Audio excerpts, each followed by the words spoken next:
Hello, my name is Rodolfo Okonkwo. Welcome to a very special edition of Have Your Say 247. We're going to have a special conversation, and after that, we will have our regular show. They came to America, all the way from Nigeria. In 2005, they incorporated the Christ Anglican Church in Irvington, New Jersey. The church quickly thrived. It became a home away from home for most of their members.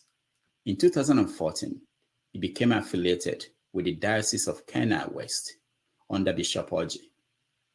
Then politics crept in, then issues with tribal affiliations, then issues with accountability. Election into the vestry became a do-or-die affair. Auditing the account of the church became a no-go area. Before long, there were divisions within the church. It led to protests and demonstrations. And finally, on December 4, 2022, it became a public embarrassment as church members went after each other. Bishops, venerable, and the vestry were at each other's throats, with children watching, and law enforcement invited to calm the situation down. As expected, the matter is now in a U.S. court. This could have been any other Nigerian organization in America. It could have been the People's Club. It could have been your hometown's association. It could have been any Nigerian professional organization in the US. Let me begin by saying that we extended an invitation to Bishop Felix Orji. He reached out to us in a text message.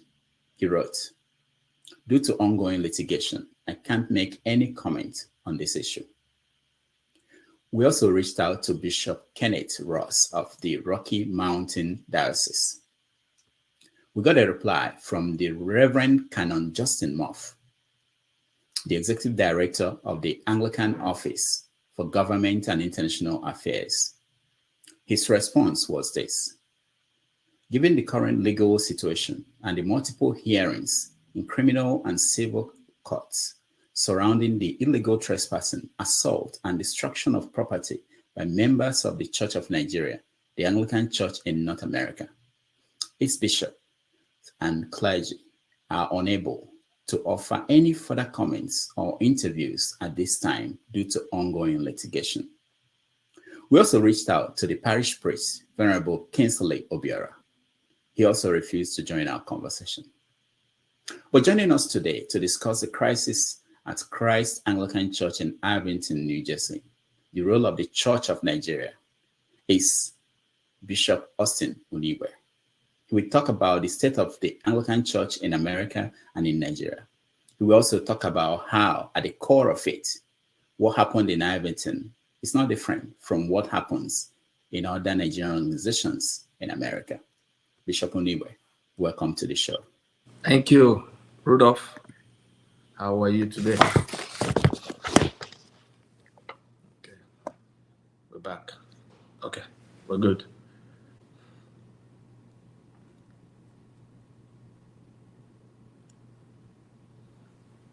Oh, thank you so much for being here, Bishop.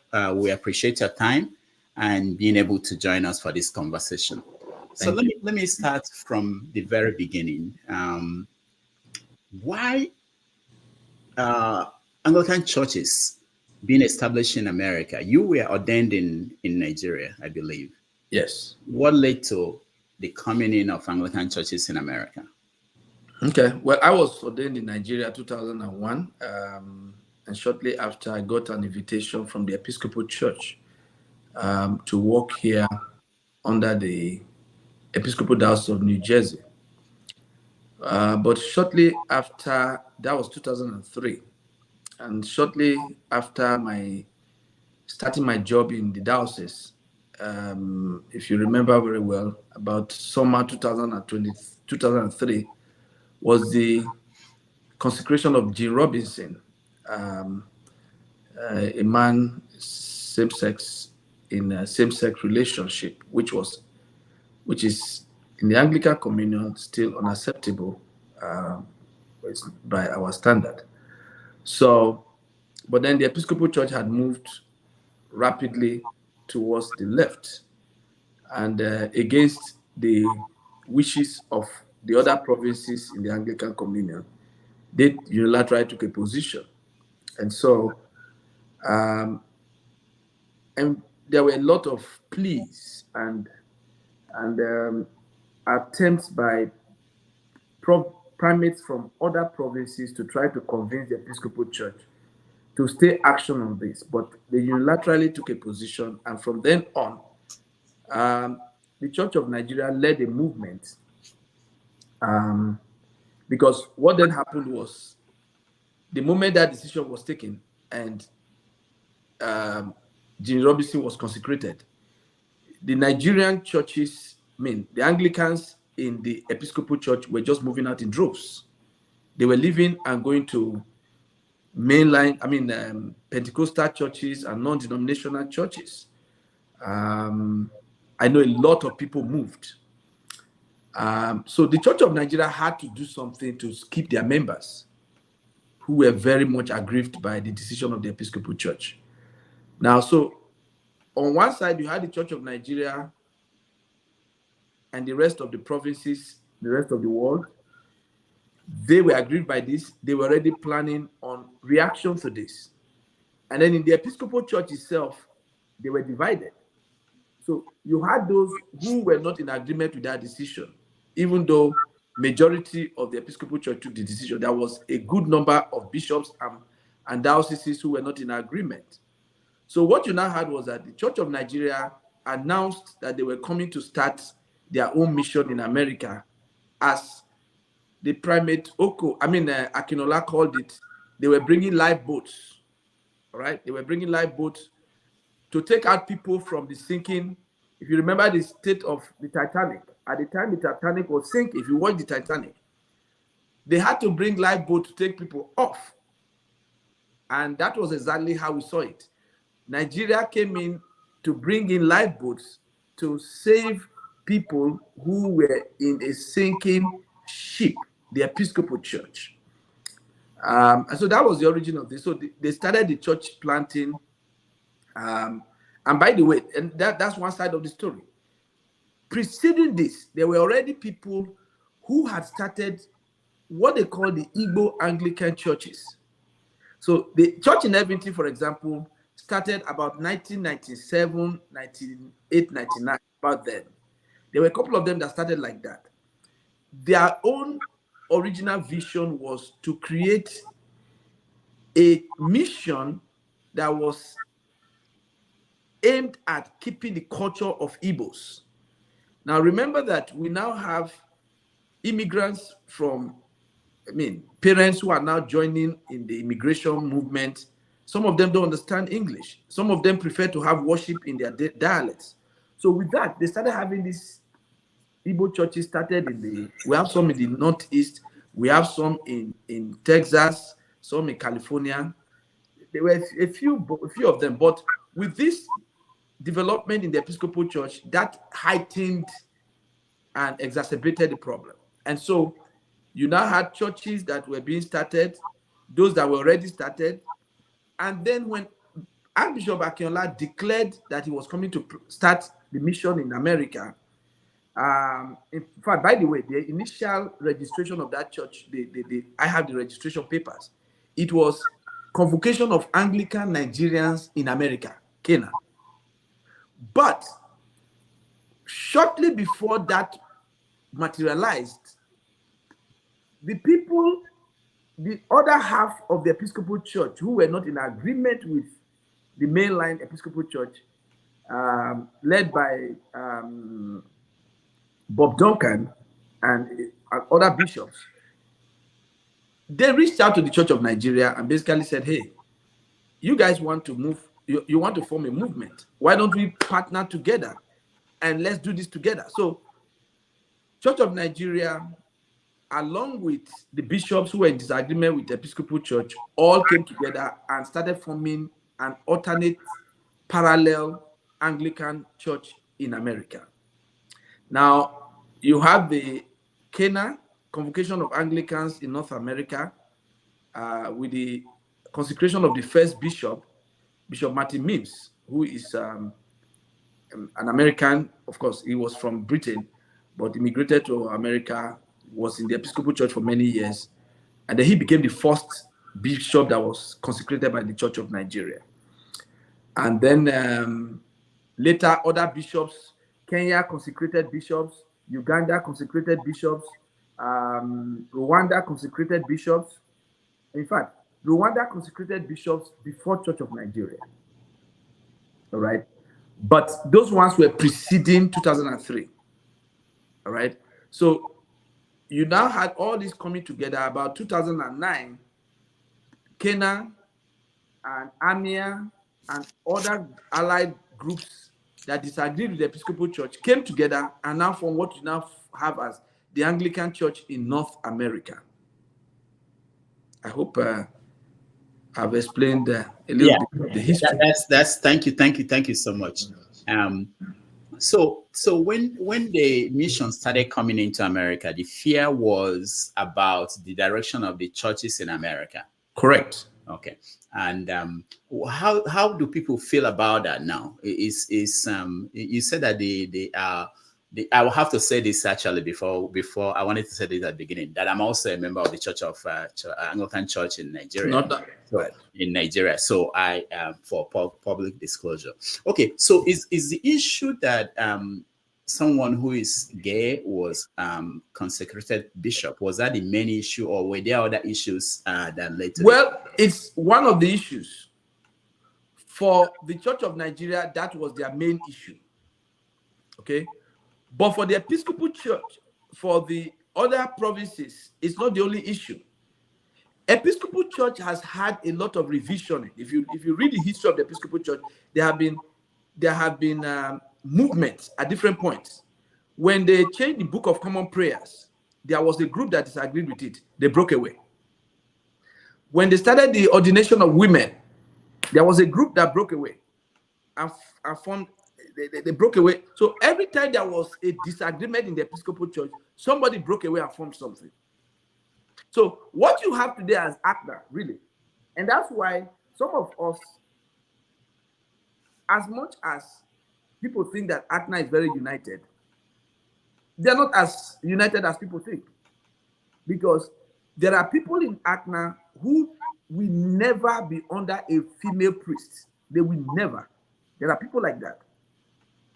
There are people who will never use this current prayer book. They are stuck in the old prayer book. So there are movements that will happen based on theological disagreements. There were movements that happened based on disagreement over ordination of women into priesthood. You're not even talking about bishop, just even making women priests. There are people who disagree with it. Of course, in Church of Nigeria, we don't ordain women. We have not come to that. So I mean, it's been brought up a couple of times. It's been debated, and the debate didn't proceed.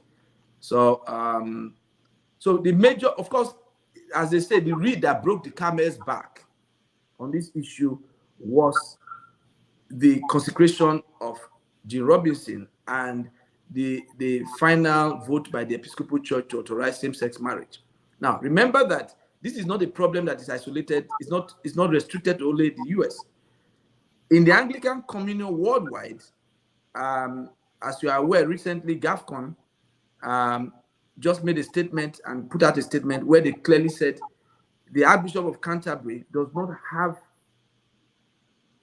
really doesn't have any local standing right now to be the Archbishop of Canterbury, because he has sat and watched the church being torn apart by liberals and without offering any serious position. If there is anything, he has supported moves that have alienated more of the conservatives. And so, I mean, if you go to today, the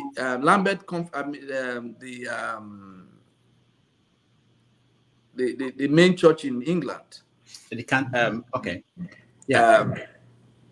I've just lost my thought on that. Yeah. Well, the dean of the cathedral there is gay.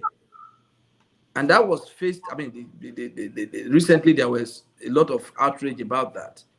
So that the Church of England, the Episcopal Church, Australian Church, so it's all over the place. This is not a problem just for the US. It's a problem that is all over the whole globe. So just as we are forming parallel group in America, in UK, you also have parallel Anglican churches being formed. And then you have GAFCON, the Global Anglican Church, Global Anglican Movement, all right? GAFCON is basically a body that covers all these churches and dioceses and provinces that disagree with the stand of the Anglican Communion and have decided to form an Orthodox Bible-based Anglican Communion. Okay, thank you so much for that explanation. Is it true? I recently saw a headline where the Archbishop of Canterbury said that there is no hell. Is that new doctrine? I don't think those are the only things they have said. It's not only him. There have been major revisions about the Bible. That's why, if you ask my real problem with the current situation in the Anglican Communion, it's not about same-sex marriage. The fundamental problem is authority of the Bible.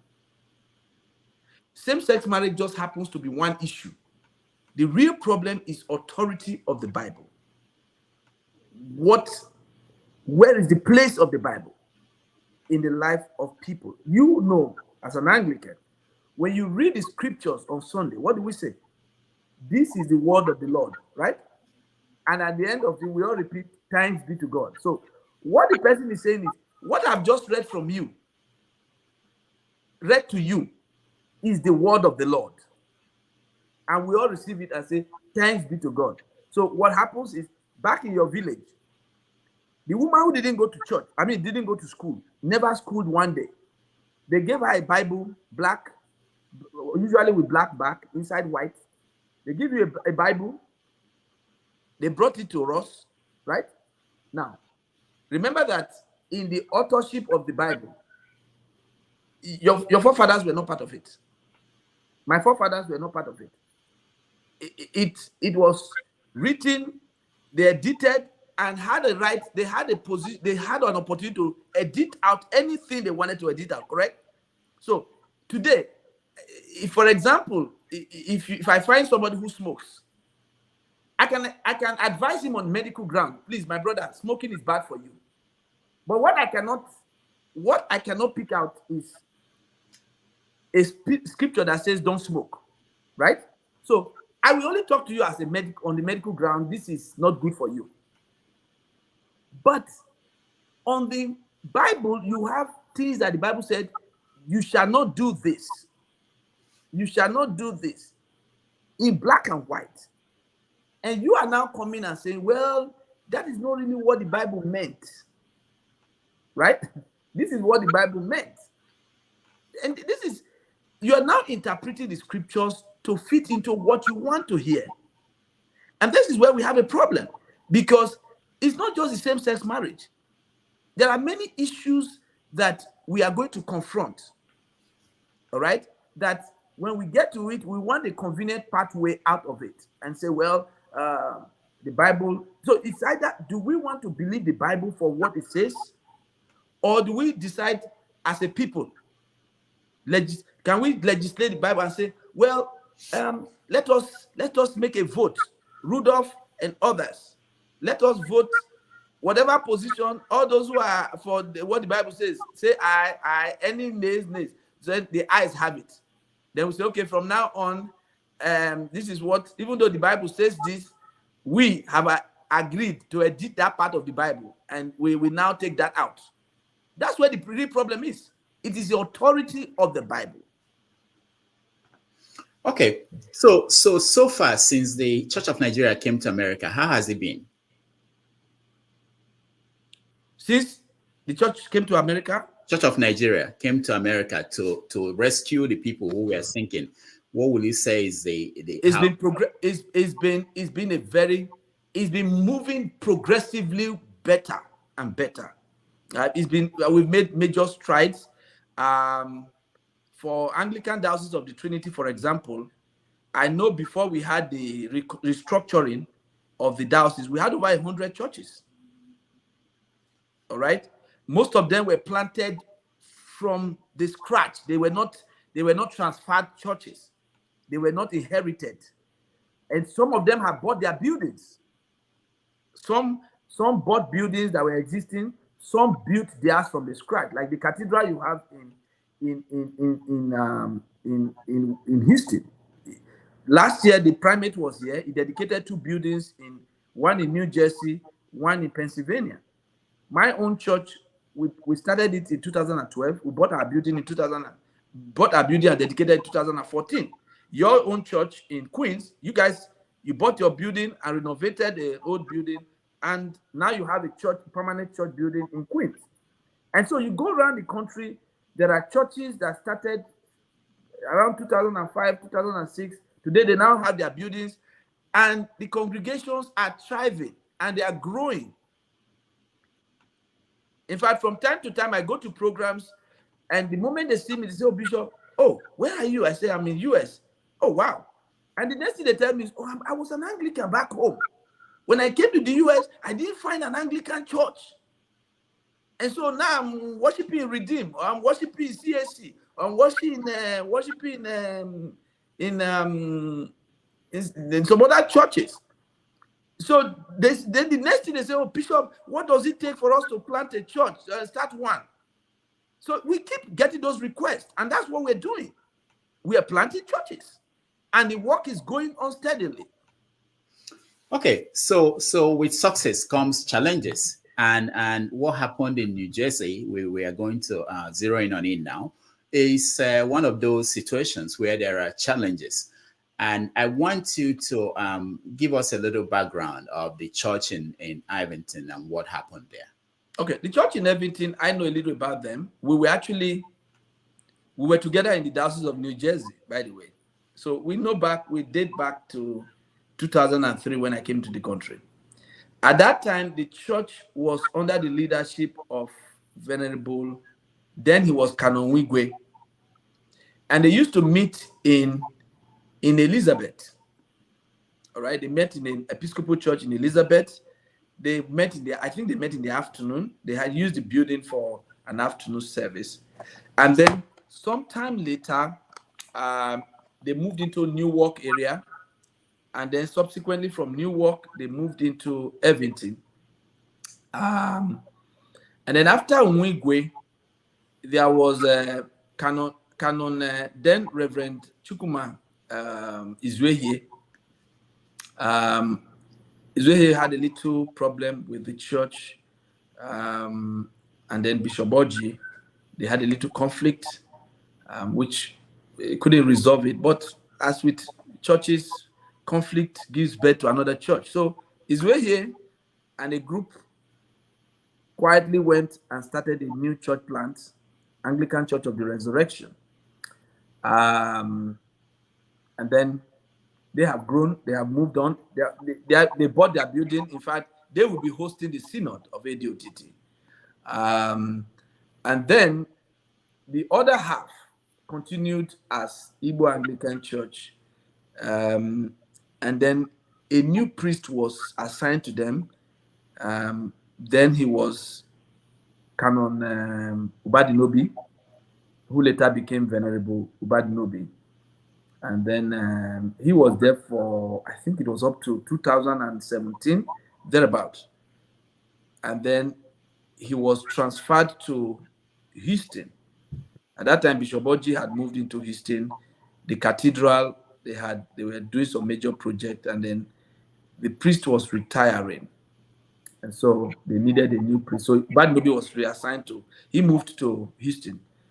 And then at that time, Reverend Obiora had just come in from Nigeria. And by the way, this is his first church assignment in America. He's a very young priest. These are some of the issues I personally have against. I find as a problem that he's dealing with. Because, you see, this work is an apprenticeship work. You have to learn on the job. You make mistakes, right? As priests, we make mistakes. Now, unfortunately, he is making his own mistakes in a very big church. That's the problem. The young priest, he's a venerable, but he's a very, very young priest. If you look at the ranking of, the listing of when he was ordained, a very, very young priest. But he was promoted rapidly and became a venerable from wasn't the captain, just moved from reverend to venerable. And one thing led to another. The church began to have internal crisis and conflict. And then between them, we kept hearing all kinds of little things here, one thing or the other. Bishop Orji tried to intervene. I'm very close to Bishop Orji, so we talk all the time. And I think he really fairly tried to intervene. Some church members will say he didn't intervene early and early enough. Some feel that he intervened, but they didn't think he was sincere in his intervention. So ultimately, the last issue they had was the issue about the election of the church in 2022 January. Now, from what I gather, their deadline for submission of ballots, for nominations, was supposed to be January 15th.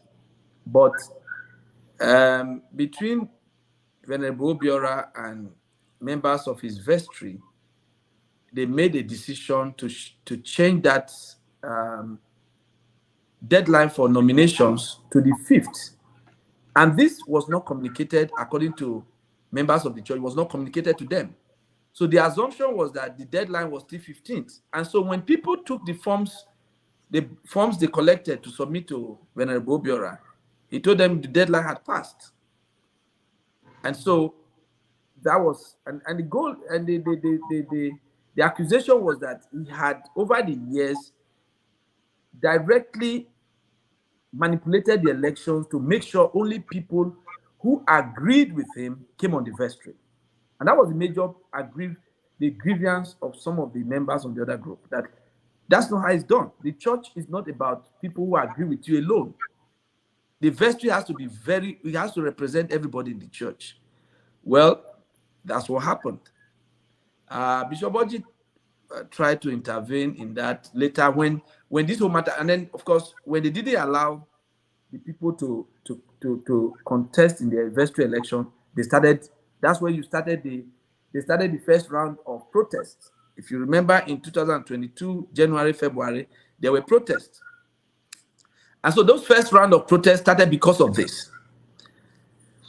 And ordinarily, you would expect that the priest should call the people and say, hey, what's going on? Let us try and solve this problem. No, instead, he started bringing the police.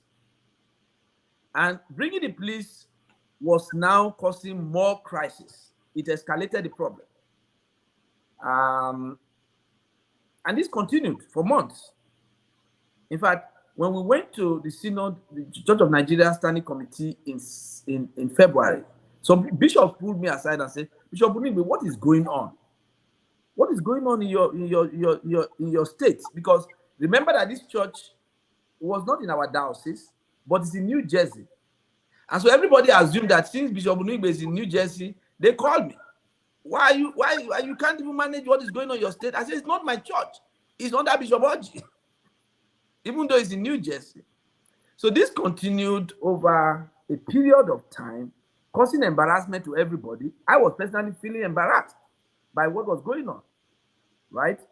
And so, but we kept advising them, look, please, let's try to come together and solve this problem.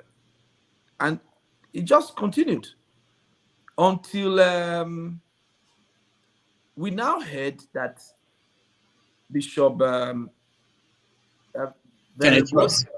Kenneth Ross had, well, let me take that back a little bit. So when this matter was boiling out all over the Nigerian press, everywhere, people were reporting it. The primate finally made the call to intervene. All right. Now, the idea was to call these two parties and say, hey, what is going on? The first misrepresentation initially was that the group that was protesting were no goods, they were drunkards, they were people who had no business in the church. And so that was actually the first way this was communicated to the Church of Nigeria. And so initially, the Church of Nigeria actually felt that this church, the priest, was under attack by people who were not even serious members of the church. But as we looked more and more into the case, we actually found out that no, some of the people who were in this other group were actually founding members of the church. And that was when this matter was now being taken more seriously. And then while the primate was trying to intervene, Venerable Biora jumped and went to the the Anglican Church in North America to basically get coverage. That's where I put it. He decided to get coverage so that he cannot be held accountable. And so when you now call him and say, hey, listen, we know how we order things in Nigeria. We know how things are done. Oh, no, I'm no more in Church of Nigeria. Nobody can talk to me. I'm no more in Church of Nigeria. I'm now under ACNA. Well, the ACNA and their membership in ACNA, that is a question that, the ACNA people have challenged them. I've said, listen, nobody is fighting against a church that legally voted to go and join ACNA. Okay, that's no problem. We've never had a problem with that. Rudolph, you remember we're in the same diocese, isn't it?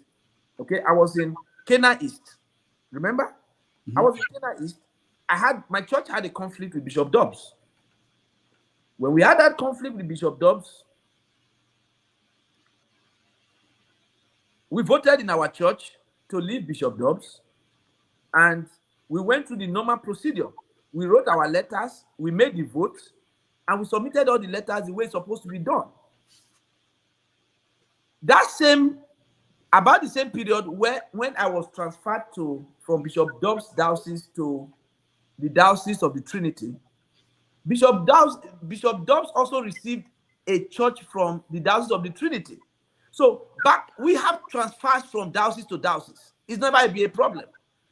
The problem with this particular transfer was that it was not done according to the procedure. It wasn't done according to procedure. Procedure was not followed. And I'm still challenging ACNA. Let them show us how the procedure that was followed. The procedure wasn't followed. The church never had a vote to join ACNA. There was never any vote to join ACNA. There was never any vote. If they have the vote, let them show it to us. There was never any vote to join ACNA. It was just a select group of them who left, with Kingsley, not wanting to be held accountable, and went to get a license from Bishop Ross after his license was withdrawn by Bishop Oji. And by the way, Bishop Oji was his bishop at that time, and instructed Kingsley in writing, you need to conduct this election, reconduct the election, and you need to do the auditing of the church. This was communicated to him. Defiantly, he left and went to join Bishop Ross. And guess what? Even the Bishop Ross, now Bishop Ross is finding out the facts of the problem. Bishop Ross is not really interested in this church anymore. And that's the truth. Yeah, thank you so much for that background information. I think we have a video of Bishop Ross talking about, a brief video of him talking about his relationship with the church. And let me also announce that in a few seconds, we are going to, maybe a few minutes, we're going to get our audience to join us. If you're a member of this church, whichever side you are, please join us in this conversation. I will share the link. But this is Bishop Ross, I believe, speaking about this church.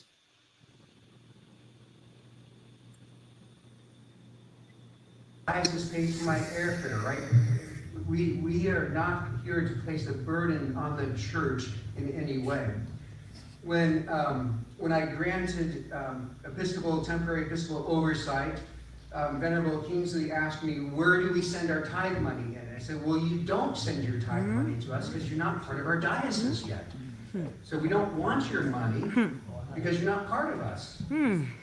So we are not here for your buildings or your money. We are not here to build our kingdom. I don't need more church, just like when we... All right. I'm sorry the video is upside down. I didn't know that. But that was Bishop Ross talking about the church and their relationship. So what then led to what happened on December 4th? Where... All right. So December 4th, we had heard. Now, remember that by this time, there was already a disagreement over where this church belonged. Half of the church said they belong to Church of Nigeria. The other half said they belong to Bishop Ross and the Dalles of Rocky Mountains. When we heard about it, I was in New York for another program. Some of the members had called me and said they are aware that Bishop Ross is coming to the church on that Sunday to declare officially that that church now belongs to Dalles of Rocky Mountains, and that they were going to protest against it. They were going to go out and protest against his coming. I told them no matter how bad the situation is, you don't want to be rude to bishops. It will never be seen. People are not going to see it in a good light. It will paint you badly. So I said to them, why don't you... Bishop Ross had a program with them on Saturday, right? Was going to have a program on Saturday, and then on Sunday, the service. So I said to them, go on Saturday, sit down with him and talk with him about what's going on. Probably he's not aware of the real situation of things. So if you look at some of the videos, I'm sure you already saw some of the videos. In fact, the video you saw where Bishop Ross was explaining, we just saw now, that clip came from Saturday's meeting. Okay. In that Saturday's meeting, some of the members of the other group came to the meeting, and I had begged them, please, do not embarrass the Church of Nigeria. We are disciplined people. Don't be rude to any bishop. We weren't brought up that way. No matter how aggrieved you are not to be rude to bishops, right? So conduct yourself in a civil way. Go there, not threaten anybody. Just sit down and tell him exactly what is the problem, and let him know that this church has not officially voted to join him. And Bishop Ross admitted in that video, I have not officially accepted this church into our diocese. Okay? He admitted it, that he has not officially admitted. But then he came to the church to now officially announce that he's taking over the church. Now, this group met with him on Saturday. Everything was going on well. The questions and answer session were going on well, until Venerable Kingsley suddenly noticed that Bishop Ross was beginning to understand and get an understanding of what was going on. And you know what he did? No more questions. No more questions. No, nobody's taking any more questions. And that infuriated the members who were asking questions, and said, they started shouting that we're not kids. You cannot treat us like children. We have a right to let him know what's going on in our church. Of course, Kingsley started putting up the lights and closed the meeting, shut the meeting down. So a good meeting that was going the right direction, that could have made Bishop Ross find out the facts and say, okay, I hear you. Now that I know better, the Bible says, don't judge a matter until you have heard both sides. Bishop Ross had heard from Kingsley and his group, but this was an opportunity for him to hear from the second group. But what Kingsley did was, the moment he noticed that Bishop Ross was beginning to tilt towards listening, he shut everything down. And that infuriated them. They got upset, rightly so. Now, they sent a message to me and said, Bishop, we feel abandoned by the Church of Nigeria. These people, the other group has gotten all these bishops lying behind them. And we feel intimidated by these bishops and the ACNA group. Nobody is coming to our aid. What have we done wrong? Is it not an offense that we stood with Church of Nigeria? That really touched me. I mean, you imagine if you were in that position. And so I told them, please just go to church on Sunday. And after church, you people can meet with him. I finished my program in New York. Remember, they were sending me texts during that program. So I said, you know what? Why not even make an attempt to talk to Bishop Ross? I just sent you some texts. If you see the text I sent to you. Those two texts, I sent one to Bishop Ross, one to his chaplain. And I said to them, please, if you can read it. I said, read it and let everybody hear what I wrote to him. Okay, so I'm looking. I wanted to put it on the screen, but let me read it. My dear brother, I'm a bishop of Church of Nigeria based in New Jersey. I have just been informed about the escalating situation in that church in Irvington.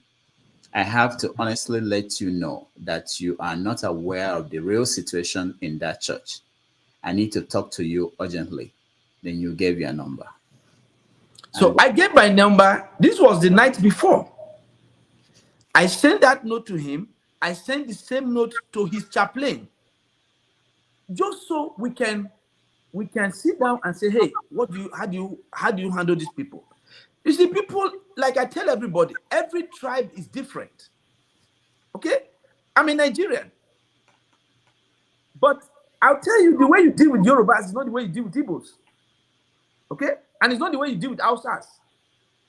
You know that, right, Rudolph? Right. Mm-hmm. So, now, see, if you're dealing with Yorubas, you can pull the gun and Yorubas will run. But you pull the gun, the Igbos will run to you. So, you're going to kill somebody. They're not going to run from the gun. Same thing with Hausas. I lived in the north. Okay? You threaten Hausa man, the man will say, okay, make we die together. Let's just die together. So, the way you have to understand the people you are dealing with. And I knew, from the history of that church, this is not a church you try to bully. You can't bully them. They have a strong history. It's very, very, very strong-willed people. And I was going to say, look, my brother, can you calm down, de-escalate? When you get to these people, talk to them nicely and let them know that, look, you are not here to steal their church. You only gave Episcopal coverage to Kingsley. And that we can sit down and talk about it. That we talk with the Church of Nigeria and we talk with you people and we work this out. I said, if you talk to them like that, everything will go fine. Right? Now, that's what because even the chaplain to Ross had come some weeks before and preached in that church. There was no problem. Right? But where the problem came was when Kingsley refused to allow the people talk to Bishop Ross. And they already had some information that Bishop Ross was coming to declare that this church is now officially a church under Rocky Mountains. And they wanted to stop that by all means. So, what happened? And then on the 4th, where did I come in? So everyone was, where did Bishop Unuigbe come in? Well, I was in my hotel. And like I said, I did a program in Newark. So I slept, in New York.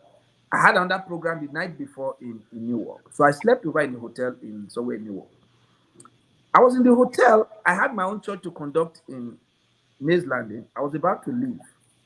When I got a call at about 10 o'clock, Bishop, there's a problem. I said, what's going on? They said they got to church and the whole place was filled with police officers. Now, police, every time people talk about it, they say police, the law enforcement were brought in to de-escalate issues. It wasn't true. The law enforcement was already brought in. They weren't brought in to de-escalate. They actually were brought to enforce what Kingsley wanted to do. He was locking out people from the church who disagree with him. So basically, when you came in, there were a list of people that could not enter the church. All right?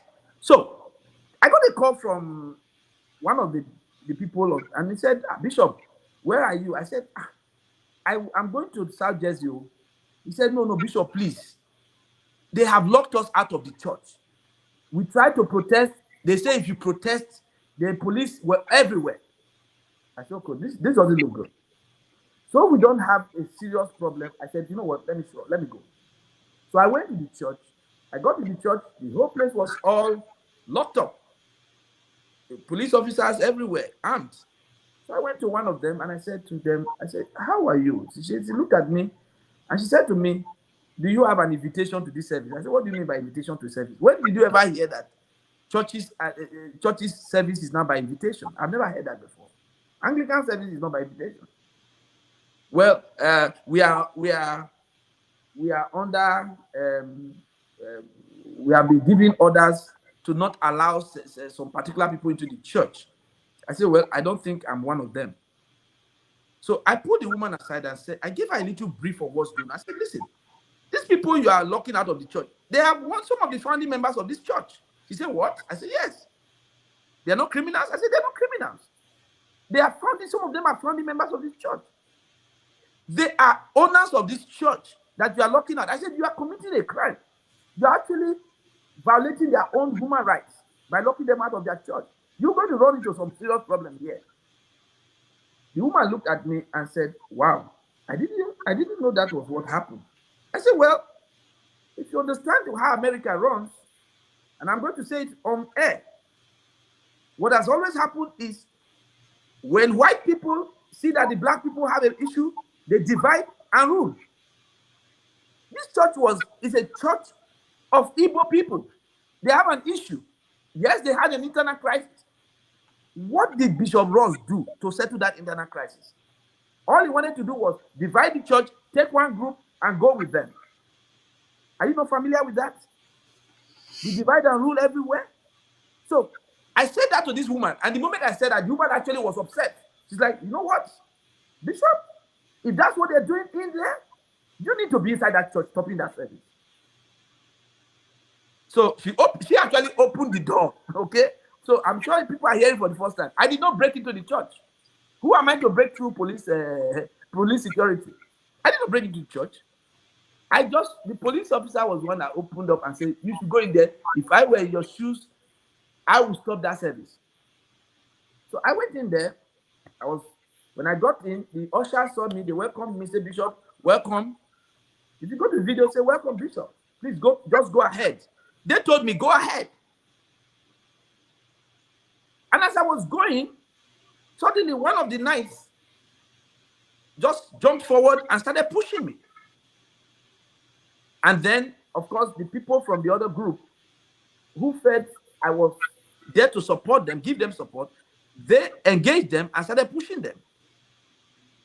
I got to the altar, and guess what? Bishop Ross and I, the first thing we did was we hugged each other. And I said, my brother, you should have got into this. And he said, you are right. I said to him, did you get my note? He kept quiet. He didn't say anything. I said, did you get my note? He didn't deny, but he didn't say yes. I said, you got my notes. And I really wanted to talk to you. I wanted to talk to you as a brother to advise you on how we proceed with this. Then he looked at me and said, okay, so what do we do? What do we do now? I said, what I think we should do, let's calm everybody down. Calm everybody down, and you finish your service. Finish your service, finish everything you want to do, and then after church, just reassure them that you will meet with them after church. I think that should be good enough. This was the discussion I was having with Bishop Ross when Kingsley suddenly went off. No, we're not having that. Shut the service down. Shut the service down. The service was shut down by Bishop, was shut down by Kingsley. Venerable Kingsley was the one who shut the service down. I didn't shut any service down. Okay? He shut it down because he heard me and Ross talking, and he heard a reconciliatory voice. He heard people that were beginning to talk rationally, like people in America. Americans, we don't fight. We talk. We talk to each other. That's what we do. And that was what was going to happen. And that was what Kingsley prevented. And that's what is still preventing till tomorrow. There has not been any, ACNA has never had any sit down with anybody on this matter. Every time you call them to sit down, they don't want to talk about it. For those who just joined us, I just want to make sure that people know that we invited Venerable Kingsley Obiora to join us. We invited Bishop Ross, we invited Bishop Orji, and they all declined. They all said that they won't. Let me play a video of what the world saw, because most people did not know about all these internal issues until this video came out. So let me play a little bit of that video, and that was what shocked people.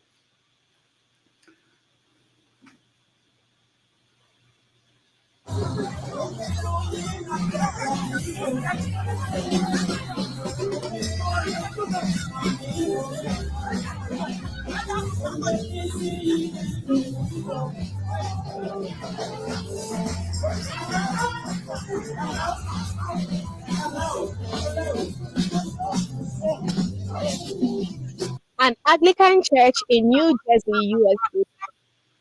All right, so that's a little bit of the video of what happened. Now, I spoke to Kingsley, and he said to me that that day he was going to baptize his child, and they were going to have confirmation of some other kids.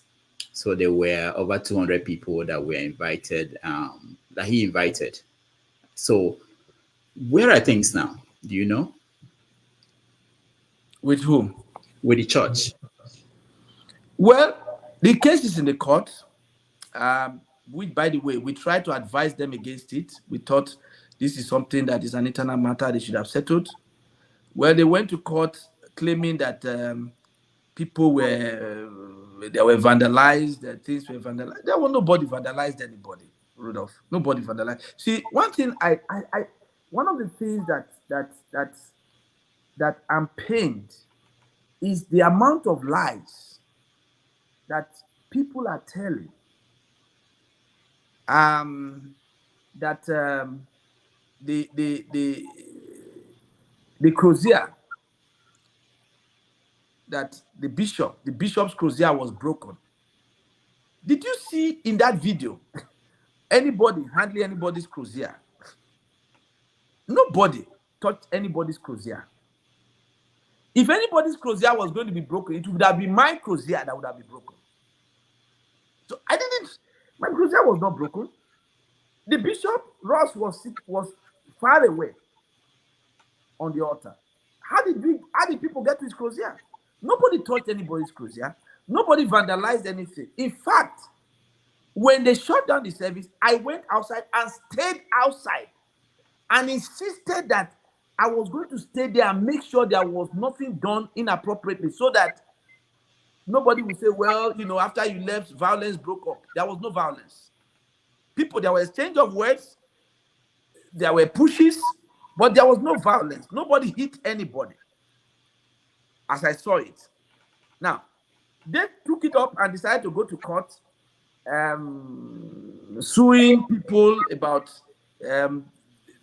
damages and crozier being broken and the church. Well, anyway, the case is now in court. And from what I heard, some of the proceedings, some of the judges that even have looked at it said, look, this is a matter you people should go back to your church and resolve it. But guess what? Kingsley's group don't want any resolution. They don't want any resolution. They want to continue to ferment trouble, and that's it. Okay, so we're going to invite our audience to join us. Please, if you are a member of this church and you were part of what happened there, you were in the church, we want to hear from you first. So indicate by sending me a private chat if you come into the studio. I want to hear from those who were members of the church, who were part of this before any other group. And please turn on your cameras if you are in the studio. We are not going to let you in unless your camera is on. And we want you to have an opportunity to weigh in and talk to the bishop who is joining us. And because the way I want to frame this conversation is, it's not just about one particular church. It's about different organizations, Nigerian organizations in America, and the issues they have, which in most, I can tell you that more than 10 organizations I know, they have issues in courts. So we want to hear from people who were there first, and then other people can also weigh in who is aware of what happened. So let me first go to Timothy. Timothy, welcome to the show. Timothy, we don't let people drive while they speak. Can you pull by the side and then unmute yourself? Then you can talk to us. Can you unmute yourself, Timothy? Okay, he's not. He will figure it out very soon. Let's go to Igbo Basics. Igbo Basics, welcome to the show. Thank you, Dr. Damages and Bishop Unuigbe. God bless you, sir. Because I live in New Jersey for more than 33 years in this particular place where I am, in Elizabeth, New Jersey, I actually thought this program was taking place tomorrow. I'm fully aware of the happenings in my surroundings, particularly in New Jersey and across the United States when it comes to Igbo matters. The Anglican Church issue, I am fully aware. And I'm aware of that particular location of that particular church. And I've been in that particular church for several occasions. All the way from Unuigbe and the rest of the other gentlemen that have tried to break away. There has always been a situation. Let me put it this way. I'm glad that the delegates have just put it exactly the way it should be across Igbo organizations. Correct. The problems we've had. Reverend Father John Ukebu of the Catholic Church in New York, he once said to me that if you look at the map of Africa, that is like the barrel of a gun pointing to America, that what we are now doing is exporting our own Christianity to the US. Having said that, going directly into the matter that is at hand, which is about this workers at this church. The bishop said it appropriately when he says, and I assembled a joke. That is really what his comment surmised to. When he says that different tribes, you deal with them differently. You come at an Igbo man with a gun, he's going to run right to you. And I assembled a joke. People would die and stuff like that. In this particular matter,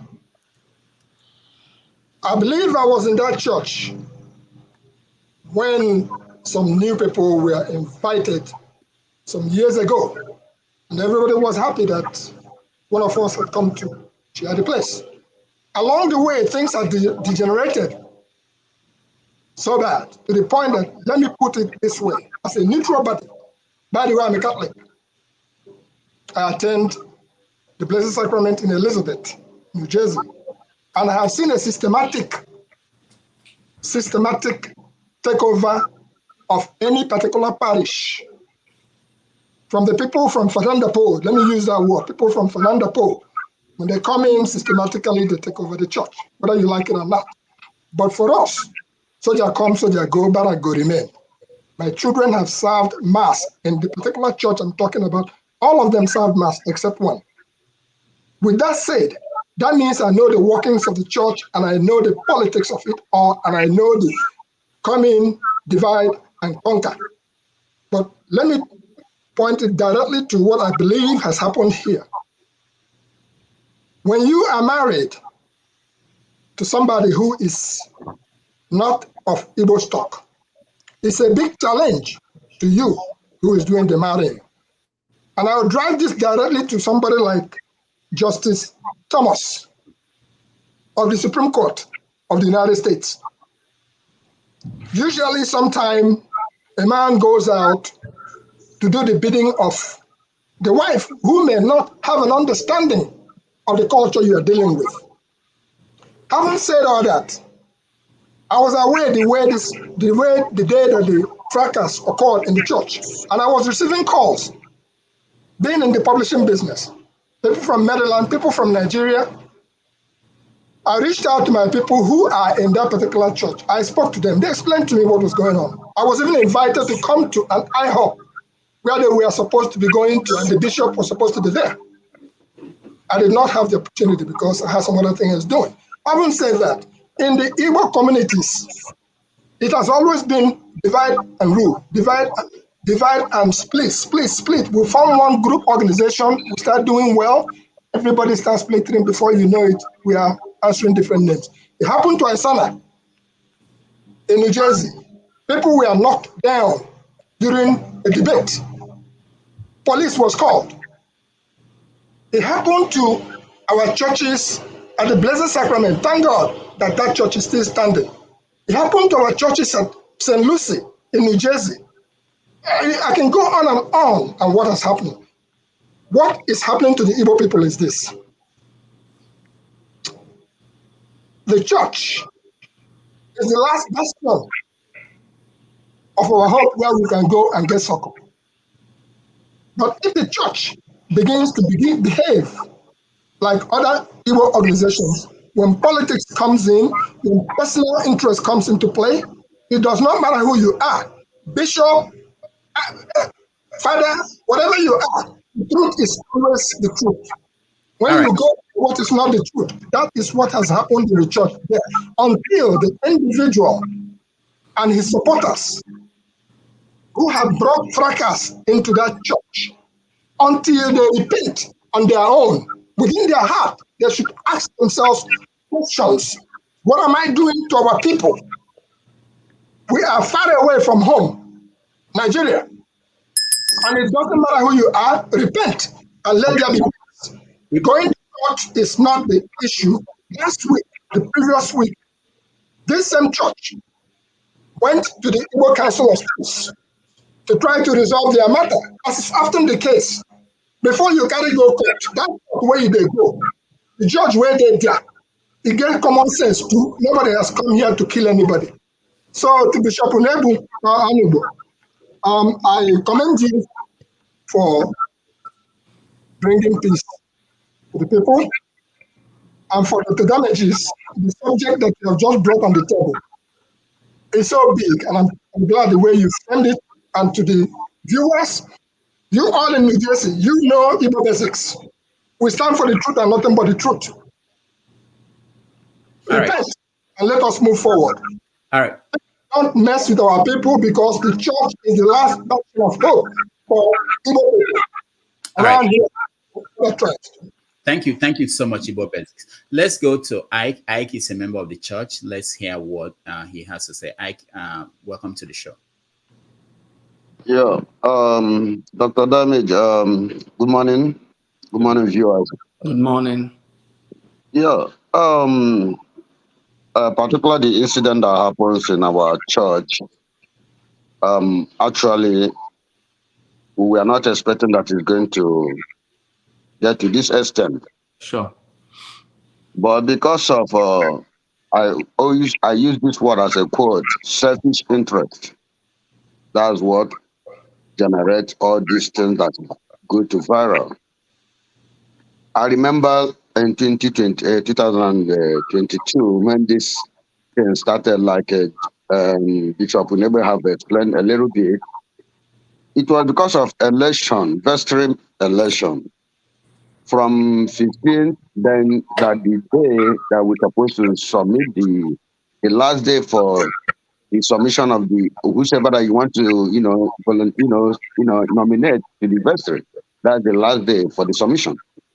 Then they cut it to 5th of January.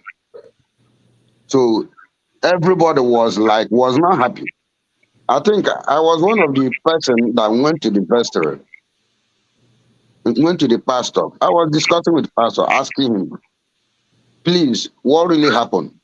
He explained to me that the reason why he cut this short is because he wants to get more time to do the screening and other things before the vestry will review it.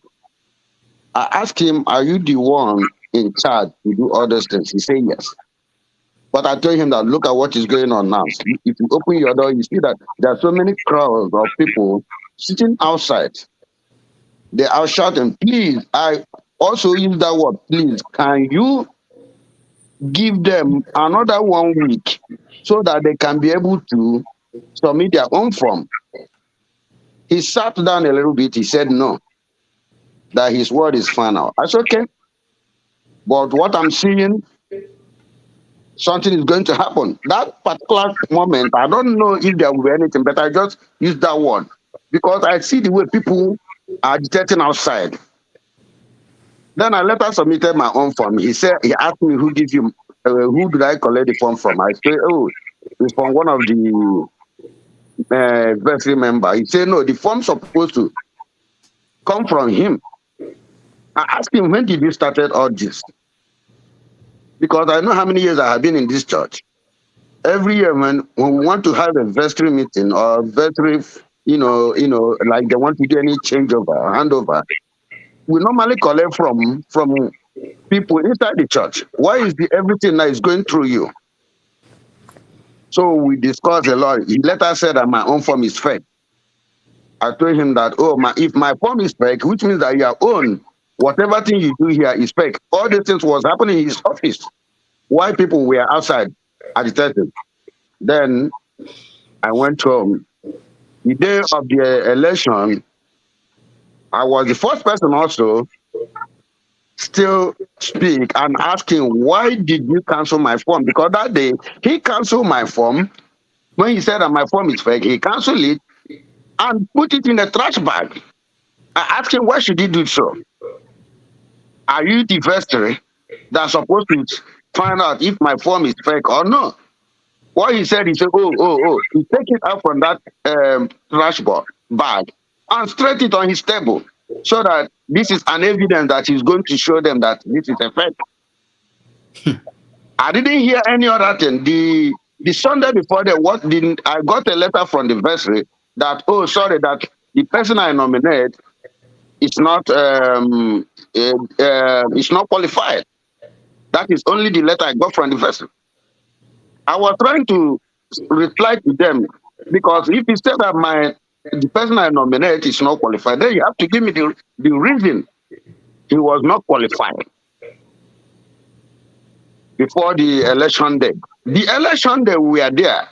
When I was explaining to the church, see what really happened. He said he stood at the pulpit, said that he did not cancel my form. I said I was really mad because this is something happened in my presence. He said he did not cancel my form before people begin to speak out. He went inside to go and bring another form. When they cancel form, it's a long distance, and then you have to hook it now. He said that it's good that he mark it. Now it's not cancelled anymore. He went to hook it like something like said that this is a good. So I said, what is going on here? You are a man of God. What is going on? This is where my own personal issue started. Because this is happening between me and him in his office. So upon all these things started going on, after the election, the day we are doing the voting, we said we are not voting because we have seen that there's a lot of magu have entered inside and there is, a selfish, interest here. So some of them say, okay, we should vote. We say we are not voting. They say, okay, let us vote out from Diocese of West because we were under the Diocese of West, ADOTW. That was the only vote we did that day because they said that before we join any other diocese, that we must vote out from where we were before. before we join another diocese like ADOTT.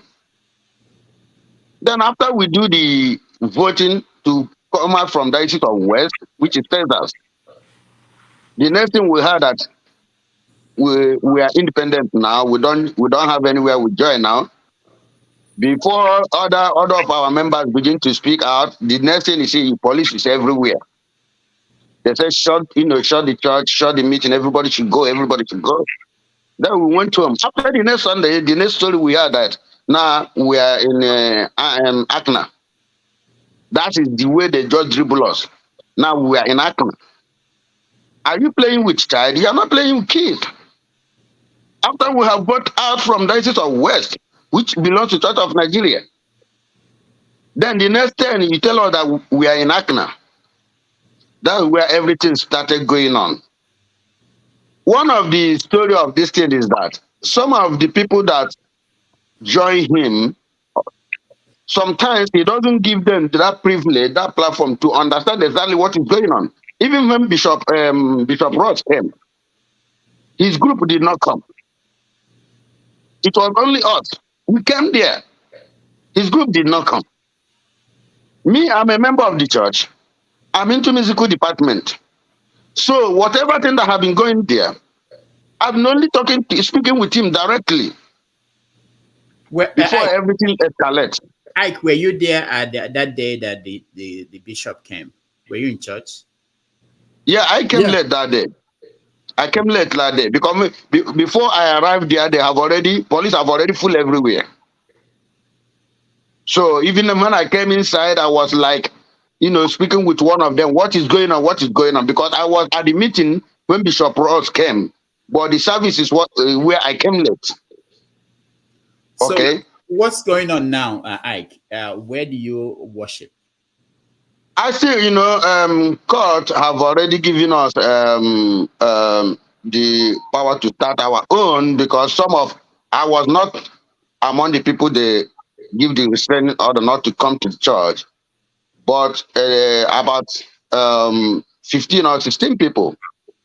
And like what Bishop Unuigbe says, some of those members are the founder of the church.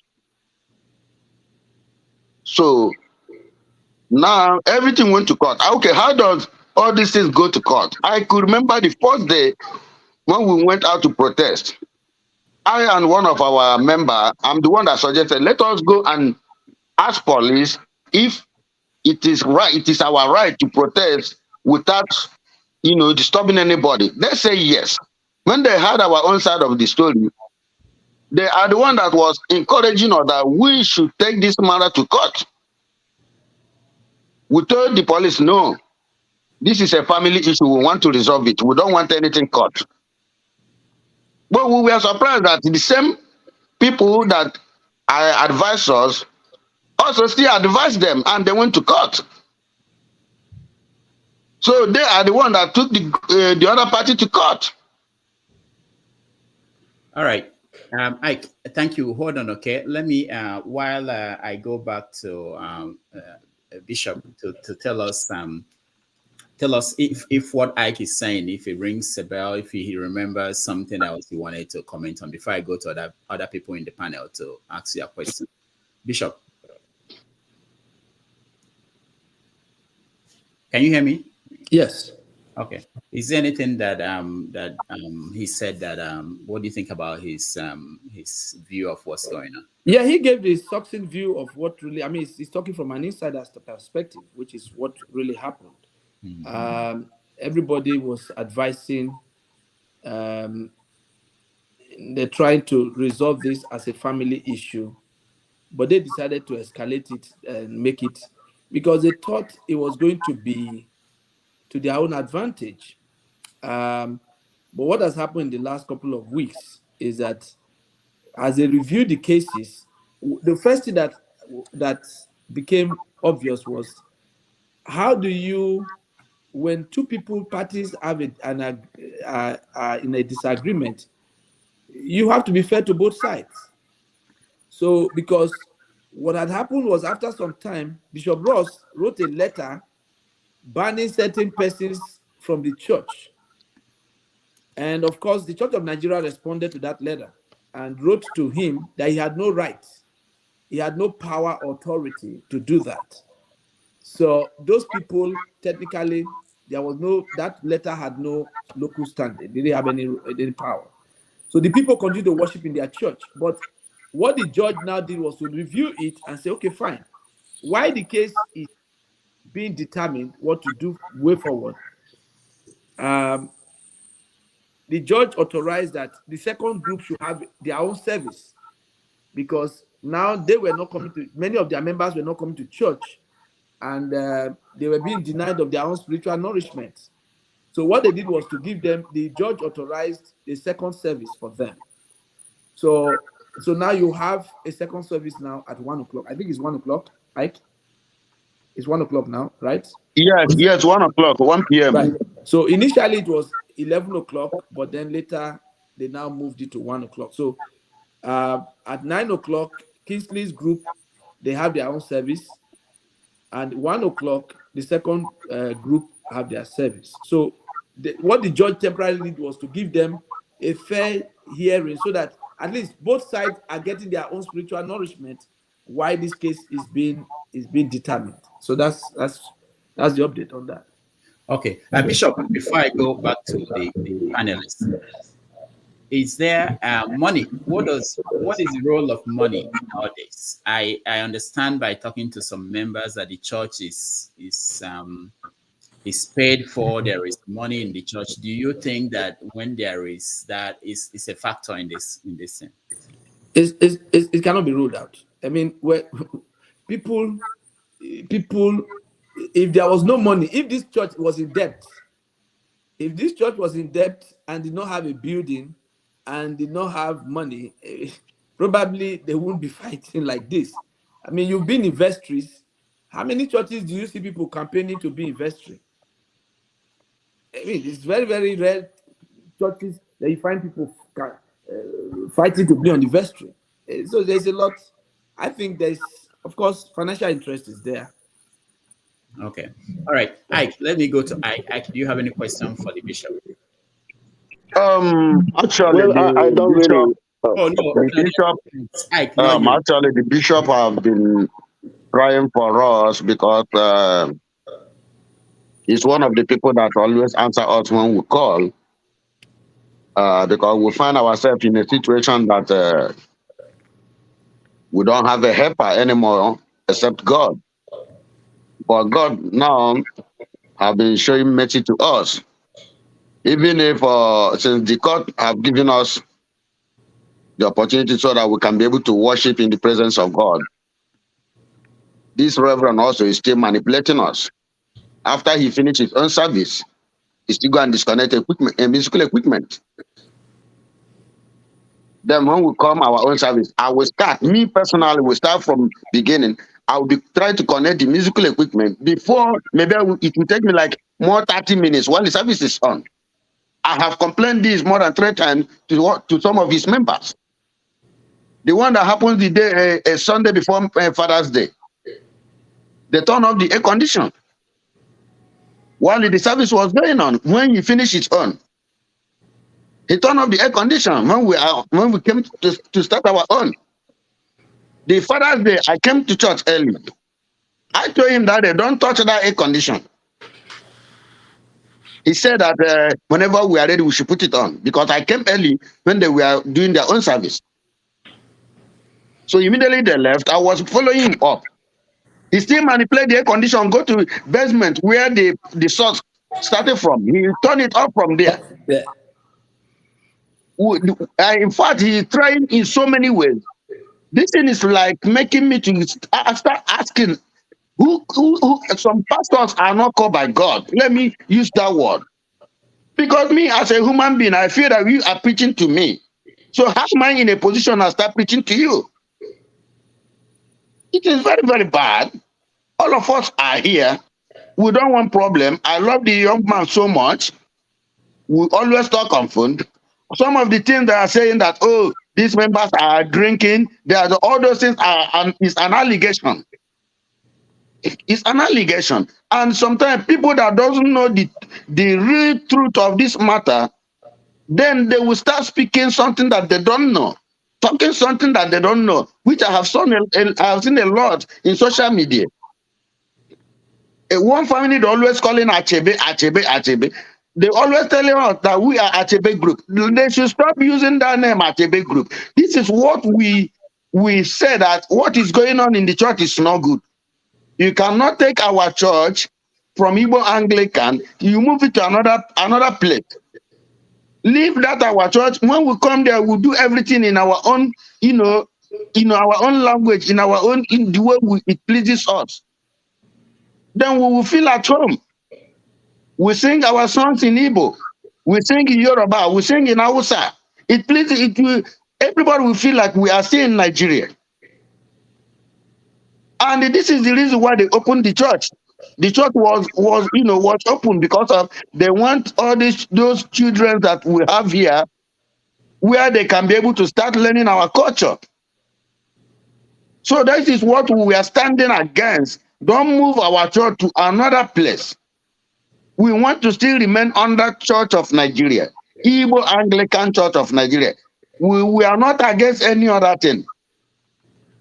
All right. So, but whenever they use that family name Achebe, Achebe, then people begin to think that there's another different thing there. That's where they are using to, destroy people's mind. Ike, let me ask you. You said you wanted to join the vestry. Did you? Are you guys paying the pastor? No, I said that I nominate somebody. I have somebody that I nominated to join the vestry. Okay. So, is the church paying the pastor, the venerable Kinsley? Yeah, I'm like about 2 months ago when they were doing the audit, because I have a question when they were doing the audit, like the amount they pay him, if they are going to increase his salary or not. I think annual yearly was like about 50,000, something like that, or 51,000 annually. Then from there, we are paying something like about 22,000 where he's living. That his rent. Okay, that his rent. So if when you calculate 50 plus 22, which is about 70-something thousand. So you see that we are paying something like 401k. You know that what I'm talking about? Mm-hmm. It's medical. So many things. The last question I asked him, why should we be paying such thing? Now church have a problem. And you people are saying if we are going to, ask something to him or not. I said, what is his qualification? That was the question I asked that day.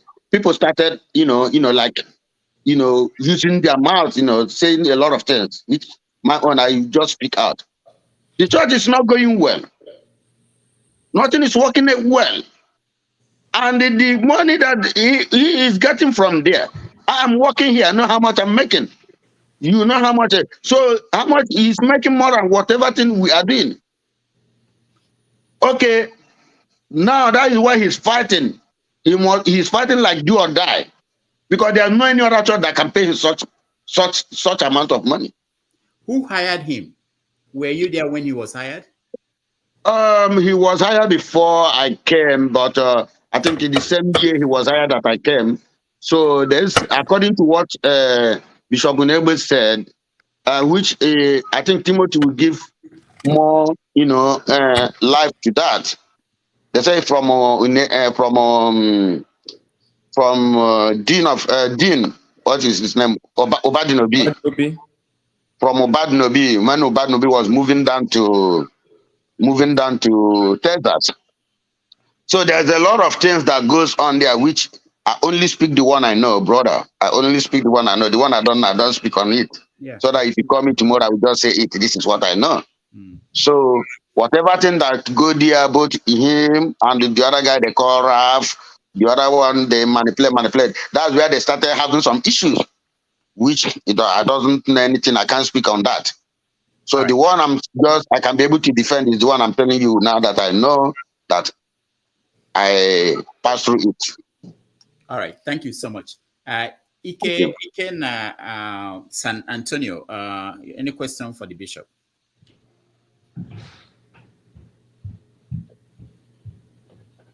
Thank you, Dr. Damages. I'm not a member of this church.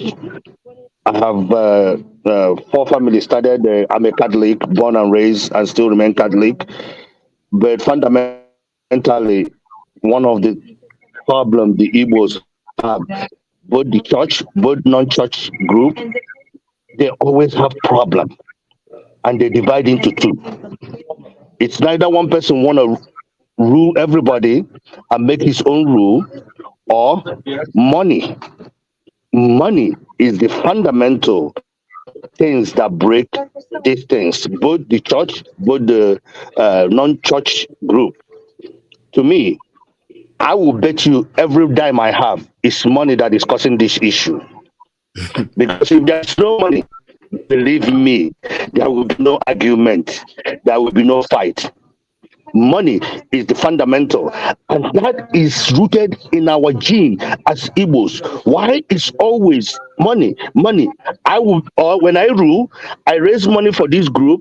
Then, when it's my turn to step down, that I don't qualify to rule anymore, I will make a check for myself. You took the whole money and put in your own pocket. The next thing you say, go to court. Then you sit in the court. The group go to court and stay in the court and stay in the court and stay in the court, stay in the court. At the end of the day, we come out of the court. We spend money calling lawyers. For me, I don't even think they're going to resolve it.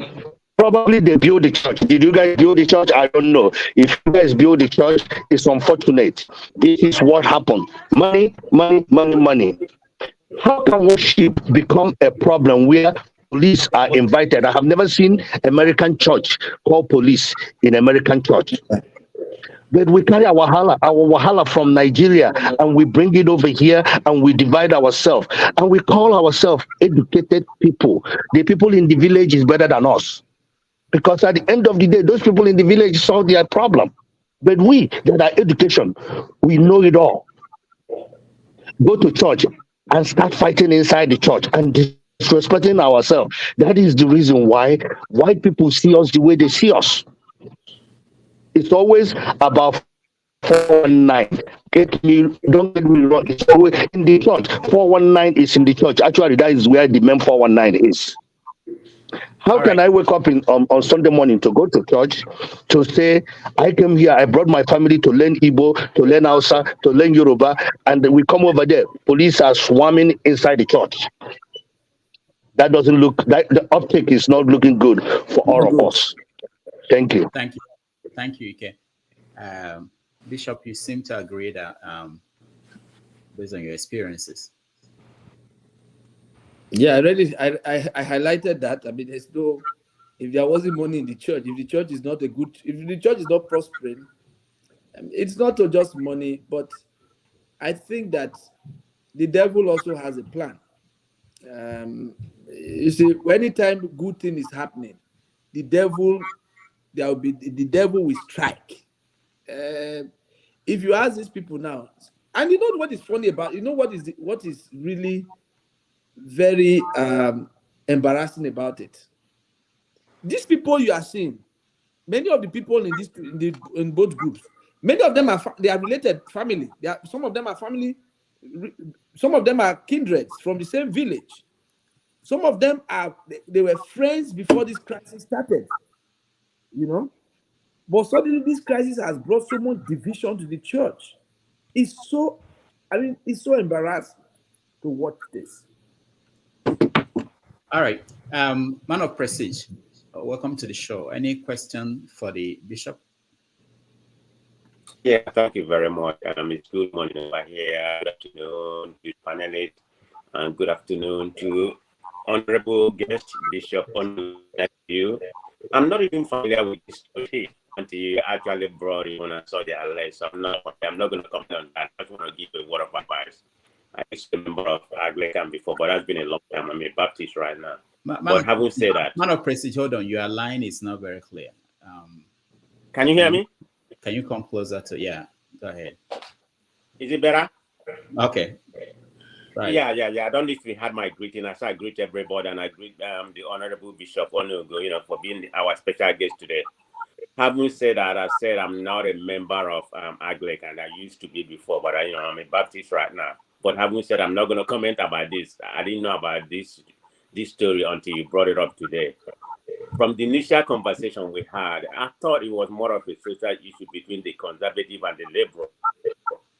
Was kind of this problem, but it seemed that you have more problems and other kind of things, and that's not good. I mean, it's supposed to be structured. I mean, the pastor is not supposed to be in charge of the money or whatever. He should even know what's going on in the money. There should be a particular committee that's in charge of the money, So I don't know why money should be a problem. Most of the people, I believe, going to that church are educated and otherwise, but sometimes it's not about education and they have money. So I don't know why the money and other kind of everything they're talking about be on this issue right now. But I just have a word of advice, you shouldn't have degenerated to this situation whereby a police has to be called and other kind of things. It's a shame, but this can be worked out. If it is something about social issue or whatever, maybe the conservative can go to the morning church, the liberal can go to the afternoon church, if that's a way to solve it. But if it is more than money and some other things going on, you have an issue. You need to be structured properly. That's my only advice. I'm not a member of that church, so I don't know what's going on. Thank you. You can put me at the back until some other subject come up. All right, thank you, man of prestige. Bishop, let me ask. In Nigeria, if I remember how it works, the bishop has the power to appoint parish priests and things like that and remove them. And how is it structured here in America?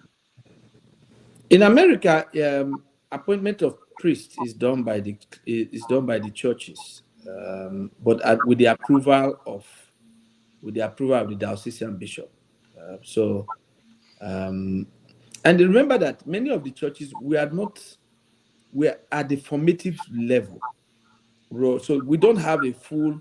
We can't say this is a full way. It's dependent. And remember that many of the churches were started by the priests. If you look at a lot of churches you have in the US, the pastors today are the planters of the churches. So, for example, your church, Venerable Orimoguje, he planted that church. I planted my own church. Everybody planted. So we have different pastors everywhere planting their church. So those ones, naturally, if you planted a church, you are the pastor of the church. And I mean, except something really goes wrong, the bishop might intervene. But otherwise, most pastors are the founders of the churches they are pastoring today. Now, in this particular case, this is one of the few isolated cases because they have been in existence for more than 30 years. So with that, they have had they have grown to be a proper Anglican system. Now, the uniqueness about it is that in their own situation, they appoint the vestry. The vestry will appoint a priest and then make recommendation to their bishop. The bishop will then authorize it and say, okay, this is it.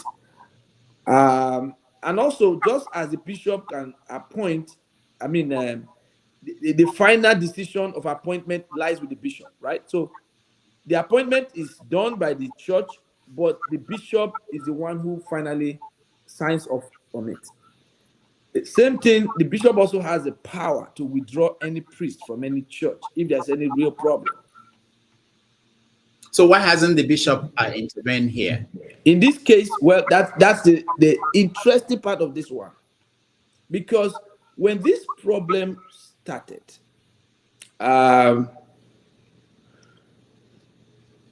for some time, Bishop Orji tried to manage it. It was going out of order. And then it became not just a national problem, it became an international. It was videos were all over the place. And that was when the primate tried to intervene, and the primate said, okay, you know what? We need to talk to the two groups. He insisted he had to talk to the two groups. He spoke to the group, one of them, and then he called Kingsley to talk to him. And Kingsley won't talk to the primates.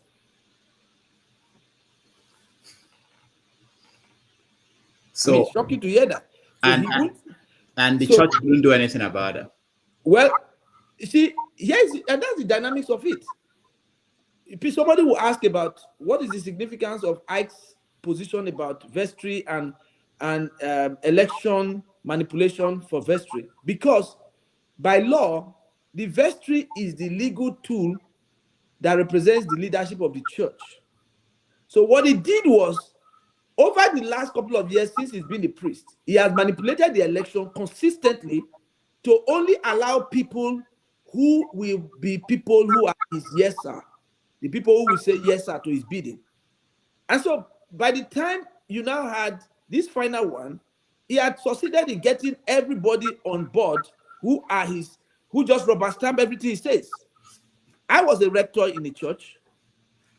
I never controlled the money of the church. I didn't control my salary. I didn't control how much I was paid. The vestry did that. But in this case, he is now fully in charge of the church. Everybody in that vestry, they are handpicks of his. And that was why when the guy who said he had a paper for nomination, brought a paper, he nominated, he said, no. You can only nominate somebody I have authorized. And if you bring any paper that I didn't give to you, you are not so. He became the INEC, he became the presidency, he is also the Senate, and he's also the House of Rep in this matter. Wow. All right. Prince Akwachi, welcome to the show. Yes, Dr. Domegis, good morning, and good morning, Bishop. Good morning, my pretty brother. much, God bless you.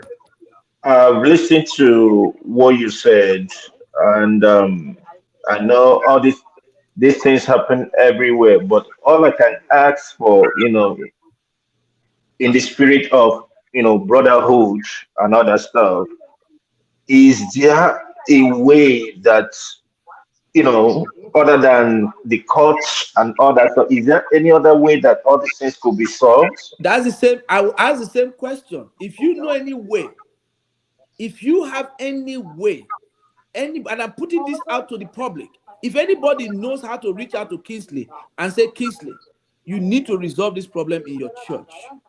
If anybody knows how to do that, I am begging, I'm pleading. I have pleaded with Kingsley personally. I remember the last time I spoke to him, we had a wedding in, I think it was July last year. One of the weddings, a wedding that Bishop Oji conducted. I was present. Now, when we went to that wedding, Kingsley was there, and I pulled him aside, and I whispered to him, I said, my brother, you see, I have not spoken to you, but here I am. I don't know what you've heard about me. I don't know what you have been told. I don't have anything against you. I just want your church to be at peace. That's all I want to hear. I said, by the way, I understood you hung up the phone on the primate of Church of Nigeria. That is very, very wrong. Okay?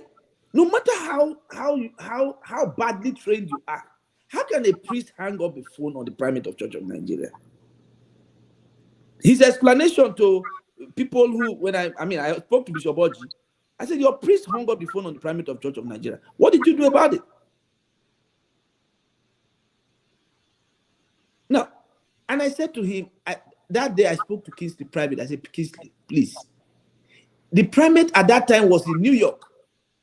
I said, Kingsley, I am ready to go with you, to go to the primate. If you are too proud to kneel down, I'm ready to kneel down to the primate. I say, Baba, your pikin don't come. I beg you, sir. He may have hung up the phone. Probably was afraid of talking to the primate. We don't know why he hung up the phone. Sir, please, forgive him. I have brought him to come and plead. I told him, quote me, I said to him, you know what he wrote me? He said, I don't know what you're talking about. I didn't do anything wrong. I don't see what I've done wrong that any people are talking about. You hung up the phone on the primate and you say you don't know what you've done wrong? So I looked at him, I said, okay, young man. So I gave him my card. I said, here's my card. If you ever need my help, please let me know. I am not on anybody. I'm not. I'm just here to help all of you. I want this church to. I don't want this church to divide. This is painful. I want people to resolve this matter. And I'm sure the primate in Church of Nigeria, one of the biggest news we hear is to wake up one day and hear that there is now a kumbaya in Irvington, that the two groups have come together. By the way, they just had a reconciliation service, and now they are ready to eat and drink and dine together. They have decided to. The primate will say, praise the Lord, my prayer has been answered. That's the prayer of the Church of Nigeria. That's what we are praying. And by the way, if they decide, you see, if the church had decided on together as a united group and said, look, we as a group have decided to go to ACNA, because this is another misinformation out there, that the Church of Nigeria is opposed to them going to. No, the Church of Nigeria is not opposed to anybody going to ACNA. If you want to go to ACNA, it's okay. It's okay. But do it the way it's supposed to be done. Go through the normal tools. Let your members do the voting by themselves. Don't manipulate it. This is America. America is a place of rights. Respect the right of the people. I was a rector in a church. I never manipulated any election one day. I never determined who should be on the vestry and who should not be on the vestry. And as I'm saying this, any priest anywhere who manipulates election in the vestry, you're doing the wrong thing. Because sometimes you think people, you want to get only your friends on the vestry. It doesn't represent the church. Because I want to be able to have people who can logically look at me and say, sir, even though you have this viewpoint, don't you think we should look at it like this? There always has to be a balance of leadership, a balance of power. That's what makes the beauty of Anglicanism. You may see some people, you don't like their face. But the day you make a deadly mistake, those people are the ones that will save you. Because while others are saying, all correct, we call them psychophants. They'll tell you, all correct. The day you make a deadly mistake, they'll tell you, all correct. But if you have some people who are logical, who think, who can say, sir, I know you always don't like my opinion, but for the first time, can you listen to me? I think this thing we are doing, let's look at it let's look at it differently. All right, thank you. Blackstone, I will skip you for now, please. There's a member of the church that joined us. I know he's been driving. I've been trying to stay with you. Timothy, welcome to the show. Oh, thank you, Dr. Damages. So what can you tell us that we have not had today, based on what's going on? Were you in church on that day, that the big fight? I was in church. Thank you, Dr. Damages. Thank you, my Lord Bishop, and all the contributors. I thank you. This is a good opportunity for us and for people around to know what exactly happened. Really, the bishop have really dissect every aspect of this our problem, and he understood it very, very well, and he touched all the nook and crannies of the. But I was listening because I was driving, so I have to just pull over. So my take is that writing should be done the right way. Some of us that been in the church for a very long time see what was happening at the beginning, when the trouble started. We would have started going to court, for instance. I know there was a time that it was up there that we need to go to court and solve this problem. But from what we were taught in church as Christians and all that, we're not supposed to be taking our brothers to court. So we stayed and for instance, when the church didn't even know that the name of the church has been changed. There are a lot of changes that happen in the church. Members, the congregation don't know. And some of the talks that come from the pulpit, from this particular Reverend, Venerable Kingsley, that wows everybody. When they changed that name, we didn't know. We were in the coffee hour after church service, I remember it was a Palm Sunday, and we after church, we already had church. We had church with the bulletin. It was in the coffee hour that somebody that came to join us after coffee hour looked at our bulletin and said, "Oh, you guys have changed your name." And that's when we started looking at the bulletin and said, "Oh yeah, our name have been changed. Nobody told us," and all that. So these are the things that can bring trouble amongst people. People want to go, but what do? We said, okay, we leave it in the hand of God. But the thing keeps happening since 2017, 18, 19, 20, like the bishop explained it. Venerable Kingsley had the opportunity. We gave him all the free hand, with open heart to do the right thing by the church. We paid him well. He's not like really, the church provided for everything that he need, that is needed for him to relax and do a good man's job. But there is something else that he's looking for, the way he handled us. He took so many of us to court several times. The first time I've seen a priest take his people to court. But thank God, God has a way of doing things.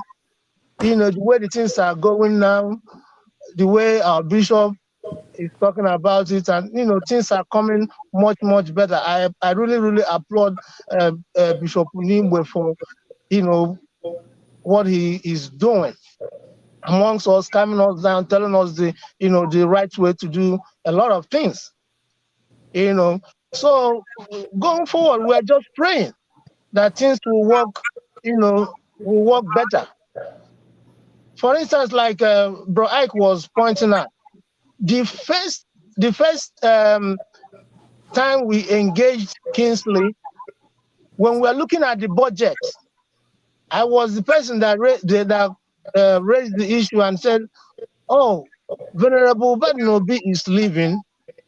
We have the pastor's salary, the same thing for the previous year and the same thing for the new year.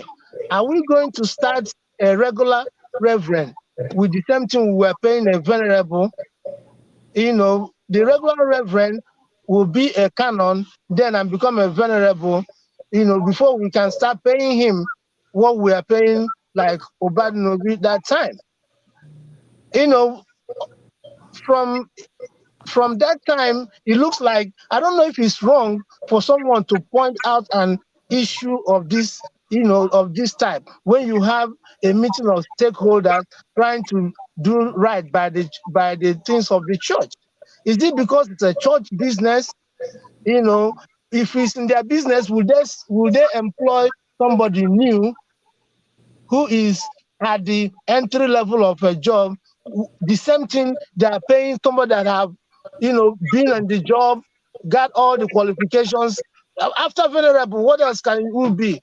Is to be a bishop, So, but anyway, these are the things that started. Like the bishop pointed out, throughout these years we left Kingsley, every year he will never conduct an election. He will just make it away. Like some people will come and complain to me, "Oh, why am I disqualified?" And I will beg him, I say, "Calm down, please. Let's, talk to." And when you go to talk to Kingsley or the people that work with him and all that, they will have one reason, and it will be like we're going to start quarreling, and we leave it there. And with time, people will say, "Oh, our people will fight." This time, this one took a lot of time. It was almost 5 years. Even as at the time we started having this problem, Venerable Obiola, already have exhausted his stay in our church. He's supposed to be, his contract supposed to be renewed and renewed and renewed. Anyway, but what I'm trying to say is, I think, so far so good. It was the trouble, but now I guess it's coming down. Although we're still in court, but I trust the courts here. I trust he's the one that took us to court, and by the grace of God, God will vindicate us. The property were like people that say, "Oh, it's about money." Yes, it's about money sometimes. It might interest you to know that we've just finished paying for that property. You know, why didn't they push all these things when we've not finished paying for the property? Sure. It was as soon as we finished paying for this property that, you know, you could hear Venerable Obiora say, "Oh, I'm the CEO." Or, you know, come, and people need to ask questions. You can't slap a child and ask and tell him not to cry. If I come to church and a pastor is supposed to say, I'm the pastor of this church, and the pastor will say, "Oh, I'm the CEO of this church," won't you ask questions? If you ask questions, then you become a very bad person. You know, but this is what is happening to us. You know, our people say, our people have this adage that the hen is crying around shouting. It's not for the kite that come to carry his chicks to leave him, but it's for the world to hear, you know, to know that he is in trouble. You know, we have done everything to try to resolve this matter outside courts, but it will interest you that the other side always say, "Oh, they are not interested in remediation," and that's where we are. So Timothy, what from your own perspective, what's the role of Bishop Oji in all this?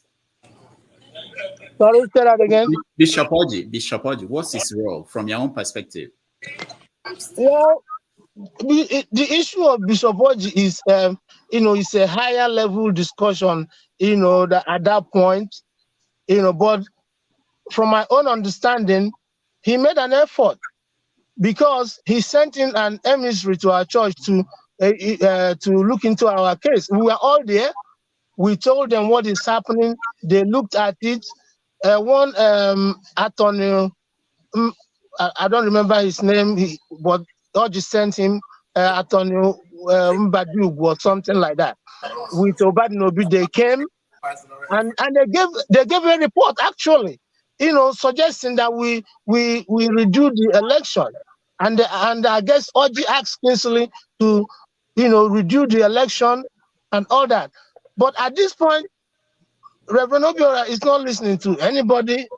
It might interest you that even the highest bishop, our primate, you know, Kingsley could not listen to him. Kingsley could not, and you know, respond to him when he called to resolve this. And so, you know, Oji tried in his own way to make Kingsley do the right thing, but he didn't, because I guess he already chose where to go.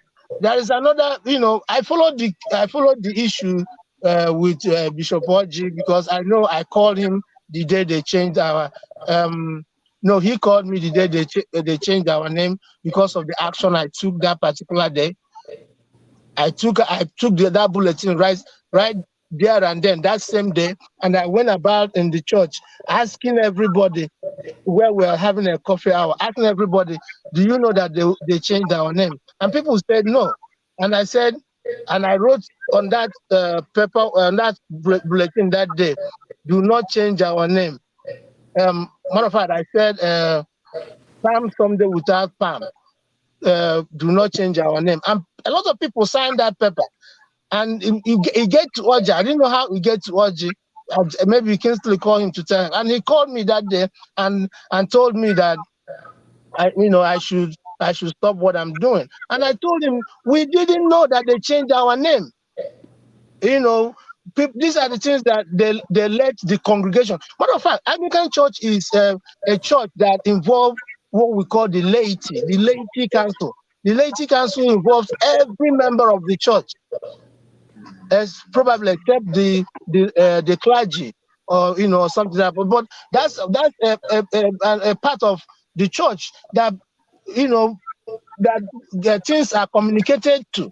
Especially things like changing your name, or you know, doing certain things. It's not that the name will kill you, but we accepted it all this while. We didn't do anything else. We continued. All right. But sorry, we're running out of time. But let me just ask you, at this point, who has the the majority of the congregation? Is it your group or the group of Kingsley's group? Who has the majority of people? That's a tricky question right there. You know, if I will tell you the truth, the number of people that stopped coming to church because of what Kingsley was doing, the havoc they were, people don't want to associate themselves with all this brouhaha. You know, the number of people that stopped coming to church and are coming back now little by little are so many. I can give you a situation where we come to a vestry meeting and the question is asked, what is going on in the church?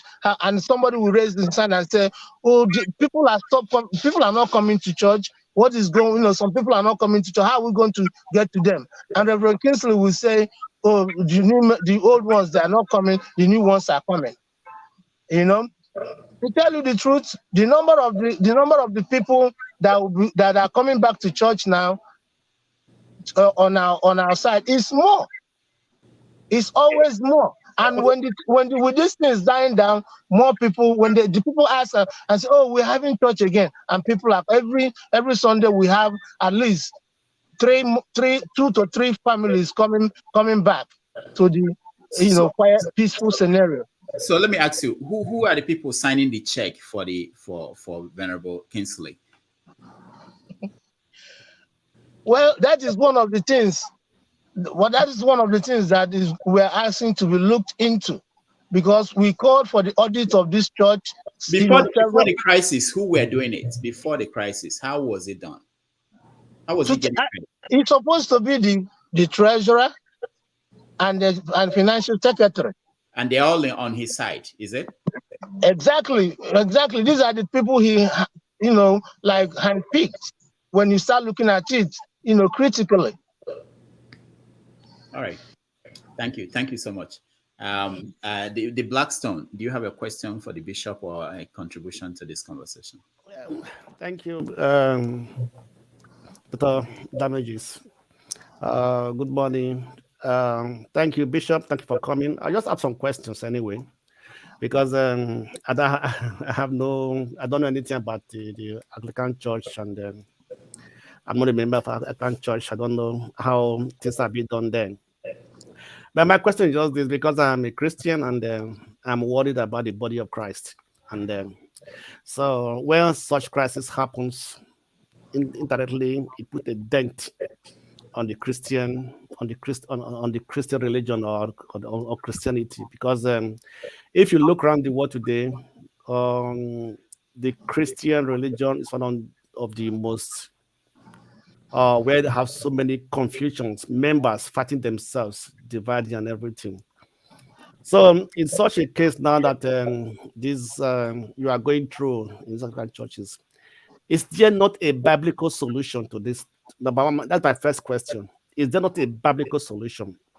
And I think if you read some of the books of Paul, such things were so happening at that time, and Paul gave some instructions to the church what they should do about such a situation. My second question is that is there not the possibility of suspending the person that is actually causing the problem, like the Kingsley? Does the church, the head of the church, or what they call Nigerian something, don't they have the power to suspend him from the church? Right. All right. That's the second question. Then my third question is that how do you people feel when these things are happening, and how does it affect the body of Christ? How does it affect the reputation of the body of Christ? I know it's happening in most churches anyway. So, but how do you people feel? How does it affect the body of Christ? Thank you. The Blackstone Bishop. Okay. Well, the process for discipline of priests is there, and ordinarily this would have made, if at that point the primate made that call, and he said to the priest, "Hold, stay off every action while we look into this matter." Any responsible priest would do exactly what the primate said. but everybody else but Obiora. What he did now was he hung up the phone on the primate. I personally called Bishop Oji the next day when I heard about it. I said, Bishop Oji, how can your priest hang up? He was still under Bishop Oji at that point. What have you done about it? Oh, I called Obiora, and Obiora said he didn't know it was a primate. I said, oh, wow. He didn't know it was a primate? Okay. But now he knows. I mean, you expect that if you say you hung up the phone on the primate accidentally, you didn't know it was a primate, what would you do the next? You call the primate and say, Your Grace, I'm really sorry. I didn't know it was you, right? But he didn't do that. And then the primate ordered that his license should be withdrawn. That was done. So, Timothy, you remember for 1 week, Venerable Obiora did not have a license because Bishop Oji withdrew his license by the order of the primate. But what did they do? By the next week, I'm not going to say who did. I don't know who. I'm not going to speak about that. But mysteriously, by the next week, Kingsley got a license from Bishop Ross from Anglican Diocese of the Rocky Mountains, all the way in Colorado. All the way in Colorado. So those questions, I mean, we know that all we can say, this is where I look at it. Bishop Oji withdrew his license, but by a week after that, he had another license in his hand and came back to the church and said, I now have a license from Bishop Ross of ACNA, and we are now part of ACNA. So Bishop, let me ask you, is Bishop Ross under the Church of Nigeria? Bishop Ross is under ACNA. He's not under Church of Nigeria. Okay. So this is outside the control of the Church of Nigeria. Correct. So now that's what he did. So he jumped out of the control of Church of Nigeria to avoid being held accountable by Church of Nigeria. And then now he's now under ACNA in quotes. And as you heard Bishop Ross say, I gave him temporary episcopal coverage, or what he called it. But this whole thing is going to be discussed at a bigger level, because even as a bishop, you don't give a license to a priest without finding out where the priest is coming from. If I'm going to license a priest, I have to get clearance from the bishop he was working with before.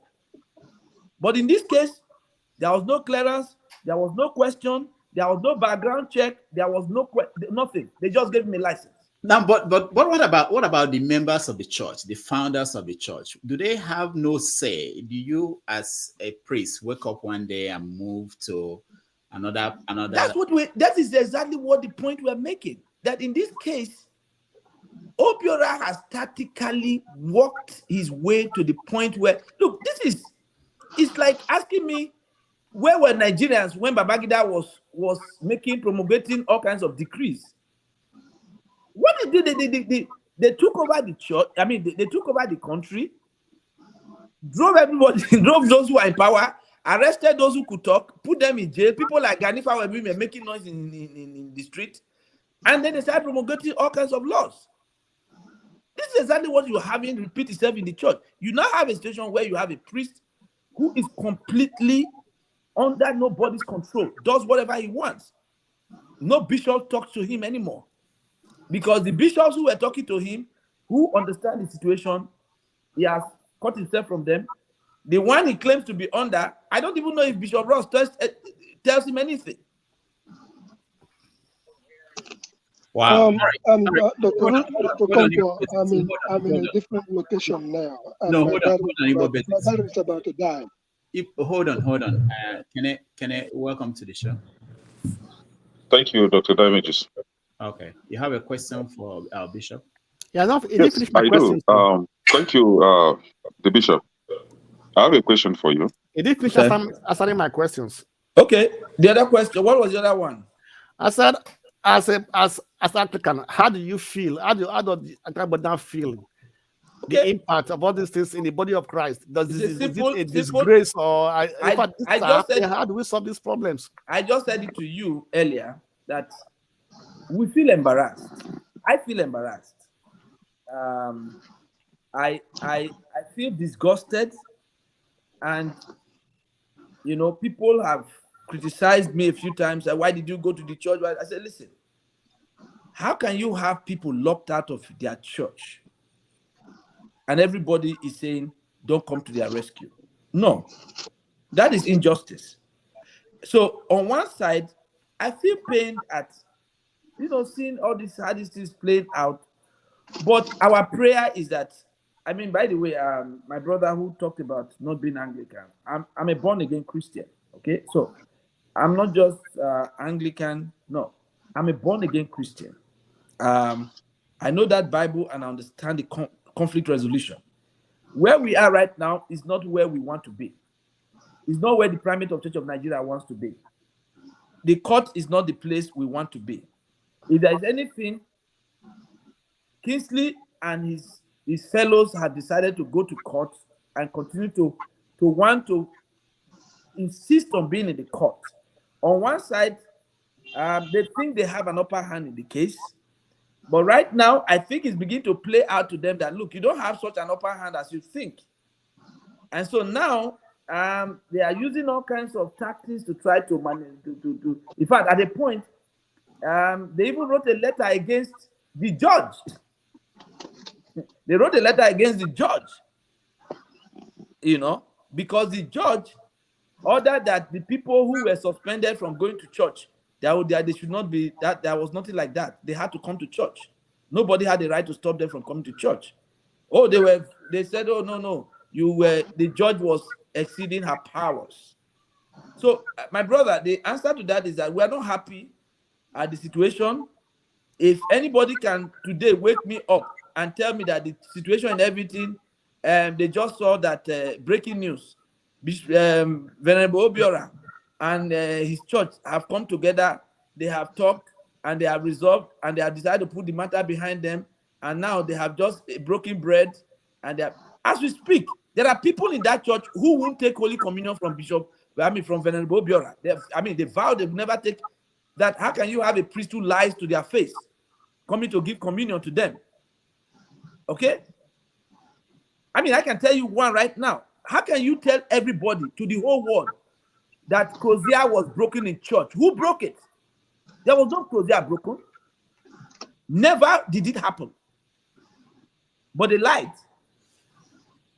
They said people were vandalizing things. Nobody vandalized anything. The people who have participated in this meeting. Was there anybody vandalizing anything in that church that day?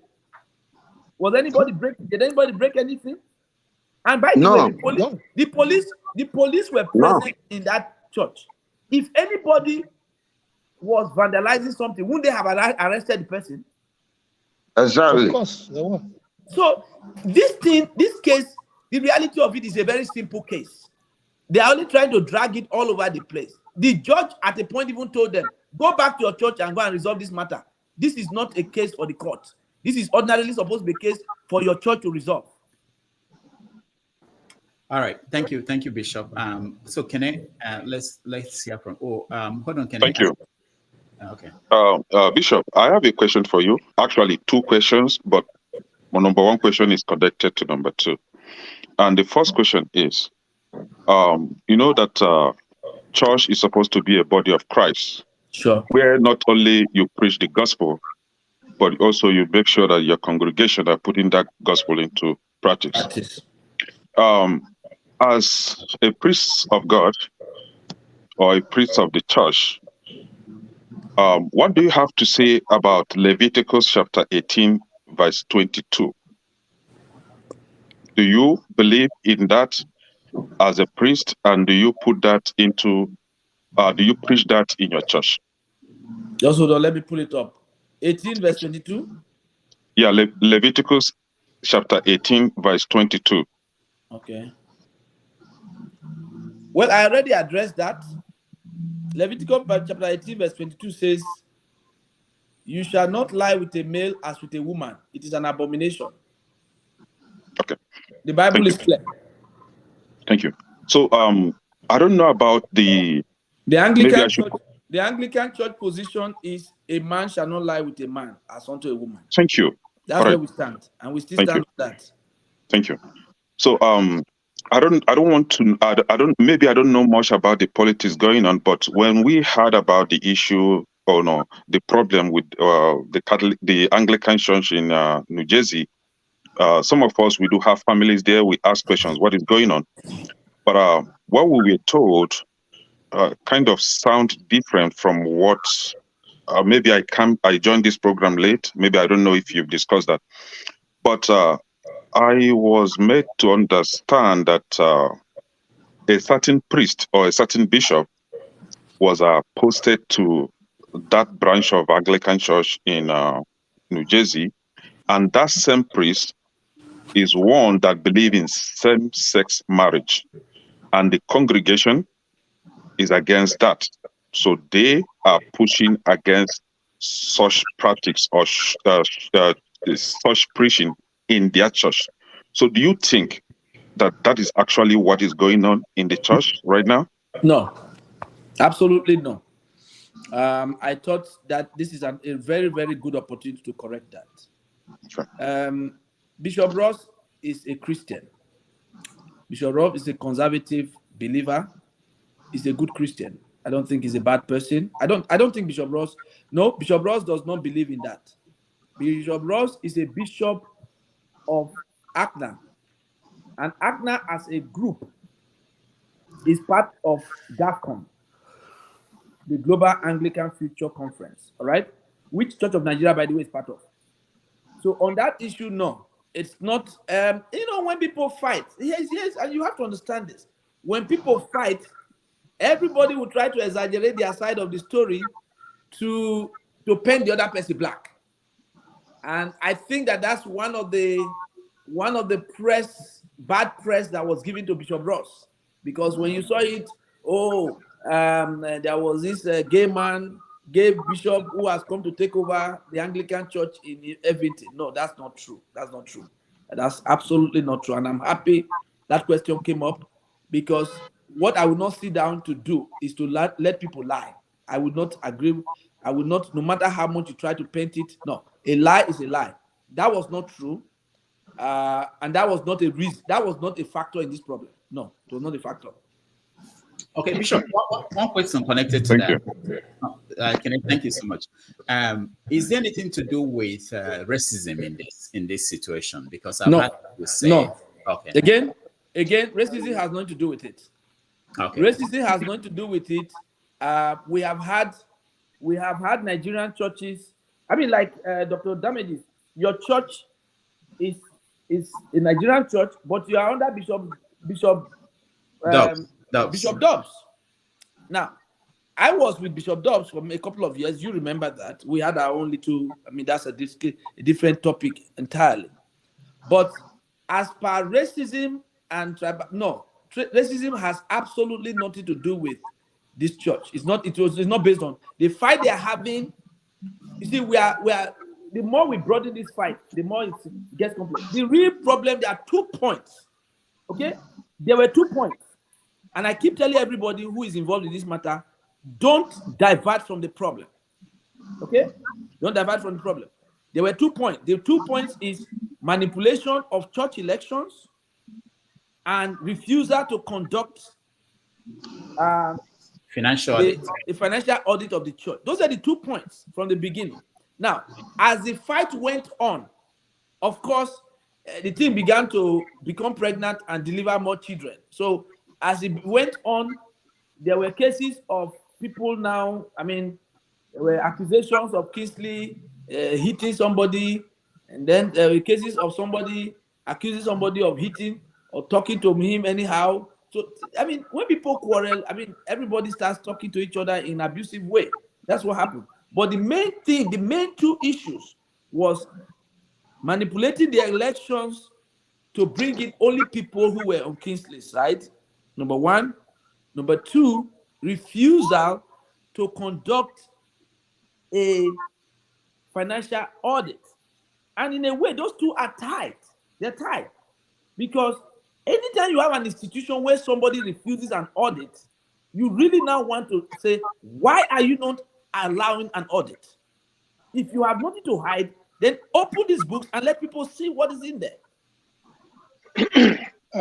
Dr. Daneji, if I may weigh in before my battery dies.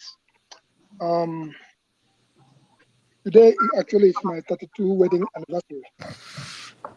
Congrats. I've actually broken some rules. I would try to speak this way.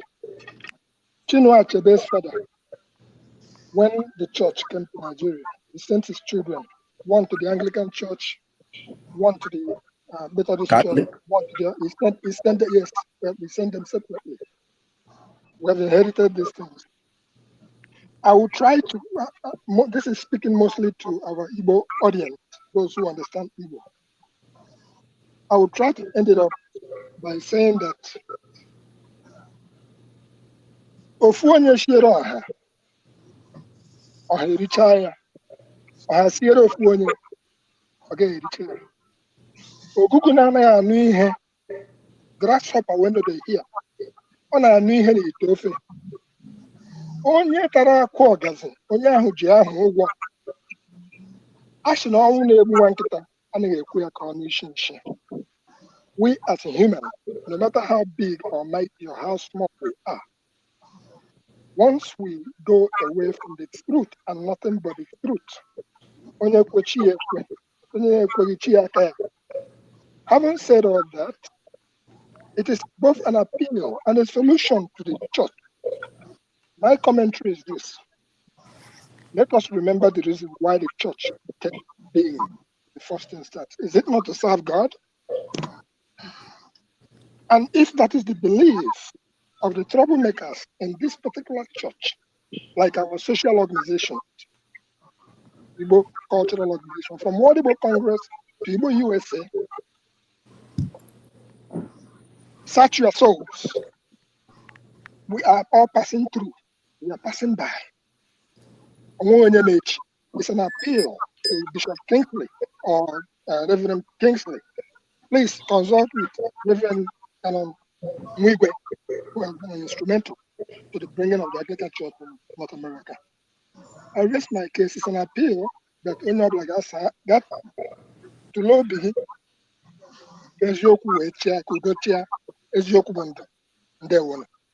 All right, thank you, Bob Bezic. Thank you so much. Can I know, please, we are running up. We have to end this in another less than 10 minutes. Paul, welcome to the show. And any question for the bishop? Contribution? Yeah, thank you, and good morning. My concern is that I know there's conflict in any organization, being corporate organization, religious organization. There's always a conflict. But this has gone beyond what I call conflict now. It has become what I want to now call politics. You understand? And it's not good for the Christendom. You understand? Calling us as a Christian, the word Christian, Christ-like. So I don't understand why we cannot treat it like conflict inside the temple of God. We have to treat it. We can't bring culture into religion. It never works. It never works. Sometimes maybe we can also think in the other way around, like Christ will say, if it is your will, let your will be done. But bringing all these things, you might get the solution you are looking for, or you might not get the solution you are looking for. But the thousands of people that you distract from this world, let's look at the big picture. That is my question. How can you manage this issue right now? Because I see it like more of politics than conflict in the temple of God. That's my question. All right. Thank you. Thank you, Paul. Jonaba is a pastor. Jonaba, your question for the bishop, and then he will take it together. Bishop, I think I follow the talk from the beginning a little a little bit. My question to you is that the Igbo community, how did they look at it in general? Did they think it's a tribal or a racial issue, or is just a few people personal interest that caused this conflict? Well, I think in recent time, with people are trying to find out the facts of this matter to know how to position themselves. On the brothers, like he said, one of them said Bishop Oji had sent a committee, set up a committee when he was still their bishop to review it, and so they came. Two of them flew in from Texas, and then one of them in New Jersey. And by the way, the one of the people who flew in from Texas was a former rector of the church, right? So, and they had a fair hearing. They listened to everybody. They came in. Everybody talked about their grievances. And then they sent their report to Bishop Oji.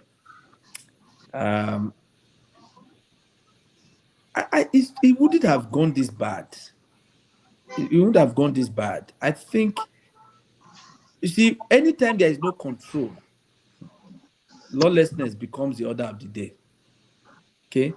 The problem we're having now is that there's absolutely there's no control right now. There's really no control mechanism.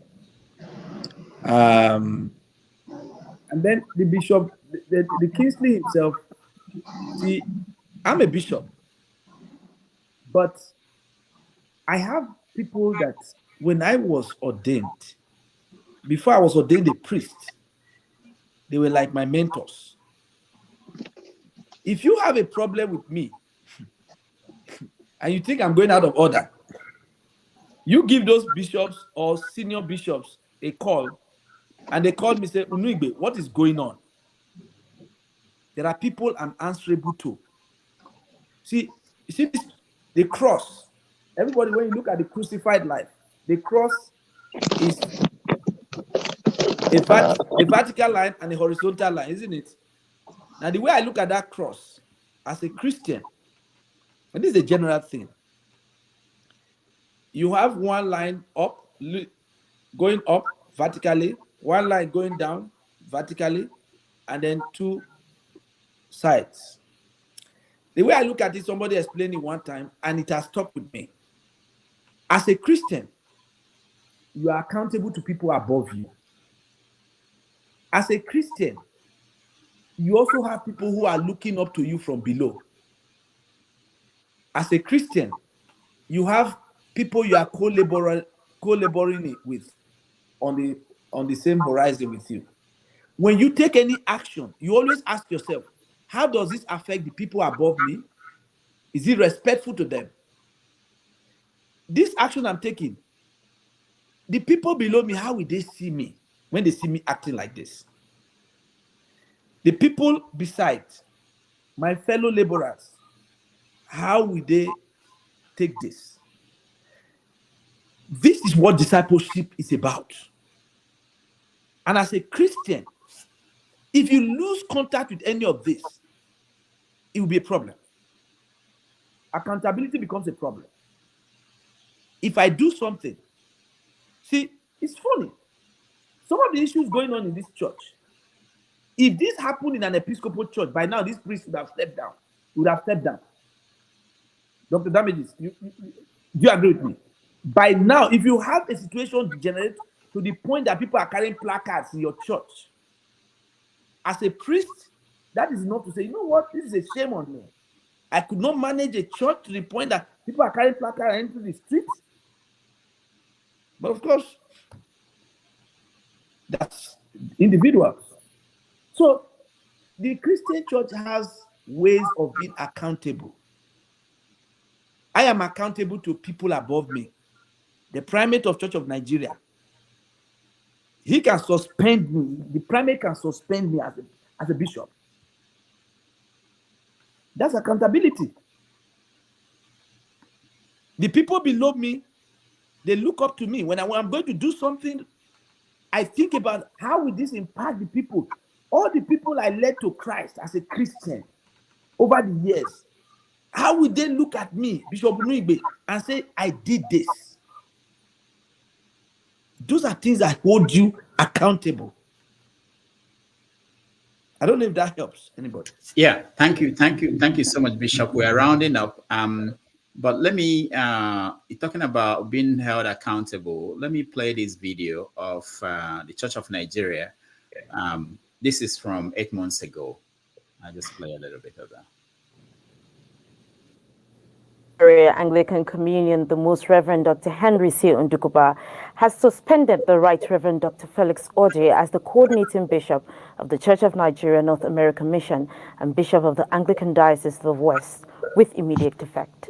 This was made known through a letter signed by the primate to Bishop Felix Orji. The primate, who deeply regrets the recent public utterances and actions of Bishop Orji against the authority of the Church of Nigeria, which has precipitated a moment of crisis in the mission field in North America. He prays for quick resolution and peace, urging all members and clergy to remain calm. The Right Reverend Celestine Irona, a suffragan bishop under the diocese, has been appointed to supervise the diocese for now, while Venerable Chukwuma Ubadinobi, the Dean of the Holy Trinity Cathedral, Houston, Texas, is to take charge of the cathedral work with the vestry until all issues are sorted out. Bishop Felix Orji was consecrated by the Church of Nigeria 11 years ago as a bishop under the Church of Nigeria to administer one of its dioceses in its mission to North America in order to provide a safe spiritual and pastoral home for all Bible-believing and all who cherish the Anglican heritage as we received it, in the face of erroneous doctrine and practice of the Episcopal Church. Meanwhile, the Cathedral Church of Holy Trinity, Houston, Texas, and several other churches in the diocese have voted to remain in the Church of Nigeria and will not move to Anglican Church in North America with Bishop Orji. The Anglican Church in North America in the United States is in the United States and Canada. It also includes some congregations in Mexico, 2 mission churches in Guatemala, and a missionary diocese in Cuba. All right. While we round up, Bishop, I want you to give us a little bit of information on that. What was that about? Is that part of crisis going on, or is this connected to this particular one? Well, it's. I would hesitate to comment much on that because Bishop Orji has already moved on to ACNA. The background to that was that his diocese, his diocesan board voted to leave the Church of Nigeria. And prior to that, he had made statements both on Facebook, on social media, just writing things. Some of them that directly sounded like insults to the Church of Nigeria. And we felt as a bishop, he needed to conduct himself a little bit better. Now, they voted to leave the Church of Nigeria. That's not the issue. And if that was a problem, I don't think the primate had a problem with that. But it was the way it was done. It was the way it was done. It didn't follow the procedure it's supposed to be. And so the primate had to use his discretion, did what he had to do. Celestine Irona is one of the bishops, suffragan bishops. So they have 3 bishops. Bishop Orji, the diocesan, Celestine is the suffragan, and there's another suffragan. But the diocesan board voted to leave the Church of Nigeria. But that's not the procedure. If you're going to do that, we have a way of doing it. So, but ultimately, what the primate did was, there was an initial, he did, and I'll put it as a temporary gap measure, suspended him, and then while the matter was looked into.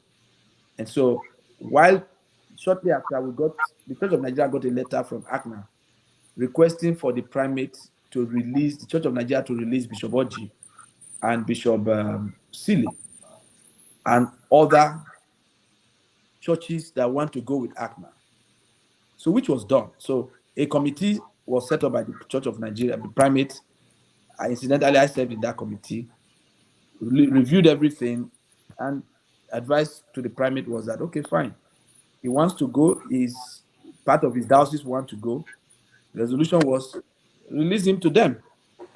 So the primate wrote a letter releasing him and Silly and those who want to go with him to ACNA.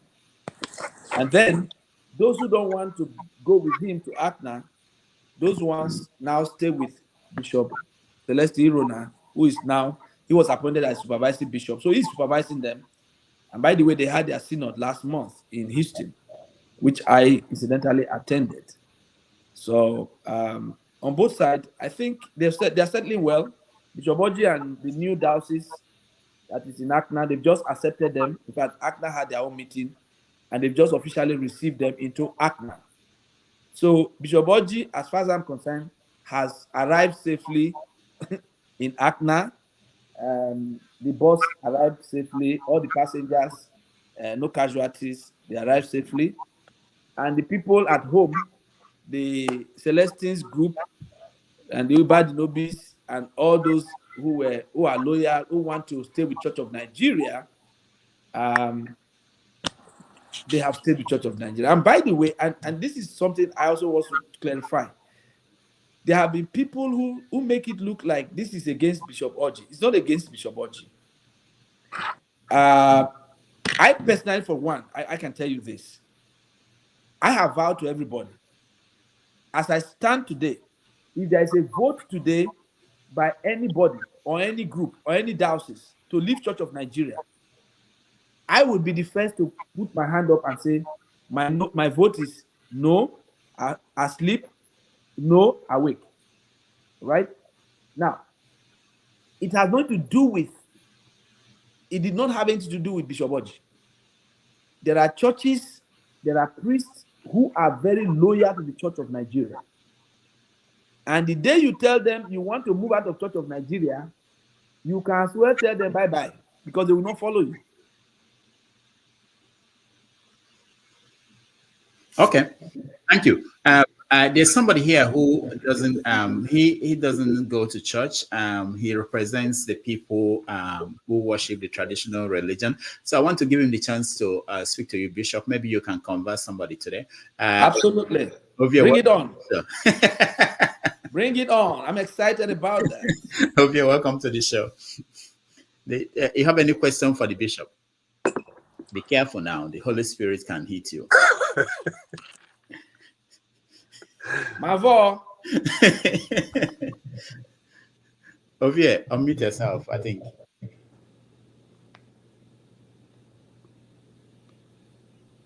Go ahead, Ovie. All right. His audio is not good.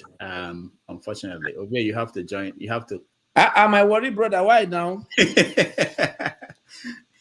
Your audio, Ovie, we can't hear you. Your audio, we can't hear you. You have to. I really wanted to speak to you. Yeah, he will go out and come back in. Ovie, you have a show. You should know how this works. You can get my number from Dr. Damages and call me privately. Yeah, we can also do the baptism when he converts. Absolutely. All right. So let's go to Dan. Dan, welcome to the show. Yeah. Good evening, ladies, gentlemen. And I started with you in this show. I was half asleep, but I was listening. Thank you. And you know why I came in, to be honest with you, is because you said something. Doctor asked you a question about how does this church begin and all these things. You said that most of you guys are the people who started the particular church. Sure. Before then, you know, it's just like a business. Before now, you register it with the Nigerian bigger system. Sure. You know, but some people like us, you can see my hair. I'm a Rasta man. Yeah, man. Yeah, man.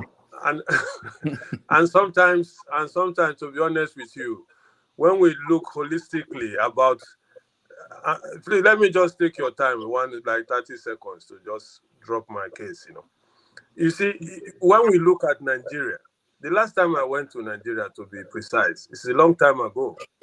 I went to Abuja, and in the street I was staying, I was surprised that almost half of the houses there were churches. And it has been a long time I came to Nigeria. So for me, it was a kind of strange. The time I was in Nigeria, we know where the church is. You know, every Sunday, everybody will march to that place. We know you are going to church. But suddenly, church became everywhere. So let me now learn to this problem that is going on now that brought you here. Okay, this brother now who has his own church, and he decided to handle his own church the way he wants, like rubber stamping all the people around him, like you said. I mean, he feels like he's the owner of this church. And now somebody is compelling him now to join the Nigerian system, which we all know is not easy. Let me correct that. Let me correct that. That's where the problem is. In his own case, he doesn't have that liberty. Because this church started probably when he was still in primary school. This church started in 1998, 99. Kingsley only came to this United States in 2016. So you can see there have been a series of clergy. Unuigbe was the first clergy. But I thought you said he started this branch. No, this one is he didn't start it. He didn't start it. No. Okay, then I didn't get it. No, he did. He didn't start it. So, and that's the problem with this, because while he didn't start it, he wants to run it as if he calls, like he said, he's the CEO of this church now. Wants to run it like a CEO, founder and owner. And the people, and these people, the problem with this church, let me tell you, by the way, this church, Timothy, I hope I'm not wrong. This church is probably one of the most difficult churches in the Northeast. Am I wrong, Timothy? So it's not so anybody who's going to ever become a priest in this church, if you hear that Kingsley for any reason decide to leave that church, you say you are running there. Let me tell you, you have some work in your hand. That church is not a simple church. The church is filled with professors. Okay, you have professors, you have medical doctors, you have lawyers. In fact, at the first time when the primate spoke to me about this church, he said, "What I heard is that these people who are making trouble are just a bunch of drunkards." I said, "Primate, no, you are wrong. The people that are causing that they say they are causing trouble in this church, if you look at the list, you have lawyers, you have doctors, you have professors, but excuse me, engineers." Excuse me, bro, before you just confuse me a little bit. Is it not this problem that we are facing in Nigeria, all these qualifications, lawyers, professors, they think that because they have read so many books and because they have these titles, some of them even bought their certificate like we see these days. Don't you think that is the problem? These ones are not the ones that bought. These are not bought. No, I'm just giving instances. Well, again, yeah, let me tell you, so here is the uniqueness there. See, the way you pastor, this is where pastoralia comes in. The way you pastor a church in the village. Please, can you tell us the criteria of being a pastor in that black league? What does it take for you to qualify? You want to come to school with us? You have to go to theological. You have to go. Okay, here is the qualification. You have to go to theological. Yeah, tell us what qualifies somebody to be, because sometimes there are some pastors that you see, that they are not qualified. Anglican Church, you can't have unqualified pastors. You have to go with all this trouble going on. In Anglican Church, we don't have that. We train you. You have to go to school. You go to theological school, and then after the theological school, you'll be ordained a deacon, and then you'll be a deacon for about 1 year, and then you'll now be made a priest.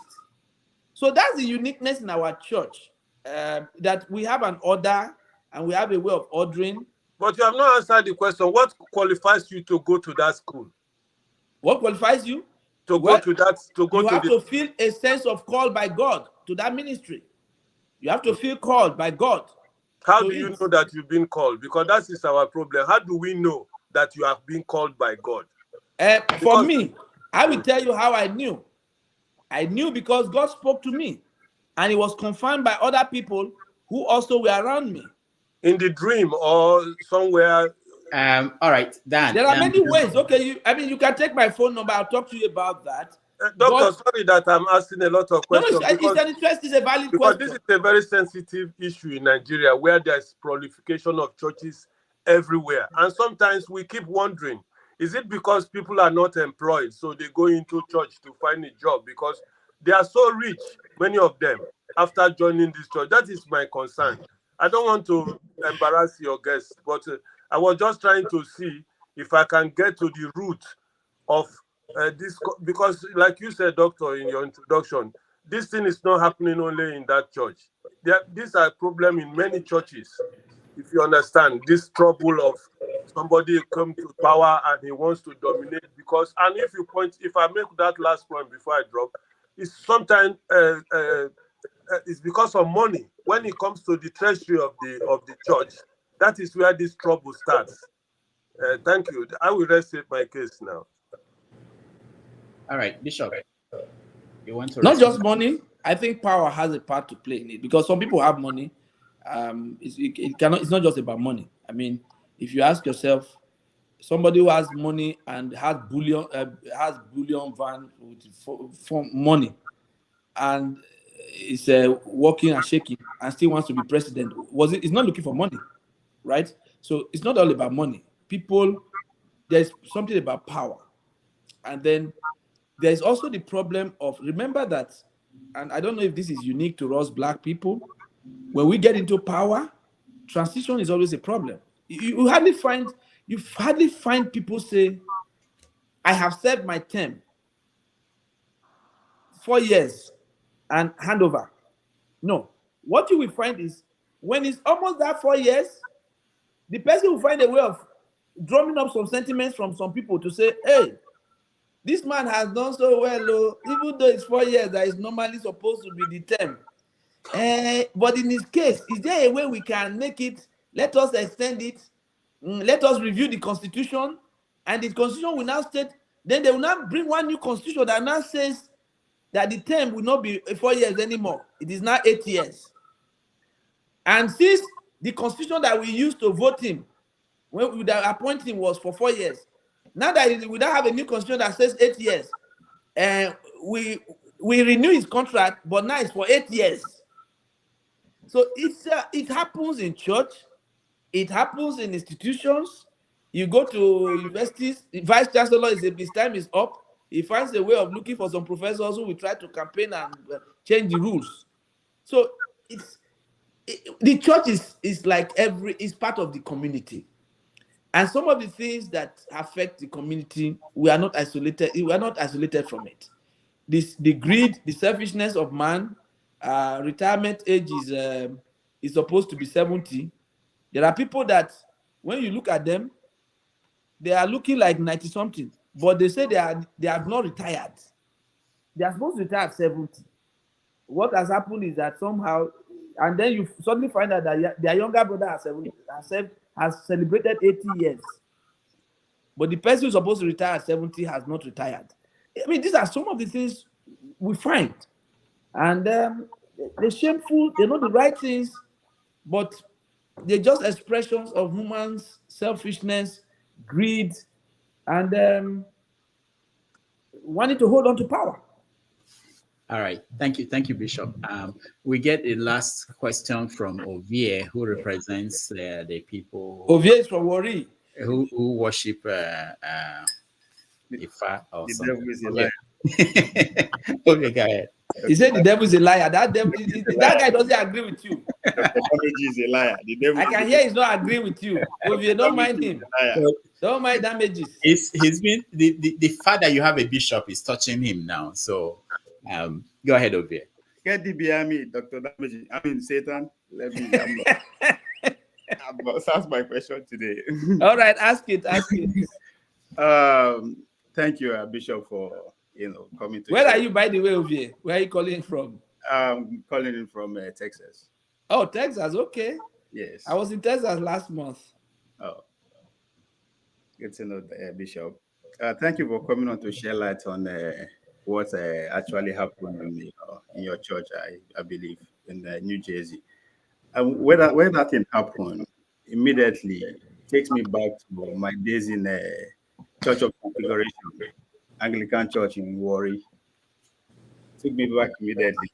But again, I also appreciate the fact that you are saying the obvious, that it's all about power, right? You're using political terms like the gay, and all that. So my question, I will use my friend format. That is Kenneth, who said we have 2 questions, but one is connected to the other. So I will do like that. So my question is, how much, now that you make it obvious that you say the reality that power is also involved, money is involved and all that, how much does the local politics, actually affect or involve in what transpired that day or what's still happening? When I mean local politics, I'm not just narrowing down to the Nigerian communities here in New Jersey alone, but in New Jersey as a whole. And 2, I don't know if you are familiar with, if you know Bishop Sunday Onoha. He's the founder and president of Vision Africa International and the co-founder of Interfaith Dialogue Forum for Peace. Okay. He also served as the advisor to then President Passenger on privatization. I lost the word here. Privatization. Privatization, yes. So I don't know if talking about power here, I believe he has a little bit of influence that can actually in what is happening there, or if that's not necessary. That's my question. All right. Bishop, he's done. So like I said, power is involved. The truth about it is that power is the role of a clergy in the church. The clergy is the center of power in any church. He preaches every Sunday, and in a way influences people's thinking by the preaching. That's number 1. Then also, he's interacting with people and he's meeting with them, knowing where the viewpoints of people and where they stand. And then he also has a way of being able to indirectly influence people and say, hey, and it's very difficult to have people in a system not use it. It's just that some people overuse it. If Damages was in my church, for example, and I say, hey, Damages, I see you are very good with social media and this, I can encourage him and say, hey, I want you to be on the vestry so that you'll be the head of the committee for social media in my church. So the pastor has a way of influencing people to get them into position, which in itself is not evil if it's positive. Where it becomes a problem is when the only people you want on the vestry are the people who will rubber stamp what you believe in. That's where the problem is. Okay? And you know that is also the problem with most government institutions. People come into power, a president comes in, and he tells you, the only people I'm going to allow to come in, appoint for ministerial positions, are people who supported me when I was voted. And so he only appoints people.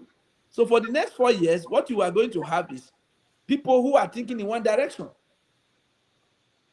When they finish their term, they do this, the other party takes over, they do exactly the same thing. So in the church, in a way, that also has a way of filtering in. We can't go into elaborate, you're talking about transfiguration and things that have happened in the Anglican churches in Nigeria. The reality of it is that this one is the only problem we have now is that social media has made everything so all over the place. There are churches in Nigeria that, as we speak, their bishop can't enter the church. They lock the bishop out of the church. The bishop can't enter our church. There are churches in Nigeria, as we speak. It's conflict. They have so much conflict with the bishop. They lock the church and they say bishop cannot come to their church. As we are speaking, they've not been able to resolve it. All right. Thank you so much, Bishop. Any final comments before we end the segment and go back to where's the Unuigbe from, if you don't mind, Bishop? I'm from Ora. Ora, okay. Sabogida Ora. I'm from Sabogida Ora diocese. I'm from Ososo. Ososo. Yeah. Wow, wonderful. God bless you. Thank you. Send your number to me later so that we could talk. All right, maybe the young small. We are going to convert OVA back to reality. No. OVA is going to be one of my my lay ministers. Oh, can I choose where my parish, my own parish? Can I choose? Yeah, you can choose that. That's fine. They will be baptized. I will come to Texas. Dan, what do you want to say? Yeah, my final kind of a statement or a little question which he can just quickly answer. Bishop, you know, sometimes I used to have my wildest dream about churches and Nigeria. You know, I have this dream sometimes. And sometimes I discuss in myself, what is the problem? Why do churches have a lot of problem? Because sometimes I think churches were supposed to be a place where I'm a real Christian, despite my hair look, but I believe in Christ. I go to church. Those days, though, not nowadays that they've turned church to some kind of things. My problem in my wildest dream is that, for example, if you actually go to church, you understand that Jesus Christ's hair is like that of your own. Okay, thank you. Jesus Christ, your hair be like your own. Thank you. I don't know. Now I know. Okay, what I wanted to say, like I said, is in my wildest dream, sometimes I imagine if I become a man of power today, I will close many churches in Nigeria. Because Nigerians are people who really believe in God. And many people have taken advantage of this to confuse a lot of Nigerians.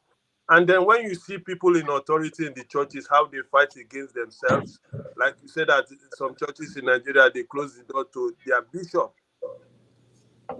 So, and again, what the churches are doing with our education, for example, I can say that the churches in Nigeria destroy the public education because every Dick and Harry church you see in Nigeria, they have a school. And they go to the public schools and take the best teachers of that public school to their own church school. You understand? So I don't know what you people are trying to do how to tackle this problem these churches are bringing to Nigeria. Thank you. All right, thank you. Bishop, before you answer, let me just put in my last question and then you give us your final closing remarks.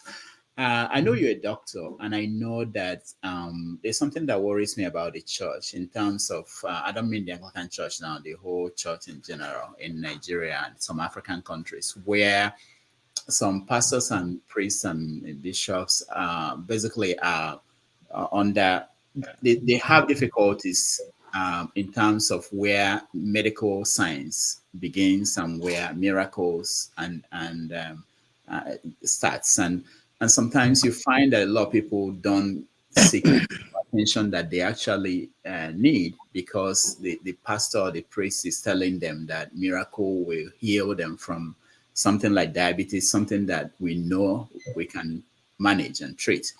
So maybe you can address that while you answer the last questions. Okay.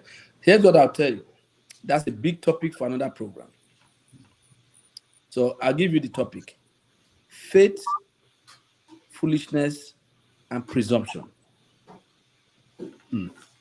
Okay?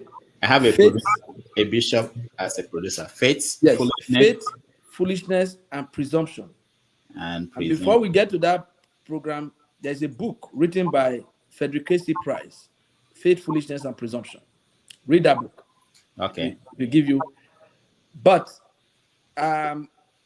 yes, absolutely. As a physician, I can tell you there is a lot of damages being done right now to people's lives by so-called faith preachers. And I am the first to tell you, as a doctor, I am absolutely upset about the effect of some of these things now. There's so much of denial. You have people who won't check their blood pressure, and when they come to my clinic, I check it, and their blood pressure is 200 and something over 120. What do you think comes out from their mouth? Blood of Jesus. I refuse it in Jesus' name. I reject it in Jesus' name. I reject it. Okay? Blood of Jesus. I reject it in Jesus' name. The guy is going to have a stroke next week. And before you know it, he's either paralyzed or he dies. Why? Because he went to a program, somebody told him, throw away all your medicine. But you know what I tell people? Believe it. I love faith. And I am a strong believer in faith. I'm a word of faith guy. But Dr. Damages, I just took my amlodipine. I just took it this morning with my losartan. And I'm careful to tell people. I don't like to lie to people. You're wearing glasses now, Dr. Damages, right? I wasn't wearing it some years back. You don't have faith. That's why you're still wearing glasses, you know. How can you be wearing glasses? Now, without it, I can see three of you on the screen. I don't know which one is talking. And so what I sometimes look at, when I look at the people who tell somebody to throw away your medicine, sometimes the preacher who is telling you he's wearing glasses. So you see sometimes, my brother, on one side, Dan, I agree with you. There has been a lot of manipulation of people. But that also, in everything, there's abuse. But abuse does not completely eradicate the right thing. There's still the right thing. But there are people who, of course, abuse it. The church in Nigeria, let me tell you, my brother, if the people in Nigeria don't go to church the way they are going, I don't know how they would have survived. Have you been to Nigeria recently? You ask yourself, how do people survive in this country? But for me, I don't really blame. Let me tell you, I'm a little bit on the other side of the fence. If you stay in Nigeria and go to church, you will go to church more than them, because some of them, the only thing they can, the only thing the only place they can survive is church, because you have no salary to eat. I mean, you have nothing. I mean, you are talking about going to doctor. It's not who has medicine that will go to doctor. You go to the hospital, they say make you drop deposit. How much is deposit? But Bishop, is that not the problem why Nigeria is on the floor? Because the religious people keep giving us this false hope instead of telling them to at least protest for their liberty. They tell you, don't worry, like you are saying, God will come down, and God never came down. It still comes down. Don't worry, it still comes down. In Nigeria? Yeah, I'm telling you. If not, by now Nigeria don't destroy you. Nigeria never destroy. No, we are still at Nigeria destroyed. Sorry, you said something now that you say you are a man of faith and you believe in faith. Oh, absolutely. Let me ask you this question. Tucker Carlson said democracy is a faith-based system. Now, I am asking you this question because Rudolph, you see, we don't enter the other topic now. no, because before I spoke, people have started logging in now. I told you the topic, that one is going to go viral. Faith, foolishness, and presumption. Bishop, I wanted this conversation on Sunday, but I know that you have to be in church. Perfect. Bishop was taking shot at our president, right? That I didn't mention anybody's name. Okay. I said our president plenty too. We have men. So my question now is that, as a man of faith, and we are practicing the system that is based on faith, do you have faith in Nigerian democracy? Do you have faith in our system? Thank you. Do I have faith in Nigerian democracy system? Yes. Well, if the democracy system is allowed to run unmanipulated by people, if it was, democracy, let me put it like that. Let me be honest with you. Democracy is an evolving process. Everybody looks at the United States today. United States is more than 200 years. So you know how many years it used for them to get to where we are now? I was telling somebody recently, I said, no matter how you see the election we have today, it was better than 1979. It was better than 1983. It was better than 1987. Let me tell you, in 1987, thumb printing, we were small children. They carried us to classroom to help to thumb print. As we are thumb printing, they will now ask. So as Bishop don't become what you mean, that one way down the line say no talk. Buchakawa. They go call you. As they were thumb printing, now, as they thumb print, when they were thumb printing, right?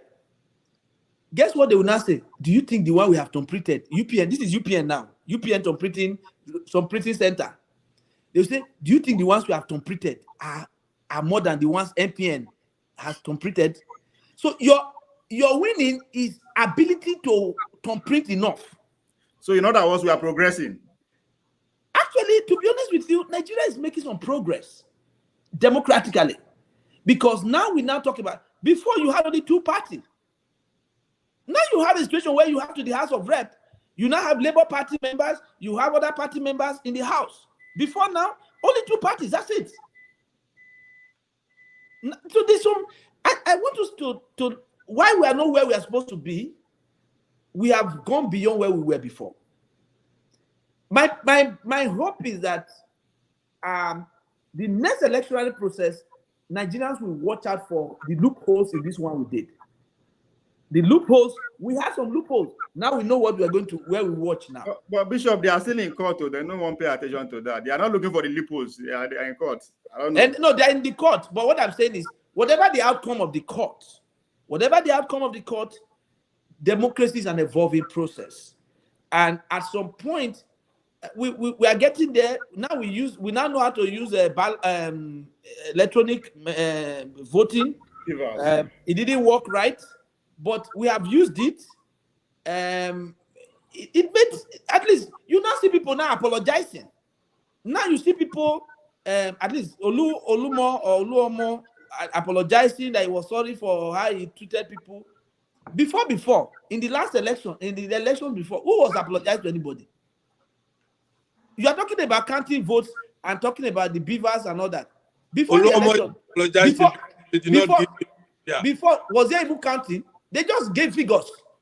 My village, they just because they did not give him his share. That's why he's apologizing. What I'm saying, so in my village, what you just have is they just say, okay, that village, 5,000. The population of the village is probably not even up to 5,000. They just give them figure, virtual figure, 5,000. So if you ask my opinion, I think that I believe in Nigeria. I believe strongly in Nigeria. A problem with Nigeria is human beings. And as we begin to correct it, we begin to insist, and everybody insists on not collecting money for votes.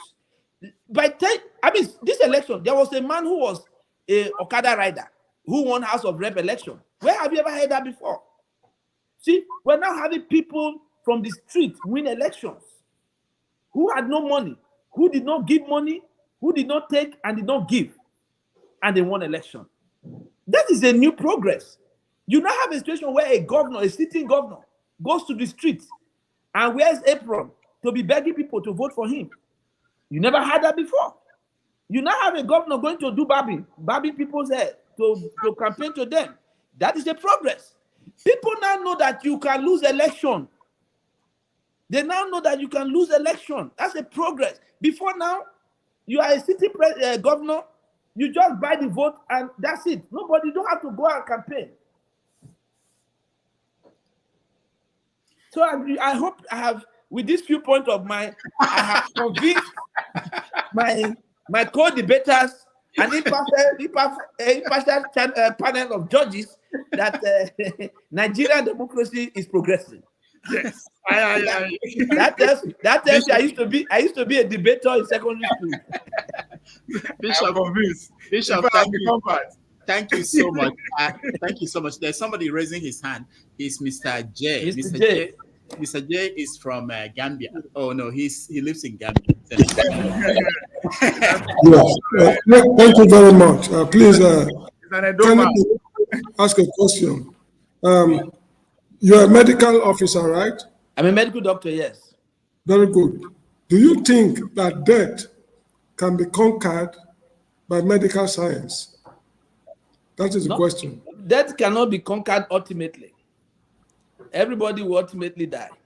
No matter the doctor we can push it, we can elongate it, but we can't prevent death. Death ultimately everybody must die one day.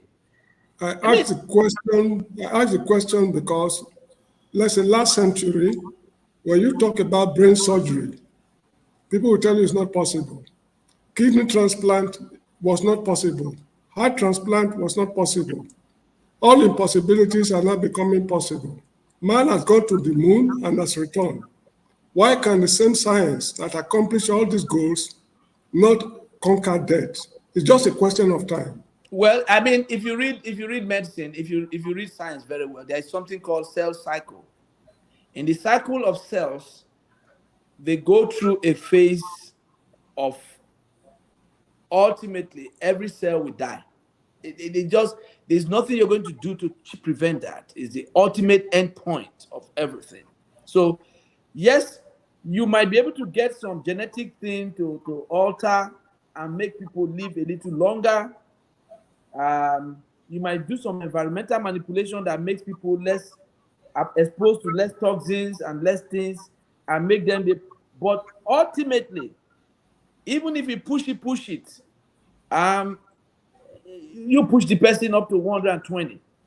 But I'll tell you, if you see most people who are 120, 130, you don't even want God to extend life more than that. Because when you are in that age, even to poop, to even go to bathroom is not a problem. No, but we were told that Methuselah lived for 969 years. Well, that is what in their generation. And then when God saw the way man was behaving, God was the one who reduced the age by himself. And said, you know what, these guys, I gave you too much time. You are wasting. I gave you too much time and you are misbehaving. Let's give you less time. And that's what happened. All right. Anyway, some other time. Thank you so much. You're welcome, sir. Bishop, thank you so much, and we appreciate you. It's been a pleasure. We wish that our bishops are like you, but they're not like you. Thank you so much for being here. Thank you, everybody. God bless you, and go to church tomorrow. Let's have a word of prayer. By the way, I'll pray for you, if you don't mind. Okay, yeah, you can go ahead. Yeah. All right, let us pray. Gracious Father, we thank you for this interview. Thank you for all that we have discussed this afternoon. We want to use the opportunity to pray for the Anglican Church in Irvington, Igbo Anglican Church. We pray for that church. We pray for Kingsley, the Reverend over there.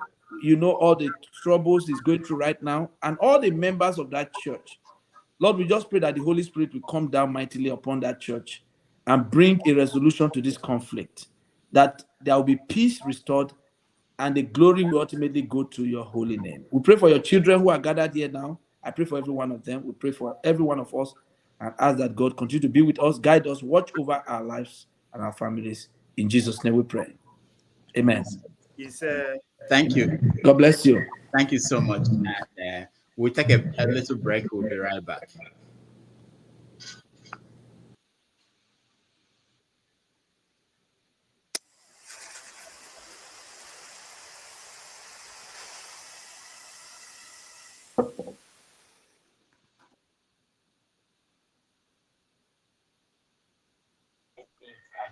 Obiana, what are you they drink? I've been away to they drink.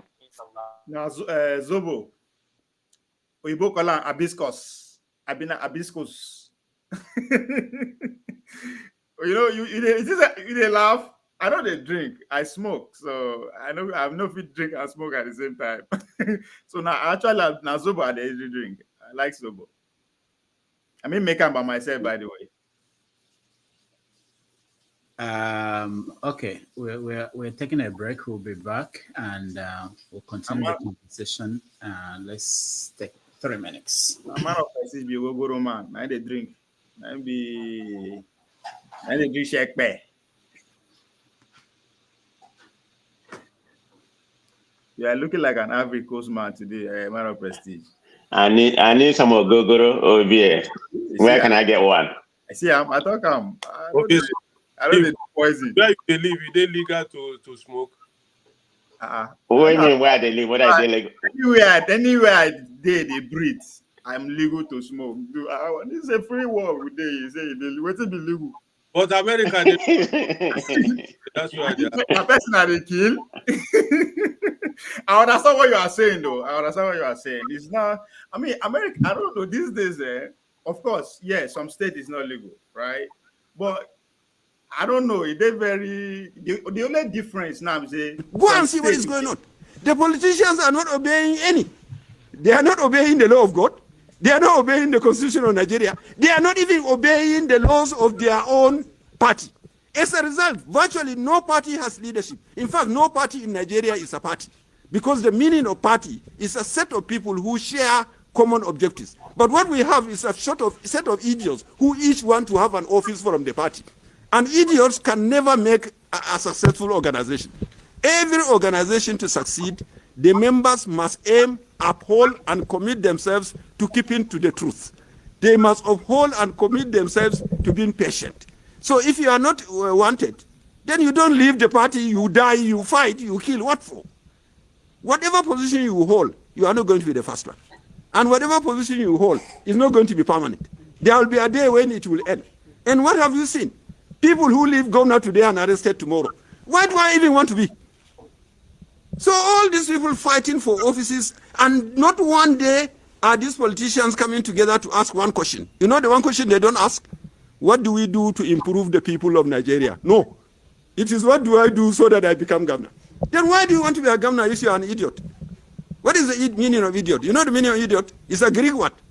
It means the person who only thinks of himself. If everybody thinks of himself, who is going to have a wife? Which wife is going to have a husband? So unless our politicians accept that truth, the truth is the truth. We must set up rules. The rules are already there. Yeah, you understand? There is no party that has no constitution. And then you see them going to court to interpret the constitution. Are you mad people? You made the constitution yourself. Who do you need to interpret it? It's only that you are not honest to yourselves. Because you sat down and wrote it. If you don't know the meaning and you wrote, what will Abbas Tafida call you? You know, mad people. Because only a madman will write a thing and he needs somebody to interpret the very thing he has written. So I will tell the parties, you all have your constitution. The nation has a constitution. And you are supposed to be a set of people with common goals, common objectives. So please show us you have common goals. Show us you have rules made by your party. Show us you have respect for the constitution of Nigeria. Do not transfer the election to the courts. Our vice president himself honestly accepted that guilt. The courts have become those who are appointing the governors. In another reverse, I respect him as a lawyer, but what he's saying is, we as politicians, we have failed to act on even what we know. We know the constitution, we know the fact, and we failed, we wait for the court to judge. In many places, you see 4 people who go to a village, hide, and write the results. They have finished delegate, they have finished this, they want all the delegates to belong to one person. Then why do we have the democracy? Yeah, you understand? So the second part is they take money and give to youth. These youth are young people who are supposed to be reading, learning, and planning their future. So please let our children be peaceful. Give them chance to build themselves as young men. If you can do what is good for them, do. If you cannot, please leave them alone. The final part is to the ordinary people. Somebody come and distribute 10 naira and you jump, you clap for him. And at the end of the day, it's only the bait. You have become the fish in the water. That he's putting the bait and catch the fish and go and put it on fire. So my people here in Jalingo, my advice is, let's keep to the truth. Let everybody vote according to his conscience, and let's hit those who are trying to cheat the system. Because they are the people cheating us. They are the people harming us. If we have free and fair election, if one person is wrong, we can make another election next time and change him. But you have one donkey producing another donkey, and they will say no camel should carry lots. And can the donkey carry the lots? Sabris. Wow. Welcome back to the show. And who is that man? Who knows him? Guys, Emir of where? Jalingo. Yes, Jalingo, yes.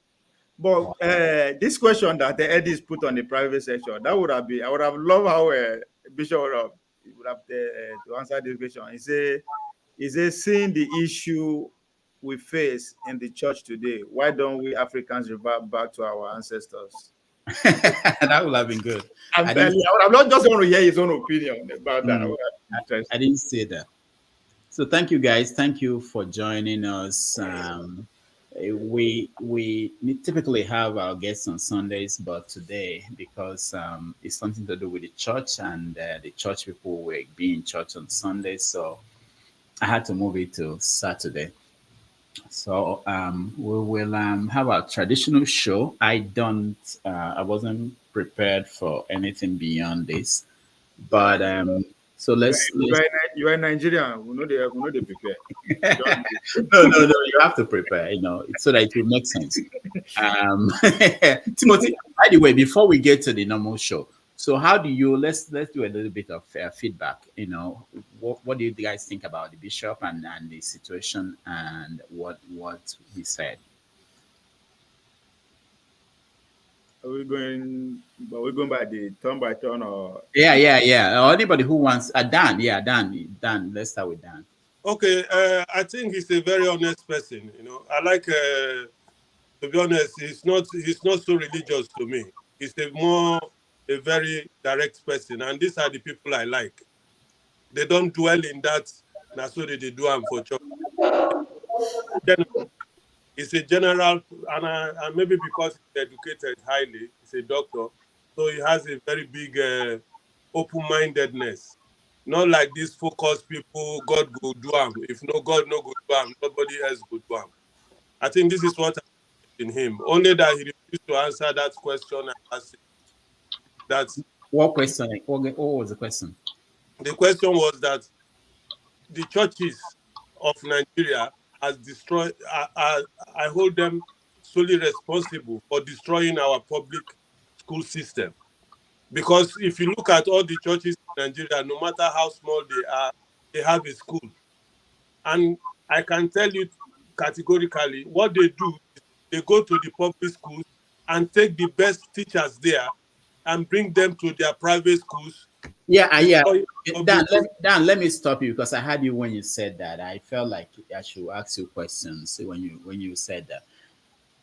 Look at what they call in America the school choices and the charter school in America. I don't know where you are. Are you here or are you in the UK? You're in UK. You're in Europe. Okay. So in America, they have this charter school system where they actually go to public school and use part of public school to start a school that is not public school. And they pay, they bring the same complaint. They bring their students, they pick up students. Most of the time, they pick up the bright ones and put them in the charter school. And then the government will still pay the charter school that is using public school space. So what I'm wondering in what your issue with that is that most people, public schools in Nigeria, I was surprised in my hometown too. The public schools are basically, nobody goes there. People are now going to private schools, even in the villages, So maybe I think the issue is not the church that started it, and you can't stop anybody, private individual or businesses, like private universities, from taking any professor they want, they can afford, that will come to them. So how do you raise that as an issue? What is the government doing? The question is, the government is the one leaving schools to basically collapse and fall on kids. And people decided that they are not taking their kids to those schools. And anybody that set up schools, it's not just churches, there are a lot of private schools everywhere now in Nigeria. Yeah, the issue I have with that damages is because if you look at, we complain about the problems in Nigeria. Our schools are working, it's not working. Churches who are supposed, let me tell you, for me, the church is the last man's hope, not the court. If hunger come now, you won't go to court. Go to church, whether they go drop something. So when the system of Nigeria now, when the system of Nigeria, sorry that I'm trying to be, I'm not trying to. They drop for church now. They didn't call it for church now. Why did they call it turn around? Okay, sorry, sir. But what I'm trying to say is my observation. If you go to any church now, Dr. Damages, to be honest with you, that church can be a one. The other toilet will be a school. So I ask myself, why should they now add people to churches? And if you see that our problem of this public school, all the public schools are not working anymore. And most of the teachers, I met some of them, they are from the public schools. They will even be telling you they are looking for churches, schools built by churches where they can earn more money. But Dan, let me explain this thing to you. Let's be factual. Growing up in Nigeria, I see you for somebody who I can say you happen to be somebody of my age grade. So what do I mean by that? Growing up in Nigeria, when it comes to banks in Nigeria, we know about Union Bank, UBA, and First Bank. These are the big banks. When we're doing school runs those days, Afribank comes in. Now, guess what? Somewhere along the line, we just see the 91 guys, the 91 Bank, the Zenith Bank, the Standard Trust Bank, the GTB, they came and everywhere. Are you expecting that when Zenith Bank was starting, they go look for bankers from schools, from marketplace, from cooperative? No, they get bankers from other banks and every other thing. So what do I mean by that? You see graduation here in the US. The police will also go and look for the best of the best. So our public school, they fail themselves. It's not about the private school go take teachers from there. If they are so concerned with what they have, the way they train those old teachers, they fail somewhere along the line. They would have keep training more and more because naturally people will age out, people will leave naturally, people will do so many things. They already have a system that they are training people. Please, I'm not trying to debate with you about too short. Okay. I'm just trying to, my argument, what I'm talking about the churches destroying the public schools is because it is a fact. When you say that the Zenith Bank went and took the ready-made people, what happened to that old school, all those old banks? They collapsed. And which system? Some they didn't collapse. They didn't collapse. If they didn't collapse, they were in anymore. Nobody was there anymore. So what I'm trying to tell you is that why I pin it on the churches, because there's a lot of churches everywhere. It's not like one church. Every Dick and Harry will open a church and build a school. And so what I'm saying, now Nigeria has a fundamental problem. No public school works anymore. So, and we are complaining that there is strike everywhere, public school. And when I talk public school, I'm not talking only about primary schools or secondary school. Even public universities are dead. And when you see the churches, those days churches, they used to have nursery schools. But now they went up to the tertiary institution and started building universities. So this is my fear, and this is why I'm complaining. Thank you. All right, thank you. Prince, keep your hand down. Keep your hand down, turn by turn. Ovie, we're coming to you, Prince. Ovie, no, I wanted to give a kind of like a feedback to Dan. That would be if I'm allowed. Wait for your turn. That would make you want to say something, and then it could be. No. It's just something quick. It's just something quick. Am I allowed? Go ahead. Okay, Dan, we all understand where you're coming from, but from most of us that are in the diaspora, you understand that the school system is handled by what is called unified school districts. And what is unified school district? Unified school districts are being managed by the counties, which is equivalent to local governments in Nigeria. But the problem with Nigeria is that our educational system is kind of like handled by the federal, which is not supposed to be. Okay, the primary and secondary school is supposed to be local government handling those people. You understand what I mean? So take aside the church, take them aside. The government also owns the grassroots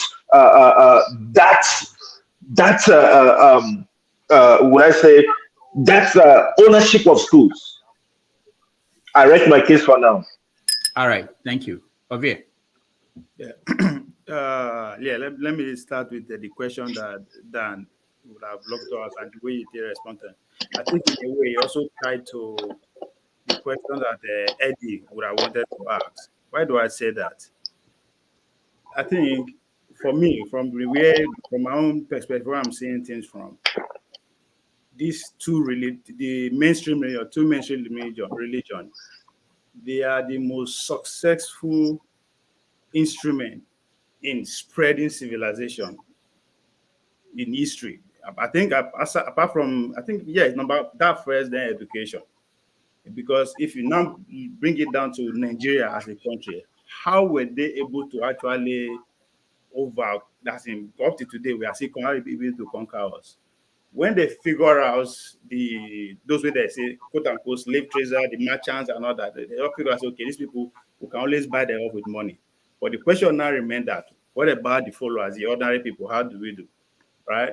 Is to make sure we change their way of life, only I believe. And the easiest way for them to do that was through religion, not just the Christian religion, even those that were coming from the north to the Muslim religion. Right? This is how they were able to make us the think me and you the way me and you they think today. But again, we should also pay attention that, especially all those of us where they live for America, yes, racism and all that. To me, at this point, racism is just banner, right? Classism is the in thing now. It's about class. We have to belong to social place. We have to be in social. We have to belong to social bracket to take benefit of this, to access this and all that. And that's exactly what we are consciously practicing in Nigeria. That is where when Rudolph was saying that people don't want to go to government school, right? They want to go to this social school. If you pay attention to the parents who are sending them to that school, there's a reason, right? They are privileged to have access to consultancy. They want to speak either to speak like the Americans, the British. They have access to consultancy. It's more like a clique. So it's become like a class thing. And again, they say government is now we they produce our governments, right? So they do understand the way they behave, right? So they also have to invest. They need share of the money too, because how do you usually get to power, stay in power? You need money. So they invest. In order for their investment to flourish, they have to enact policy that will deliberately destroy the one way we give them to manage, so then to make money. I mean, it might not be directly the way I'm putting it, but that's exactly what I noticed that is happening within the Nigerian society. Again, come to Bishop. To me, he is a teacher, not a preacher. Right? Preachers will tell you exactly what the book they gave you, what they say you should say, and you do everything within your own little power to polish that thing that you were given. But a teacher will use you to teach you what is actually in the Bible, how that interrelates to you. And again, somebody say maybe because he's an educated person, he's a doctor. And that's why we can easily understand him. And no matter the kind of question you throw at him, I noticed that he will find a way to put it in a very, he will laugh about it rather than getting angry. Right? So that's a teacher to me. And they are bound in every religion, even the Muslim cleric too. There are some of them. If you pay attention to them, you know, say, okay, these people are actually teaching. They are telling you exactly what you can see, what you can feel, and what you can touch. I think that's what set him apart. That's what I noticed from the bishop. But as far as that of education, if we don't take, as far as I'm concerned, we just have to actually take a drastic measure to alter the system of our education. What we are teaching our kids, the system and everything, we just have to actually take a pause and reevaluate it, because we are behaving exactly how we are programmed to behave. And just imagine those that will come from us. They will be worse in terms of they will be further from where they are coming from or where they are going, because we are programmed and we are. If you pay attention to Bill Gates' speech when it comes to Nigeria, when he was actually arguing in favor of JAPA, there is nothing wrong with that. But if you go back in the about 2008, 2009, he was in the Congress making case that it doesn't make sense that the American education system attracts some of the best brain in the world, and after they graduate, they will send them and go back to come and start competing with us. So there's a reason why he is in support of JAPA, because he has incentive. After all, with everything with the love for the Nigerian school system, you can only make do of it if you actually come up with that system, especially his own field of software engineering. study software engineer in any of the Nigerian university, you want to go to America, right? So all these things is happening before us. Now, so they take on before us, Google our parents, right? Now, see the same way is happening. And this education, it is. I was even surprised. I think last year, some of our state governors, they give back the schools to religion institutions. The religion, our medicals, our healthcare facilities is under foreign medic. I mean, there's a lot of things that we need to start questioning. Why? We are old enough to start thinking how to take care of our own self, or how to reason differently from every other people. But that's the only way they can either respect us. And if we have any chance at all to dominate again in the world, that's the only way. All right. Thank you. Thank you so much. If we have any chance to dominate, I think the time is coming. You know, the African time is coming. It's not about if, it's about when. Prince Akwachi, go ahead. I guess for me, I will start from the bishop. To me, the bishop, I love the fact that bishop is the kind of things that I look, when I talk about people becoming pastors and all these priests and all this kind of a thing. I believe that they should be able to walk. I believe that they should be able to have something doing, not depending on the church money. So for me, the bishop, is a top notch for me. That I love what he's doing. Secondly, I don't know how to put it. Christianity have deviated from being Christ-like to something else. And I had the opportunity, to learn from my dad, and he has always said that the temple of God is in the heart, your heart. What you do to your next neighbor, or what you do to other people who is around you.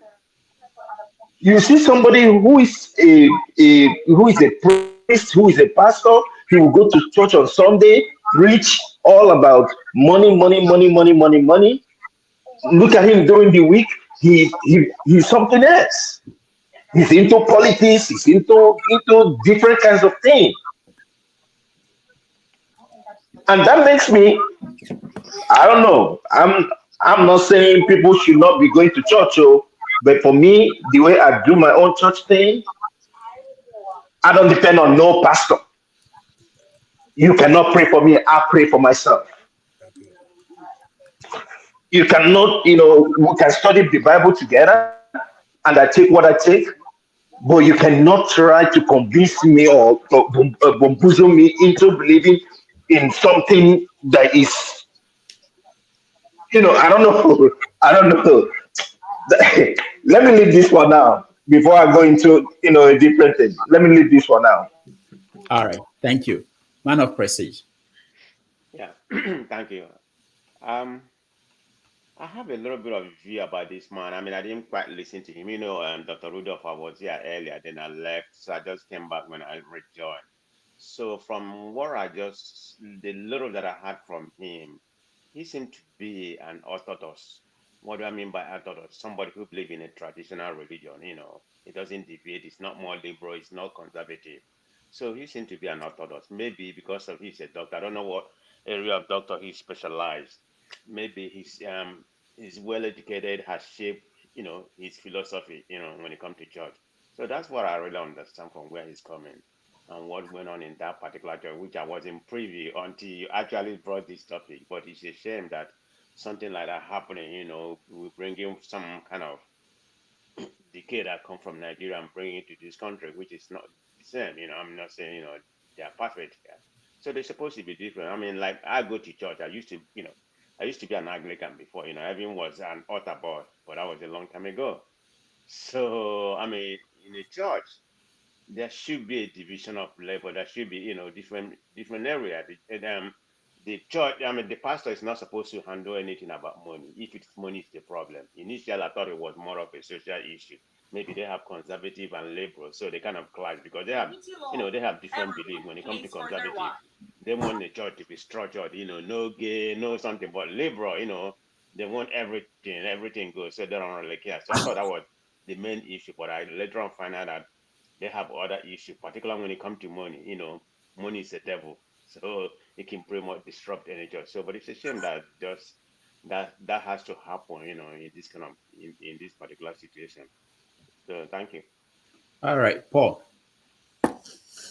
Yeah, I know I asked him one question, but funny enough, I think you put two questions to him, so he answered one and then he answered the other one. Like I said, Christianity, like they say, Christian is Christ-like, so bringing the way this kind of conflict resolution, the way you answer it in the corporate world, you don't want to, if you treat things like that in the church, I don't think you might get the best answer or trying to play politics with it. I don't think, because most of Christ and his apostles, we all saw all the mysterious things that they did, and these are how they passed on and every other thing. They went through a lot of trials, you understand, and tribulations, and that is how the Bible is being written. And if we follow these people, we want to believe that if we are going through our own trying time, for people like that, supposed to understand that, then which means there's nothing new coming. You understand? These are things that is already embedded in the Bible, and the Bible supposed to be their constitutions. But what I don't get, things are just being changing in the church today.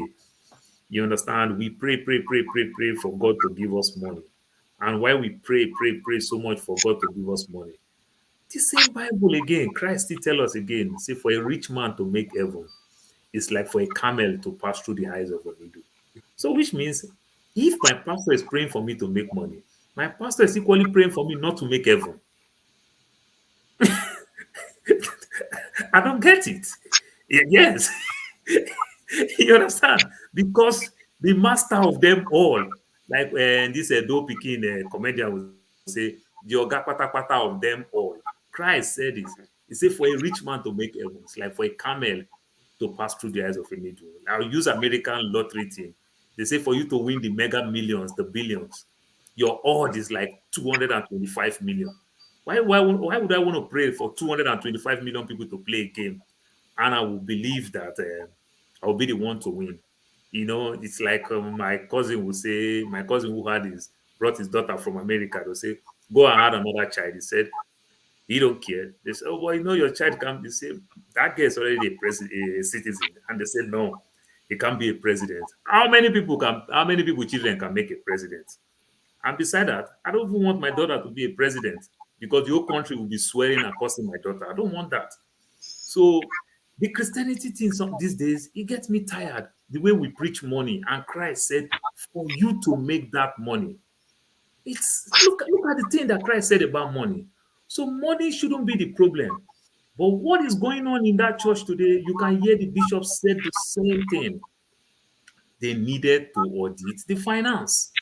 So money is part of the problem.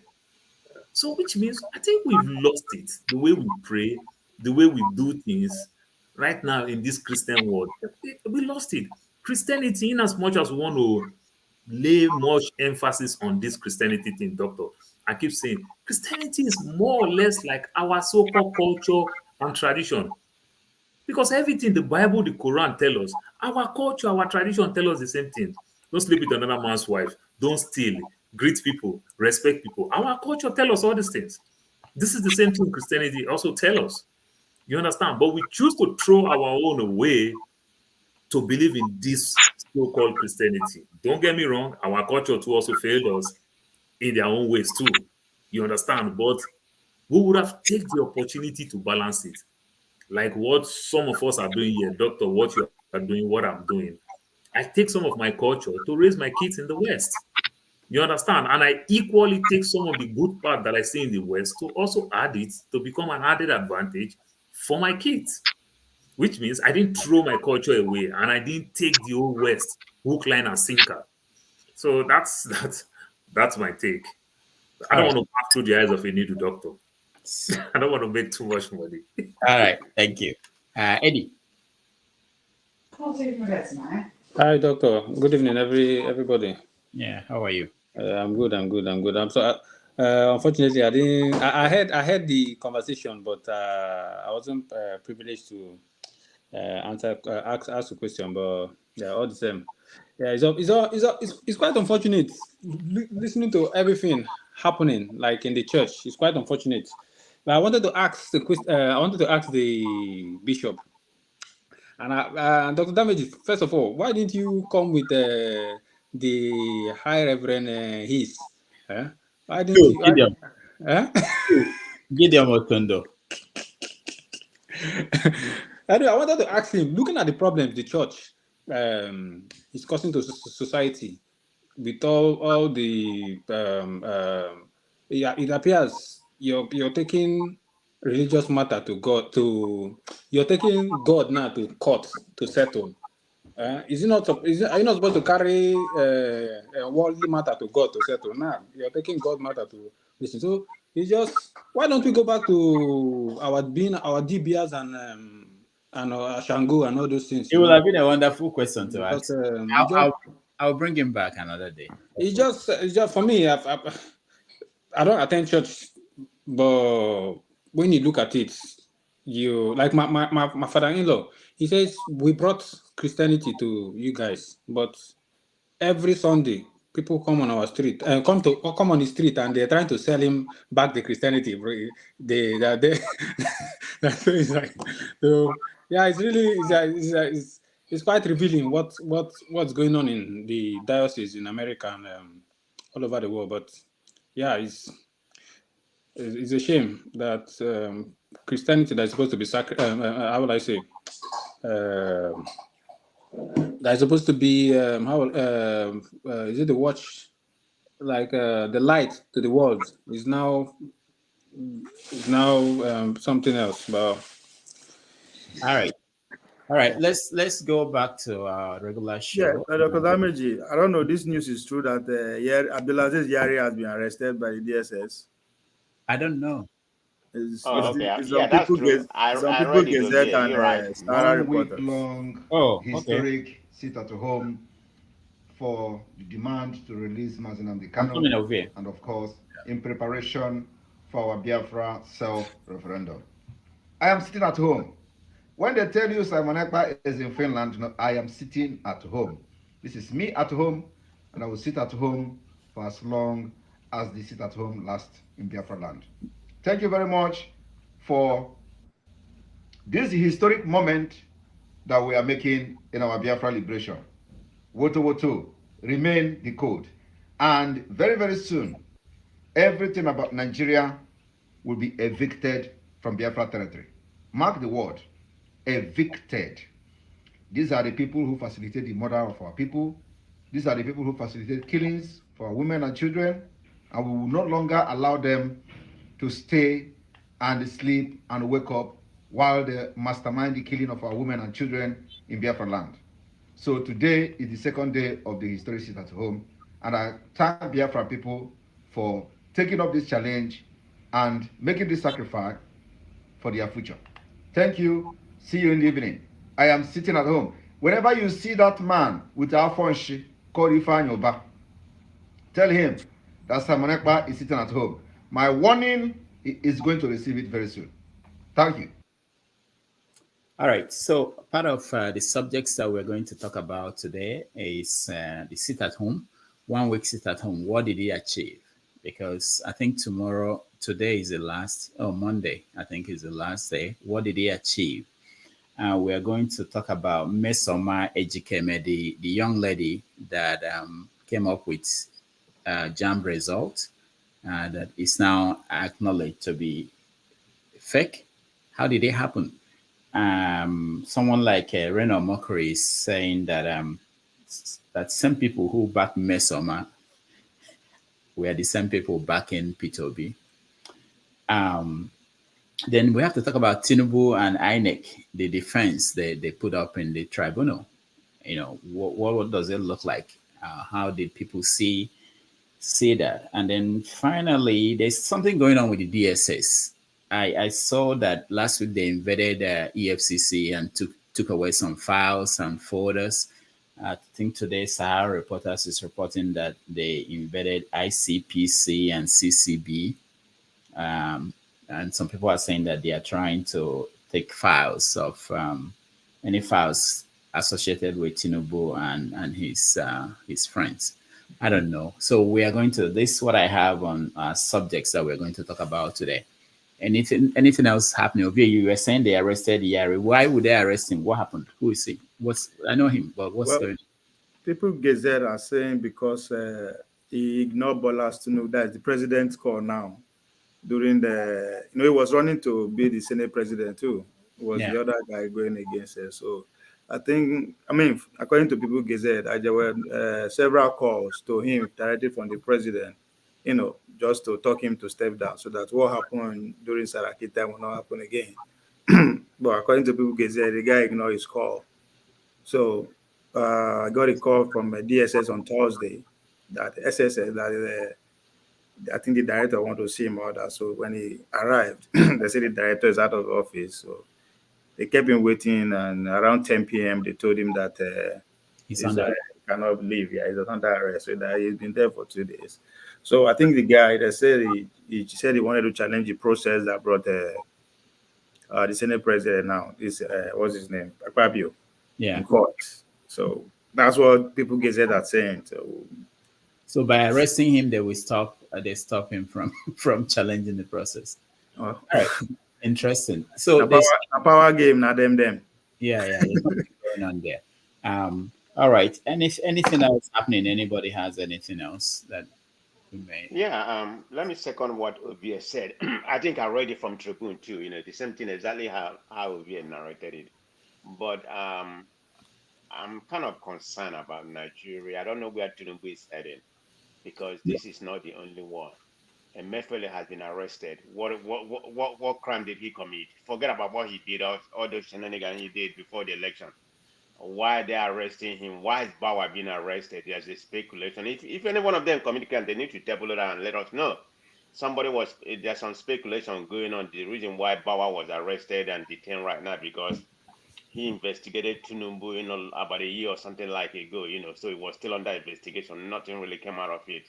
So maybe he's trying to teach him a lesson. So those three people right now, like Yari, been arrested. So how are we going to have another impunity in Tinubu administration? Maybe worse than Buhari. So let's see. I don't know, but it can't just be arresting. What kind of democracy? Is it autocracy that we're practicing? What kind of democracy is that? It have to, there has to be a reason why you arrest somebody, not just because he disagree or he did something you don't like. But let's see what's going to happen with all those triple. Right now, 3 of them are in custody. Definitely confirmed to that. All right, thank you. Or someone said on the comment section, who was that? Oh, Femi said that Abba Kyari has been released. So yeah, 50 million fair. Oh, 50 million. Okay. Yeah, they granted him a 50. I don't know if he has been released, but as of yesterday, he was granted a 50 million bail. So I think he can afford it, in my own opinion. Yeah, they granted him a bail. So. Okay, good. So any other thing that we're missing that is big? Oh, by the way, Tinubu is most likely going to be named the president of EFCC. No, not EFCC, of ECOWAS. He's already gone. I saw the plane. He's going to the meeting. He's starting today. Today is Saturday, yeah. So they are saying that he might be the next ECOWAS president. Well, I had one more thing. I heard that they tried to promote ECOWAS, one currency. So I don't know how that's gonna work. Yeah, it's been on the table for a while now. Oh, nice. Okay. Why it's not there already? Yeah, but it's been on the table. So that will be interesting. So where do we start? So let's start. I don't think they released the Abakari yet. Oh, but they have not. But they give him on. I think court got him bail, but yes. Okay. I guess the other reason why they can't release him, but I don't know yet. Other news is coming out from that. Okay. He has multiple cases, but it's just about bail bond for now. Mm-hmm. All right. So let's start with Meso. Who knows anything about that kid and MESOMA and the JAM thing?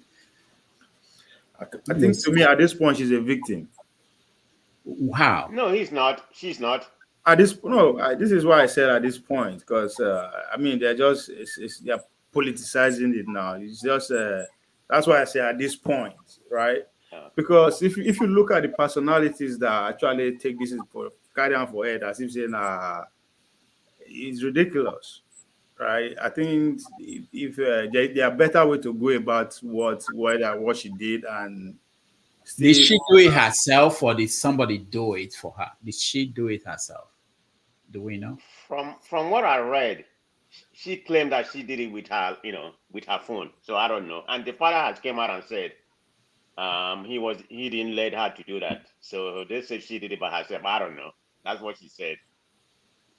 All right. Sure. Welcome to the show. I think the thing is that the girl never knew that this thing going to trend that much. Why she did what she did, because what she did was really, really clear compared to what JAM has. It was completely clear that the difference is just there, and it's simple, something that anybody can do. Just put the barcode here and there. Truth be told, I will tell you how funny it is. I myself, you understand, I've seen people did that a lot during COVID time when people were going to Nigeria. People did that a lot. Why do I go in during COVID time not to go get a COVID test? I see a lot of people who do that when they were going to Nigeria. So it's just simple something because of the barcode. They don't really. But in this case now, she never knew that she going to trend, and I think she give herself that number. Never knew that mark now turned out to be the highest score. That's how things just went out the way she planned it, trend, and before you know, the whole thing just leak. And even though when the girl we were granting interview, you see the girl that somebody is trying to coach the girl, somebody is talking behind the scene. What are they aiming for? What is the goal? The thing is that politics. The thing is that the girl never knew because of probably let's tell her said the truth. And JAM themselves may have their own issues here and there, but the girl never I would just oppose this with politics. For example, look at the situation room, the way Obi will ask to say, "Oh, INEC, give me these files and everything. Let me look." In your own situation room, do you have all your copies out there for you to do compare and contrast? You understand? Do you really collate all these things? Do you keep your own record? I always say this thing: you cannot be a general manager and not have your own confidential secretary to keep your own documents. So this thing that we'll talk about, INEC, Tinubu, go to EFCC and everything. At this level of cloud and everything, if you break into an office and carry all your computer, you don't carry what is in the cloud. Exactly. You don't take. All right. Let me hear from Show. Show, welcome to the show. Thank you, Rudolph. Yeah. Good evening, everyone. Good afternoon to those of you in America. Well, I followed the story initially, but it was quite obvious that something was wrong from the onset.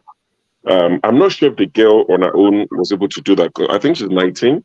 I mean, 19 is not young, but at the same time, it feels like there might have been people who probably had an agenda.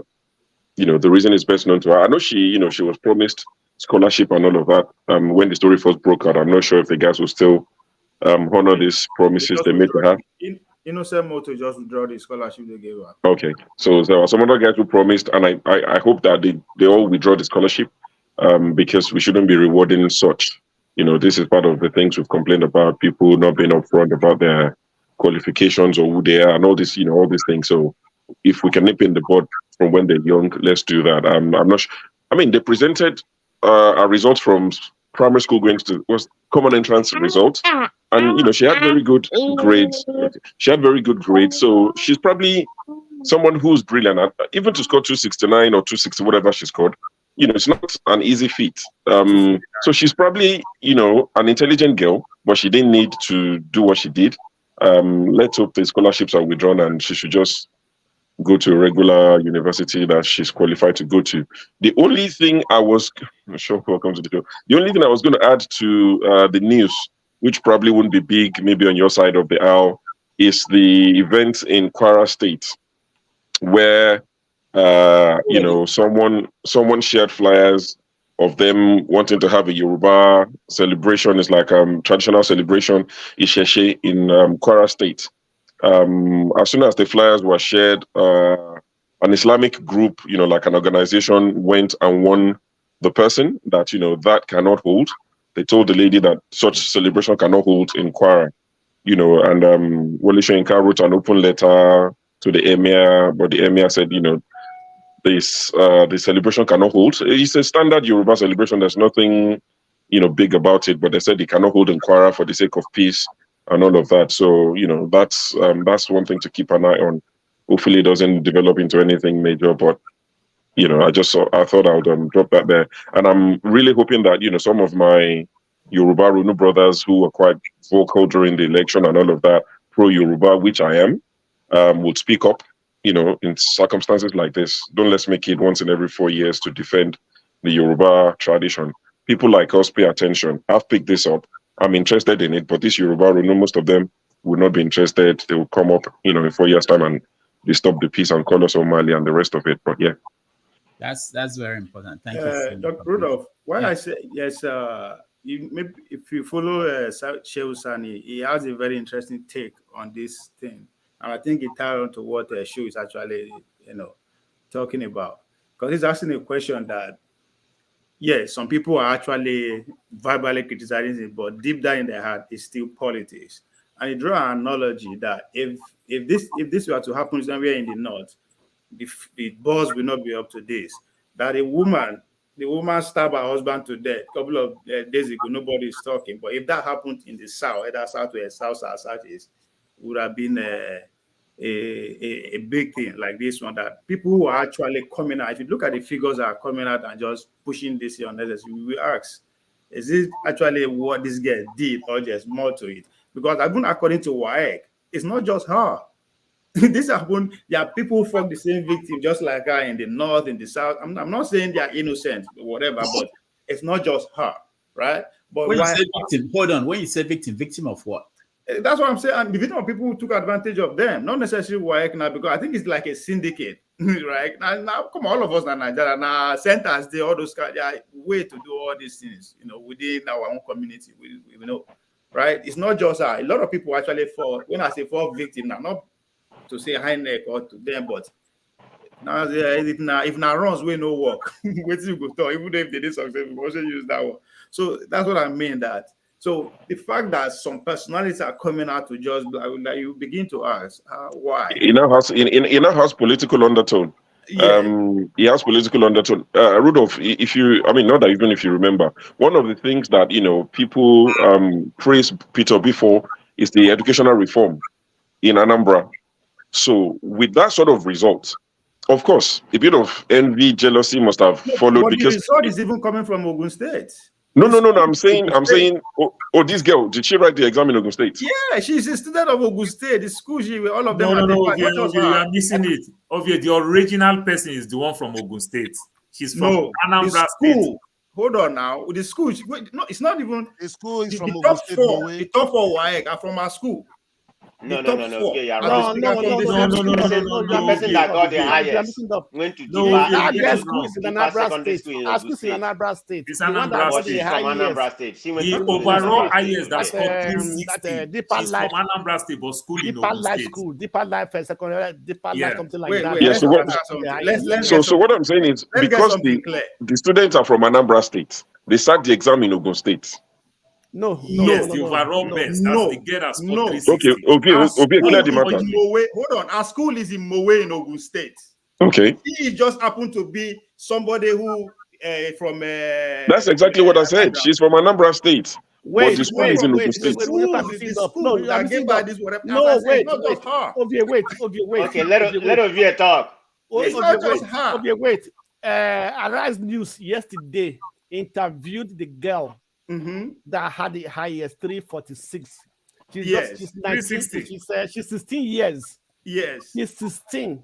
Yes. And the other girl is 19, which is in Anambra. And this also gets also from Anambra State also. Whose school? What's the name of our school? This girl. Deeper Life Secondary School, something like that. Where is the school located?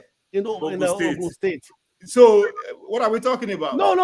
So it has nothing to do with Anambra State in terms of schooling. That's exactly what we are saying. Isn't that what I was saying? Guy, no, the first guy was going to school in Anambra State. One Catholic school in Anambra State. You understand me? That was the guy that came and said that Azot is fake. Oh. That's a different person together. The one that arrested this interviewed went to Deeper Life secondary school, something like that in Ogun State. See, different people. No. The point I'm making is because the two girls, the top two girls, sorry, not the top two, the girl, the one that forged that result, and the new champion, they are both from Anambra State. Yes. Because they are both from Anambra State, the minute that girl's result was proven to be fake, now people started attacking it, saying that, oh, you know, the obedience, oh, Peter Obi Anambra educational legacy is a fraud. It needs to be investigated. This is no, honestly, this is what some people are saying. And that's why you see some of the big guys, you know, people like, on a good day, people like Bayo Nonuga, why would they be interested in a girl forged result or not?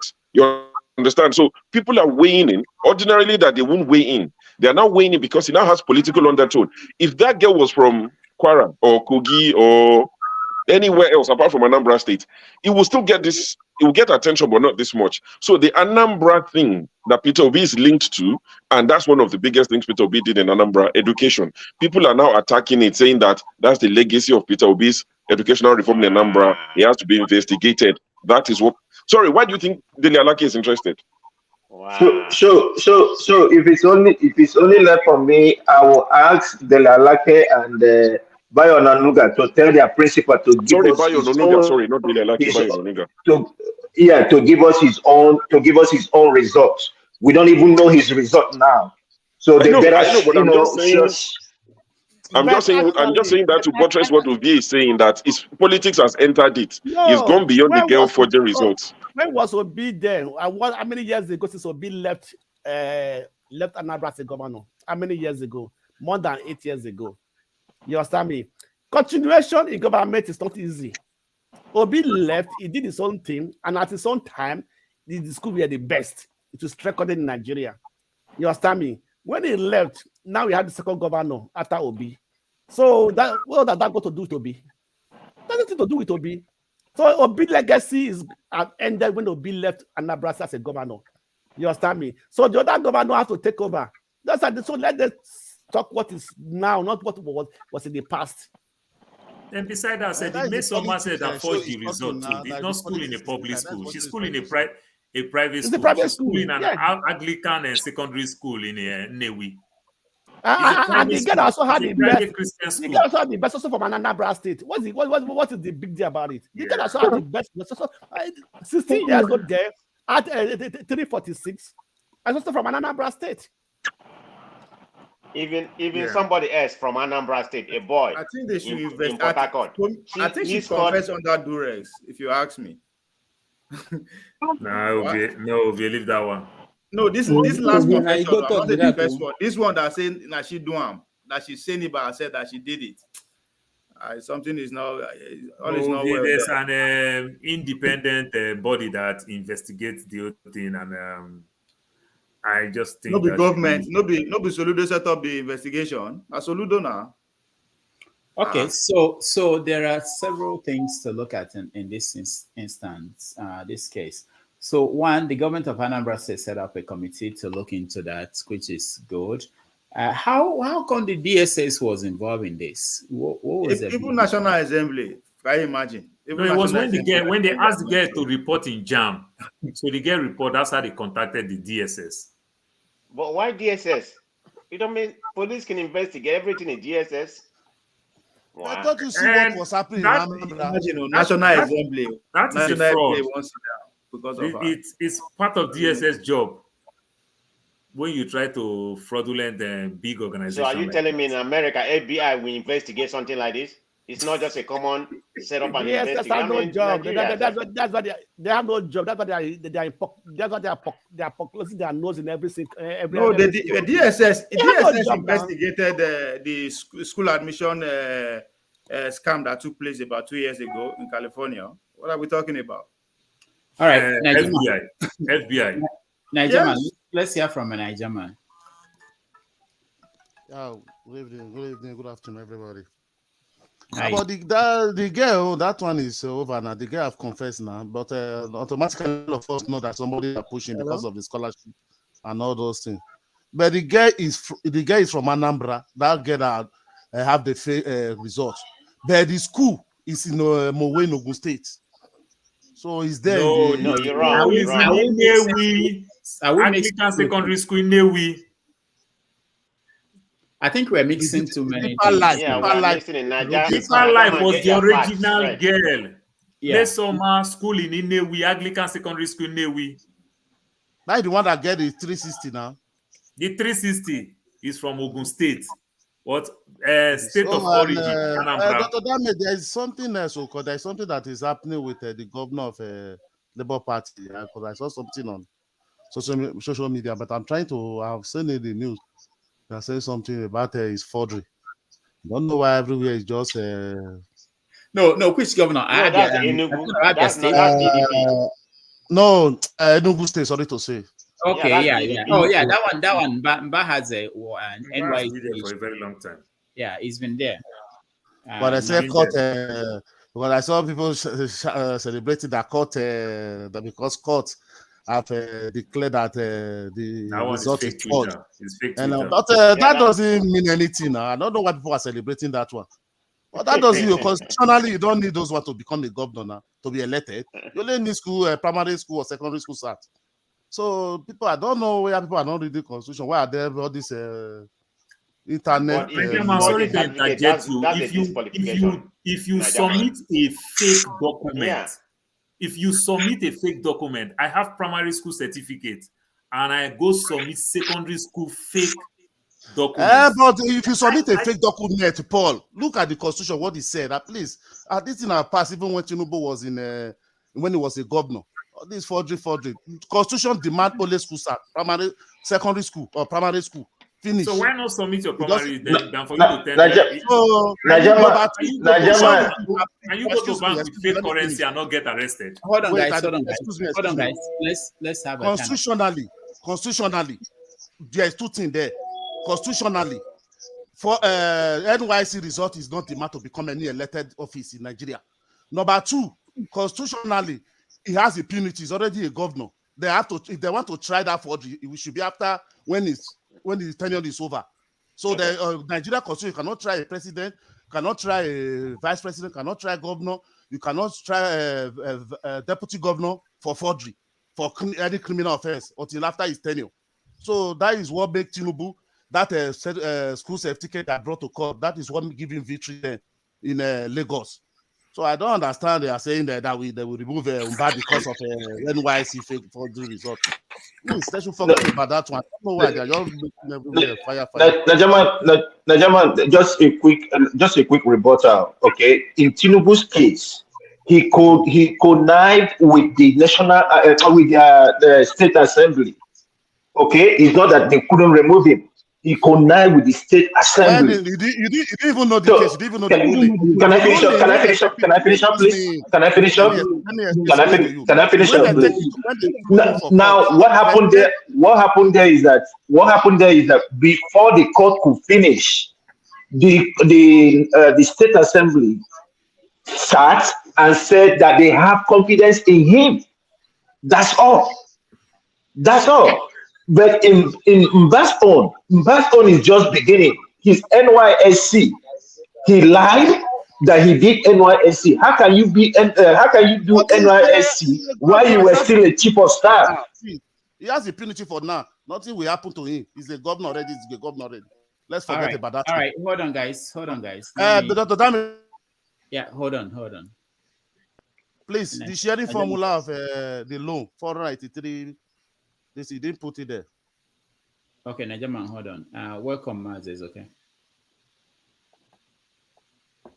Yeah, good evening, Rudy. Yeah, how are you? I'm all right. I think I don't know what's happening. My internet appears to be. I think all our politics is attacking me somehow. It doesn't want me to correct him. Where are you? Where in the world are you? Well, I am still in some part of the world. Never mind where I am. I only attack winners. Me and you lost. So why I go attack you? What benefit? We lost. We didn't lose now. You were beaten. You were beaten Balablu. You know. Sorry guys. I think I've been watching you guys, but I just wanted to jump in to make to correct some things. I think you guys were mixing a couple of things regarding the JAMB issue. Ovi, I think you got one or two things mixed up. You have Miss Amachi, who is from Enugu, right? She is from Enugu State, but she lives in Anambra State. That's where she went, she go to school. Then you have the 16-year-old who had was interviewed by Arise, I believe on Friday, or no, on Thursday morning, I think. Yeah. That girl is from Anambra and she goes to school. Obviously, you got it right. Okay. So these are two different individuals. Now she's called 360. That is, if you want to use the language, the authentic one, she's called 360, 360. And she, I think she attends the Kumuyi, I can't remember, the Kumuyi school. Something deeper life. Exactly, the deeper life. Yeah. And she said that she was influenced by Ben Carson in the United States and Reverend, or rather Pastor Kumuyi. So now come to MESOMA, the girl that, took everybody for a ride. I think there is a takeaway here. And that, on this note, I speak to all of us. It is sometimes painful when something like this happens. What many of us that ought to be adults, what we write sometimes is really sad, because many people went into with their leg, head, stomach, chest, defending, wow, this is, it's not possible. JAMB is this and JAMB the other one. And I recall on Twitter telling some people, can we wait without taking side until an independent investigation is conducted? And some people even attacked, oh yeah, you are, XYZ. But now we know that the young girl took her parents and everybody for a ride. I do not know what she was thinking, but it's really sad that at age 19, that she could lie to the point, even meeting, I don't know, at age 19, I would see police officers. Honestly, I don't know if I can still, barefaced telling the same line, because when she met the DSS, she was still telling the DSS, that this was the result. But until JAMB began to publish the audit trail, that means she sent from her Airtel number, the right result comes in. She changes it to 362, the right result comes in. So each and every time she goes back to JAMB server, there is a communication, and there is, a timestamp as to the communication with the backend server.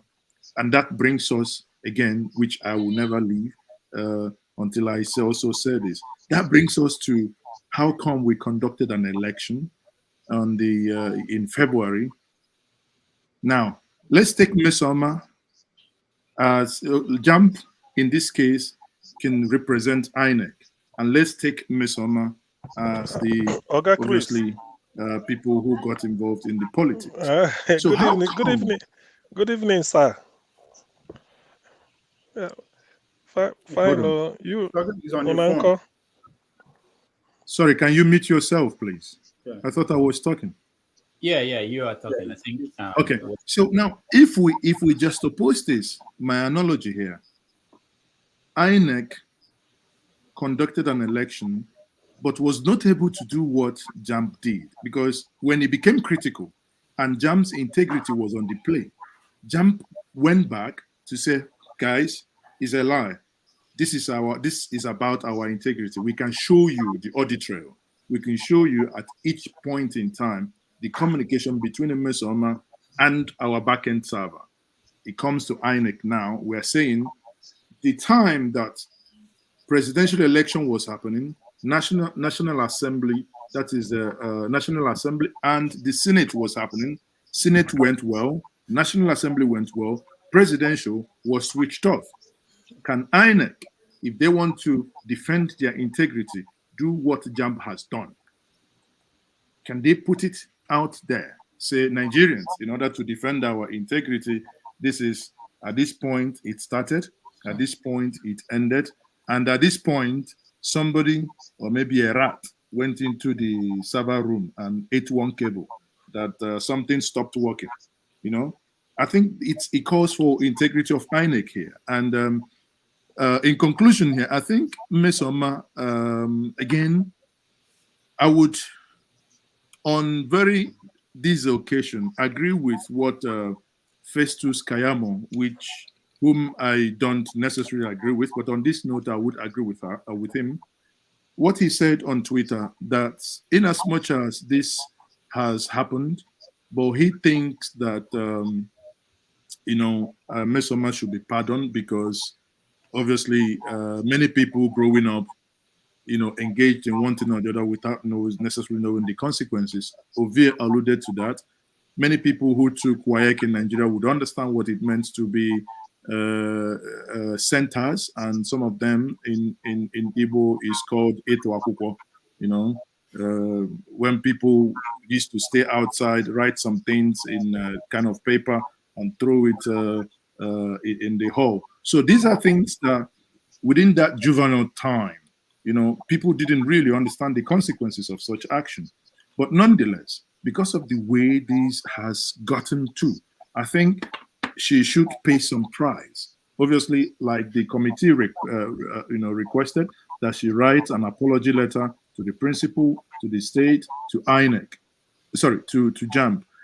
Also, this evening, Innocent Motors has withdrawn the 3 million cash prize given to her, and that, I believe, will now probably go to the right person. But one thing here is also that I believe there is a motive. That girl is smart. I believe she is extremely competitive. That means maybe one of those individuals that want the world to revolve around them, where she would always think, it has to be me, it has to be me. I believe, if you ask me candidly, I would think probably that's what drove her. Because to score 249 is also not an easy feat. Spirit of Emilokon. To score 249 is also not an easy feat, because you recall that some universities take, individuals that have scored 180, 185, 183. So for you to have scored 249 is also not an easy feat. And I believe that she would have probably gotten her, the course of her choice. But however, wanting the world to revolve around her probably drove her into such. Rudolph, thank you very much for having me. Yeah, sadly, I couldn't show my face. My dictionary is still rolling. Maybe Airtel is not allowing me. Mazi, thank you for the clarification and the correction about where she. You're welcome, my brother. But you still owe me money because you lost my bet, and it was on this platform that you guys are going to lose and lose very well. Well, we are in court. Let's move. When we come out from court, we will see who lost and who they cheated. Anyway, my question to you is, Mazi, is do you deep down believe that? Now, I'm not making an excuse for this girl. She's she's 19 and all that. Do you really believe that this last confession is not under duress? No. I don't think it was anything to do with duress. You see, the issue is that I think she initially, honestly, without knowing her, but having carefully, I've read this morning when I woke up, somebody forwarded the report to me.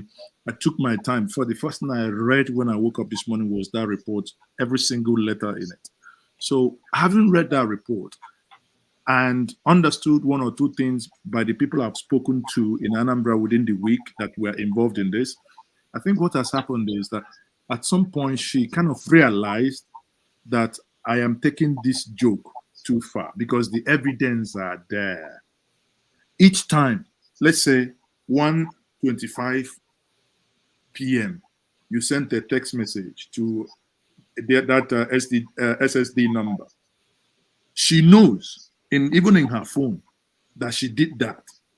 The other time, whatever thing she sends, it's written down. It's, the auditory, you can't fake it. And another point, she now changed the individual numbers, the scores, right?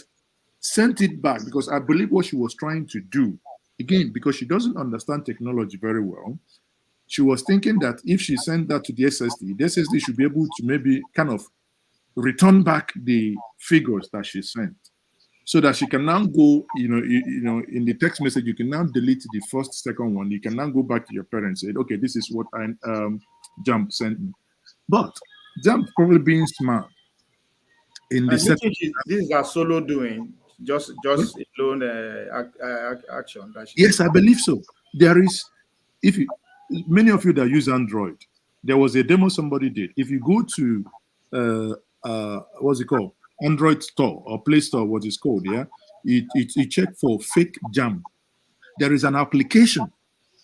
There is an application actually on the on the App Store that people can actually put in their names and just, you understand, and you get these things done. So you don't even need to be too creative. It's there. They do it for fun, but in her funness. Mazi, are you the one speaking or is AI? Because in a picture you put before us, this is no be you with this. Are you AI or this is Mazi? Ovie, AI know they speak Igbo. Him and AI rasi.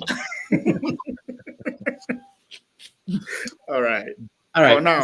So thank you. Thank you. Mazi, I have a question. Okay. My question is this. It has to do with communication. Okay. Why do I say it has to do with communication? Now, in the first place, who announced that the game have 362?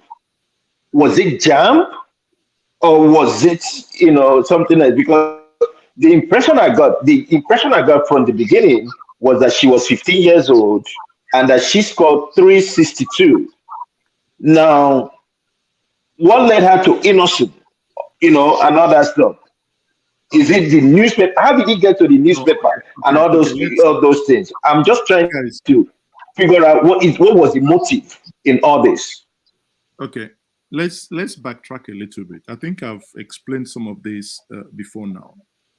It has nothing to do with JAMB. You see, JAMB, when they issue result, you go collect your result. If you want, you can say you score 500. It no concern JAMB, right? It just is none of their business. But the girl changed it, and in changing it, now began to say, I am the highest in the state, or rather in the federation. Approached innocent bought into that, sadly has come. Now, the state, obviously, when it became news with Innocent, the state got involved. The state wanted to also give her scholarship. Who doesn't want to celebrate good things? The governor of Anambra State is a professor. So who doesn't want to associate with good things? So in reaching out through the Commissioner of Education, okay, this girl, you've done well, you've made us proud. But again, and this is where you see the difference. Innocent bought the face value, but the state government went through due diligence. Before we get ourselves involved, can we reconfirm from JAMB? And that's how JAMB got to know. They sent a communication to JAMB.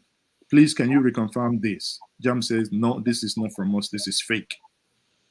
And that's how the whole thing blew up. I hope that explains that.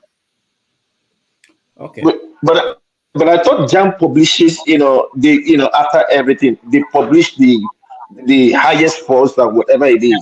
Because for the girl to figure out. Let's move. I want to get Mazi to talk about something before he leaves.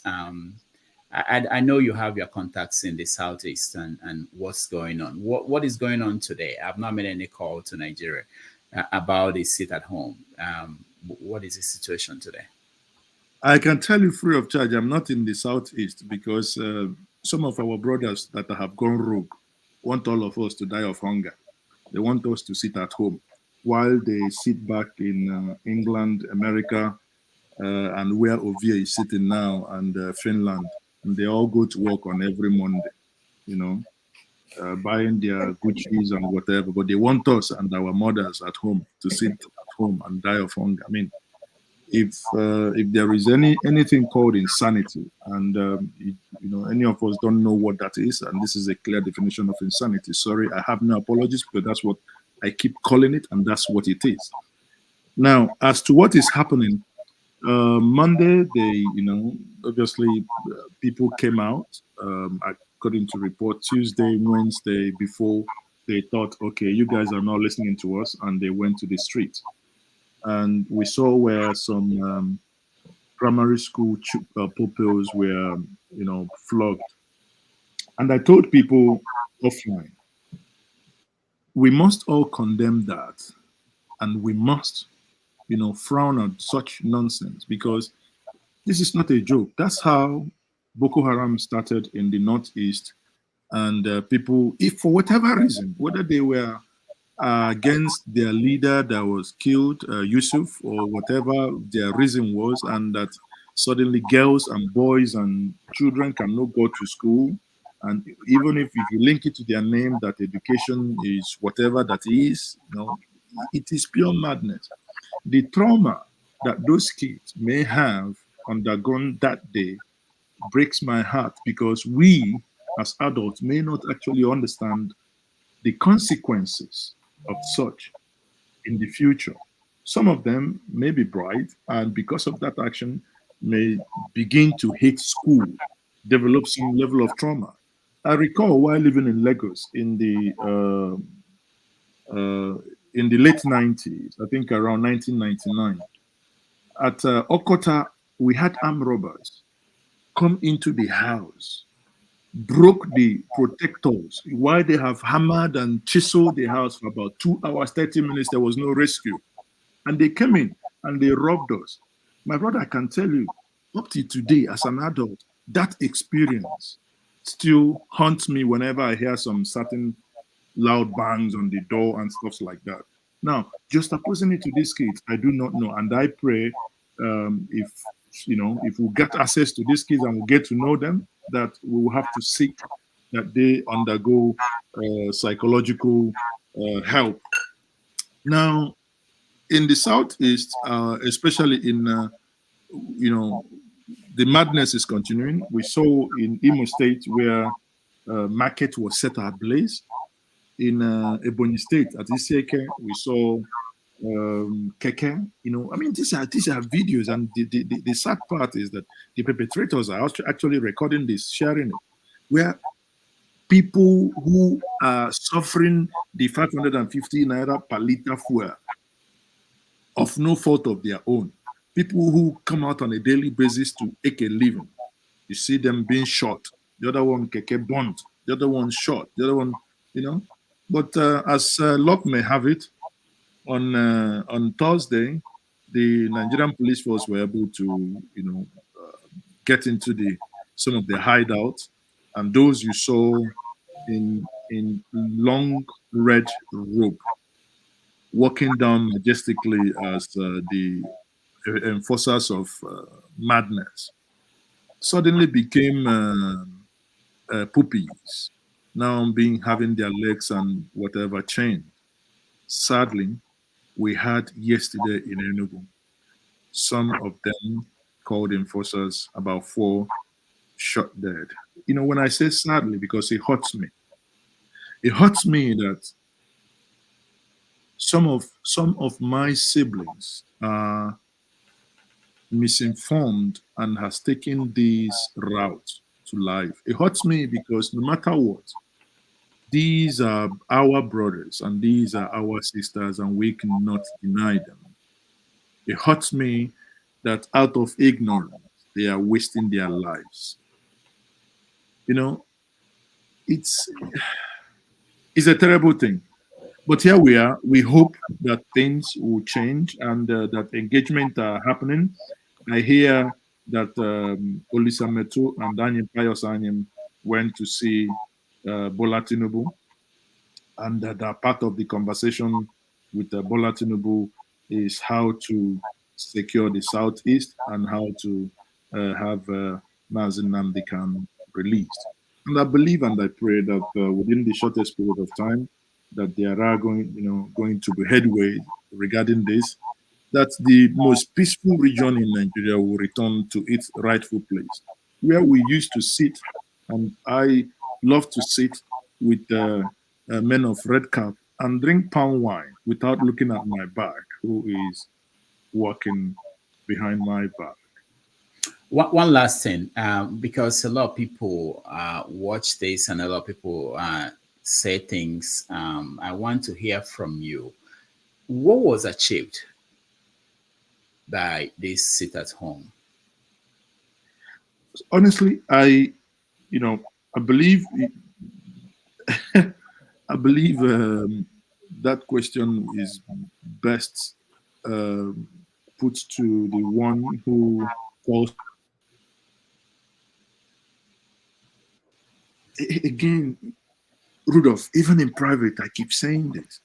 I don't think anything aside sorrow, tears, is being achieved by this. When I tell people this sit at home can be likened to you, Rudolph Okonkwo, going to your Kingsmen meeting and you have a disagreement with someone within the Kingsmen meeting, you go home, call up your family in anger, you lock them up, throw away the key, and do not give them food. Isn't that insanity? Of what? I have listened to the argument being proffered to this, but someone who sits in another man's land, I mean, that's the one that drives me nuts. And I look at adults that ought to know that what they are doing is evil. The Southeast is being destroyed gradually. People don't know it. You're hurting yourself. If you look at, these are a people, majority of the people are people that, they go out on every day to make a living. They go out, they are bricklayers, they are Okada riders. If they don't go out, they don't eat. And someone is sitting somewhere collecting maybe social service, I don't know. Some of them don't even work. They never call their government to say, if you're paying me the unemployment benefit, do not pay me for Mondays. Remove the whatever you're going to pay me, don't include Mondays.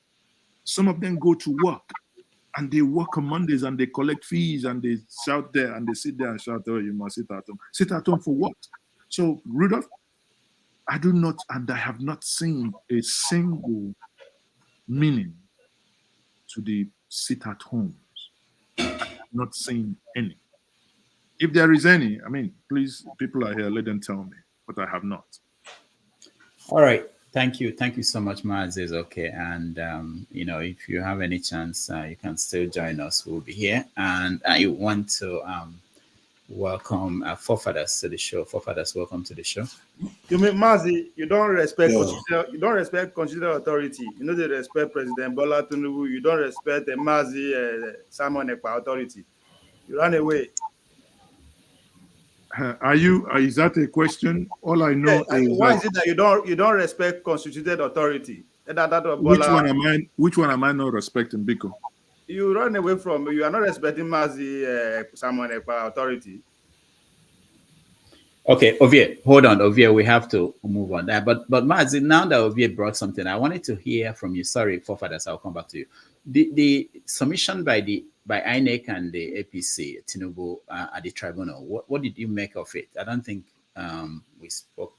I think, the APC I read what Bayo Ononuga said. They said they are because they have everything covered. That's why they didn't need to waste their time. That what Labour and PDP was bringing up was frivolity. Well, now it is time for written statements. This is now when the time when arguments and counter arguments will be made. But I must say this, that it is a clear indication that APC, Bola Tinubu, and Shetima does not want to implicate themselves. That's why they only brought one witness. Sadly, they eventually ended up implicating themselves because even the man, a senator and also a lawyer, who said he practiced in New York. Incidentally, that is a place where Rudolph is. And he was asked, or rather, at the end of the day, it was established that the $460,000 forfeiture was a criminal one, So let's see, without diving into an issue that may be before the lawyers, whether sub judice or prejudice, whatever one it is, before una go knock me akpako. Let's wait and see, Rudolph. I think it's getting interesting.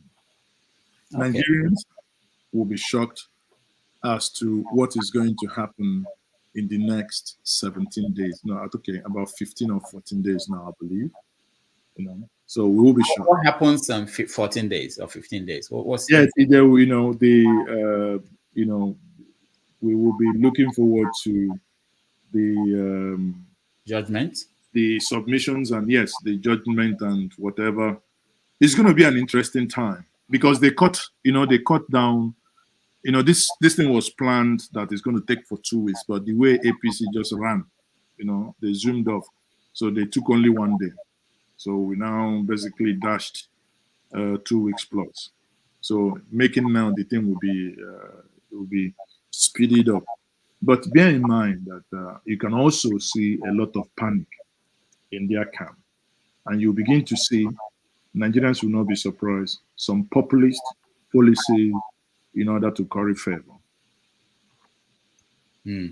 All right. Thank you so much for joining us. And if you can hang around, good. If you can come back, good. Anywhere you want, just let me know. Forefathers, welcome. Greetings, Dr. Dami. Thank you for having me. Greetings to everyone on the panel, the chat, and to the viewers. Regarding this, JAM issue, I didn't pay attention to it at first until I saw the lady, the young lady, in the Arise interview, and I must say I was quite impressed. What that tells me is that this is why I think maybe the previous the guest, the pastor, was correct. There are people doing good work in Nigeria there, and this young lady was very impressive. She was on the TV probably for the first time, being interviewed by journalists, and she was able to hold her own. The questions from the journalists were excellent, and the way she approached the questions were proper. I was educated to an extent from the interview. So there are good things happening in that country, and this is why sometimes when we talk, we really have to be careful. There are what I prefer to call angels on the ground doing good work, and we just call the lambast the country as if hell is being raised every day in that country. The only regrettable part is that what brought this girl forth was because of somebody that cheated. Reflection of the problems we keep having in society. Personally, if she is a minor, yes, they should reprimand her parents. If she's a minor, then they can take it out on the parents, because an example needs to be said that certain things are not unacceptable.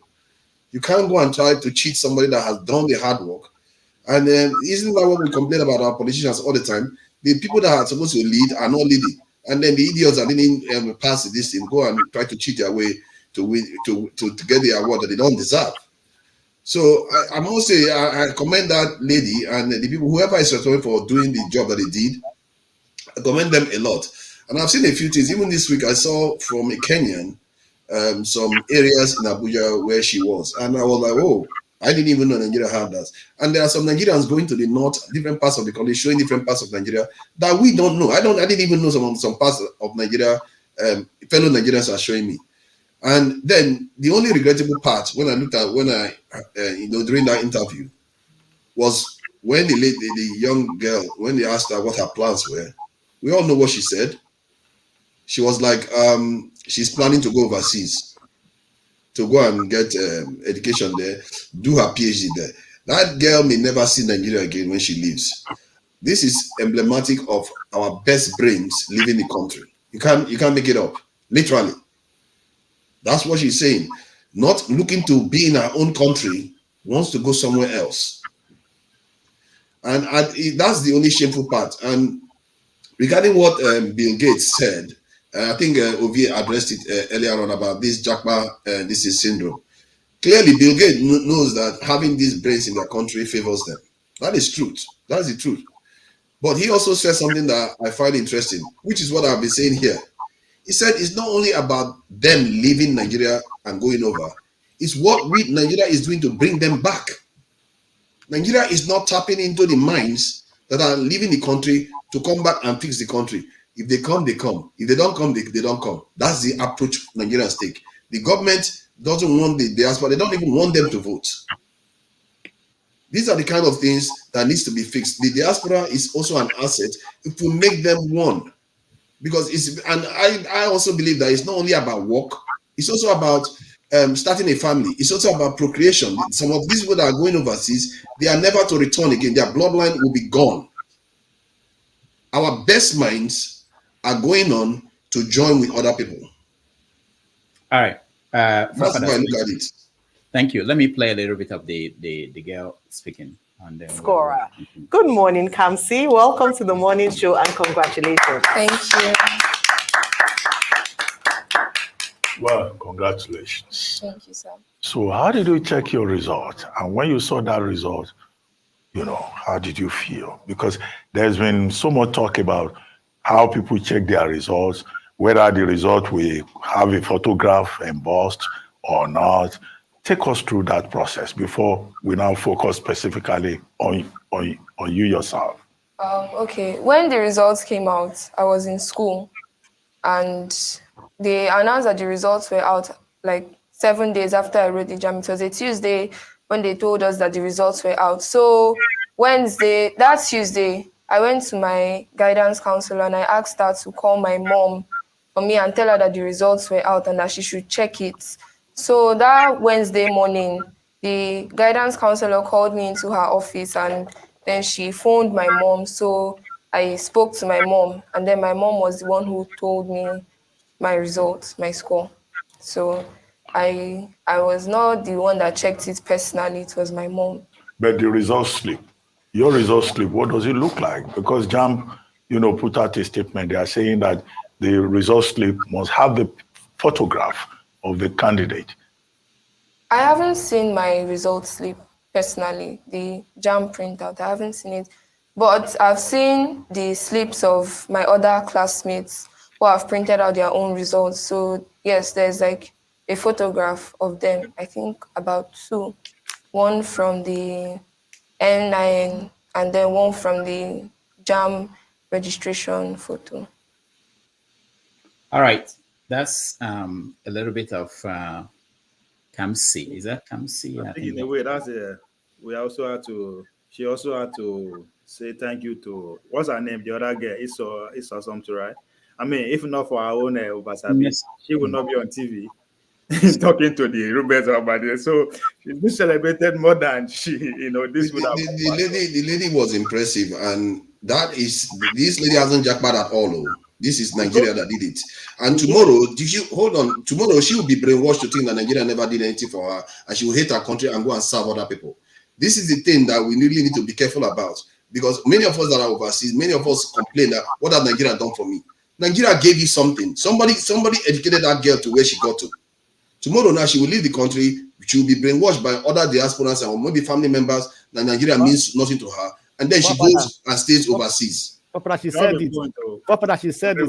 She said she's applied to do a master's in abroad and a PhD in abroad. So already having that JAPA syndrome. That's exactly what I'm saying. Because this is the culture in Nigeria. She said it herself. So she's going to do. I know. That's what I'm saying. Where do you think the brainwashing is coming from? It's from the adults and the environment. It's the environment that is creating that kind of behavior. So, forefather, maybe you need to get your education straight. I mean, it's education, not matter of anything. I don't understand. No. There's a point there. Talking about this. Nigeria was good enough to educate her to this point, but not good enough for her to serve. Where's the job for her? So everybody, even if she decides to stay in the country, where's the job for her to? We can't jump like this. We have to have other place. Go ahead. Good afternoon, everyone. Yeah. Can you hear me? Yes, go ahead. Okay. Good afternoon.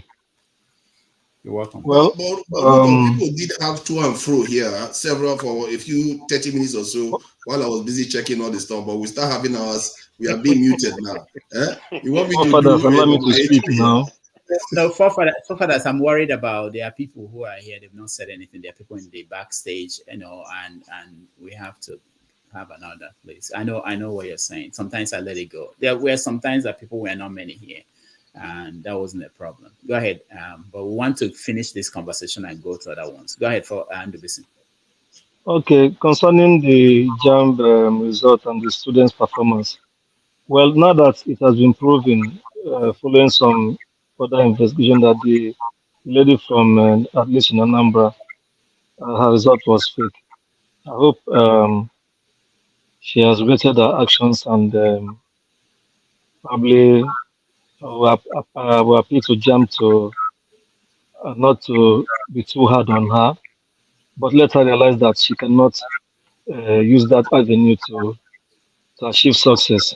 I don't know at what point she decided to follow that path, whether because she feels she's intelligent and if she pops up that result, she will go through. And I don't know, she must have, maybe some people may have gotten her involved in those things again. And that goes to tell you that we need our younger ones to be taught the virtue of hard work, not looking for the shortcut, including those who are intelligent. Like some of these boys who are being caught in Yahoo stuff. Some of them are talented. We need to teach them the way to channel their talent towards the right path. That is one. Then for the girl that got the original and the true result, I wish her success alongside others too. But there's nothing wrong in her trying to study outside, even from the word go. We know how our education system is. She went to a school that is well organized. You saw when they were asking, I listened to the interview. She said that her school is well organized. They provide them a very conducive atmosphere, and there is enough time for reading and all that. So government may have to go to that school and learn some things on how to improve the public schools as well. Then if she finds her way out, let her achieve her full potential. Because within Nigeria, I don't know as Nigeria is presently considered, she may not be able to achieve her full potentials if she's there. At some point, politics and all that not will come in. But if she finds her way outside, she might do well. And God willing, if Nigeria gets better, she can come and help out in making the country better. She can come to serve and give her talent back. Some have done that. That is for her. Then I want to say something, Dr. Damages, if you allow me. When Nigerian man was here talking about the Enugu State governor's certificate and Tinubu's own issue when he was governor, there are different things. Tinubu has already become governor. All the cases have gone and have been over in the tribunal. It was Gani Fawehinmi and probably some others who are looking at his credentials and decided to take the matter to court. For this one, he's been challenged in the tribunal, and he submitted those documents, including the WAEC, the fake NYSC certificate. So he's been challenged in court. If he's found to have submitted a fake certificate under oath, the court will throw him out. Thank you. All right, thank you so much. Let's go to CM, I can't see a question. Yeah. CM, go ahead.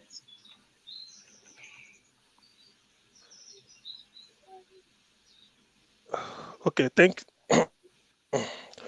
good evening, good Rudolph, and good evening, everybody. Thank you. I think I've listened. Just a quick take on the issue of the issue of the JAM result falsification. Probably the girl was ill-advised. I mean, the ghost is it ghost is the one of Anglican Girls Grammar School.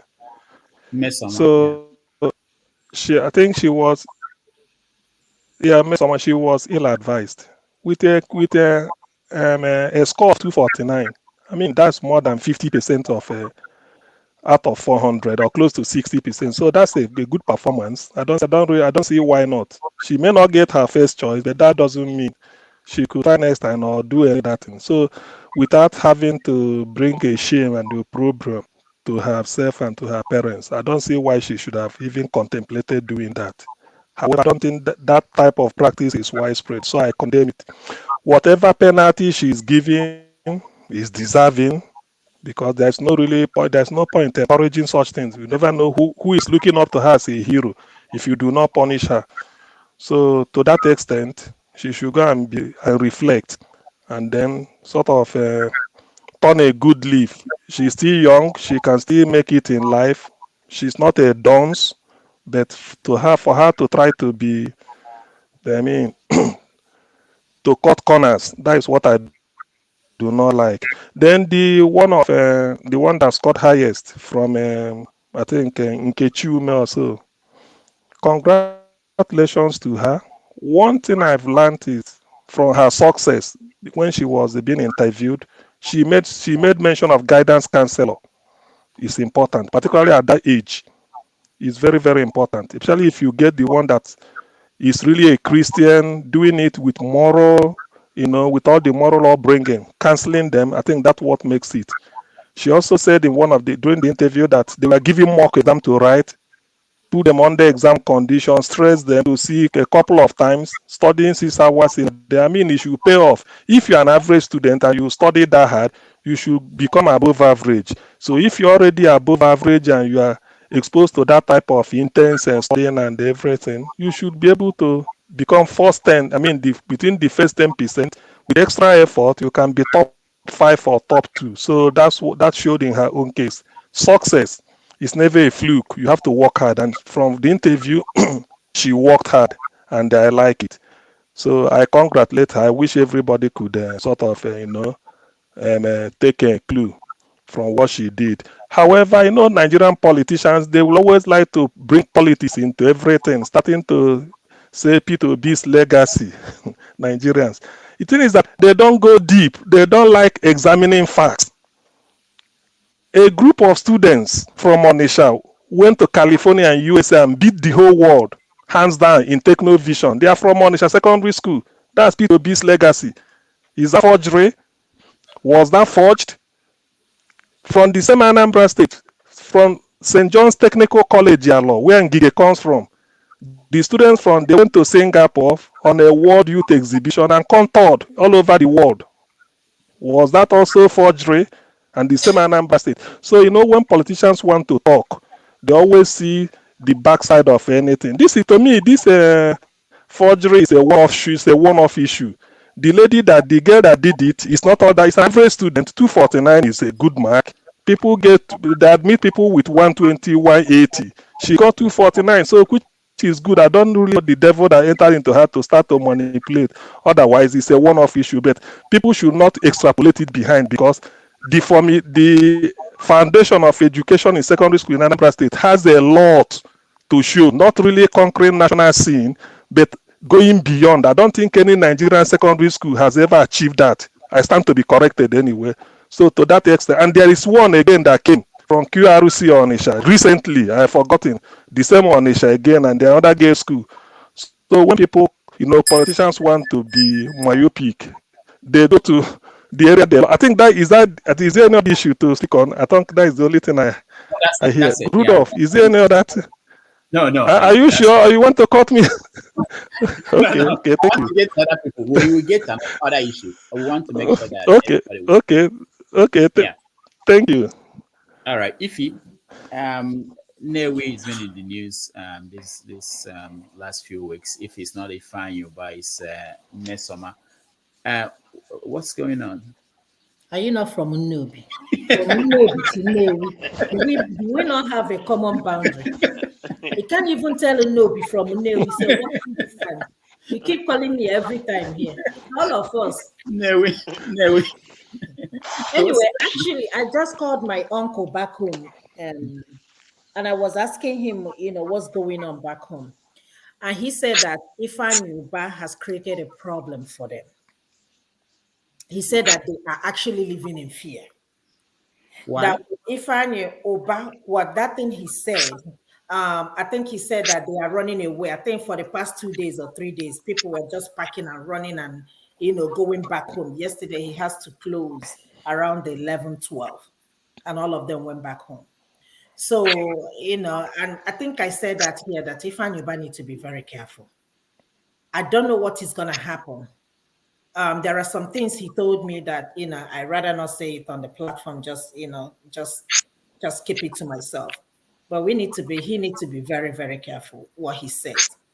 I said it here that he was accused of sending his private jet to go get Nnamdi Kanu. And people are really angry.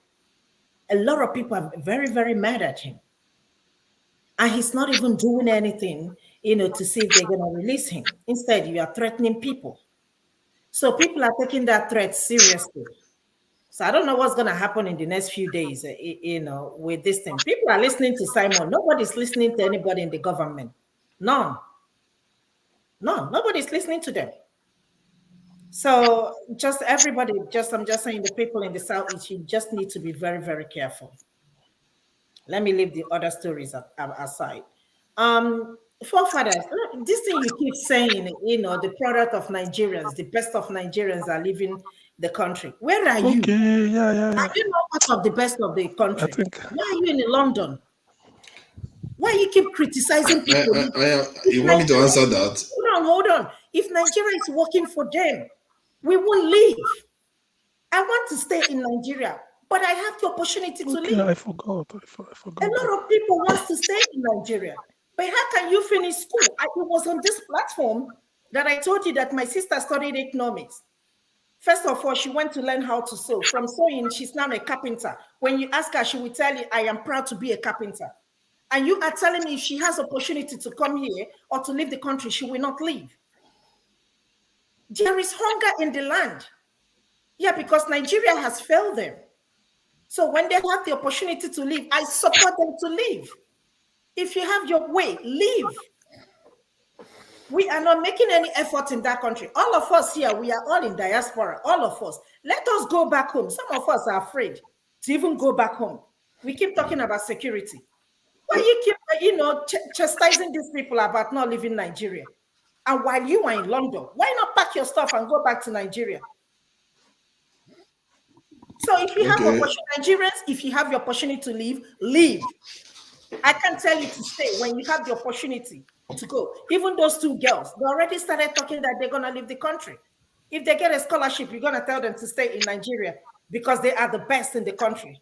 A country that doesn't even have anything to offer them.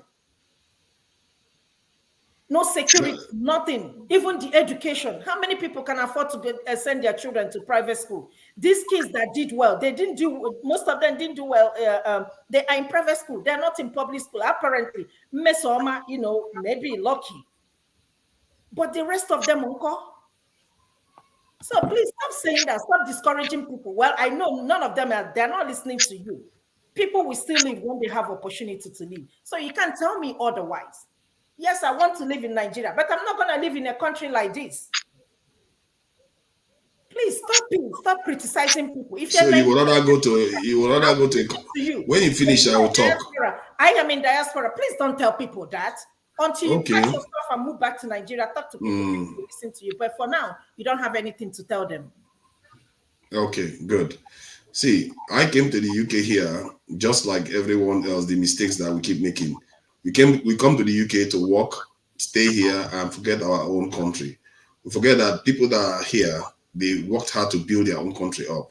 It makes us even lesser of a human being than they are, because we run away from our own land to come and help them inherit what their forefathers have already fought for. I'm one of them. I'm not here denying that, oh, I'm happy to be here and all the rest of it. The truth is, my eyes opened to some of all these things barely 3-4 years ago. You don't tend to know these things until the consequences start raining in. And I believe I'm one of those people that went deep on the other side. But what you have to recognize that just because you made a mistake doesn't mean you should encourage others to make the same mistake. Or you should encourage your nation to approach the problem the same way. Because what I'm saying, I'm not criticizing her directly. I said the sad thing is that she is looking to leave the country because the nation is, we have come to a point whereby JAPA is the next thing that is the reigning stuff. And our leaders are not doing anything to encourage people to return or stay in the country. All those people, the lady is talking about going now. You see the federal government saying, oh, let me do what I can see what I can do to keep her in Nigeria. No, they're not going to try anything. They're going to let her go because these people, they are glorified slave traders. They sell us to foreigners. The way they sold our forefathers to foreigners into slavery, they want us to keep working here. They educate us. They will go and work for their masters overseas. They never, do you see, what kind of people never make an effort to bring their people back into the country? The Chinese did, the Taiwanese did, the Japanese did, other Indians did. They bring their people back to their country to come and invest. But we are our leaders and our people, generally, is the people, because it's not only the leaders, the people who go on to become the leaders. We don't have a culture of trying to build our nation. And there are people doing it there. Somebody educated this girl, stayed in the country and did the hard work. That's why I appreciated them. You are not appreciating them. All you are saying is that let everybody run overseas. Somebody has to build the country eventually. That is just the truth. Somebody has to. We can't just all be saying, oh, let us run overseas. I can tell you that I'm not just talking about it. Every money I get here, the little money I have, I actually invested in Nigeria. Some of the people I've trained in Nigeria have ended up overseas again. It's circling back again. I've seen the vicious cycle happening repeatedly. What good is that to us if we keep creating great minds and all of them get up and go and work for the same people? What is the difference between now and during the slave trade? Can I respond to you? The same politicians you are here defending are the same people that their kids are outside the country. So what are you talking about? But we need to fight. That is what you need to change. If we keep living, if everybody keep living, who is going to change it on the ground? And what are you doing in London? You haven't answered my question. Like I said, see, the reason why I'm here right now is the same thing. Let me tell you something. The reason why I'm sitting here right now, the reason why I'm sitting here right now is the same thing. It's the same reason why Oyibo man is in Nigeria reaping our oil out of the ground. You can be overseas and use it to favor your own people, like the Chinese did. The Chinese from overseas, they will buy Western companies and transfer the intellectual property right to their country. What do you think I'm doing here? Do you know how much knowledge transfer I'm doing to Nigeria? You don't know. You just talk. Do you know how much I'm sending? You don't know. You just don't talk. Shut the fuck up, please. You are the one telling me that I shouldn't be doing what I'm supposed to be doing, that I shouldn't be here in the UK. So you are the one saying everybody should leave Nigeria. I'm saying they should go back and build the land of your own forefathers, and you're here telling me that I should encourage them to be going overseas. All I'm doing here is that I admitted it. I am one of them. I made the same mistake. So we have to start fixing the problem, not... All right. Calm down, everybody. Who is still here? Are they, my turn. I've not spoken on this. No. You know, I forgot there's another issue. I didn't know that this was pending You didn't forget anything. No, I only talked on a JAM result now. I asked you, you cheated me. This debate, I don't like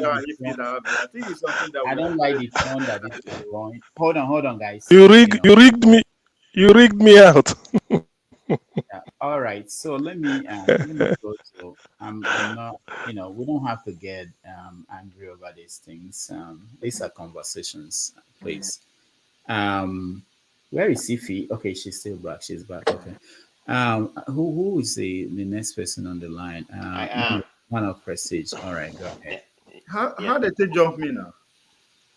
Ovie hasn't spoken on this. I don't know. Ovie talks about everything. Go ahead, man. I'll speak last. Maybe go around. Let's go around. I'll wait. Okay. But I think it's Thank you very important. much.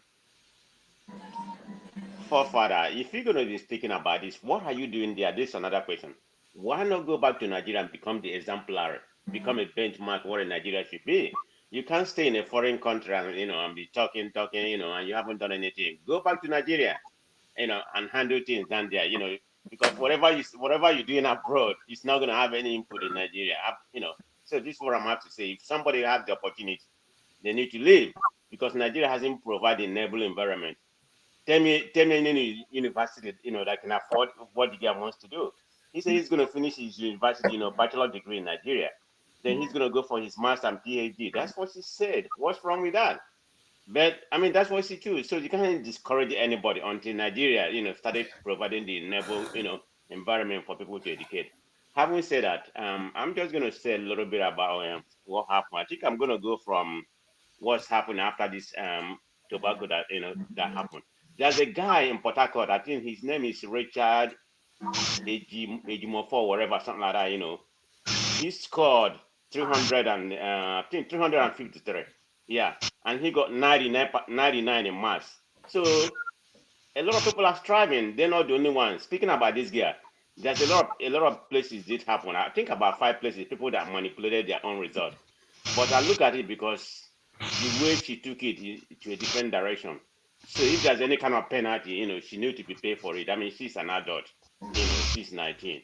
So she needs to pay for it. I don't know what the penalty is going to be, but I hope they have mercy on her, but she deserves any kind of penalty that is meant to her because she cheated. So that's not warranted. Try to deprive the girl that, have the highest result that merited. I watch her on her rise. She's a very intelligent girl. So may she obtain what she wants to do.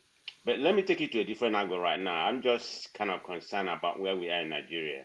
Because of what just happened, it has taken a tribal connotation to it. It's very sad. I know what the former education minister, I think, will question or whatever, what she said and everything. She should have waited until the result come out, Anambra State finished and JAM finished before she made the comment she made. I think Obi Ekwezie, she made a wrong comment. I think Charlie Boy, I don't really know exactly what Charlie Boy said.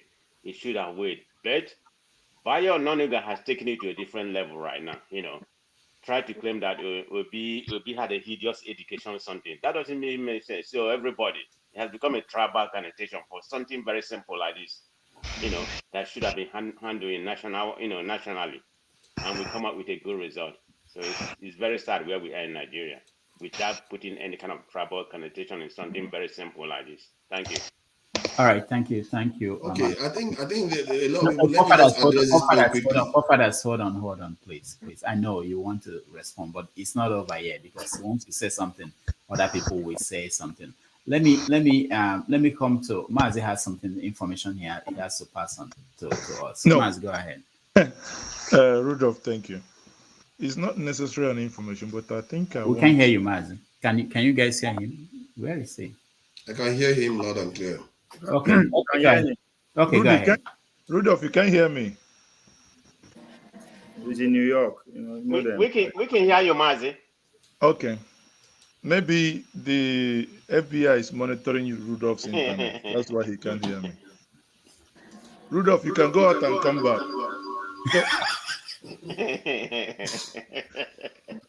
My dear sister, I want to engage you respectfully.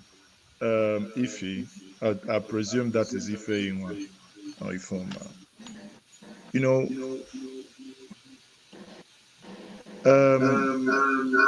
Rudolph, you're echoing. Okay. So I think when it comes to the insecurity in the Southeast, there is one thing that myself included have done in the past couple of years is to hit hard on our political leaders for not speaking up enough. I had a conversation, I won't mention name, with someone whom many of you will know who that individual is. In the course of my interview with him, I asked him, why is he not speaking up against some of these things happening in the Southeast? He said something that shocked me. that if he speaks against it, those perpetrating it will threaten him to burn his house in his village. But if he speaks for them, the federal government will come after him. Does that then explain the dilemma that you see some of those we expect to speak up and they're not speaking up? Ifeanyi spoke up. Not only that he spoke up, he took some actions. You know, there are things that I have come to know that ignorance, especially some of us in this part of the world who are not entirely exposed. When I hear people like my sister said that she rang home and an uncle told him that if anybody should leave him, he shouldn't put mouth into this. Exactly what got us to this point. Because we did not, we didn't take care of this water when it was still in our feet. Now it's gone beyond our waist and it's now getting to choke us here. What did Ifeanyi do? Anybody who believes such nonsense and idiotic statement that Ifeanyi brought plane to go to Kenya to bring Kanu back, it's not.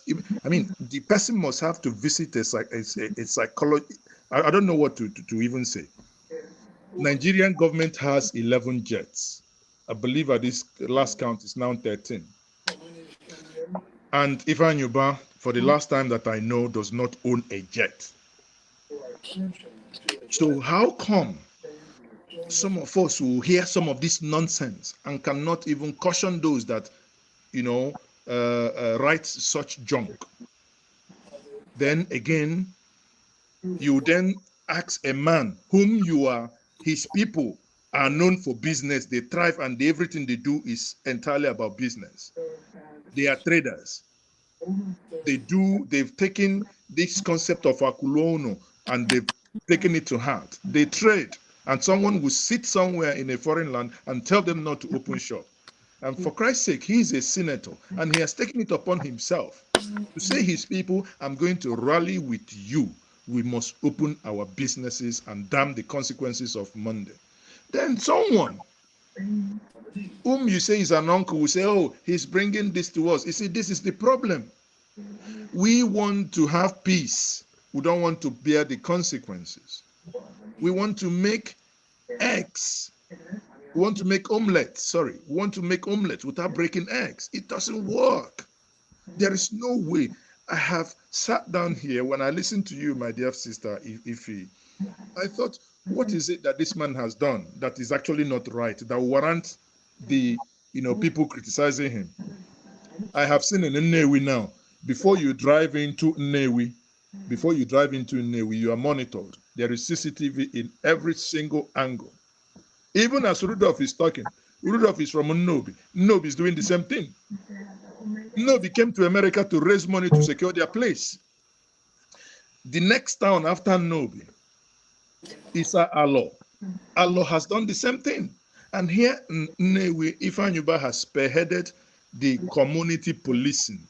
It beats me and it beats me silly that people would have issue with where we want to know who is behind the mask, and we say, oh, we don't want to know. Then I must suspect the individual to be among the culprits that makes us not to sleep at night. This is a case of security. Anambra State, especially Nnewi, is in the axis. If you live in Nnewi, you want to go towards Osumoho, where, between Nnewi and Amici, where you have the military checkpoint. This is where we know that these people invade sometimes from Imo State or from Osumoho. And it beats me that somebody will sit down and Nnewi say, Ifeanyi is bringing. Ifeanyi, listen, I said to you, DKK, for the things you have, and for the things you have actually come out to do. If I have the resources, I will do the same, even more. What do you mean? Some of us who do not live in our villages will have street lights littered in the streets where we have our houses. Do we live there? Why do we have those street lights, solar street lights? It's because so that our mothers and our fathers who might want to go out of their houses at night, so that it's not like when we were growing up, so that we don't step onto serpents or python or whatever. At least they will know that they feel secure, and that's why they move. Sorry, my dear sister Ife. Honestly, I think you may have to go back and educate your uncle to say that it is wrong, that what the insinuation he has, they must, and your uncle must join hands to help to rescue Nnewi, because if Nnewi is safe, Nnobi will become safe. Ichida will become safe. Ekurumili, all the surrounding cities will become safe. And we'll have to come back to the place where we will say that the Great Igbo Nation is one of the safest places to live on earth, not what we have now. Thank you very much. All right. Thank you, Mazi. Let me go to this Blackstone. Blackstone, go ahead. Thank you, Mr. Rudolph.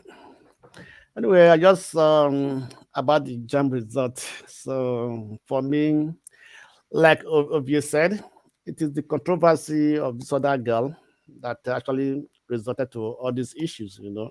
And in Nigeria, Nigerians are very brilliant people. Even this time, Nigerians are very brilliant people. Even the younger ones are very, very brilliant. So, and I congratulate Ume that's got 360 or 360 something, right? And then she's just 19. My niece graduated at the age of 20, right? Even with 1 year strike. At the age of 20, she already graduated. So there are other people who are very intelligent, and if not the controversy, I don't think nobody will have even know that she was there or be interviewed, right? But with the other girl who forged result, that's very bad. At that young age, you can get involved in forgery, coming out with a result that is not a result. I don't know what was in her mind. I don't know who advised her. That's very bad. And as she has been advised that she should apologize to the state, the school, and to JAM, and she should do that actually. And the punishment that JAM is proposing to ban her for 2 years for me is too much. And so we should also realize that many people are doing these things. Not that she just a victim, like what you say. The one that the thief who they catch now be thief. So that's just it. So they should be able to give her some leniency, and she had 246, which is a good mark, and that she shall let her give her that leniency, pardon her, and let her go to her course what she wants to study, you know. So like I said, we have so many Nigerians that are very, very intelligent. These young ones are very, very intelligent. And these days, you hardly see any Nigerian young ones who don't even finish their SSS at the age of 16, you know. So it is a trend. Like, so let us encourage them. Let us give them at least a helping hand, support them in any way. And if they feel that they want to travel to abroad to go and do their studies, they are very free. It's a free nation, you know, and everybody has a part to play in the building of Nigeria. If you have that mindset to contribute to change Nigeria, just do it. If anybody doesn't have that mindset, let the person leave the person alone. Let it do what he or she want to do. So if you have that zeal, go ahead and do it. Thank you. Thank you, the Blackstone. Prince Akwachi, you're next. Okay, so let me differ a little bit with forefathers. Why would I say so? Forefathers, you know, that somebody is promising to take the girl to Cyprus to study, you know, it's what's encouraging. Why am I saying that? Now that she's going on that scholarship, the person is the one to pay for it, and the person is, you know, sending her to go and acquire knowledge. When she finishes, she can come back to Nigeria if she doesn't like Cyprus. Why, you know, when you mention the Japanese and the Chinese, I don't know about UK, but every summer in California, we do have droves of Japanese and Chinese students who come here on a what do they call this stuff? Kind of like some kind of like exchange classes to do some classes here. You know, I'm not saying, yeah, you made a point when you talk about, that, it's not what everybody live in Nigeria, but the educational system in Nigeria right now, and with what is going on, it's not encouraging at all. Okay, look at the school fees. Almost all the schools are increasing their school fees. Edo State, for example, Edo State government have just increased their school fees by 300%. Those paying about 100 and something now will be paying about 700 and something. Okay, how many parents have that kind of money to do that? Except when the educational system is restructured in such a way that 4 years is 4 years, then if you talk about people staying back and studying in Nigeria, that's fine. But I'm not gonna say if anybody have an opportunity to leave Nigeria, they can leave Nigeria. I don't know the work you do, the work I do. I love the job that I do. And guess what? If I'm gonna be here 100 years, I'll be here 100 years. Okay? That is what it is. You just have to do what you do. And if you love it, you love it. Going back to Nigeria, what am I going back to Nigeria to do? In order to, one, politically, I'll be stressed. Emotionally, I'll be stressed. And socially, I'll be stressed too. Insecurity and all those things going on in Nigeria. And all that. Let me rest my case at this point. Thank you. All right. Thank you so much. Lexi, I wanted someone to address the issue of when this happened. I know some people mentioned it in passing. When this happened, a lot of people immediately came to her defense. A lot of people thought this was another of those instances where they're after her because of this or that. And some people have said this here on this program today that, I think someone said that is a question. Maybe Obi should have waited before commenting, because now Obi is now eating her words. I think I don't know the details of what she said. I've not followed that very closely. But what we do here, especially us, every Saturday or every whatever day or whatever program you go on, is respond to what's in the news. I've never called on anybody to say something and say, "Oh, let me just wait." We need to hear. Let's investigate. People respond based on what's out there. All right. I want someone to weigh in on that along the way. Let's. I salute all of you. I'm joining you a bit late because I normally worship today, and I came very late to now meet you. I haven't really fitted into what we are discussing about, except that I can take it from what Dr. Damage just said, that what's happening and so on. So the trend of news.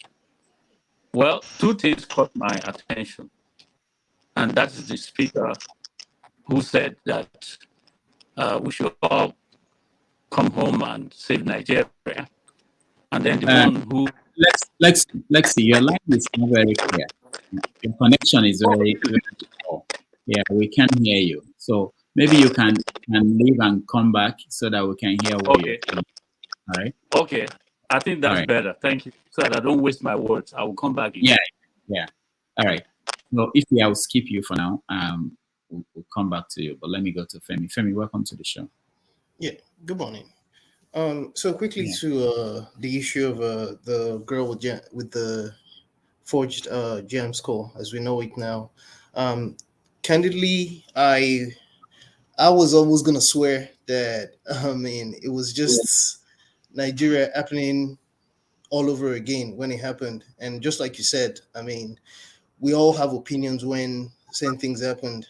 I just could not believe it by the time one realized that in the face of the overwhelming or semi-overwhelming evidence that it was otherwise. But in any case, just to the point for regarding the real highest jam score, the girl with the highest jam score.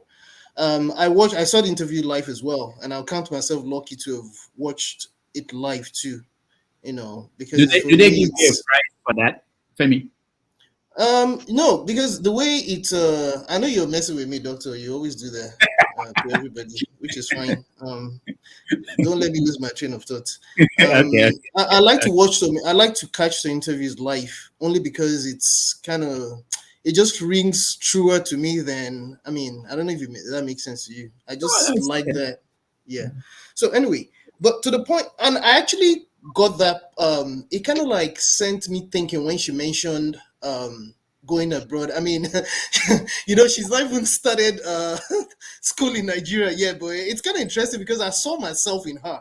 And the reason why I say this is because sometimes the way I kind of process things, I like to look at things from a personal angle. What has happened to me? Because we all have individual experiences in life. And that's not even speaking to the general experiences. And of course, if you juxtapose that with the fact that irrespective of wherever we are in the world, everywhere in the world has its issues, right? But even at that, the reason why that kind of speaks even true to me, and I agree with if she's already thinking that way, I can see where she's coming from. Because I once told the story of how when I went back to Kaduna after taking the ND exam way back when. I had one of the best results in the entire country.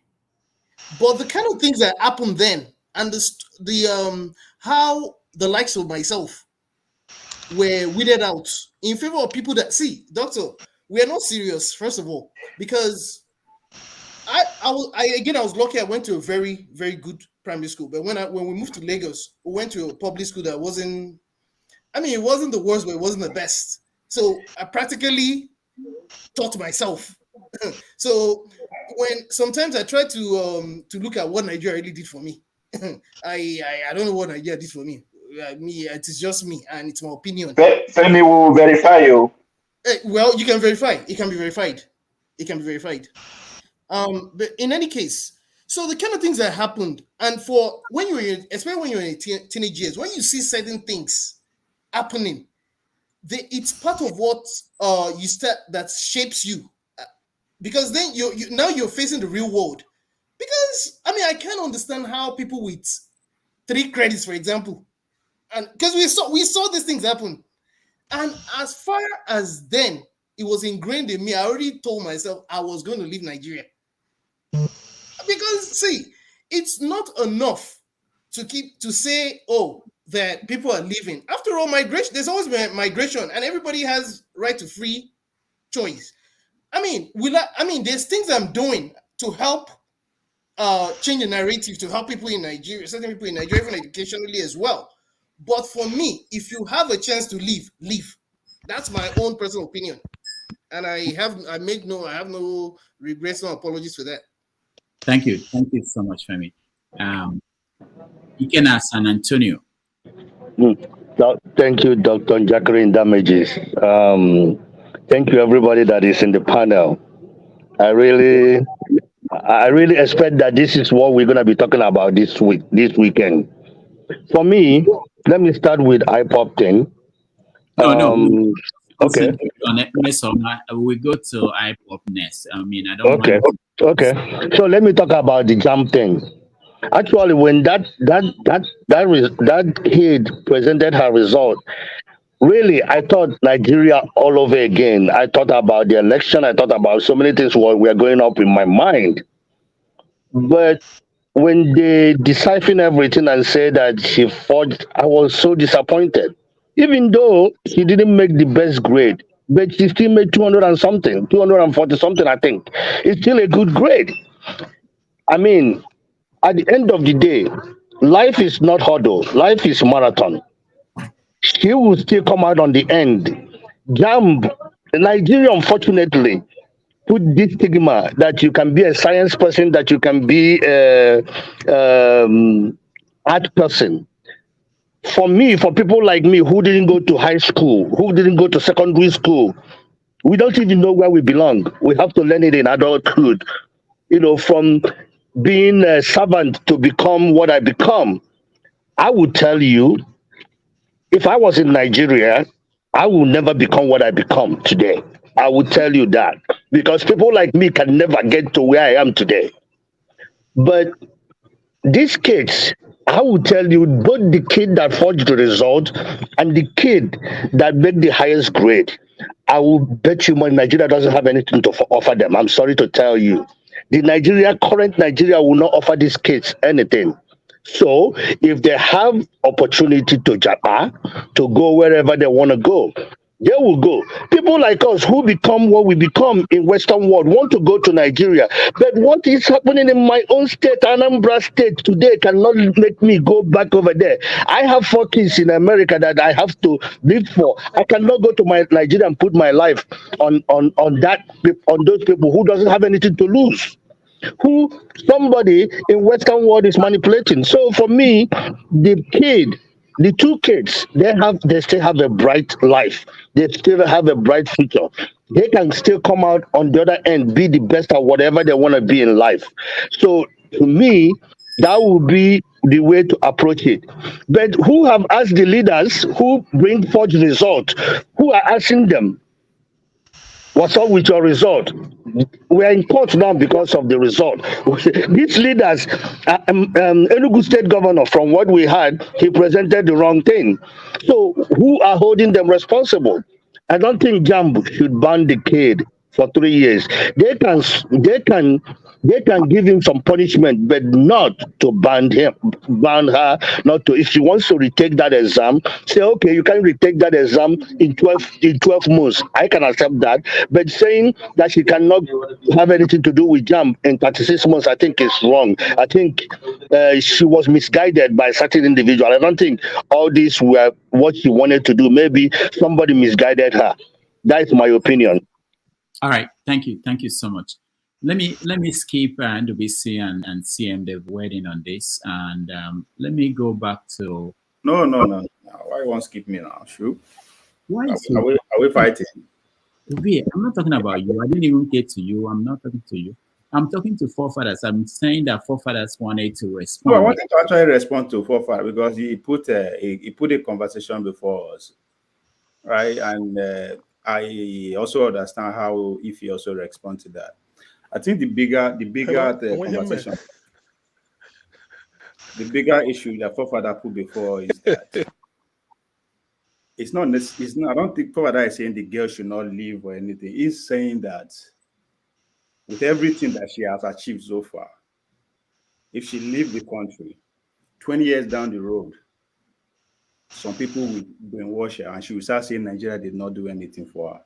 And I think that's what Nigeria did not do anything for her is what all of us are kind of either against or speaking for here. Again, most of the time we want to see that thing Nigeria do for us. We want to touch it, we want to feel it. I don't blame us, right? If I have to use myself as an example, you see this rock within my back, not be Photoshop. Now there I grew up. No, for real. During school break, when you get break, would they run go that place? That's to tell you how close we are. From after my school, now push them out that rock. What am I saying here is that at a point, you have to start asking. I have to start asking myself, right? Start finding myself cities and all that. What opportunity this country have that I can take advantage of, right? And that's where sports presented itself. When sports starts taking me out of Nigeria, the first thing I realize is that I'm not appreciative of my Nigerianness enough. I have to see it through outsiders. That same village, Oyibo people, they come back in the days, would they run, they follow them. They follow their cars, they won't come climb that rock. So I remember the first country I visited was Qatar. To join Qatar club, hopefully to nationalize. From there, they take us to go and train in Germany. I remember when we dey leave Qatar, Doha Airport, they go Germany. Now only me wear native. Inside airport, everybody gathered begin ask me, I like your cap, I like this, I like this. We go like see that picture. We go like see that picture. After then, I begin ask myself, say, come, what's so special about this? When I got to Bulgaria, a place called Slivlin, that's where my coach from. If we go train, kids they run after us because they never see black that close before. Then I begin ask myself again, I was like, oh, this was me many years ago.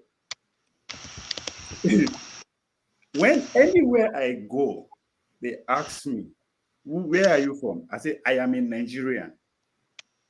Immediately, I see reaction. Because of the confidence what they talk on, no matter bad, negative thoughts you have about Nigeria, you have to rephrase it. Whether we like it or not, we will live for here, America. If we compare ourselves to other nationalities, because thank God I've been Nigeria. We know this. I remember going to Kenya to go compete. Everybody they shout, brother, baba, like the way they are appreciating us. Not because we won't go win, it's because we are Nigerians. Other countries like Cameroon Niger, they come beg kits from us. And we will fight our government every day that we don't have enough because we are looking up to the American athletes. Just little things that we know they appreciate because I understand all of us, Nigeria is not working. That's why we are here outside the country. If Nigeria they work, I would rather be sitting under that rock, very chill. They experience nature, see they talk to you guys from that place. But I can't because of insecurity and all that. I understand that, but that will not overshadow. Our people say who they cry, they see road. I always make them as a joke. Say if you go Idaho, if you say you know be Nigeria, you know be black, nobody will need to tell you once they approach you. Yeah, so tangible things that we don't appreciate about that girl, whether we like it or not. It was the fact that there's some facilities in place that was able to make her excel among her peers. That's what Nigeria is giving her. We are not saying if she go, she has to come back or whatever. But what to Nigeria is saying, some people will say, oh, Nigeria did not do anything for me. For God's sake, a Nigeria passport you take come out for Nigeria. Go and be Ghanaian, go and be Cameroonian, go and be Nigerian for 1 year and come back. Tell me, say, you know, like Nigeria not do anything for you. We come Western world with a fitting easy. It's because we are Nigerians. Nigerians give us something. We call it Western education. But we all got it from there. Our smartness, our move, our decadence. Our people from the Southeast have something that the whole world should study. When you go borrow your kids, carry your brother, go to the trainer, those are the things that you will not find anywhere. Yes, Nigeria no good for all of us. I keep saying it. I'm not a millionaire. I'm not a billionaire. If I check my account, I maybe not negative $14 90 there. But guess what? Nigeria, there's something about being in it. Oh, yeah, stop lying. Okay. All right, I'm telling you my experience. Okay, that's okay. For you. Thank you, Ovie. Let me go to forefathers, then I'll come back to you guys. I see you guys. I think, thank you, Ovie, for trying to clarify. I never said that she shouldn't go to. I think I used Toby as an example here too. Toby that broke the world record. Where it was say, oh, now because she should come America. No. Toby was discovered and nurtured in Ijebu-Ode. She was good enough before American school sent for her. I was good enough in Nigeria before American school sent for me. If I wasn't good enough in Nigeria, they will not send for me. So Nigeria give you something. All right. Okay. If you go embassy, if they know that there's nothing they go feel attract from you, they will never get that visa. I don't care who you are. They know that there's something they can take from you. That's why and Nigeria give you that thing. All right. Thank you, Ovie. Go ahead for furthers. Yeah. For one, I never actually said that the girl is not free to travel overseas.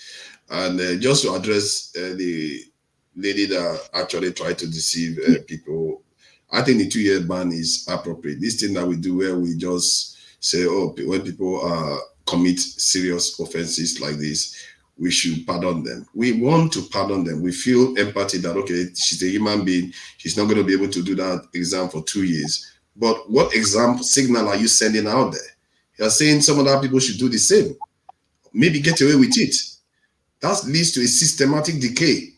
And we can't keep encouraging that behavior. There's nothing anybody will commit in Nigeria. Some people will not still say, leave them, let them go, because it's Nigeria. But in foreign countries, if you try that, go and ask for forgiveness and expect that judge to forgive you. You saw what they did to Ekweremadu. So they will not forgive you. You will go down for it. Even parking tickets, parking ticket, they will not spare you.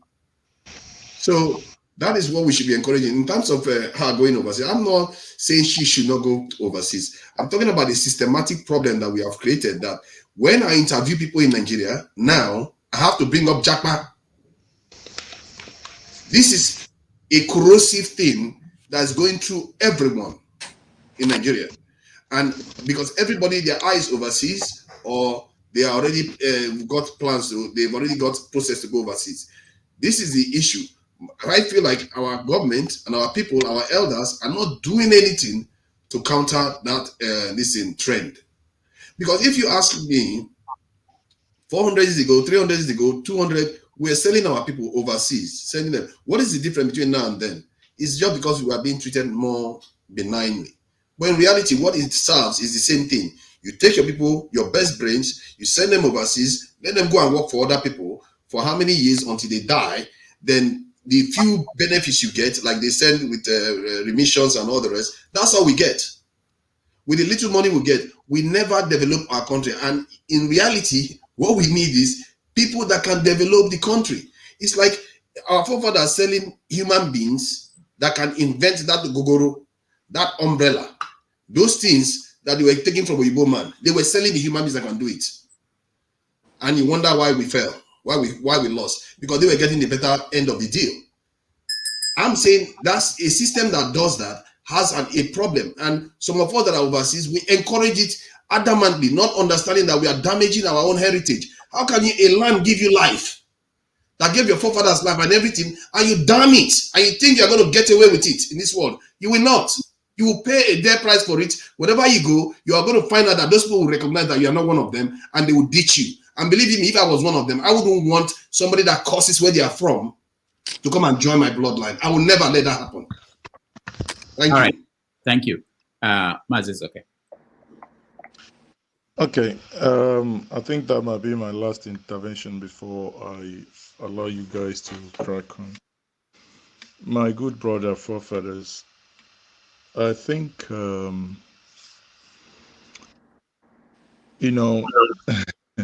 there is an adage that, anyway, let me leave that one. Some people might find it offensive. But what I'm trying to tell you, my dear brother, is it may not be too wise for us to, we all have our what the Germans would call Offenbarung. That is our what's Offenbarung again? When we begin to see things differently, we all have our own different point of getting certain knowledge.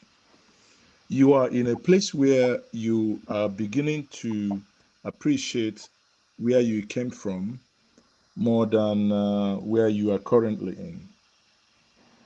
I would say, welcome to the club. However, that people who are still in the motherland, who haven't visited the other side of the world, to begin to tell them that they shouldn't do that, where you yourself is still sitting down there, it's probably like not going to work. I'm not saying I didn't say that. I don't know why you are misunderstanding this again. I didn't say individually they should not go. I said systematically we should be encouraging them to stay in the country. Yeah, but how do yeah, systematically we should encourage them. But you see, where the challenge is, how do you systematically encourage them to, whereas the system is almost kaput. Let me give you this example.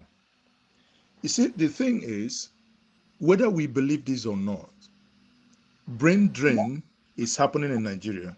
It would eventually come to the point of brain gain, because there are things that Nigeria will not continue in this trajectory forever.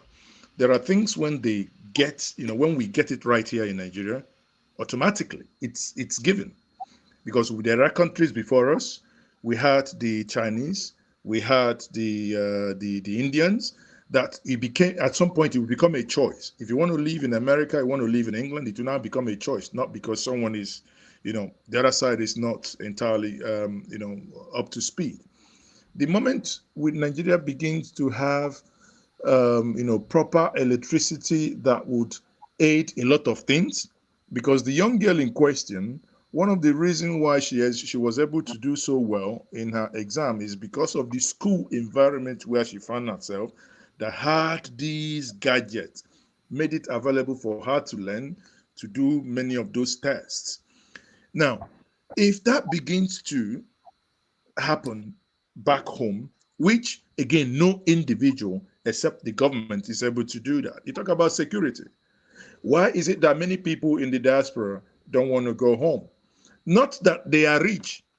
Actually, when many people come from diaspora compared to many people here in Nigeria, they actually, but they are actually poor, because highest they come home with $3,000-4,000. Convert that, that's no money. I'm one of them. True confession. So that's actually no money compared to what a businessman makes in 6 hours or in 10 days, or in a day. But this notion that, this person is coming from a place where, because you look at the skin color looks right, and in his mind he's already thinking, I'm a security threat. They will begin to look at me because I come from here. They kidnap you. They kidnap you. You've actually kidnapped someone who hasn't got money, because his house in America, he's still owing 60-80% of the mortgage. He hasn't paid it. His car is on car note. Is a lot of things. It's the debt is strangulating him. But yet, in all those debt that he accumulated and that he owes, he can come back home and sleep. He can on the light and the light goes on. If he has any emergency, he can ring someone, in a 911, whatever it's called, and someone can come and take that individual, and that individual gets treatment. So the bottom line here is, I understand where you're coming from. I also, however, think that what we all collectively should continue doing is hold the government to account. And you know what? Sometimes he who sits down in a shitty place no longer hear the smell of the bad environment. It takes, and I believe that there was a time, I think in May, that Dati Baba made one statement in England that I think I picked something out of it. Redemption of Nigeria actually is likely and most likely to happen. It's going to come from the diaspora. A clear example, in the last election, the diaspora propelled the thought force. The diaspora put their finances to propel what Nigeria saw that happened in that last election. It means that they are beginning to wake up. And in their beginning to wake up will now mean that over time, 1, 2, max 3 electoral cycle, by the time they begin to have their voices, that they begin to vote, their finances begin to work for them. Because someone who earns $2,000, whether you like him or not, he earns more than top bank manager. It could be a security officer, but who cares? That money gives him that confidence. He can ask you questions without minding whether, this person is going to sign my check. Therefore, let me rephrase the question that I'm going to ask. When the diaspora joins the fray of holding the elected leaders to account, that place where we are, that those that have gone out to learn new skills will begin to be uncomfortable based on their levels of success, to begin to want to come back home and nobody will stop that brain gain to happen. It is a question of time. It is not it's not a matter of if. I do strongly believe it must happen. Therefore, the if people want to go JAPA, do this thing as they want to go and study, I beg, let them go. Let them go and JAPA and do whatever. It's not the same as talking about slave trade. People were forced into. If the lady in question, the little girl in question, she's very unlikely to come to America and pay school fees. Somebody is likely to pay her school fees. Now, and she finishes, she becomes whatever she wants. A good and sensible government would eventually bring something. We knew when Okonjo-Iweala was to come to have her first thing in Nigeria during Obasanjo's regime. She had a very simple demand that many people freaked out with. She said, I work in this country, I earn in dollars, I would want to come and serve my country. However, I would want to have my money paid in the same currency. If many of you in this platform who are in the diaspora, who are high flyers in whatever you do globally, if you are offered the same, why won't you come? But again, there are things, and this is realism. This is this is real. Not many of us would want to go if you're earning before now $10,000 a month, and someone is asking you to come and earn 500,000 naira to come and fix Nigeria. It's not even going to pay anything for you. You may find out that you are not going to take such offer.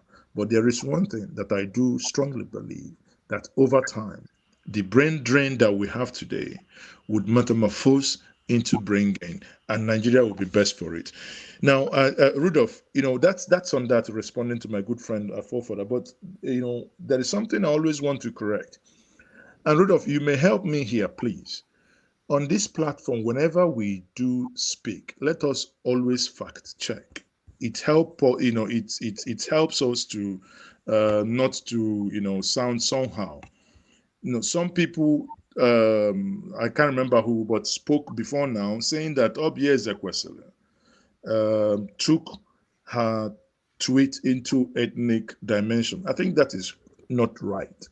Again, you can go to Twitter. These things are there. You can read it. What Obi Ezekwesili asked for, she called it the JAM MESOMA debacle. She was demanding for an independent. So, and I believe, myself included, I also demanded, because I didn't want to cite MESOMA or cite, JAM premature. She demanded for an independent. Rudolph, I had a snippet that I forwarded to you in order for us to, be very well guided here. Aside that, I think I've done the needful now, and I say thank you guys for having me. Yeah. Before you go, this OBA thing. So you were saying that what was the original tweet? Is that the one you sent to me? No, the first one I sent you is, let me read it out here. I have it in front of me. It says, this saga between MESOMA, Ejikeme, and JAMP HQ requires an independent tech investigation to unearth all facts. Listening to her in the video, it is reasonable to request a forensic investigation to help review what really happened. I have reached out to the JAMP registrar. That's what she said. Then she now had a second tweet. An independent investigation will turn this curious episode into a learning opportunity for JAM HQ and everyone, especially students. I frankly see no downside in asking a team of independent technology folks to investigate and publicly share their findings. Let's do this, unquote. Now, any one of us who watched that video from MESOMA at that point would agree with what Obi Ezekwesili was saying. Because to be honest with you, it's just that I had my journalistic mind. Because I always want to work from a point of unbelief. You tell me this is 2.2. I'll say until either I point my calculator to begin to agree that this is 2.2. So because of that, If you took on the face value that a child of 19 years made that video, was busy showing something like this, oh, this is what I printed, this is what I printed, it would have been believed by anyone. And though she then said, having watched this video, I want, and she demanded for an independent. So it will be very, very unreasonable for the Agbado gangs, the Onanugas, who will now want to make this an ethnic thing. Sometimes it beats me where something that Nigeria should learn from. We reduce the impact to, oh, she's Igbo, she's from Anambra. The question is, one, fact, she forged the result. Fact, she acted alone. Fact, she is now accepted that she forged it.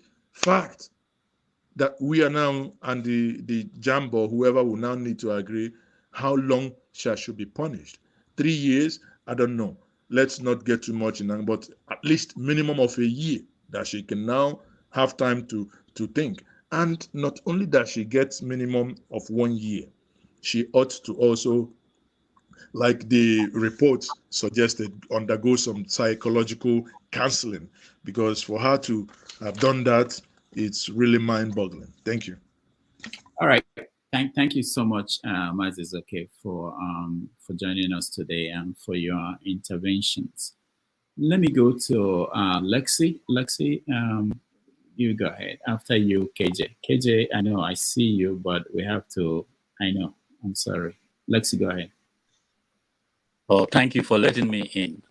Good evening, everyone. When I started the first time, there was some kind of situation with the technical operation for me to be heard well, but I hope you are hearing me now. Okay, I came in late, but I met quite some interesting discussion going on, and I'll take it from there. I can see the yearning of forefathers wanting to build a good nation and wanting people to join him in his kind of vision. There's nothing wrong in wishing for a good thing, but if the good thing you are wishing for has all kinds of obstacles that will make it almost impossible, what's the point using it and pushing it? Because, like Chief Mesoke, who has left the scene now, the things he was explaining to you, those are realities. Seek first a good, peaceful, honest, plain field country you call Nigeria. And I'm afraid it's too late to get that dream country of Nigeria you are wishing for. You all may disagree with me, but I know what Nigeria was and how it went down to where we are now. Nigeria was great. Again, Chinua Achebe wasn't joking when he said there was a country. We didn't have a perfect country, but we were much, much in a better structure. We were let's say the railways, for instance, where my own father worked. That was a typical example. It was a microcosm of Nigeria.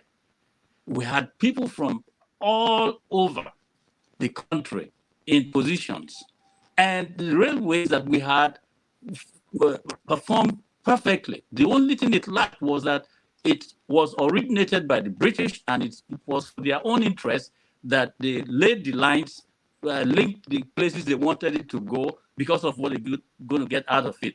But engineering-wise, we had engineers who were able to handle any challenges that the country, the system was having at that time.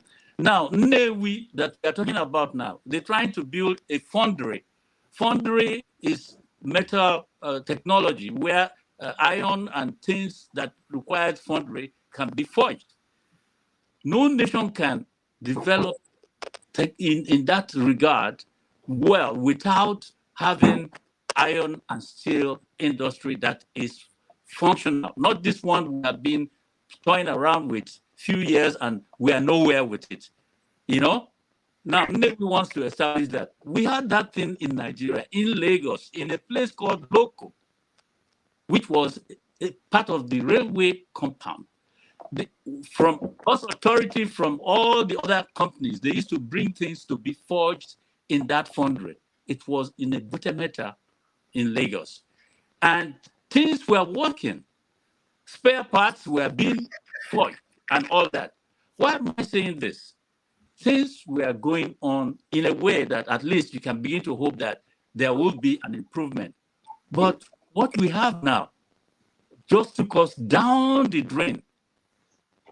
Even the train itself, what people are celebrating train today, there was a train.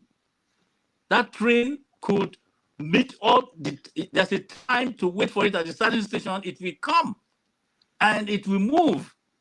And the railways were training engineers in Canada, in America, in Britain, and we had it going. So the country are wishing for, I'll tell you, mark my word, it's gone so bad today that which we are talking about has a long way.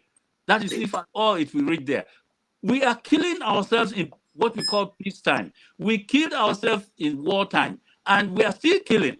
And you expect people to now relax and say, okay, Nigeria is the best place to stay and build. What Nigeria are you building? That is why the best thing we can do is to have a referendum for Nigerians to say what they want. If what your dream is what they want, who am I? I'm just one person. But I'm telling you, some of us and many people have so much been hurt by this thing we call Nigeria, and we are still being hurt by this thing we call Nigeria. And the few people you see who are thinking maybe, oh yeah, let's give it a chance, is because they have something that is in operation, that Nigeria will become something. It's not going to be anything. You talked about politics. Obi joined. He's from the area you think, oh, they are not doing politics. They don't know how to do it. Obi won the election, but who is giving it to him today? Look at what he's going through. Abiola won. It was not given to him. And the hope that you will have is good, but I don't see my way through in all this. So let Nigeria give a peace a chance. Let those who want to build. We can come together again. We're not moving away from the land where we belong, but give freedom to the people and let them choose how to build a nation and build it well. But that must happen first. The referendum. Let's agree, and then we can begin to think along the line of what you have been saying. I can say more, but the bell keeps ringing. But I met this conversation, and that's why I'm talking about it. Now, the same okay man was trying to defend Ifeanyi. You see, that is the problem we have. We, as a people, cannot be dividing and at the same time calling for unity. I was going to ask him a question, but he's gone. When they were burning these places of market in Lagos, did they go there to ask, are you Imo or Anambra? Because that's the question we answer all the time. When let's see. I want us to round up this topic on MESOMA, and then we can come to. Okay, let me just round up. When they were burning those marketplaces, did anybody ask for Igbo or Anambra before they start the burning? Did they limit it to any state? But yet we'll come out here, people coming from Imo to Anambra to cause trouble. Where else would they come from if Anambra is next to Imo? And who are those? Have you identified their origin? Now, what I heard him saying is one of those things that must not continue, where people will sit and just think about themselves alone and perhaps their own state alone.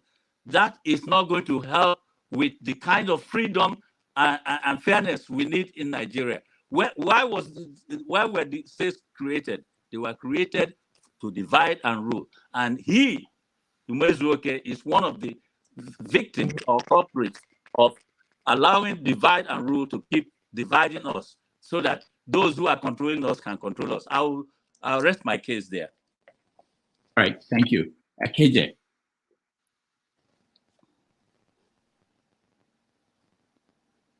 You are muted, KJ. Can you hear me now? Can you hear me now? Yeah, go ahead. Okay. Thank you so much, Dr. Damages, and everyone in the panel.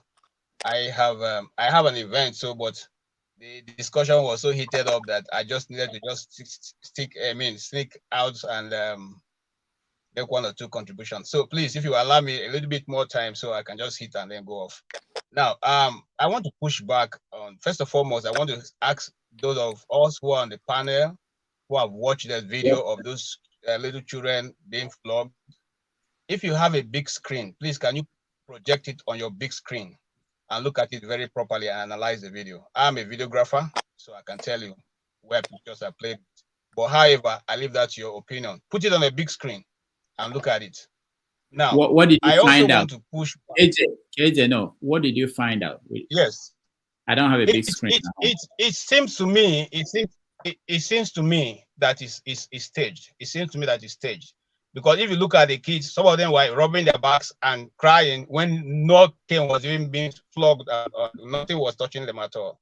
So go put it on the screen if you have one and tell me what you see at the end of it. Now, there is a constant barrage of different styles to try to paint the evil man a troublemaker and an evil to himself. I will not be part of that. Okay. I'm not saying there are no bad characters in the East. There are. But sometimes there is also an advanced team that is in the East helping to paint this picture the way they want Nigerians to look at it. Okay, that's one. Two, I want to also push back on Chief Ezeoke. I follow his. I listen to some of his media postings. But in this one, I totally do not agree with him.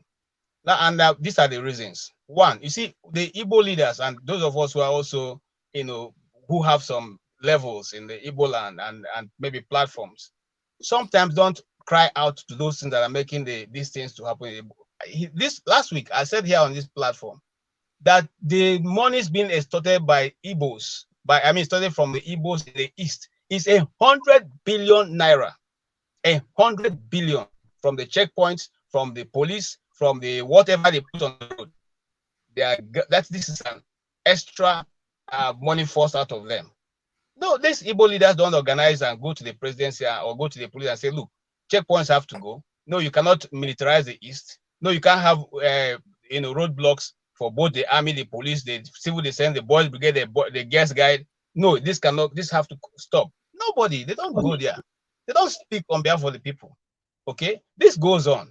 Now, if you watch the interview, and I'm still dealing with Igbo leaders, the brother of Ojukwu was on Arise News this week, and he was asked, "What is it that you want to be done for the East so that there will be peace?" You see, he found it difficult to answer that question. I'm not a leader from the East, but I know what can be done and the East will become quiet. He couldn't answer that question. He was dancing around it. Then we want maybe an addition of one state. We're not looking for states. No Igbo person is crying for state. Okay, you know what the East like, and that is what we're asking for. Make it a conducive place for people to hold their business, import their goods, be able to clear it. It's as simple as that. I want to fly and land in my village, or rather in the place close to my place where I can simply drive home. It's not a rocket science. We know what the Igbos need. So when leaders from the East do not know, and they seem to be speaking on behalf of the people of the East, it beats my imagination. Now, if you have so much money to organize boys and pay them and go all out as against fighting Simon Ekpa, who we all have agreed is not following the process the right way, okay? What is your own way? You, the intellectuals, you, the senator, have you called the senators of the East and gone to make a demand of the federal government? No. But you can simply go to your village and mobilize other boys and form your own armed wing that are going to use to fight for the next governorship election. And you are coming in under the hype and the sense that you are coming to fight Simon Ekpa. Come on, guys, let's wake up. And then on the issue of the little girl, okay, people are calling for her head. Why didn't you call for the head of Tinubu, who forged? And we all know from record that he forged all his certificates. Nobody has called for his head. He's leading you. Okay? And any of us who have lived in Nigeria and practiced in Nigeria, and I'm giving myself as an example. Are you saying that forgery is a new thing to you? I know how many proposals I wrote, some to UN, some I wrote for government, and the people who are there remove the top of it and change some words and put it under their name. And such projects come and they're executed. Who is it the first time? Is it the first time? It's not the first time. For crying out loud, let's not overburden this issue. And I'm not saying that the girl has done something right, but I'm saying that if we need to punish, let's start from the top. The man sitting in Anambra State, NYSC have testified in the court that they are not the ones who gave him the certificate. Why is he still there? Why we're not calling for his name? I mean, the governor of Enugu State. We're not calling for that. Instead, we're looking for a 19, a 17 or whatever girl to discipline and asking for punishment for her. Whereas some of the people sitting in your offices are all in your elected positions are all certificate forgers. Some of them not even have any certificate you can rely on. And we're not dealing with that. You see, that is my major issue. That's the reason why I came back to this platform. I wanted to just listen for the background. You see, this thing have been going on in Abuja. I can tell you, I know the people who wrote what they call it, the project that was handled by Lai Mohammed, the rebranding of Nigeria. Okay, I know the people who wrote it. There are 3 of them, and I won't mention their name here. They submitted it because they believe that Lai Mohammed was their friend, and that project was taken and given another different name and is executed. So what are we saying, people? Is that you guys left too long? You left too long. Okay, it's going on daily. We have ghost workers in Nigeria, in the federal government, in the state government, in the local government, collecting money. Even to this month end, they will collect money. Is it not forgery? Why are we not taking them to court? Why are we not crucifying them? The system that brought up the girl to be able to forge, is it not in Nigeria? You think she was able to manipulate the computer to get that result? No, somebody did it for her. Those places still remain. You live in Abuja. I can tell you, Rodolph, if I want to forge your certificate, I can just go to attend, and all I need to do is see a sample of it, and they'll give it to me. So let's not behave as if we don't know these things exist. And then when somebody, the poor ones come up, and then we want to kill them. No, it's. Sorry, are you advocating that we should not punish crimes anymore because some are committing crimes?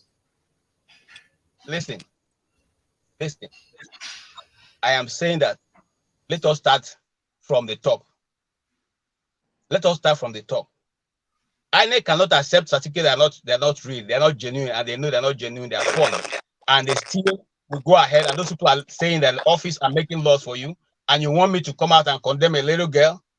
She has done something wrong. So you want all criminals in prison to be released then by that standard? All criminals that are poor should be released from prison. No, I think poverty, you are taking it to an extreme. You don't seem to be hearing what I'm saying. Because you are saying that a crime should not be punished because the people at the top are corrupt too. No. I am saying that since you have discovered you discovered that she committed a crime, right? We also discovered that Tinubu committed crime, right? We also discovered that some other people committed crime. Let the police do their job. Let the police do their job. They should all do their job, and everybody should accept their own. If I commit a crime, I should be punished. If you commit a crime, you should be punished. That's how you fix a system. Everybody that is guilty of law breaking should be held accountable. All right. No one should be spared. Let's hear AY. Welcome. I don't know. Thank you. Let me finish so that I can go off like I said. I think you're done. Like I said. Okay, go ahead, sir. No, I said I thought you're done. Okay, KJ, hold on. Okay, AY, go ahead. KJ, thank you, Rudolph. Good evening, everyone. So, KJ, my brother, I'm coming for you. So last week we had discussion around these issues. Like, here is the honest truth. We need to face issue as they are. First of all, the issue of Boko Haram in the south, in the northeast, when it started, you know what was going on? The community somehow, they were supporting these people. They were giving them a lot of emotional support because they feel, oh, even when the soldiers were coming around, shooting, killing, oh, you kill our people. That is exactly what is starting in Southeast.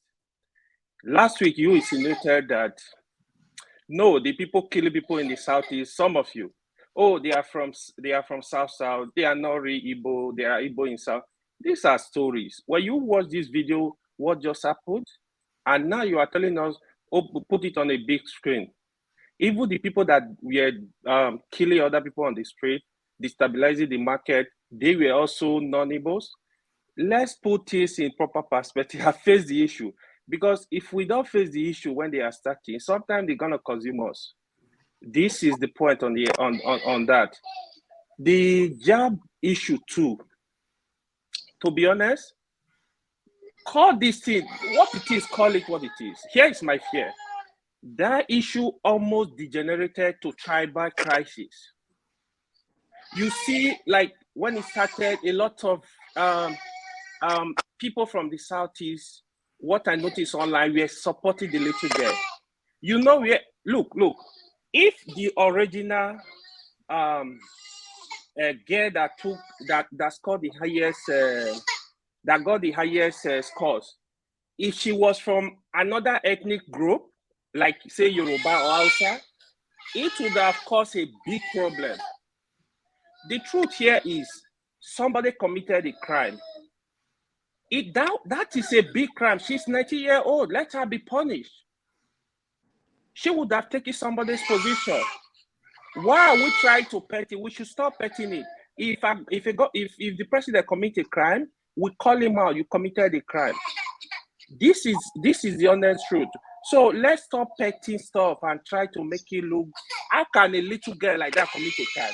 In my own understanding, let the DSS come in, investigate that girl. They need to investigate. There might be somebody that is doing that evil. You inflate scores for people to get to the university. There might be somebody doing that evil. Investigate him. Investigate her. If her parents are involved, investigate them. Get to the details of the matter.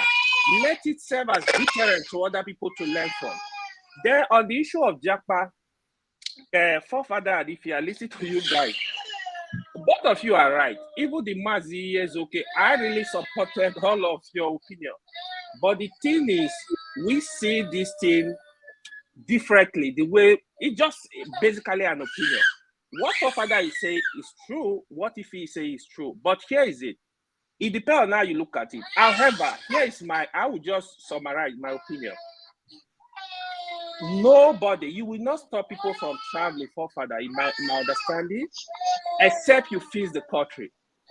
From my discussion from Nigeria, abroad, all over, if you freeze the basic amenities in Nigeria will take their money, they will go back, they will start investing in Nigeria. What I discovered in Nigeria, Nigerians, they love Nigeria.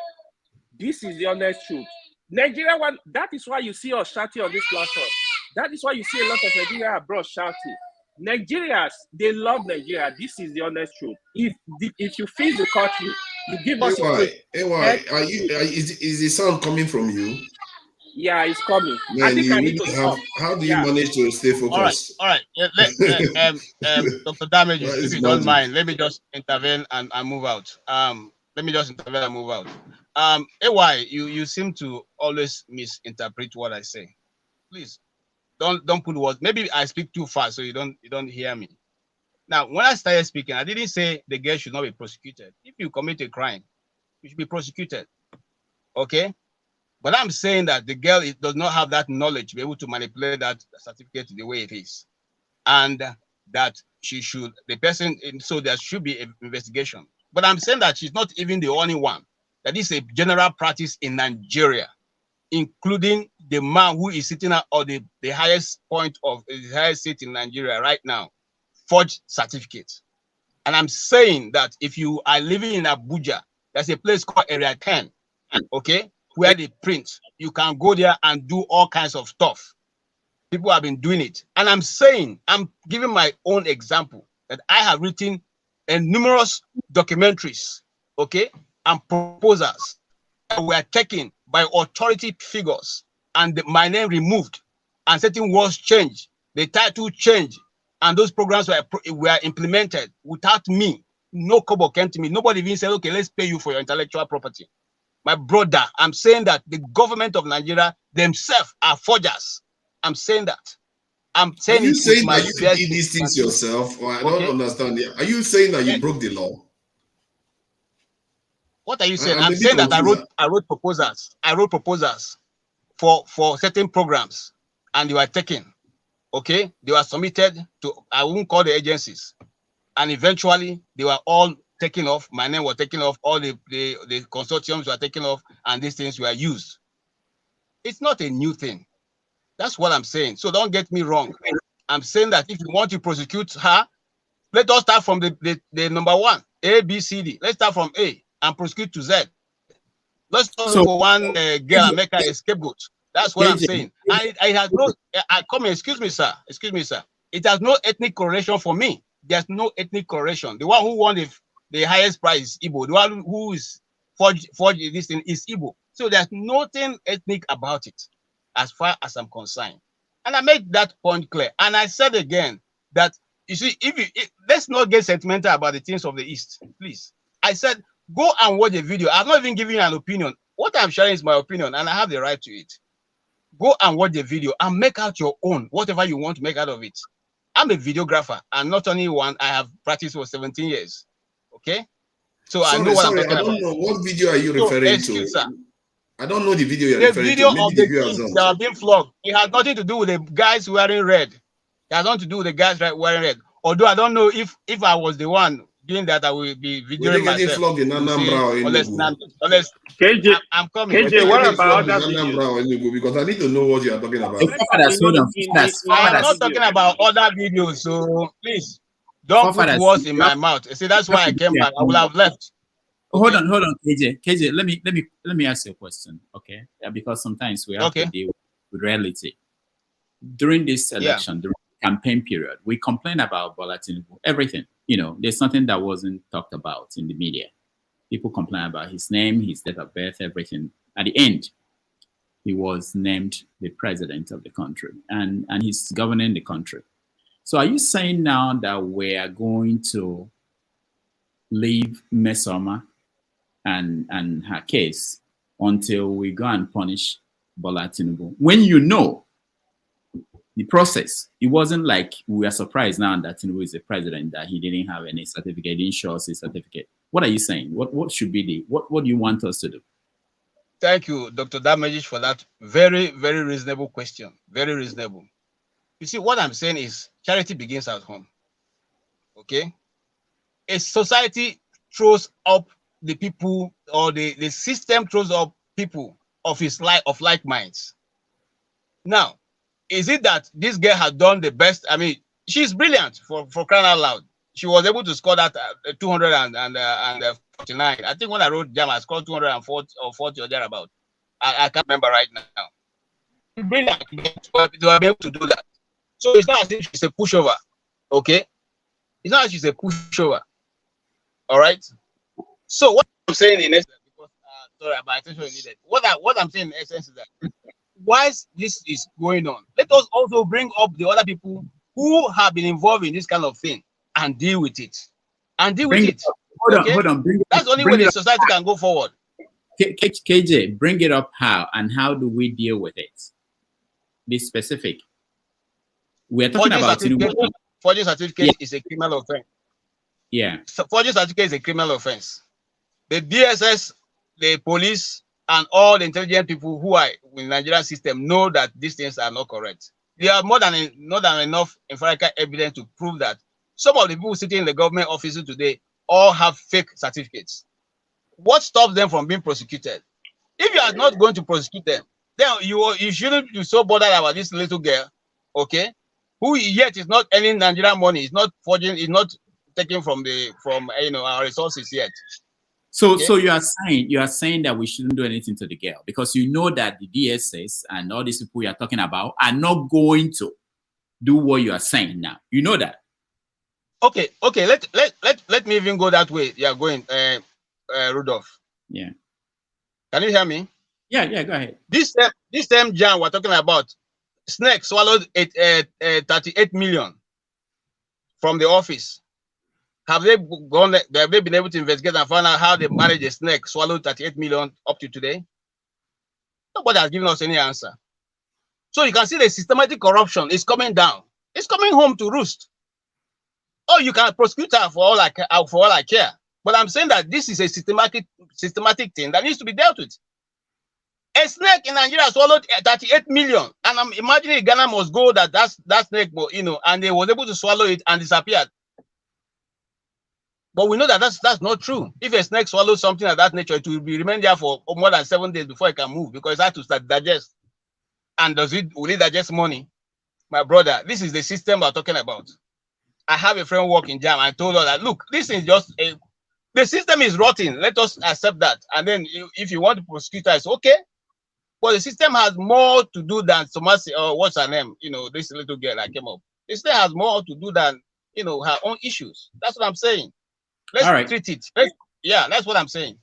All right, thank you. Dr. Rudo, let me correct something about AY, what he said before he left. It's not everybody in the Southeast is supporting what the guy did. So a point of correction, AY, if you're listening, don't come here to making that ridiculous statement that everybody in the Southeast supported the girl. Rudolph, so I just want to correct that what he said. Rudolph, please, just 1 minute. Yes, Sam, go ahead. Please, Rudolph, 1 minute. Let me a very important information. Go ahead. For anybody, just regarding what one Thomas said, when you say Southeastern don't condemn, what condemnation is more than Anambra State governor appointing 6 or 7 professors, a committee to investigate it and report back? They interviewed people from JAM, interviewed MESOMA, sat with the school principal and so many people. After that, they published their white paper condemning what the girl did and blamed her and found her guilty. A state government, what condemnation is more than that? Why are people, when they see this, they want to be swimming in ethnic dirty water? Anambra State, no state government in Nigeria has ever taken this type of action. Officially, so Professor Soludo consulted a committee, tell them look into this and then report back. You want the whole truth. Commissioner for Education, everybody interviewed the girl, sat her down. Everything is a white paper, it's everywhere. So is that not enough to show that the Southeast, we do not encourage forgery? You may forge and go free, but if we discover it, we publish it in the open. We don't hide it. But some people, some ethnic group, we like to massage their own. If Soludo can do this, what else do you want? At the highest level of government in Anambra State, this type of action was taken. I'm not making it up. The result, in fact, that is commendable. Why can't other states where they have all these things constitute a committee? Even they invited the SSS in Anambra State. They looked at 6 or 7 professors, committee from different walks of life. They did the thorough job, even better than JAM. Even invited the JAM registrar of publication, Dr. Benjamin, somebody. Interviewed him, saw everything, looked at even an ITS part was part of it. When they finished the investigation, they published their own. Come and see the strong word they used to condemn it. Come and see the strong word. Innocent from Nnewi, because of one Thomas who is writing rubbish. Innocent from Nnewi, the first Nigerian to manufacture a car in this country, a billionaire, awarded the girl 3 million naira scholarship. But when she had this, he will do it back. Is that encouraging it? Is that not condemnation? When the likes of Thomas will be talking nonsense, is that not condemnation? Innocent withdrew the money, said you do not deserve it. I was misled. So is that not a good example to follow? That is the best example. So when people stay behind the keyboard and be typing rubbish, let me tell you, I'm proud to be Igbo. We don't condemn evil. You may do it and go scot-free, but if we know it, we publish it up. In so many platforms I've spoken, I keep talking about Ekweremadu and 40 houses. I keep talking about it and I can never stop. I have the list here. Every time I say it as an example. So we don't condemn it. But when people sit somewhere and they start to spew nonsense, there are so many forgery everywhere. Why can't people arrest their own? Even at the highest level, why can't DSS arrest Tinubu? If that is the case, before giving NYC discharge certificate that he served and the NYC exemption, the same person, is it possible? It's not. If you serve, you get discharge. If you do not serve because of overage, they give you exemption. Tinubu presented two. He had two to his name. So when people come and talk of forgery, let me tell you, particularly Anambra I'm from, I commend my governor. If not anything, I gave Soludo 1,000,000% for taking that initiative, did it, published the result, condemned it. So if Anambra will condemn one of their own, who are you now to accuse us that we don't want to condemn, we are covering him? We are not covering anything. Rather, people are covering their own. Let other states do what Soludo did. Let other states do it. They are forging documents here and there. Let other states do it. Can anybody talk of Tinubu and people are still covering him? Look at what is happening in Enugu State. The Igbos have already taken out Mba. They're only waiting for what is it called, the tribunal to remove him so that the Labour Party man who came second will just take over. We don't condemn evil. We don't condemn forgery. You can do it and go scot-free, but the moment it's out in the open, people will tell you to get out. We don't do it because it's a shame. I condemned it here. I said, look, somebody who scored 249 and from her track record, she's been a brilliant student. Maybe got in 249, she felt it's not enough for her. 249 is a good score. Why should she do it? I condemned it. Whatever punishment she's giving is deserving. That's what I'm saying. I said it here before. But for people to now come out and then sort of widen it, they were not forgers. From that same Anambra State, no Nigerian secondary school since his record began in Nigeria has ever gone out to go and win laurel for Nigeria, if not from Anambra State. Technovision in California. Let somebody correct me. Second, they beat the whole world in California. I've forgotten the year. 2017 or 2018. Recently. And the students from Onitsha. The same Onitsha, the same Anambra produced people that went for another international competition in Singapore, represented Nigeria, and won bronze. Somebody from Anambra State is representing Nigeria in a quiz to be organized by International Union of Pure and Applied Chemistry from Anambra State. Soludos waved him off, said, go and represent Nigeria. He comes up in Nigeria. Since records began, Anambra has been producing the best teacher in Nigeria. These are records. We feel so ashamed what she did. But then it's human nature. We condemn it. As soon as Anambra State kept quiet, it should have been a different thing. But Soludo came out, high-powered committee, dealt with it, with dispatch, condemned it, published the thing. What else do you want? What else do people want? We've condemned it. What JAMP gave her 3 years not to write? Nobody's appealing it. JAMP has given her own punishment. Everybody welcomed it. Soludo has done his own as the governor of the state where she's schooling. Everybody welcomed it. Is that not enough? How I wish others could do this. So somebody should not come here and then tarnish and then start to be politically correct and wove something or this. No. Anambra is not a pushover. Despite what the girl did, it's not a pushover. Because of this, I'm not aware of anyone. Yes, there is. Tell Rudolph to bring it up. One comment by Thomas. He said the Southeastern, instead of them to admit to fraud, they are covering. Rudolph, bring it up by Thomas. So that's why because I know they are listening. That's why I'm surprised. What else do you want? A state governor at the highest level of government, something has been done. Everything they could.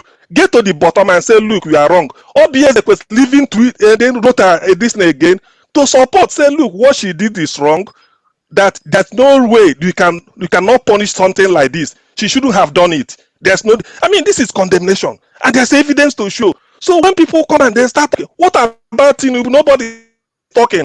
Somebody who forged since he was born. Everything about Tinubu is forgery. Even at that age, you can excuse this one because he's so young, probably under 20. But look at an adult, even the age, everything. So when people come and they start condemning, that is what I don't like. If you want to play ethnic card, If you want to play ethnic card, have your aces up. Let us examine. You cannot, because of maybe a mistake, somebody say bleep. It doesn't happen all the time. By the way, Anambra has been a champion in education in Nigeria. Is that a fluke? It's not a fluke. If I win the local league, you felt I cheated. I went and beat internationally all over the world. Is that cheating again?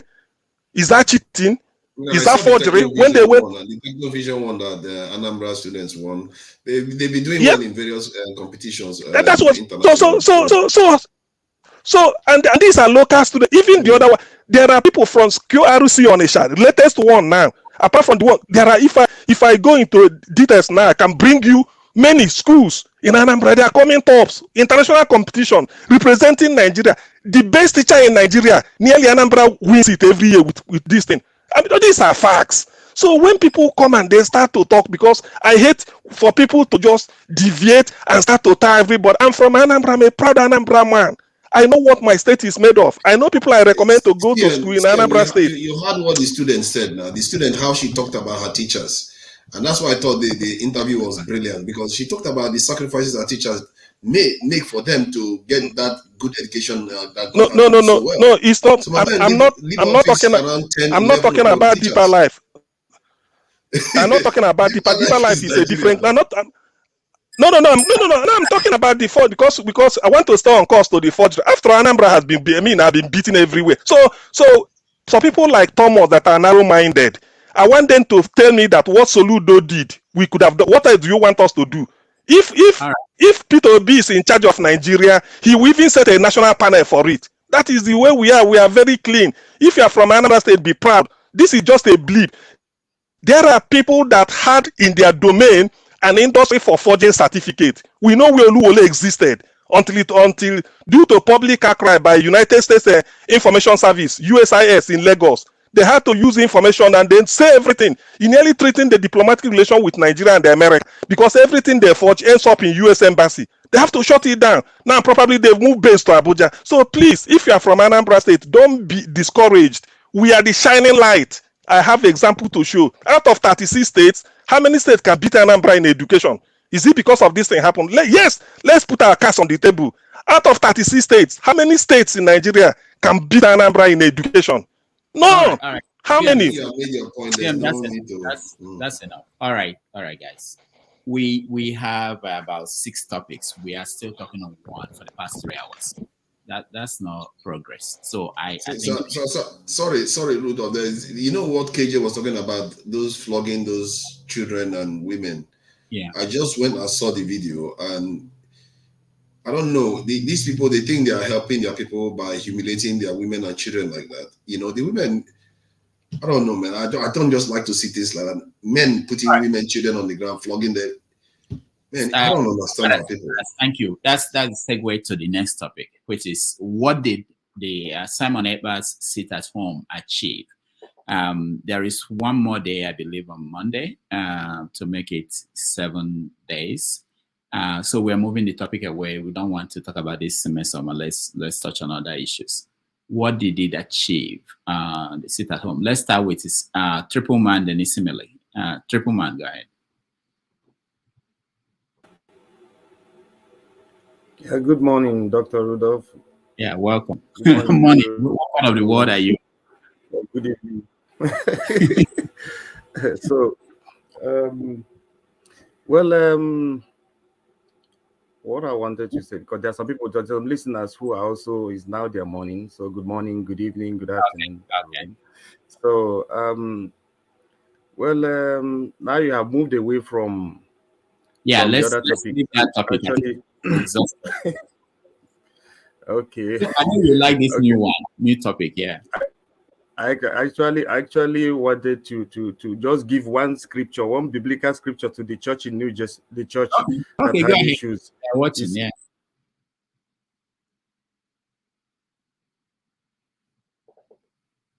Are you still here?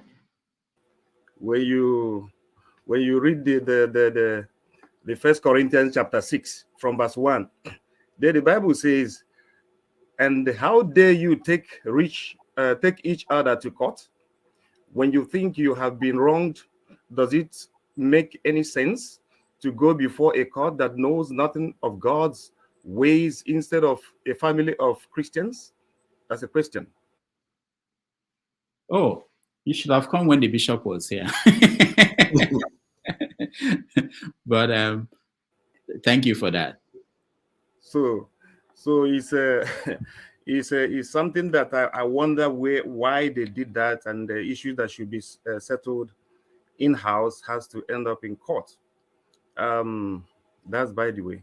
Well, like I always say, Nigeria is a fiasco.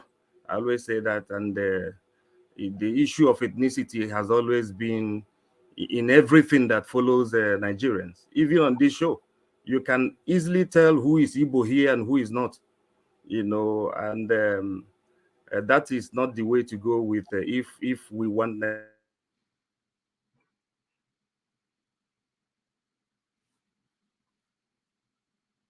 I came late. I would say that you asked how did they sit at home?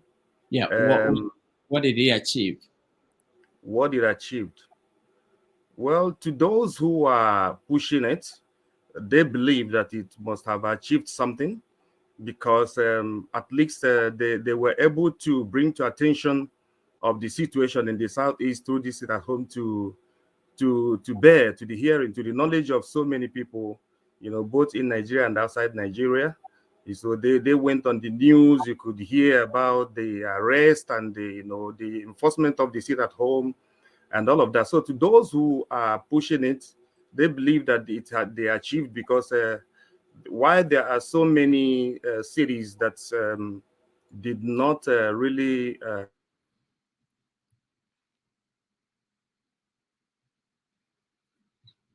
Is it only me, or are we getting something?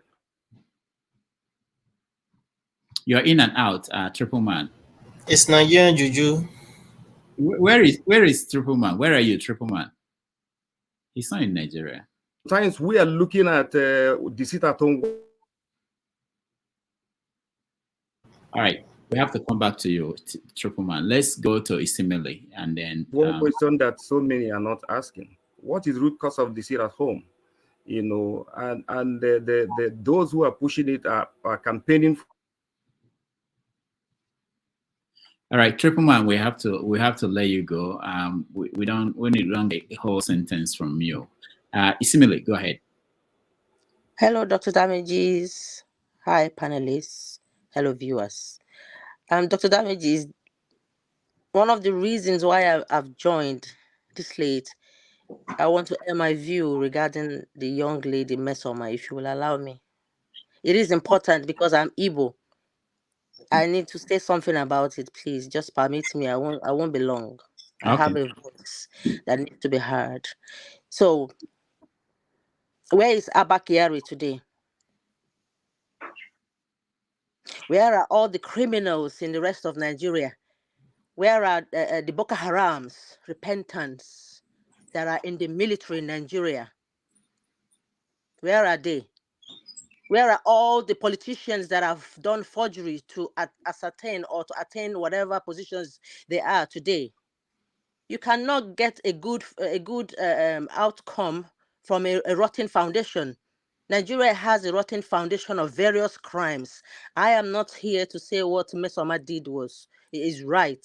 It's totally wrong. I condemn it. But in a country that breeds crime, use poverty as a weapon during political periods, there is no way that this thing they've done to this girl, MESOMA, is not ethnic. I don't care what anyone says. They can investigate it and punish the girl. Why put her on the national TV? I know that she's committed crime, but she's still a minor. And it's going to give her a lot of mental problems. It's stigmatizing the girl. I know she's done wrong. In other countries in the world where young people commit crimes, where do they go to? Do they parade them in the national TV to show that this set of a person from this region is a criminal? After all, when you even check it in the whole of Nigeria, the Igbos are excellent in academics. But inside Igbos, we have criminals as well, just as we have in other tribes in Nigeria. So for me, this is personal. Why? Why? What did they gain parading the poor girl all over the TV? Give her the punishment, write it in the newspaper. But I don't want to see such girl traumatized because she's done forgery, because the country that is supposed to support her in every other way make a conducive environment that does not promote crimes. Some people get away with crimes while some people dare not commit crimes. Who the hell do you think you are? Whoever that is making such decisions, who are you? Are you God? If you commit crime, whoever you are, you should be punished. But do not punish. If you lay a standard, let it be for everyone. That's my own. I don't care where whoever that is being punished for crime. If my mother commits crime, if I'm in position and say, if anyone steals, I chop off your right hand. If my mother does that, I will chop the 2 hands. How dare whoever that is talking rubbish out there about this girl? I support her. Yes, I support her. Because she should have been, treated fairly. Somehow putting her on TV actually has taken away some dignity from the politicians, from Nigerian institution. Yes. Similarly, hold on before you continue. I thought she put herself on TV. I don't know if she was interviewed. She was interviewed on one of these TV stations by Ezician and one other person, and they even interviewed the dad. Okay, yeah, on channels. Okay. And she was made to speak for herself. That's fine. She needs a lawyer. If she's committed such evil crime, someone that is an adult is involved. Why are they not parading that person? I'm not saying she's done well. If it's someone from my own line, hell, I would tell her off and let her get punished. But I don't like injustice, because if you are pointing one finger at certain race, the rest is pointing to you. Who the hell do you think you are? You own Nigeria. Where is MC Oluoma? I'm asking you people that are doing this nonsense. 3 years banning her for what? Did she kill during election time? You're taking her future away from her for a stupid country that you have created. Let her go elsewhere and get education. I support people that are fleeing from Nigeria. If that country is not conducive for you, who will they put in hot water and you stay in hot water? Everyone wants to survive. All of us are abroad. Why are we here? Why are we here? Why can't we all go home? Why are we here? Why are we being hypocrites? Why are we here? Why? Call a spade a spade. Speak truth. Be honest. Don't be a hypocrite, please. I'm very annoyed for parading that girl alone. As if she's MC Oluoma. Where is MC Oluoma, for goodness sake? Where is he? All the people that were... where is Asadi Dokubo that is showing AK-47? Where is he? It's injustice. If they are punishing the MESOMA, punish everyone else that is a criminal. That's my point. Thank you. Ishimili, she's feeling suicidal now. Let anything happen to the girl. God will deal with those people. She's feeling suicidal. In that situation. What? The country is very, very harsh. The environment is hostile. For you to survive in Nigeria, you have to work hard. That's why when you see Nigerians, they come abroad, they succeed because of the kind of conditions we go through back home. No other African countries go through that. Nigeria is hell. But I'm still proud of Nigeria as a country, because without Nigeria, without them putting me through hell, I won't be where I am today. So it makes us, it's like when you go through fire, you become stronger and tougher. That's why when they say, see Nigerians, my friends say Nigerians are loud. I said, yes, because what we go through is louder than our voices. So please shut it. All right, thank you, Simile. Lexi, all these people that are so happy to rail the country and say Nigeria is hell. You've not been in China when they had to go to build what they build. You've not been in Cambodia. I'm just trying to highlight my own points about these things. I don't want us to sell to our children that our nation is hell. No, I don't want us to. I know. I'm not talking to you. I'm not talking to you. I don't want us to sell to our children that our nation is hell. That's not what we should be sending to our children, because other nations have gone through worse. Yeah. Which children do good at? Which children?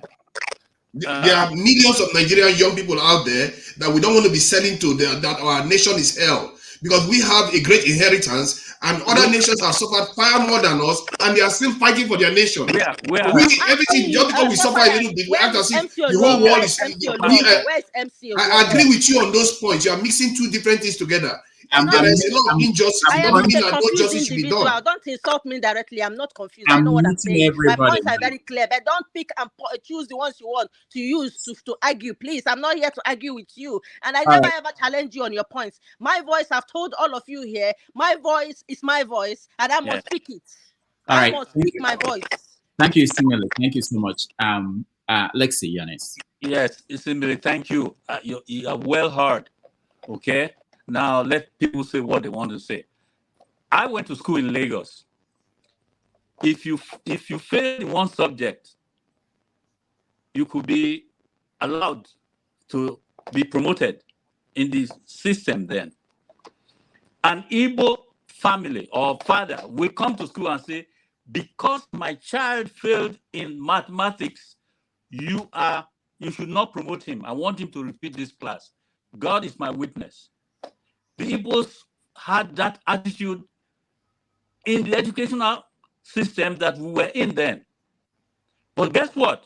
Some other parents will come. Their children failed in many subjects. To say, please promote him on trial. Go and ask. Go and ask. They will say, promote him on trial. And that person will fail again in the next class. The same parent will come back to say, oh, please promote him on trial. And they kept promoting these people, and they kept going on. But the Igbo father said, why did you fail math? Why did you fail English? You have to repeat the class. He will come to the school to tell the teacher, I want my child to repeat this class. They were all looking back to say, what was wrong with those parents? Because there is this condoning of evil that has been in Nigeria from time immemorial and has grown to a wild oak today. And we are talking. Why do we tolerate these evils? And then when it's some group somewhere, or the group that is best to be removed, the endangered species of Nigeria, you see them all coming. It's like the vulture. It's time to devour the dead meat. So I personally think what our last speaker said is something to think about. Now, Dr. Damages, you asked about the sit at home. Yeah, I'm happy we went back to that because I want us to actually keep moving. Okay, did we just wake up and start sitting at home? There was no problem in the East. All this, when they talk about security in Nigeria, guess what?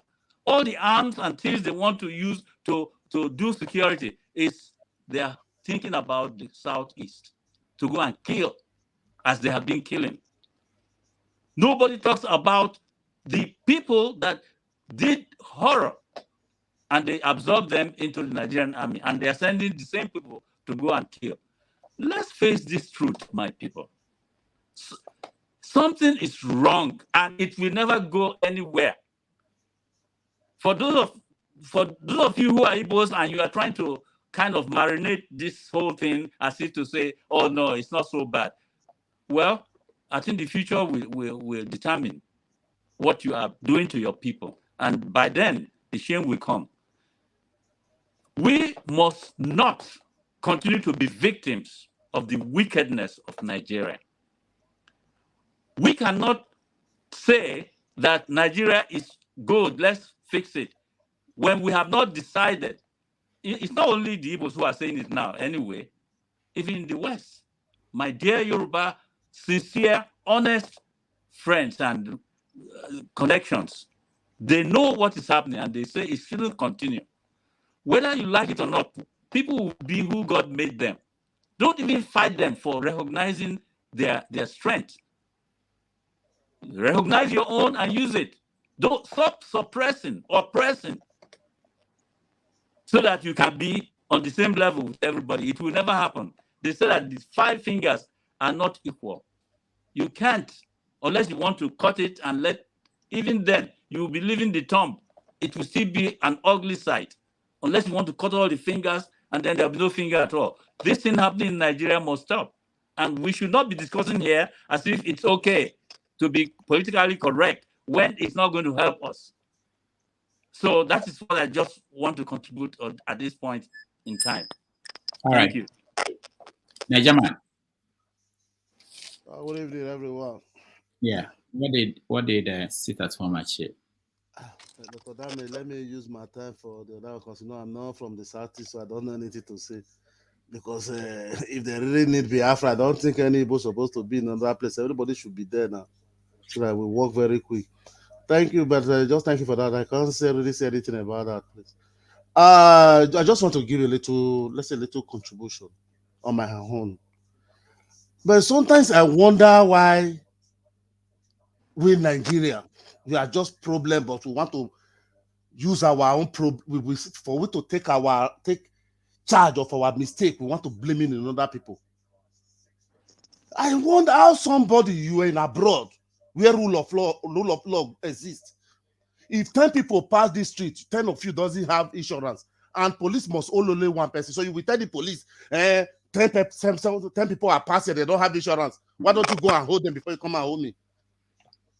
This guy, he go and write 362, where the real person that have the score is 360. If assuming this thing have gone, he claimed the price, the real person, nobody is thinking of the real person that have the real score. Innocent and giving him 3 million. Anambra state governor wanted to give different things. They wanted to give this, and this guy was still doing video saying he's traumatized, is the real result, he's clever. What about the real girl that came out that had the real result? If this girl, he used 2 points, that means automatically she was the one.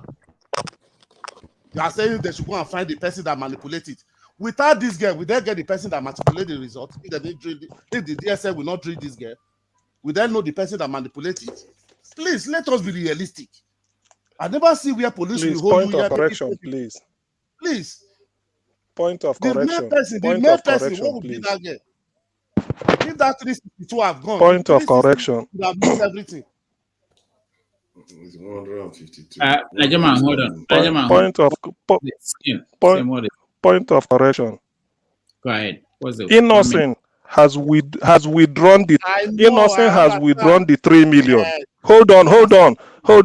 So done. You see, ordinarily, unless people want to decode, the fact that Anambra has investigated it and found him to be guilty and published their distance, that should have ended it. Yeah, so all these side talks people are talking now, this, they are mistaken. You said Innocent gave money. You should have said Innocent has withdrawn money. That is condemnation. No, for Innocent to withdraw the 3 million, it means he condemned it. That's what I'm saying. Then for Anambra to investigate it. You see, your submission has been overtaken by events. That's what I'm saying. Thank you. Let him finish. Go ahead, Najaman. You have to be listening, CM. All this you're thinking by crying on platform will not help you. You just go home and take paracetamol for nothing. Everybody here, we just come here and talk. We don't have anything. I said the person that had the 360, the fake guy is 362. Assuming he have gone well with that 362, with that money, the innocent gave it to him, everything he's supposed to get, will it have been returned? Please, okay, what about the male girl that have 360? Would that girl be in television today? We would know the reggae. The person who have worked hard would have lose it. The person who didn't work for it and forge it would have been the bright, the star. What he did is wrong. Nobody will go and be saying because he's underage on this and that. Don't you know? If they have collected all those money, assuming you have gone away with the 362 and he left the main person that have the 360, by now we will be celebrating her. You have 362. The other girl that we have 360, if he's talking on television, nobody will believe it. We will say, no, but you have 360, you have 320. And we are shouting Tinubu stole mandate. And we are supporting it. Is it not the same thing like here? Nobody's supporting her. Nobody's supporting. Who is supporting her? Nobody is supporting her. It is you that is even crying because you use the word against me. Nobody. For Anambra State to investigate and publish, that ends it. That tells you the state governor or the state government is the custodian of the people. So he's representing Anambra people. They condemned it in total. If your governor does something and condemns it at the level of governance, it means he has been condemned. So I don't know what all this you are bringing up. Tinubu should be investigated and then the discipline. That's what we are saying. That has been gone because MESOMA has been dealt with. Her own is gone. Tinubu cannot be in Aso Rock and we are talking of corruption or forgery. What are you talking about? What is your take on Tinubu's double NYSC certificate? Let me ask you a pointed question. What is your take? CM, please. And Niger, where is Niger man? Is gone. All right. I think I need to play a video and then we'll be right back.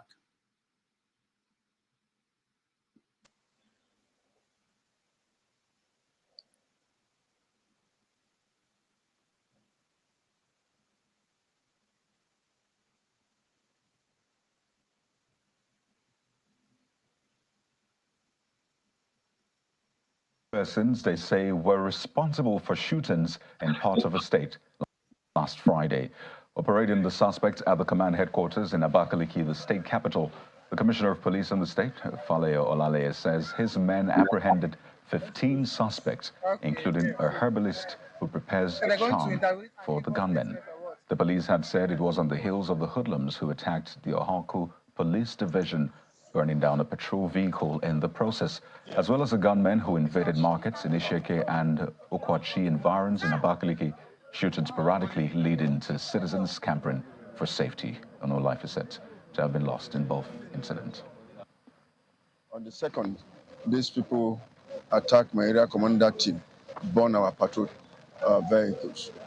On 5th, they came, went to Isheke, went to Akaize, firing sporadically. Today, I want to tell you that 15 of them have been apprehended, even with their herbalist. You can see their board. You can see the red clothes they were wearing that day. You can see all their paraphernalia. This also includes the women.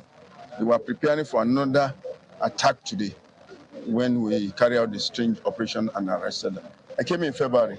No single person who has given me information has come out that the information leaked and they're after them. Nobody. So let them have confidence. Even in the Commission of Police that are coming. And all my men, we are honorable person in Ebonyi State. This command is one of the best, if not the first in this country. We are ready to do our work and we'll do it excellently. All right. And in Enugu State, we also read that four of the gunmen that were dead. They were shot and they were found dead. There were pictures and other videos that came out in the last 1 week. There was this incident where women who were selling things, vegetables in the market, their products were being destroyed by these men. And then there were also an incident somewhere in Anambra State where vehicles were set on fire along the road. So I ask again, and I will go around, what did the sit at home achieve? Let me go to you, Ify.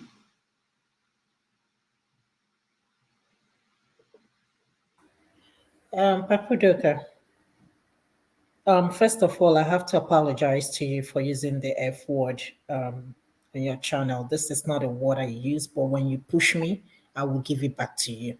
I try as much as possible to respect everybody. I'm not a troublemaker, but you can't come here and just open your mouth and think you can shut everybody down. You can't do that.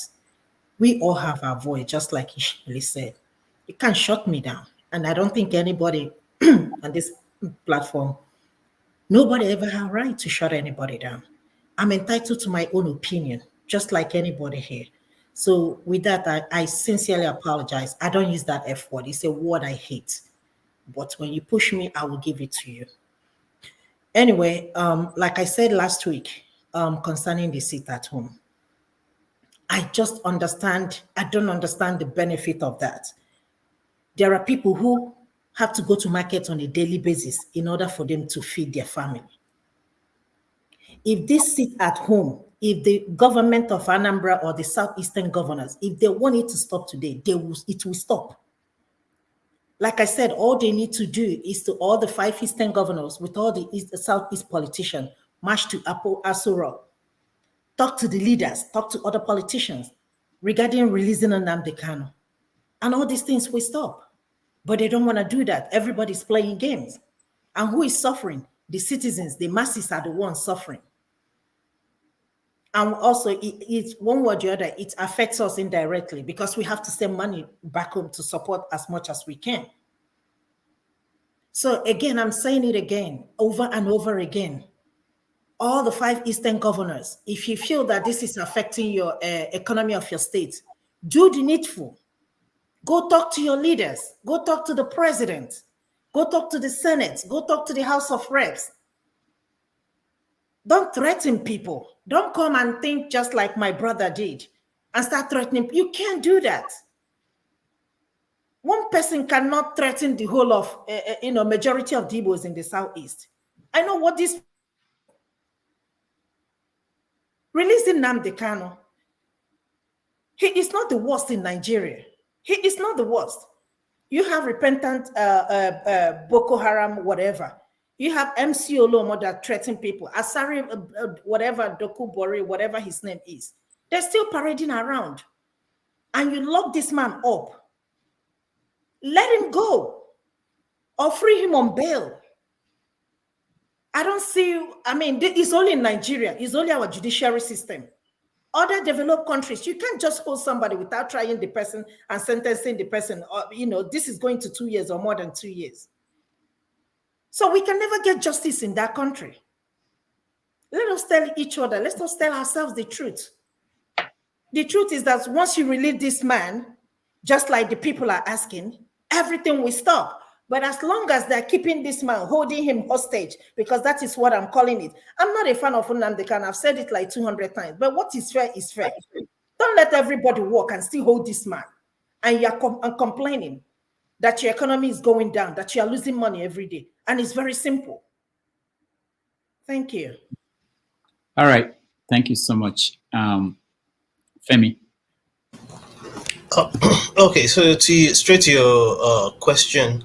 So first of all, I find it interesting that Simon Ekpa, I didn't even realize that he had actually ordained himself the Prime Minister of Biafra. So I found that really interesting because I was wondering when the election was held and who voted and who did not vote.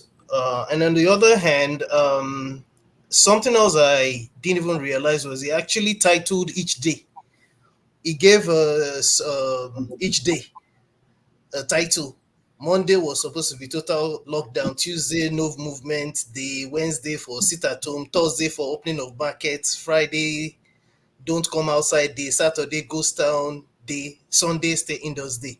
Now, I don't know what exactly. Sometimes you only wonder what goes through people's minds. Because again, it's just commonsensical. How do if his idea of change is making people suffer, and you've been doing this thing for only God knows how long now, and it's not achieved any results. People are suffering, and you're somewhere in Finland contesting, or probably, but I don't even know whether it's still a council or something, and you just stay right there. Why don't you go back and be part of the whole shenanigan that you're practicing? Because what is cheap? It's unfair because not only, as a matter of fact, I did notice there's reports in the news that people are already tired now, to the point where, who knows what might happen next? I think it's going to that point because when there's only as much pain you can take, even as a human being, before you even dare anything that will happen. Because at the risk of dying, because this is like death while still alive. How much longer can it go on? It's not changed anything. There's other avenues to exploit. And again, just the fact that it's just so uncertain, knowing that it's somewhere in nowhere near where these sufferings are going on. And I wonder how people sleep sometimes when they commit certain atrocities. It's really insane. I'll just keep it that way. It's really annoying. All right. Thank you so much. Iken San Antonio, you're next. Thank you, Dr. Jacare Dameji, for giving me opportunity again. Unfortunately, it's sad. I got a phone call today. Somebody during the one bridge, she was going to walk and on the stepping out to run, and she fell. People have to drag her. But for me, it's really, really sad if we continue killing our people and destroying our own. When we get the Biafra, who is going to be in that Biafra? Because for me, the rationale doesn't make sense. We are killing our own and we're destroying our own. And at the end, if we sustain and make to get that Biafra, who will be there? Nobody will be there because we have killed all our people. For me, I believe because of what happening, what this is happening in eastern part of Nigeria, we made them even to kill more. Because we are self-destroying ourselves. We are self-destroying ourselves. What did the old people? The smashing of watermelon, smashing of people's goods in the market. What is the outcome? Why don't you go to Abuja and fight that fight? Take the fight to Abuja. All these people that are doing this, I don't want to. I think we are giving him so much power, and it looks like he have gained so much power to control all the eastern part of Nigeria. This guy in Finland, I think he's a failed guy. When you live in abroad and you fail, you go and learn people's psychology and you use it against them. Because if you have what you're doing in abroad to take care of your family, you won't be having time to be doing this. I saw a video where he was wearing Versace nightgown and talking. Versace nightgown, I think it's up to $900. So I don't know how much. I don't wear Versace because I cannot afford it. But he's living big in Finland because somebody is giving him the money. I want to know the Igbos that are contributing the money. I don't think the Igbos are the only people that are contributing the money. I think there's somebody that is financing all this. But to me, I don't see what the terror that we have descended in our people have. These people are lucky. It's happening in Nigeria. If it's in Texas where I live, you dare you come out and shoot on the air, right away. Not even police, anybody's in the will drop you right away. But they are doing that, causing mayhem to our people. And if you are living in abroad and you're Igbo person, you think this is not affecting you, that is a lie. Because all of them send that money. All of us, the money we have been sending in the last 2 years to cover this seat at home is beyond what you can even imagine. So to me, we are self-destroying ourselves, and it's unfortunate this is what we have turned out to be. If we are waiting for politicians to help us, then those people are there for their own money. They are not there to help us. They are there for their own money. Why can't we take the war to them, to their politicians? But nobody can do that. But unfortunately, to me, this is self-destruction. Thank you, Iken San Antonio. Matt, I can see you in the studio, in the backstage. Please put on a shirt. That's why they are not letting you come on air. You are not. We have rules here. So put on a shirt. You can come on and you can air your view. All right, Igbo basics. What has been achieved? Dr. Damage is not much. Not much. Instead of some people have been scared, very, very much. Scared for life too. And I'm talking about children. Excuse me. In my earlier submission today, by the way, thank you for your garden. I failed to start my own earlier, but I'm still going to try to plant something, including the Godo okra. In my last submission, while I was actually in a restaurant, I ended up with a barrage of Ilulu proverbs, if you remember, still on the tape. and that was about the Igbo Anglican Church. And I stand by everything I said there. That's a fact of life. It doesn't matter how big you are. If one person cooks for the public will finish the food. But if the public cooks for you, doesn't matter where you are or your clique, you will not be able to finish your food. And that translates to what's happening in Igbo land. The last time around when Mr. Ekpa, who by the way, every now and then you see him wear his borrowed, Igbo man in a borrowed robe. He wear his onyeze na ago.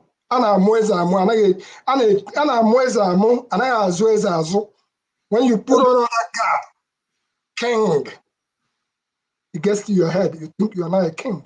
Sorry, you are not a king. On a very serious note, you can wear all the ishiago that you want to wear. That does not make you a lion.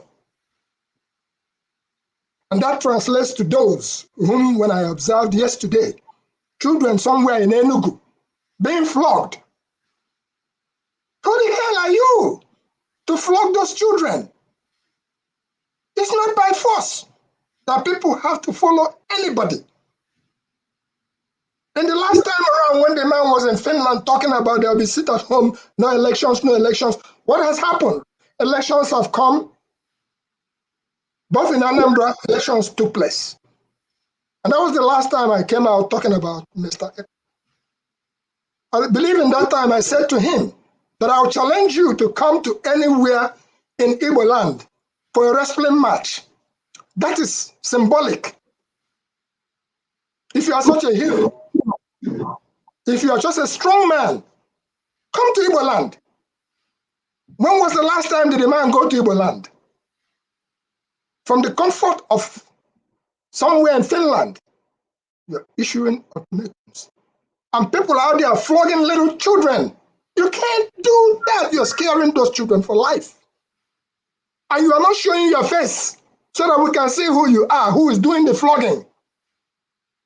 If you are such dickhead, show your face as you flog those children.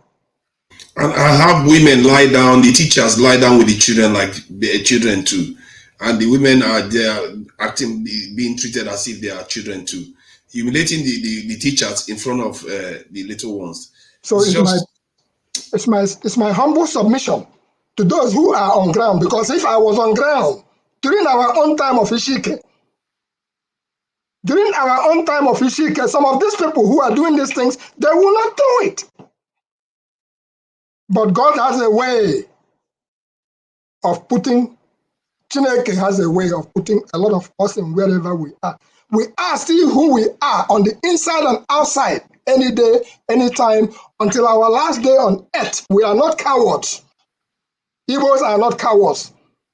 Like the Igbo said, the Bishop Unuigbe said earlier on that the Igbos are the people that if you take a gun and face them, if you bring out a gun and threaten them, they will run after you with a gun instead of if we go die today, make we die today, not tomorrow. That is in our character. So it is my appeal to those who have been brainwashed to go out there. Like you said, what has been achieved the last 1 week? Nothing. Nothing has been achieved. Instead, we as Ndigo, or whoever that is sponsoring these people, we are the ones you are scaring the children. I once said a story of how I refused to take communion in the church up to tomorrow. Why? Because a brother of mine named Chuku, a half brother of mine, he was flogged in Jos, and Teresa's boys' school, Jos, because he took communion in the church without going through the normal process. And on Sunday, on Monday morning, Mr. Kens brought him out.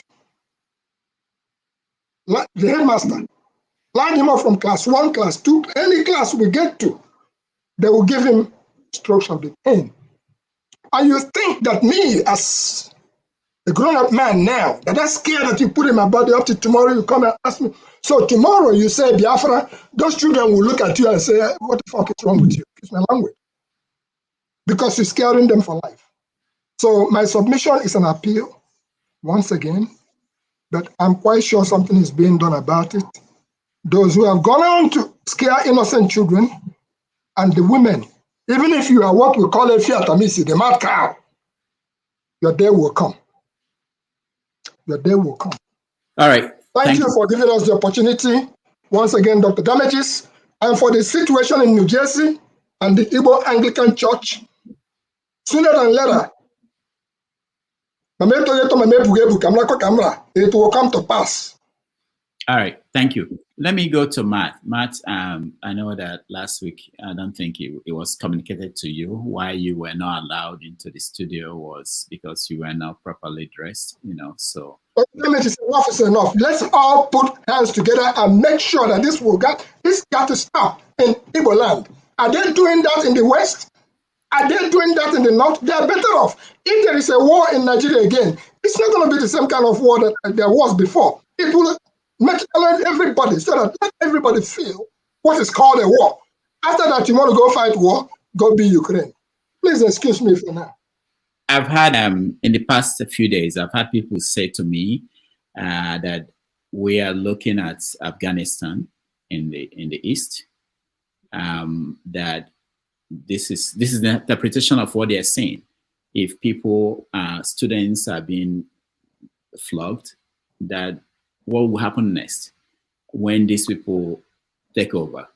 Who will stop them? So this is, and people are saying, I don't want to live in that country, even when you get it. So the question I'm asking is, for those, people have different viewpoints. What do you think that people are thinking about when they see this? Do you think this will make them embrace the drive, the quest to get Biafra? Do you think that people will see this and say, I like what these guys are doing. I think I want to live here. They will fix this country for me, Matt, what was achieved? Okay. God bless you, Dr. Damages, for the opportunity. I greet everyone that is on the platform. Concerning indecent dressing, I don't think that is that same thing that we are still saying here. I don't know what is indecent when I wear singlet. I don't know what that thing means, because in the office where I work, people wear singlet to come to work. I don't know, because now everything we take it overboard. Wearing singlet to come out on a television, I don't see it. Nobody is seeing my nipple. I don't know why it is indecent. Understand? All you are seeing is my neck. So I don't take that.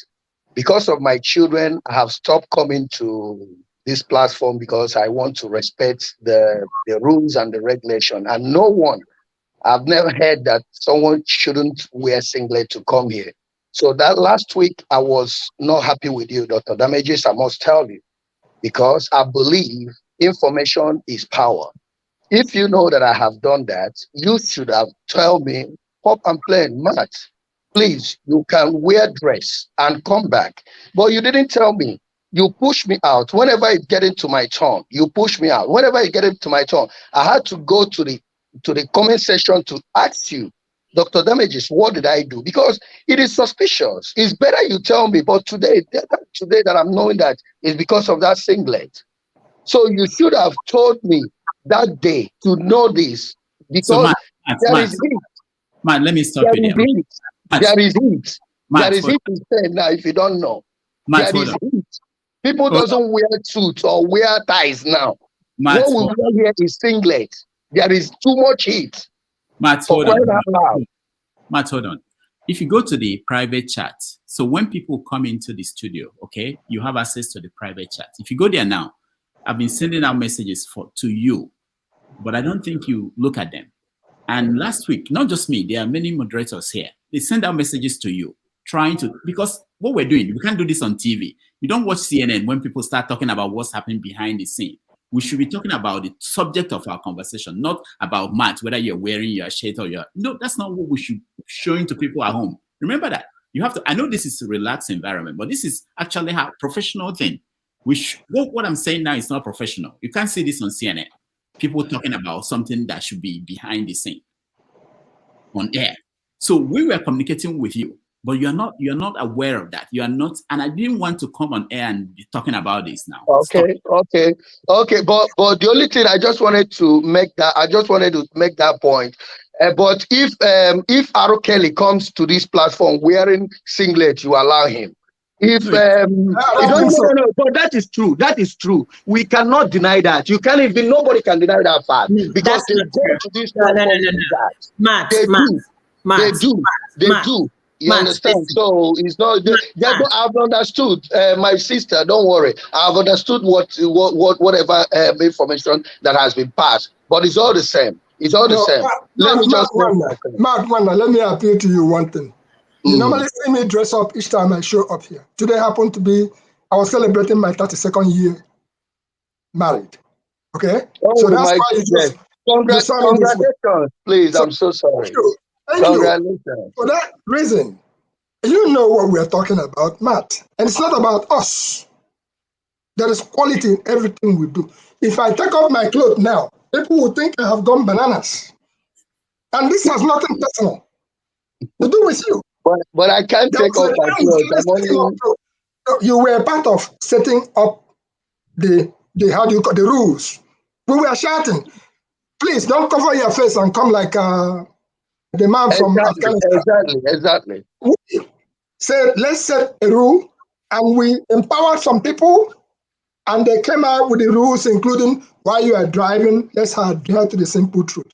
Whether it's hot in Spain or wherever it is, I understand the heat that hit the last several days has never been recorded before in history. But here, look at the damages. You think he showed up in his garden before with his gardening cloth, and he said, that's my garden behind. We understand that. So, Mark, my brother, I happen to hear Nnamdi. No, don't happen to hear Nnamdi. What is in this whole process is about us. Okay. No problem. Smart. How you cover your muscles so that you won't be distracting all the beautiful ladies? If you want to be an Onya Bobi, you can go and be an Onya Bobi. Naturally for muscles to go, okay? Matt, we have a dress code here, okay? Nobody want to see your partial naked body. Come on now. Not even talked about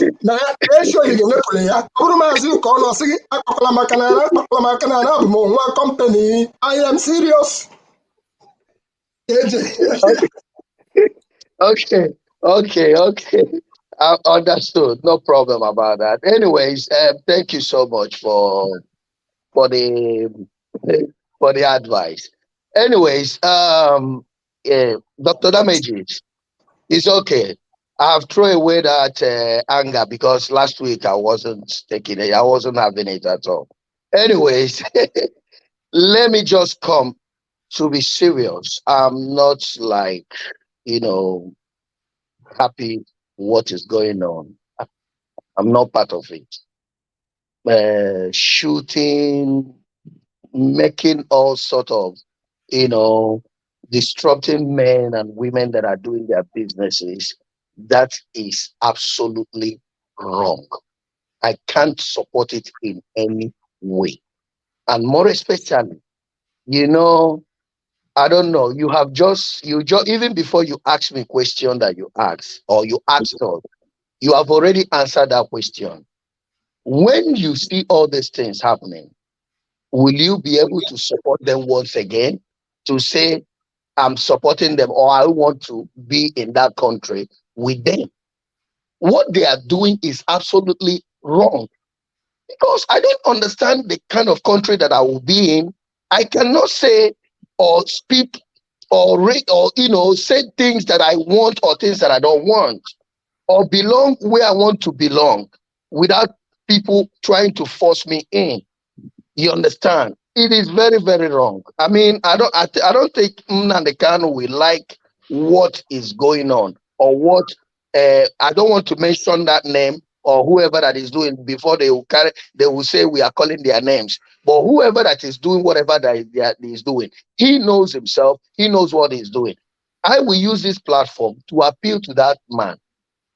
Please, let Igbos breathe. Let Igbos breathe. Let Igbos breathe. We need to recover the things that we have lost in the past while staying at home. For every Monday, sit at home. I mean, it's getting too much. And Igbo land, things are getting out of control. Let me just still be very clear to this. I mean, our elders are not getting it right. This is one thing I must say. You see, our elders, they are not helping matters. All these things that you see happening, when you see elders, they are not speaking with one voice. This one will be speaking A, this one will be speaking B. Look at our governors. They are not even speaking in one voice. They are not speaking with one voice. You see Soludo saying another thing. You see Governor of Imo saying another thing. They are not speaking. They are not even, trying to stay together. Speak with one voice, what they want. Do you know that, let me tell you, if these people are together, all the 5 states that we have in the East, and maintain peace among them, do you know that it is very easy to comb this issue of insecurity that is happening in the East? It is very easy. It's because they are not together. They do it in Enugu. They see that Enugu people that are not involved, they will run to they will run to Aba. They will the Abia State. They see that Abia State are not, they are not interested. They will run to. They are just scattering and doing all that they want because the governors are not speaking with one voice, and our elders are not even helping the matter. They are doing what they want because they are the people going out there just for money. They are not doing anything to help the people who are living. Look at the villagers. Somebody selling in a corner or somebody, I don't know. There are pictures that the video that I will send to you later. It happened in Akwakuma.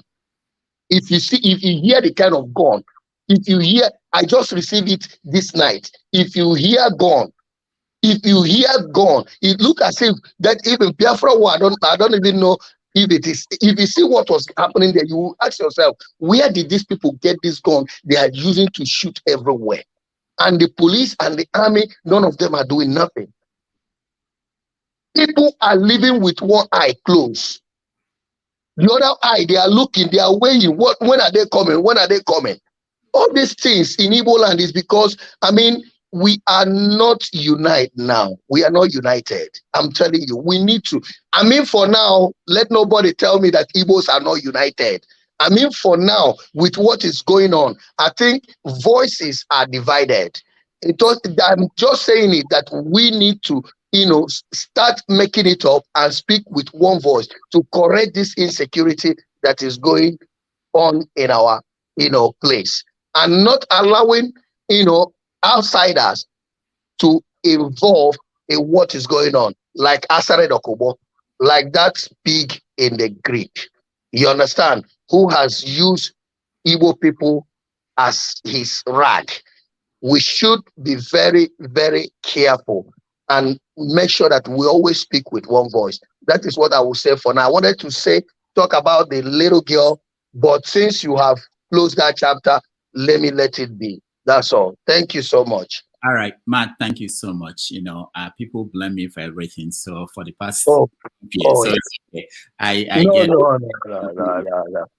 Let me just announce that I just got myself in trouble. I just agreed that tomorrow, instead of, we don't have a guest tomorrow, so I will be the guest and Show will interview me.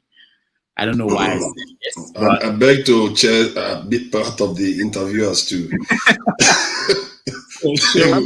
I have something to Show will ask take it too easy on you. That's my fear. It will be too easy on you.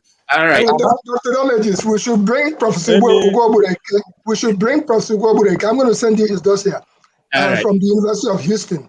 Okay. We need to save you for the last because we don't need to start beating you up. After tomorrow, it will be a different ball game.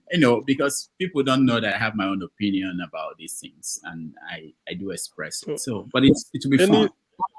Will there be a no-go area or just a free flow of questions? No. I don't give people when we bring guests here, we don't give them any no-go area. So the same thing. No, because now we win. I know you are not an ordinary guest. No, CM, there's no we here. No, there's nothing like that. Everybody. No. What I mean by we. Excuse me. What I mean by we is that in the platform, we know ourselves in the platform. That's what I mean by we. I mean all of us here are members of. It's all. We're giving him expo. No. It's not. Don't worry about that. All right, let's go to Goodman. I was worried when I saw Goodman. I thought he was the good guy. Goodman, welcome. All right, thank you, Dr. David, and thank you, everybody in the panel. For me, I'm going to come from a different angle. So, the truth is, the seat at home, even Simon Ekpa that we are calling, he has come out. Is it that we want to believe what we want to believe? This is Simon Ekpa's words against the government's words. So Ekpa has said several times, he's not asking anybody to enforce it at home. He's even challenging us to enforce it at home. He even told them, if they are doing all these things, if they kill anybody, that he himself is going to move for them. He has come out and said it several times. He's not enforcing anything. You understand? You said again that if he kills, said again, I didn't hear you. He said if those boys doing those things, he said he came on, like if those boys doing those things, he said if at all he hear that any Biafra die as a result of what they are doing, because he's not enforcing anything. He said that he's not asking anybody to enforce anything. He has come out and said they are trying to blackmail him, but that thing will not stop him from doing what he's doing. Because this blackmail, they did it during Nnamdi Kanu time. Have we forgotten? When those unknown government were going around in Southeast, people are saying it's Nnamdi Kanu ESN. When Nnamdi Kanu was outside, it's the same pattern, the same music Nigerian government used to. The same pattern. They don't change pattern. They have come at several things. Look, I'm not a fascinating, but I'm saying, see that when we go on until they release Nnamdi Kanu, and he's doing it for Martin Nnamdi Kanu. That's what he said. But it's saying this blackmail will not deter him from anything because this is where they play and it's not going to move him. The government, because I was looking on social media, I saw this boy shooting. I was asking because we keep saying that in every 10 kilometers there are military checkpoints. In every 10 kilometers. So when I was looking at this video in Twitter and people were writing, I was like, okay, if Southeast are so militarized, why are those military people, why are they not attacking these boys? They were there for like 10, 20 minutes. Nothing happened. Now people now, because they hate Simon Ekpa, they say, no, Simon Ekpa is working for the government. That's why the army people do not come to attack them. So where are those armies, that checkpoint, when those boys are doing this thing? Are you saying this army that hate Simon Ekpa, or hate Biafra or hate IPOB? You see those people on the street, they will not come and attack them. Is it of course because they are not being carried away by this propaganda? If these people are Simon Ekpa boys for real, I'm telling you, they will not spend 10 minutes on that street without army coming there because I'm everywhere in the Southeast. We have army everywhere and police. So where are they when those boys are doing those things? This is the question we should be asking ourselves. But we don't want to ask the question because we say Simon Ekpa is doing it. He has said it several times. I am not enforcing anything, but people are going to sit at home. He said, we want them to sit at home for Nnamdi Kanu. Good man. Not sit at home. That's when we see people start coming out to say, okay. Good man. Where are you in the world? I'm in the UK. Okay. Yeah. So let me ask you, when the sit at home was just on Mondays, okay? What typical Tuesday, Wednesday, Thursday, Friday, Saturday in the East, how were those days? How do you mean? Yeah, typically, when normally, I mean, for a while now, we're used to the Monday sit at home. During those periods, on Tuesdays and Wednesdays and Thursdays, how did they, in the Southeast, how were those days? Were they quiet? Were people being shot? Were people running away? What was it like? You remember? They were not right, but the Monday sit at home, they did the same thing. Initially, every Monday they do the same thing, but they've seen because they keep giving this propaganda that people are scared to come outside. I remember that when this Monday sit at home starts, We are doing the same thing. People come outside to enforce. Remember, I will just pretend that we forget. Okay, I didn't want to go because I don't want it to be just conversation two of us. I just want to ask you a question, simple question. Before Simon Ekpa said he was having a week of sit at home, how were the typical Tuesdays, Wednesdays, leave the Monday alone, that's a different conversation. Tuesday, Wednesday, Thursday, what was it like in the East? There was nothing like what we saw in the last 1 week, was it? Do we see that every other day in the Southeast? I know, that's what I'm saying. That's what I'm saying. The thing we forget, one thing we forget, and I said, the people that plan this kidnap of Nnamdi Kanu, I know the people from the Southeast, their hands are involved. They underestimate the love that people have for this man. This is one thing. We keep saying ourselves that people that don't want to sit down for Nnamdi Kanu, they are being forced. It's a lie. Majority of people, it's just that when they put this shit at home, the Southeast governor to come out and say no shit and everybody come out, confusing the people. If they say shit at home and nobody talk, the Southeast governor does not say come out. You will see that people, if they come out and say people sit at home for Nnamdi Kanu, and I am telling you, people will sit at home because we underestimate the love. So good man. You avoided my question. Let me just give you the answer you don't want to give us. That without the sit at home that Simon Ekpa ordered on Tuesday, Wednesday, Thursday, whatever days, that there wouldn't have been all these things that happened in the Southeast this week. We agree on that. Whether you are saying that his people were not the ones doing this, but you agree on that. I agree. Okay, that's enough. That's all I want to get to. Hold on. What I'm trying to get to is that if you have a strategy and you put out your strategy, I'm already doing the interview for tomorrow today. Anyway, you already do your strategy and you know that people exploit whatever strategy you have. If that is what you want to believe, okay? If that's what you think is going on, why do that? Why give them room to exploit it? Why? If you hold on, let me give you a good example. If you leave your door and thieves will come into your house, why will you leave your door open? I know where you're coming from. Good man has no answer to that. Good man, before the end of the Civil War, we started telling ourselves, use your number 6. Hold off. Use your number 6. That was a common language among the Easterners. And here is what we warned about earlier on. We said that the detractors, as a matter of fact, we at Igbo Basics, we are calling and we've been calling for the release of Nnamdi Kanu. Sooner or later, Sunday Igboho will come home to Nigeria. With all that calling for the release of Nnamdi Kanu because he should not be held, we said that the government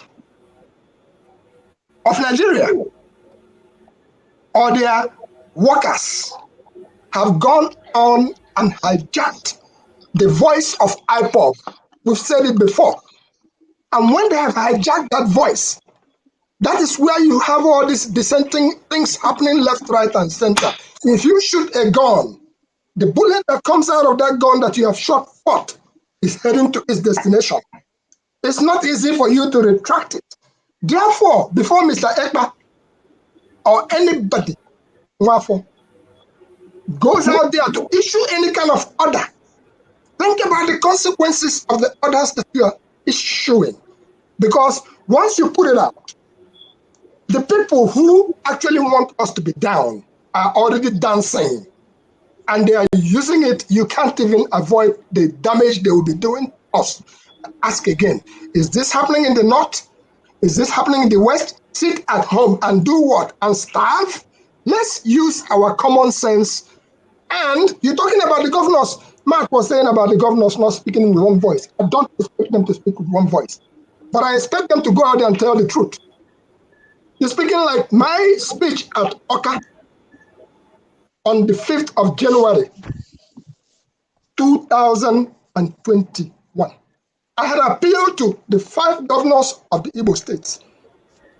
And I said clearly, if you all can stop by backing yourselves, go inside your house, have your meeting of Omunna, Imobi or whatever you call it. If you guys come out in defense of us, the masses of the East, Nigeria will shake. If the five says, sorry, we ain't doing that. Nigeria will shake. The same way we told Odumegwu Ojukwu to please don't come out and get into this politics. Because if you didn't come out, if you sneezed, Nigeria will be shaking. But immediately he came out, what did they do? They used Onwudiwe and floored him.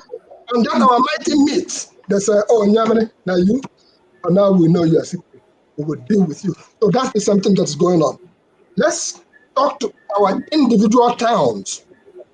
Like what happened at Unuigbe, where the town union started planting cameras in their city. And then the people, Marudas, who came in the name of government, they came and they saw that they've been captured on camera. Before they left, they started shooting up all the cameras. It happened in Imo State. Every town should equip itself. Achebe says if a man comes into your house and breaks and defecates the floor, you take a stick and break it or her. Every town union, unless you are complicit, should defend the people of the town. Let's see that external force that is going to come in and flog our children. Excuse me, enough is enough. You are saying I understand what is emotional. My brother, good man. Let's go to Igbo land. Let's go to Igbo land any day and then straighten them out so that they can do things the right way. You can get angry. What I'm saying, in every action, there's a reaction. Remember when they kidnapped Nnamdi Kanu? The Southeast governor, they all opened open champagne. They were rejoicing. They were all rejoicing because they were the ones that planned it. The truth is, like I keep saying it, them planning this thing is calculated because they underestimate the love that the new love that people have for this Nnamdi Kanu. This is what they when they capture him, they were all rejoicing. The truth is, I keep saying, you say a man that 28 people sacrifice their life to stop good track in your escape, and you think that man is just nothing like you expect. Now, when they capture him, they beg, they said, okay, let this man go. They said, what he said, let's take his place. What has released? He kept these boys calm. They calm down. They did not do anything. They calm down. You said, they come down to the court. The court has done this. Now the court has released them. So this was I expecting the Southeast leaders, the governors, to not do to Abuja and bring statements to release that. But they don't keep quiet. They pretend like nothing happened. And you expect these people that genuinely love this man to just keep quiet. I said, go to Abuja where I did not say, the state Southeast is one Nigeria, is it not? So when they come out to protest, the other day, they came out and protest a few weeks ago. They shot at them. They kill about 35 people. They kill about 35 people. So good man, hold on. I hear this argument all the time. Okay. Yeah. I was thinking when they were kicking one KK driver, and I was looking at them, I was thinking, this is exactly what the military did to them. They become the enemy. They become the set, whatever you call them, the person they hated most. They become those. Who can remind me of that quote that when you look at the abyss for so long, you become the abyss. You become what you are hated most. I could not believe it. Yeah, well, that's what I'm saying. When you perform an action, you don't know how the reaction will be like. Every action. So for you, good man. Good man. I don't know where you come from, but I'm thinking you are from the East. Okay. Yeah. So if all these things happening that we saw over this week, if that should happen to people you know, you think it's a price to pay for Biafra? And how is that going to get you Biafra? How close were we towards getting Biafra because of what happened? But the reason for that is at home is what is causing this platform. Now we are talking of freedom. Everybody now is talking about releasing them. That is the reason they are doing it, and now it's working for them. For them, what is working? What is working? That people are now. Have you brought a program like this before? Oh yeah, we do every time we do that. We've now. TV now. I've seen several people come on my right TV. They are Yeah. saying, let them release him and come. Who have you think because they are saying it, they will not release him? But at least people will begin to say. If every So hold on, good man. So that means that for the next maybe we can take 1 month off and sit at home so that people will talk about Nnamdi. Because by Tuesday, the media will move on. Unless you want to bring another sit at home that will make the media to go back to talk about you shooting. I can bet you without this shit at all. No, Nnamdi Kanu would have forgotten by now. I know how we go people. Good man, can we get into some solutions? Good man. Let me say something a minute. I want to leave. Let me just tell you something, good man. Okay. Can I say something? Sorry, go ahead. That guy has been speaking all day. Go ahead. Okay. Yeah, good man. We need to be very logic, okay? Logic about things. I mean, what I was going to say, Dr. Rudolph has already said it. If things are not working, what has been accomplished? I work in a project. There has to be a start. Can I finish? Let me land. There has to be a starting point and ending point, and you employ different strategy.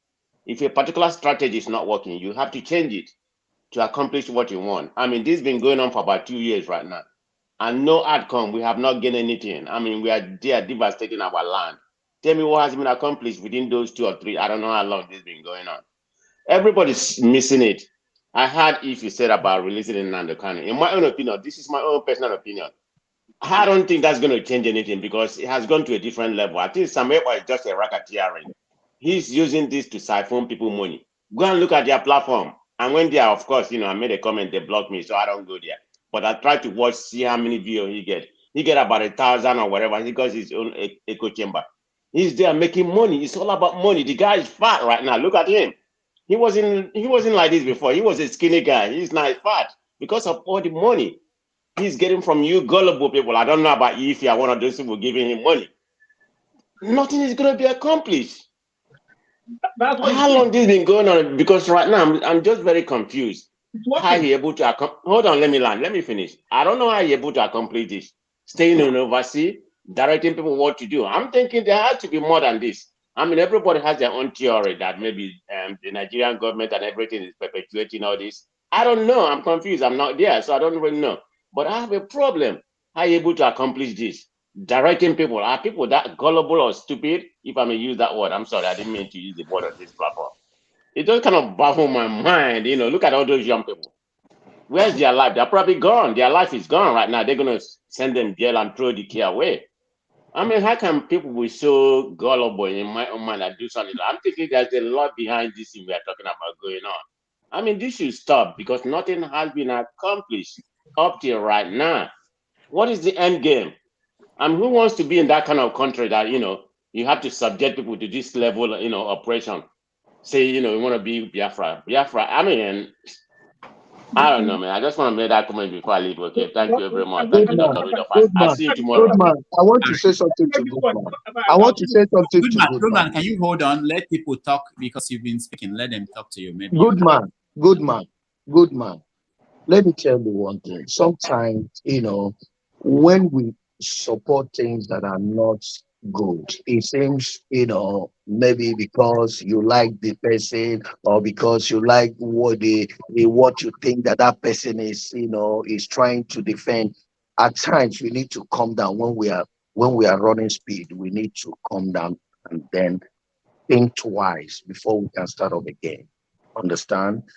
Nobody loves what they are doing to Nnamdi Kanu. That is number one.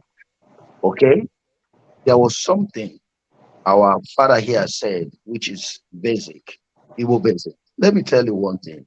It is not good sometimes when you see all these people chasing shadows.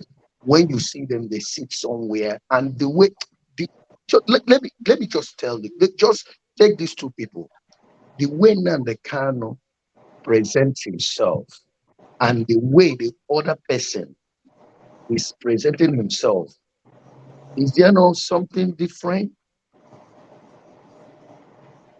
I'm asking you, my brother, is there not something different from the way, from the attitude and the way he's handling issues and the way Nnamdi Kanu is handling issues. Don't you see different? That you see something that it is not the same way, and he's just taking it overboard. And even advice, he doesn't want to take it. Do you know Nnamdi Kanu that you are talking about? After Nnamdi Kanu made brokers, and people gives him advice. Do you know when you take that advice, he will come on the live broadcast. He will tell the world, this man, this person, he might not mention the persons. He said they called him, they gave him advice, and he will revert that thing which he has said before. That guy is a noble guy. That guy is not violent. That guy, he's fighting for another cause. But the only thing I'm trying to tell is this: let the man in Finland try to listen to what the cry of the Igbos and what we are saying. You know, when we are saying all these things, there's a reason why we are saying it. When you overdoing and people are calling you back, come back a little, think, and then redress, and then strategize again to see other way that you can channel your movement. Not just you move like that every time you are right, every time you are right, every time you don't not mind it what is going on right there in the east. That is where I don't like it. Understand? So, good man, I want you to think about that. We are not saying that he shouldn't fight for Biafra, but he should always think about the poor masses. He should always think about people that are dying. He should always think about those kids and their teacher that was laid down. That is what Dr. Damage is referring to you. He didn't want to mention them, but he wanted to understand. Consider all those things first before you can be able to back up this guy. That's the only thing that I want to add up to that. So if you have anything to say, you can. Thank you. Hold on, good man. Hold on yet. Isimile, go ahead. I want to friend of just ask me something. I want to 1 minute. Good man. Can you please hold on? Isimile, go ahead. Okay, I used to support Biafra. I used to be proudly Bia. There's always going to be Biafra inside of me. If it's going to be a fair place for the Biafrans. But the way things are going, this is not the Biafra I want. Hence, I'm going away from that Biafra belief system. Even though my dad fought in that war and was shot on his thigh, I always said that is emotional for me, and the marginalization that is happening in the East. But that doesn't give anyone that power out there to ruin the lives of young people. The young people in Igbo land are the future generations of the Igbos, and they need to be protected. The standard of education there is tampered with this sit at home. Then, if young people are not able to get a proper education, the environment is hostile for them to progress academically. The economic situation there is poor as well. There is going to be high crime rate. There is never going to be any successful outcome in such area. I feel sorry for any young child that will be growing in that kind of environment. They're going to be highly traumatized, and they're going to be seeing the world from that angle, that it is right to pick up arms and start shooting one another. Why are we killing ourselves? This is not Biafra. This has gone wrong and needs to stop. It needs to stop. I don't support it one bit. It's actually ruining the bright brains from Southeast. Those young children that are going to emerge there, their destinies have been destroyed by certain people who are greedy for certain reasons. This is not Biafra. This is something else. They should call it what it is. I do not support it. Thank you. Please don't blame other people for what is happening in the Southeast. The Igbos should take care of themselves. We should know ourselves. We should come together as one. We should be our brother's keepers. If you don't keep your house in order, how do you want to go out there and preach? You want to become a ruler. You want to be the head. You have to keep your house in order, so that when you have formed a strong force and speak out there will be respect for you and people will listen to you. We don't. I believe One other good tribes. man. I believe other tribes have their problems as well, but I'm speaking for the Igbos now, please. That's right. One good man. I don't know what town you come from, but you can actually make a difference from wherever you are. If you know the president of your town union, if you know the name of your king in your town, you can actually pick up the phone and speak. If you know the rascal, the strong Onyishike in your town, you can actually pick up the phone and direct them, because in the comfort of where we are, go and touch any child out there. Go and quack any woman in the grocery store. You will be dealt with by the law. What I'm appealing to you is that call your town union president. We're talking about solutions now. Call your town union. Ask them. And if you can support them with whatever little mega resources you can, ask them from the perspective of where things go right. For them to band together and try to protect your town, first of all, so that no hooligan. How are you sure that those who did not show their faces flogging those children, how are you sure they are not paid government agents? Because you leave room for things like that to happen. When war come out to say him go kill Nnamdi, and when the war broke out and Nnamdi was killed, they said now the tortoise will kill him. And tortoise say no, I didn't do that. So let's take it to the solutions. Let's appeal to our town unions. Let every town guide its own town. When the town guides its own, I can almost assure you, before Onyohi or Onyishike or Onye unknown gunman or even Onye government comes into your town to defecate the floor, the town will know, and you will protect that town. And when you protect that town, they will go somewhere else to go and do their damage. And on the whole, when one town do the right thing, like in my own village, you better go there and practice your nonsense. We will let you know that we have a force on ground, the 8 grades. We'll make sure that the place is protected. So please, I appeal to you to do that. All right.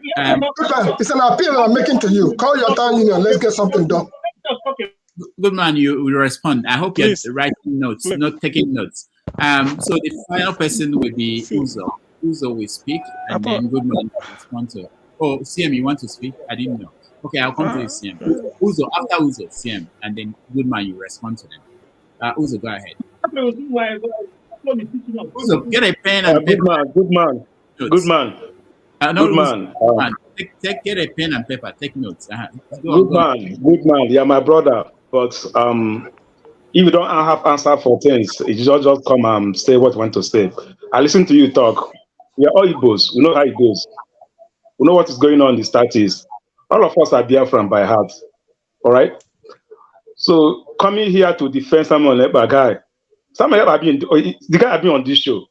So saying that because what is going on, this show is airing.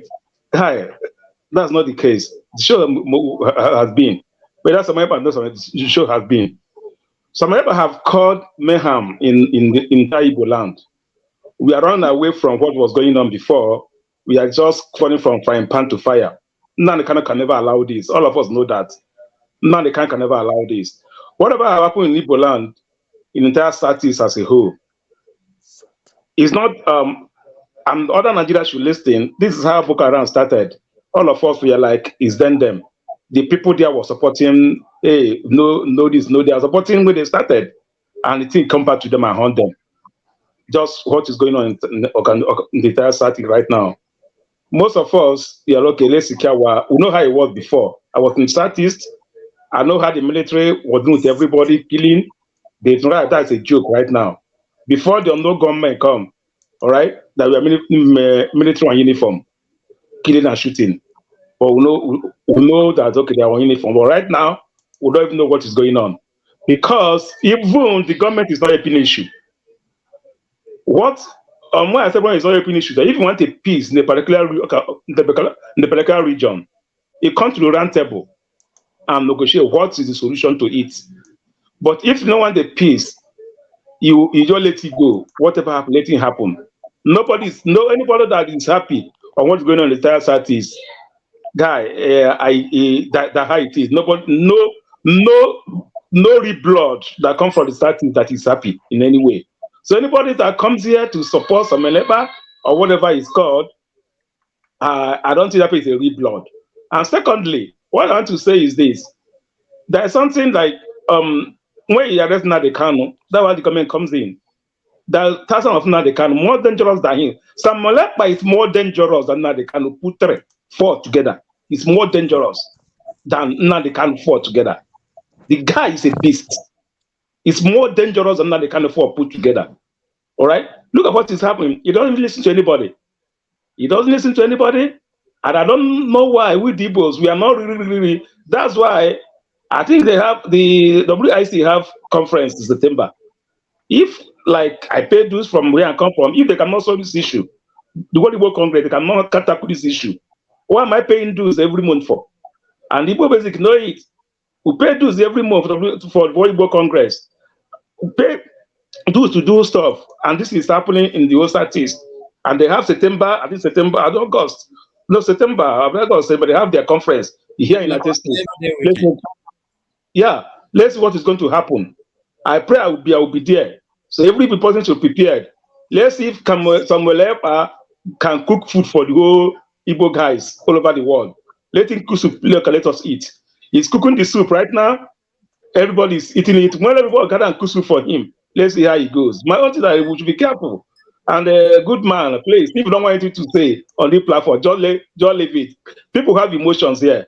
If you don't want it to say, if you have to defend Samuel Ekpa, I just wish you just let it go. Defend yourself. Don't defend somebody in Finland. You don't know what he can do.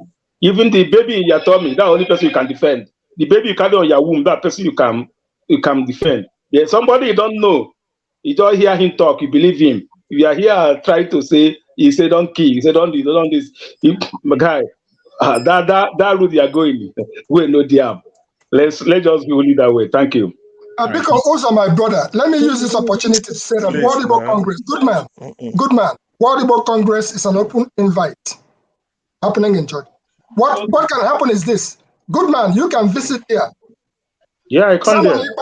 As an Igbo man, hold on for a second. Simon Ekpa has same right as me and you has to visit and be at World Igbo Congress. Okay? Ralph Wazirike once showed up at World Igbo Congress. Nnamdi Kanu was there. Okay? Nnamdi Kanu was there. The man come there, the Igbos there would hear him out face to face. And let's stop this deceiving ourselves, please. What are they doing for the man that they thought has discharged? Good man. Let me establish some. Sorry, let me establish some basic facts. 1, I keep giving this example.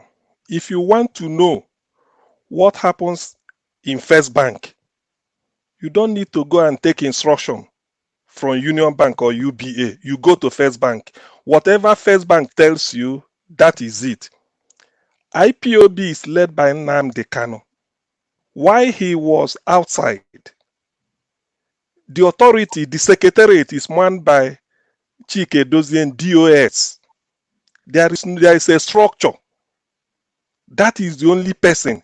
Simon Ekpa, I remember in those days, IPOB is in every country of the world.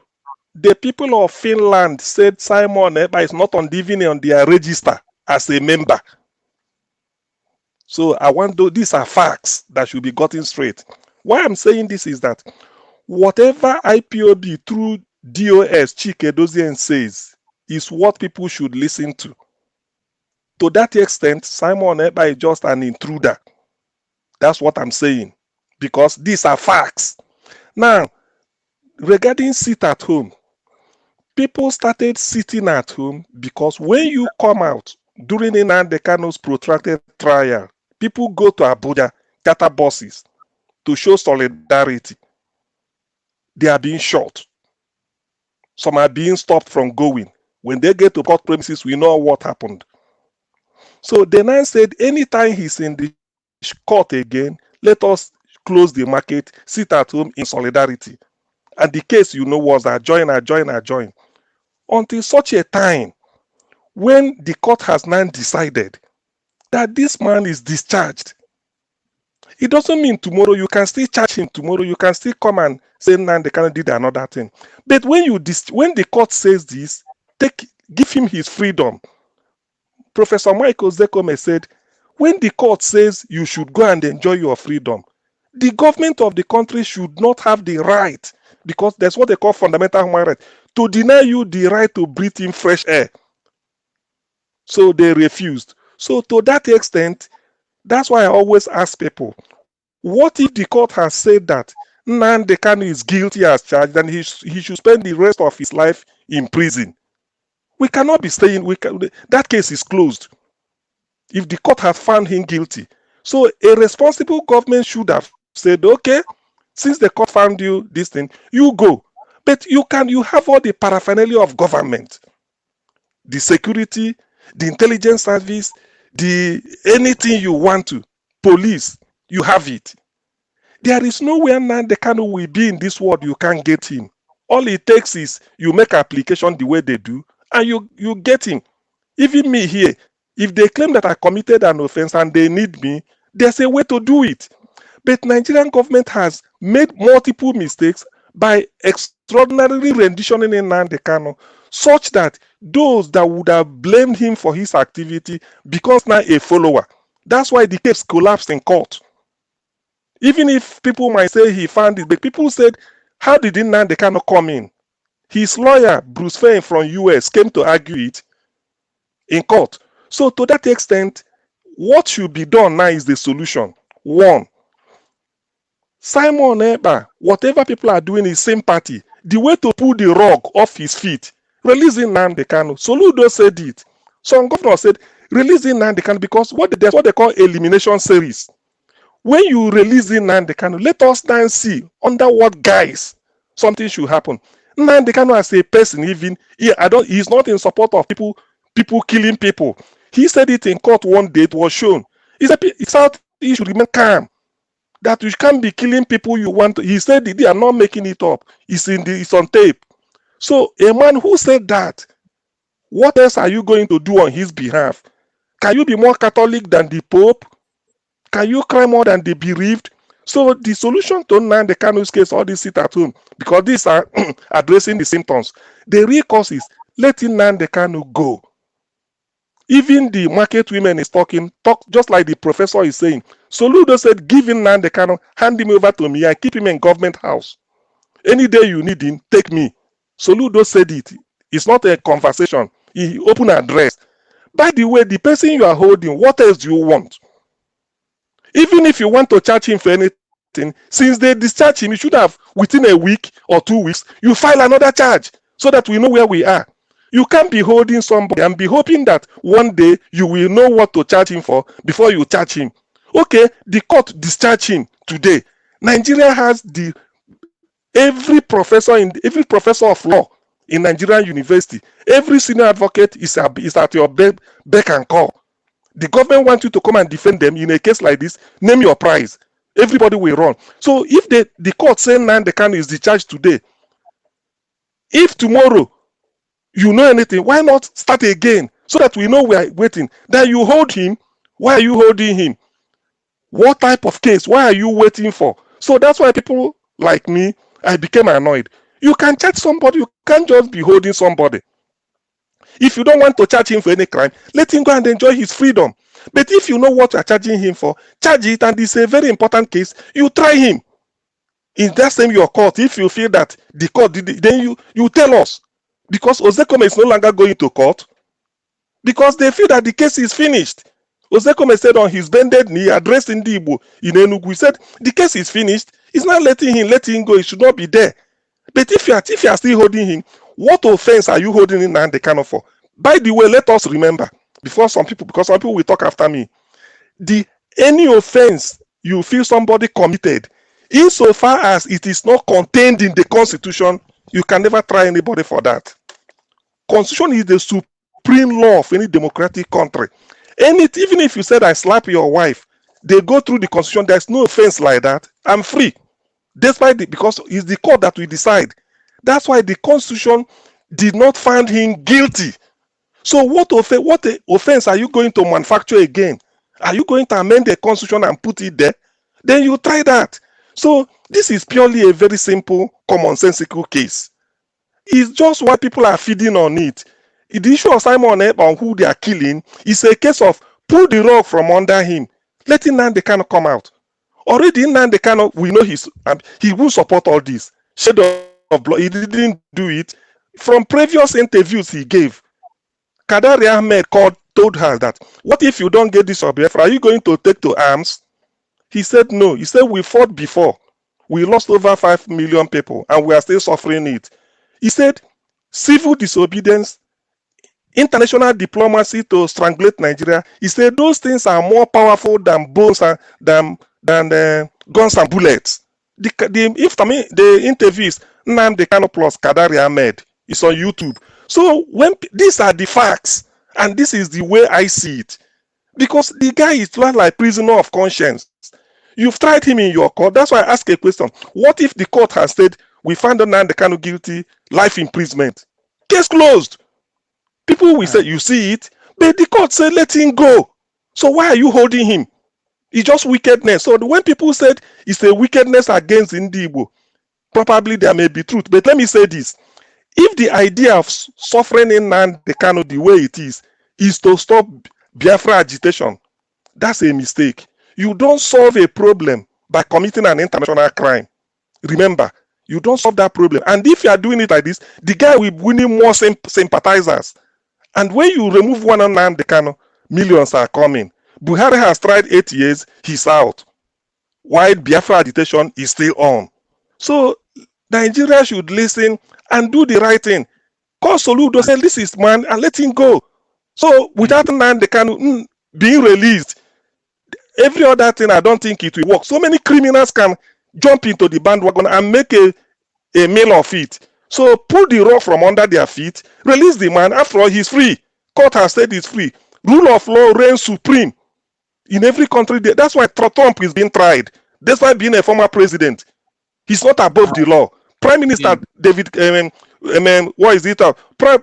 British Prime Minister Boris Johnson was removed. He's not above the law. Thank you. Thank you. All right, good man. You respond to them, and then I will take my leave. I'll just say. I'm not respond before you take your leave. Before they start saying moderator cannot talk. Okay. This is what okay, good man. That's another tyranny they started. The moment you leave, they say I cannot talk anymore. That's gonna stop the start. So hold on. Let's hear good man, and then you speak. Good man, go ahead. Okay, first of all, I'm calling my people. Fortunately, unfortunately, my people I call back to, in my village, they are not even, non-government is not their problem. Yeah, that's the truth. Their problem is that they cannot go to the farm. They say, the village we used to go to the stream and go to. They said the Fulani living in their forest, that they cannot even go to the farm. That is their own case in my place. They're not calling non-government. They say the Fulani are there in the forest. They cannot go to the farm. That's my own people will go. You see, that is the issue. We come, we just talk and talk. Because we feel like we someone who have people that we call. Forget what is happening in this town, in the city. When you talk to people in the village, you see their plight, you see what they are passing through. Good man, what is your village, the name of your village?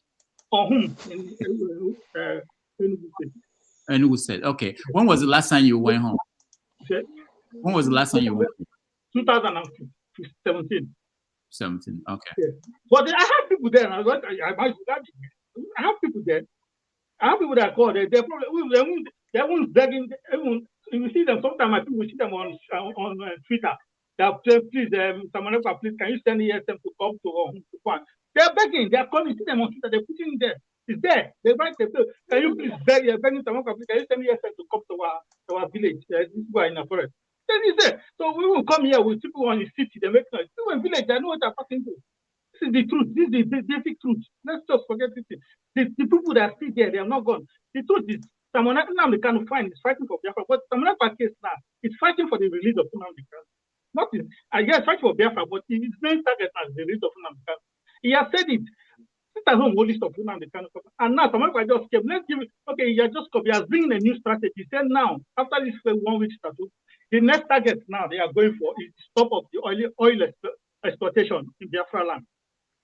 If you start that now, people will start criticizing him again. Why are you going to the oil? He said you're going to stop promoting this thing, I beg. To make me verse.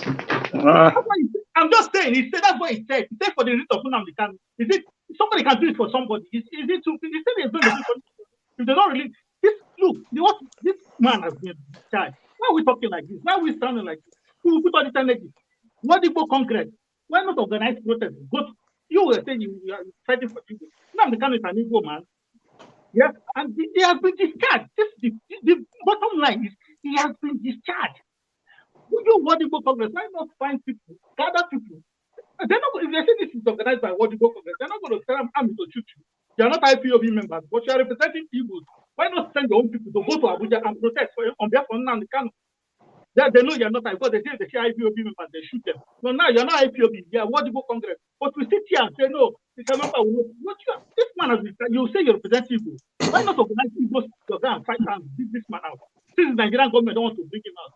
This is what I'm saying. We don't come and want to talk about it where we have Igbo representing the Igbos. But an Igbo man is facing injustice now. Nobody is trying to do anything. Nobody is doing anything. We can pretend like we are not, nobody is doing anything for him. Nobody is doing anything for the man. Is just a languishing. Good man, people are doing it. Good man, people are doing something about him. Let me ask you a question. In your village, you just said how the herdsman has taken over. Let me ask you. Ndị come to your village, to the extent that we now have to go and manala Mbunala. Come on, there are still men in your particular village. All I'm saying is this: appeal to them, let them know. And I have somebody a jog. Let them know from the town. If your town says no, to start with, I know who we are as Ndibo. If your town says, "On about kwe siko obodo puta, moelu ikoro, siko obodo puta, tagu abatala nama, oduma adela nama, ndi kom, ndi nyom, ndi shirike ha puta, mandio hi mandi ama ha puta, sinya hu game nechi, ya meta." So I am appealing that you softly talk to these your people who seem like they're now, oh my God, government will not protect you. Excuse me, they are not going to protect your village. It is your village that will protect your village, including you. If I was in your shoe, I personally, like I will by this December, I will be in my village. I'm in my village every day. I'm talking to my town union president. I'm suggesting to them the things that I'm hearing from the suggestions that we provide here. I'm saying, before they come from there, and then you wonder, because when I personally go home, I go into the bushes so that I will see those things you are talking about, where the Nama is nuancing in our most sacred streams. Basic. We have to. Let me ask a good man one question about. Just one question. Just one question only. No need. I just want to, if he's happy what's going on in Southeast, just the question. If he's happy about it as an Igbo person. Yeah. I'm not happy now. Nobody is happy. But we know the root cause of it. Why not go to the root? Nobody is happy, but let's go to the root and uproot it. This is what I'm saying. Nobody is happy. All right. If you think it's going to stop, it's not going to stop. It's not going to stop. Let's go and get what Liam just said. Liam just said it now. If you think it's going to stop, it's not to come and shout. And you can shout to me tomorrow. It's not going to stop. This one has been discharged. Let's read Igbo people. In one voice, speak. Speak in one voice. Let them bring it. If all of us unite and speak, Abuja will release him. This is what I'm saying. You cannot pretend as if we don't know that somebody is dead. Being heading unjustly. We can't pretend. And you say you want to. You cannot kill all these people. You cannot kill all of them. You can't kill all of them. Do you have any other example where Abuja jailed somebody and they used protest to get the person released? At least the man has been discharged. Protesters, let them protest. Don't say that. He has been discharged. Okay, so you are doing something that you have never tested, you've never seen So what do you want us? before. What do you want us to do, forefather? You do for something that succeeds. Like, okay, let me use my listen. Okay, I will advise you. Okay, if you want my own opinion on this, let me give you my own opinion on this. Then see, Abiola was in jail for 4 years. Hold on, was in jail for 4 years. Didn't come out alive even. Yaradua perished in prison. Sultan of Sokoto removed. As a matter of fact, as we speak, Bawa of EFCC is still in jail. Emefiele is still in jail. It's not necessarily all about ethnic groups all the time. It's about people that are in power using their power to control people that they feel that they can control for various reasons. We can argue. Some people say it's by the law. Some people say it's not by the law. Emefiele is still in jail. And what law are they using to jail him? Nobody knows. He's still there. You don't see the Niger Delta people saying, hey, Mefele, this is an ethnic issue. We have to look at, okay, if you look at what the Yorubas did when this Abiola stuff happened, it was the whole country. They didn't make it their own. Kensano Wiwa died in jail. They didn't make it only about the South. Because in the end, you have to participate to change things. When that happened with Abiola, look at the Southwest now. They've been in politics for how long now? Now they produce another president. Peter Obi almost defied the logic of what people like Ekpa represented to become president. If the court finds for him now, he will become the president of Nigeria, define what Ekpa, the direction that they are traveling. Which one is more likely to yield results? History has suggested that the action that he is taking right now, except see, some of these people say all the time, I don't mind if they, hold on, let me finish my point. I've already suggested solutions to you. And secondly, if people say, okay, Kanu did some things wrong, let the federal government just look for a way to pardon him or something like that, I can understand. But the idea that people just say he didn't do anything wrong, he didn't do anything wrong, I don't know what world you live in. There are people that have done far less that have died in jail in Nigeria here. I don't know what Kensariwa did that cost him his life in Nigeria. But is the court that decides. Is the court. That's why this called rule of listen, under Sarawiwa's case was military. Abacha shouldn't have killed him. If it were civilian, he will go to court. He will go to court and press it. But I'm coming. But military, hey, there's a different thing. Because under Abacha, there was no constitution. You can't quote any constitution. You can only quote military decree. Military can make decree today, enforce it tomorrow. Under Abacha, there was no constitution. The difference is, that's why people go for democracy. Hey, no, I'm not picking. I'm trying. These are the two. There are two different things. If Sarawiwa was under civilian regime, it would have been a case in court. It's not military tribunal. Since 1999, have we been using military tribunal in Nigeria? Since 1999, have we been using military tribunal? Everything is to the court. It's about the No. How do you solve the problem? See, the approach is that they said Nnamdi Kanu did this. You arrested him. You put him through the judicial process. That's why I ask a question. What if the court has said Nnamdi Kanu committed this offense? Everything is closed. People, I won't argue. Yes, exactly. But the thing is that the court, Nigerian court, said he should be discharged. Do you know more than the court? That is the thing we are saying. So based on not the original charges, see, on the fact that he was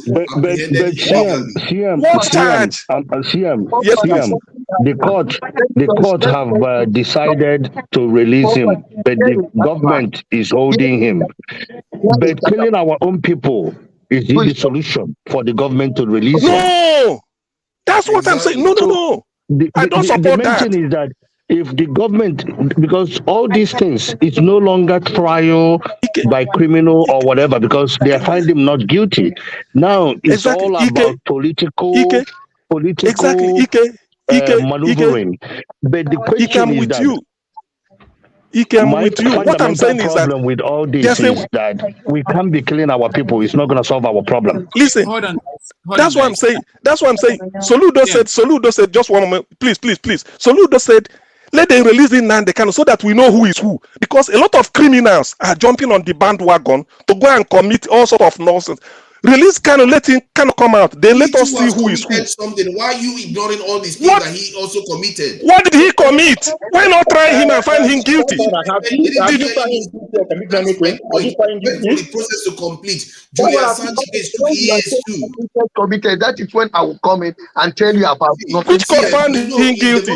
In democracy here in the UK, Julian Assange case is 10 years to get done. So don't be listen. It's not. It's Julian Assange didn't go through court. The moment court decide, that is the end.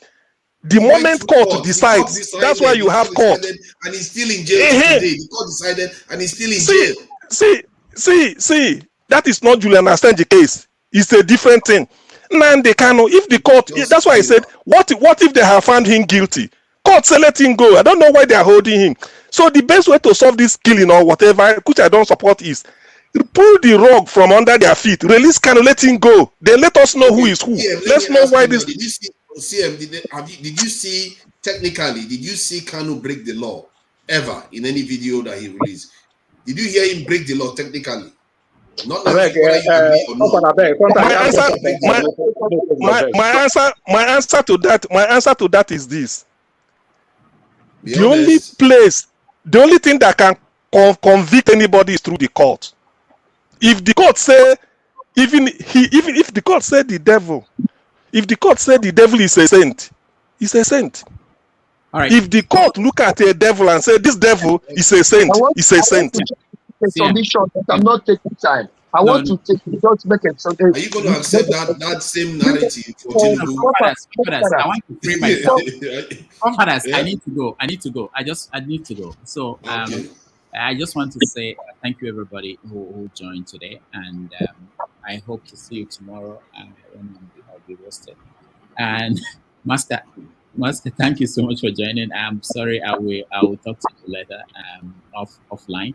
And thank you all, and I will see you tomorrow. Thank you. All right. Thanks, Dr. Damages, for delving into the Igbo Anglican Church in New Jersey. That's a landmine. And if I have a chance, I will speak to that person who's there, and I will do that. If I was in Finland, I will go and look for Simon Ekpa and have a one-on-one discussion with him. We are all right. See you guys. Thank you. Bye-bye. Thank you. And I wanted to ask him a question. Now he's gone. Okay, Matt, go ahead. Forefathers, let me tell you, you know what you are saying about committed. You know, here in Catalan, there is someone that is like human understanding. It's called Puigdemont. This Puigdemont, what is this fighting? He's fighting for separation, of Catalan. Catalan, guys, they want to separate themselves from Spanish people. Yeah, this guy. The same thing we hear on the radio, say the case because they fought war also. They have similar cases. They have similar things. Their cases are similar. They have from Nigeria. You understand that? Catalan people and the Spanish people. So he has been talking about how they want to separate and all that. They hammering it. They came for him. This man is escaped. He escaped and went to Belgium. Belgium accepted and gave him asylum. Spanish people went there to drag him. He should come and answer his story. They want to get it. They tell them that they can't do that. If they are country now, they can't do that. Whenever they see him in Spain, they can do anything. Your audio is not very clear. I'm not sure why. Are you hearing me now? Is it me or is it very clear for everyone now? I can't hear him too well. Can you hear me now? I can hear you, but go ahead now. It's a bit better. Okay. Now they said that they wanted him back. For Belgium, they said they didn't release him. He was there. He sent his children. He sent for his children. Sent for his wife.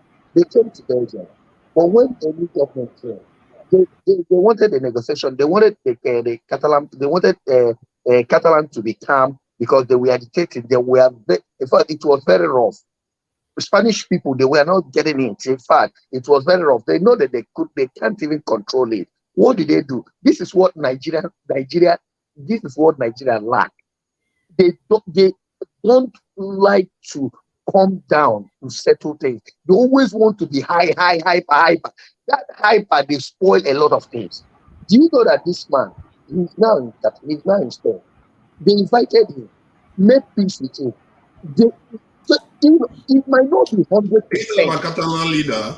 Wait, in the Catalan He leader, was that jailed. Ujumon. You know what? Depends on which one, but some of them were jailed. And I mean presently. Okay. The one, even when Nnamdi Kanu came to Spain here, when he was in UK, he came with he protested with him in Catalonia, where Barcelona people always celebrate. Okay, look at this headline now. It says Spanish government pardons 9 Catalan leaders. So 9 of their leaders were jailed. So my point is that when I say that, let me just make the point. Let me make the point. It's very 15 seconds. 15 seconds. I want to tell you the difference from what the Western world, how they used to handle their issues, than how Nigerian government. Do you know why Nigerian government left Nnamdi Kanu there? They are afraid to negotiate. They know the kind of person they are holding. If he comes out, there are things he demands that they cannot do. They rather leave him there. This is how it is. But what you want, even though he was the thing that he was demanded for, they allow him to come. They called him back. They are pardoning him. Most of the things that he said that he wanted, they did not do all, but they did some. Do you understand me? Telling him that all hope is not lost, we will still do some of those ones that are remaining. But Nigeria, this is where Nigeria, they don't even want to negotiate. The African people, are they like that Nigeria step on Biafra as a whole? Even as they call them not in the circle, even as they call them fight. I get what you are saying. I think when people make demand of the government, even if the demand is very, very proper and right for the people, and it's actually good for the people, what the government often fears is that if somebody that is not elected into office makes demand of the government and they have to fulfill it because the person is threatening the country, then everybody will be threatening the country. You see what I mean? That is one of the issue areas. But what happened in Catalan? Did it happen that way? Is there no peace here? Is there no peace? They jailed them. That's my point. They jailed them. They didn't waste time at all. They sent enough of them to jail. You didn't forefather, you don't understand what is going on. If Nnamdi Kanu, forefather, let me Mike, if Nnamdi Kanu is trying to do that in jail, the Igbo land will be at peace. You know that, yes, he's trying to in jail. But you never find him guilty. You never send him to court. You never, you are guilty, you are jailed to maximum prison. Good. All right. You don't think that it would be okay if they jailed him? No, he did not keep him castrated in the intention without jailing him. Let them jail him, they find him guilty. Everybody will be happy. Nobody will go with it. All right, that's the problem. Not that nobody tells that he doesn't do something or the court have not found him guilty. If you can't find him guilty, you brought him all the way from Kenya. All right, take it to court, find him guilty and jail him. Okay, let me ask you this. Would you accept, say, if the federal government decides that, you know what, Kanu now has a kind of amnesty, we're going to give him amnesty, but he's not going to carry on trying to push anything illegal in terms of calling Nigeria a zoo and it would result in a Somalia and all that stuff. He's not going to be doing all that. He's going to be doing it peacefully. Would you accept that kind of situation? Let me answer that. Let me answer that, please. Let me answer that. Do you know, that is, forefathers, what you asked now is a great opportunity Nigeria missed. There was a time, remember, people said no need. Despite the fact that you rendition him against international law, let us go for out-of-court settlement and discuss all these type of things. But federal government said no, it must go through the court. Do you see it?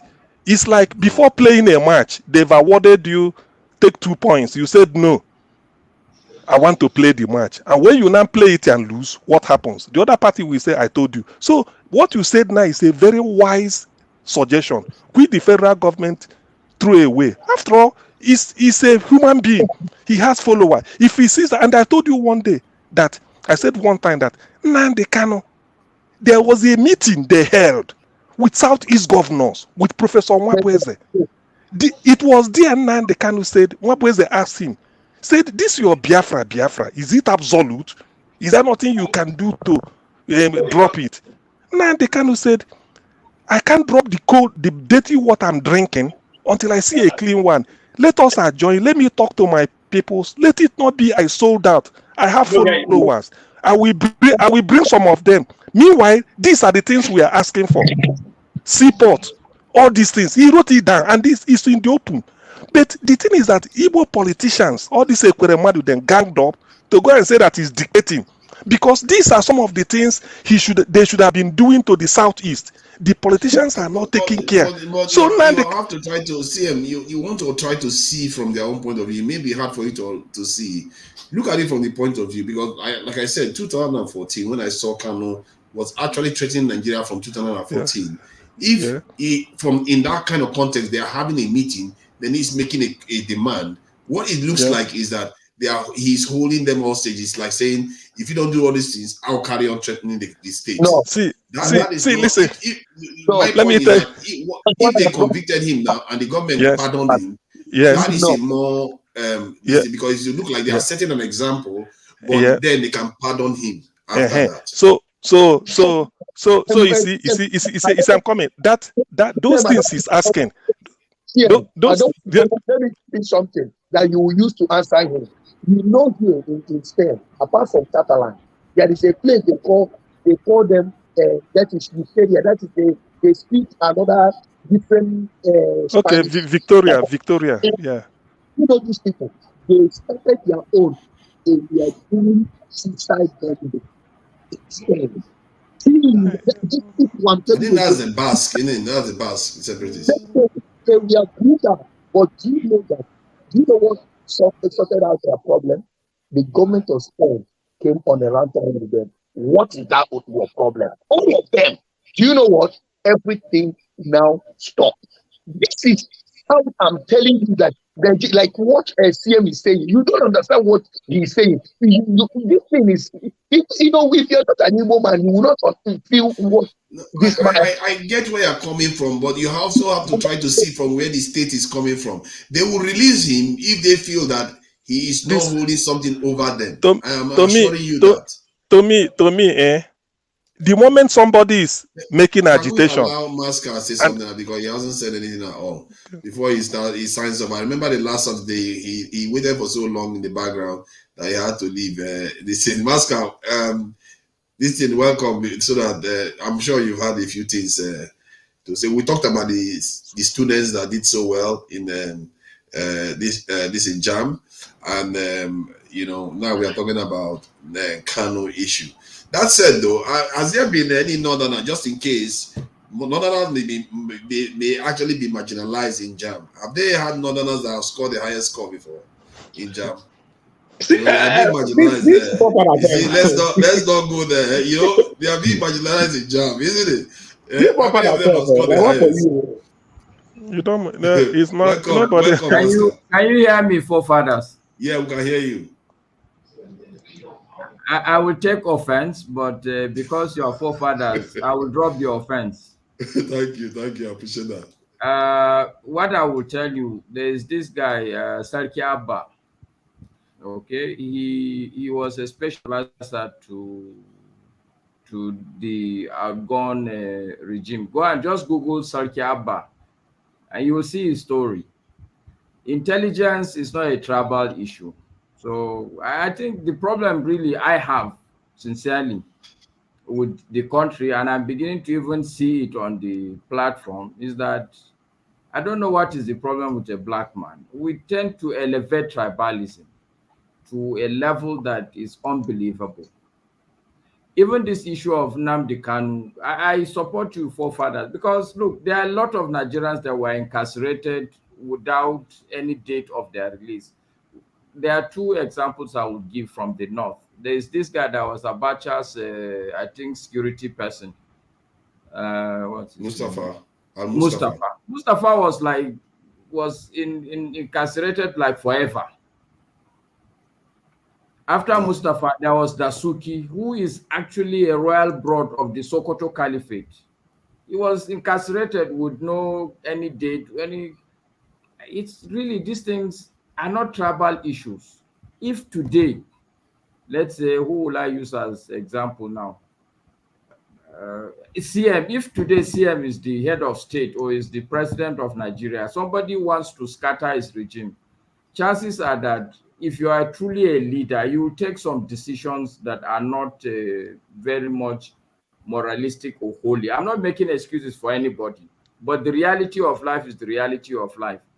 So I'm just saying that my take, really, some of these issues are really not tribalistic. If an Igbo man was the president and Nnamdi Kanu is doing what he's doing, most likely these are chances that there are a lot of chances that things like this will play out, especially if the leader is not a very moral leader, is not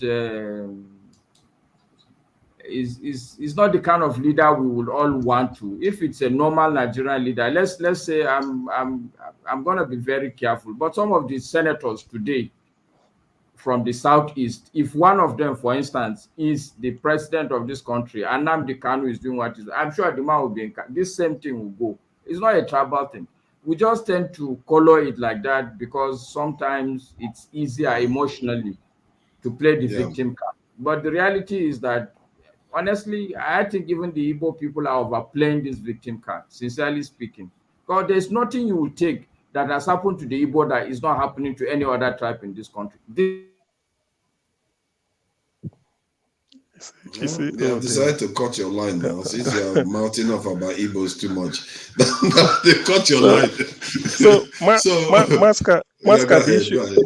Masca, the issue is that you see, let me play the other side on behalf of government. Do you know one thing about, there's a book I read about Clinton. Bill Clinton said, as a president, every resources of your country is at your disposal. Human resources. As long as you're an American, even if you like live in Norway, and they know you can do something, the president will give you a call. And you will run because nobody refuses a phone call from the president. It's an honor. Nigeria had opportunity to bring the best legal minds. He said, tell them, sit down without even Nnamdi Kanu knowing. Look at this case. If we go through the court, are we going to get a conviction? What actually is the reason? Any professor of law, anybody you call, at their beck and call, they will come. When you look at it, you find out that you put it through the court. You are not likely. Do you know that Nigeria should have had upper hand when they said, we know whatever it is, let's do it. You might even pretend, say, don't worry, we are Nigerians. Sit down, what is it you want? He talk. Listen, you talk. You are not going to the court. Nobody will accuse you of breaking any law yet. You hold the person, say, is that all? Is that why you are disturbing us all along? Because why I'm saying this is, I still go back to Nwabweze. Professor Nwabweze asked him, this your Biafra, is it absolute? You know the meaning of absolute? They kind of said, let me see evidence that this and this is being done. It's not saying, give me money. East-West Road, open Warri Seaport, open all this. Is that too much? Open Calabar Seaport. Let us decongest Lagos. Okay. These were the issues. Think about it, now. He's unelected. He's unelected into any public office. Exactly. I'm coming. Yes. Whether he was elected or not elected. See, he had the right. Whether he was elected or not elected. What the man was asking for is just equity and fair play. Like I do you said know the way to? Here, No, I know. I agree with you. Igbo basic. I know. I'm coming. See.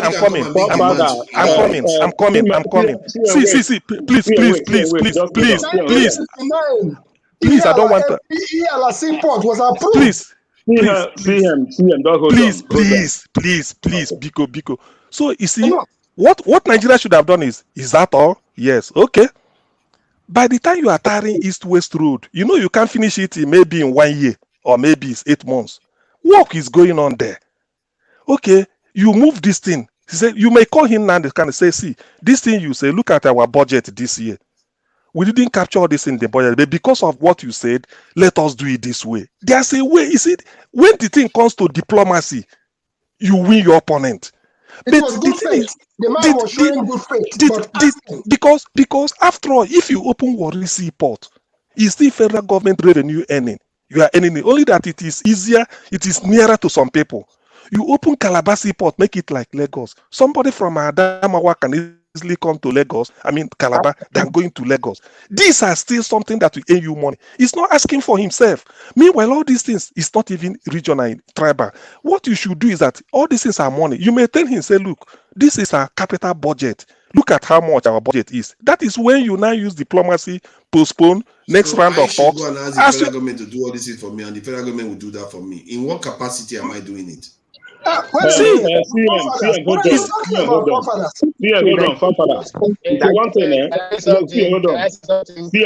Let me say something. Someone is unelected into any office. Hold on,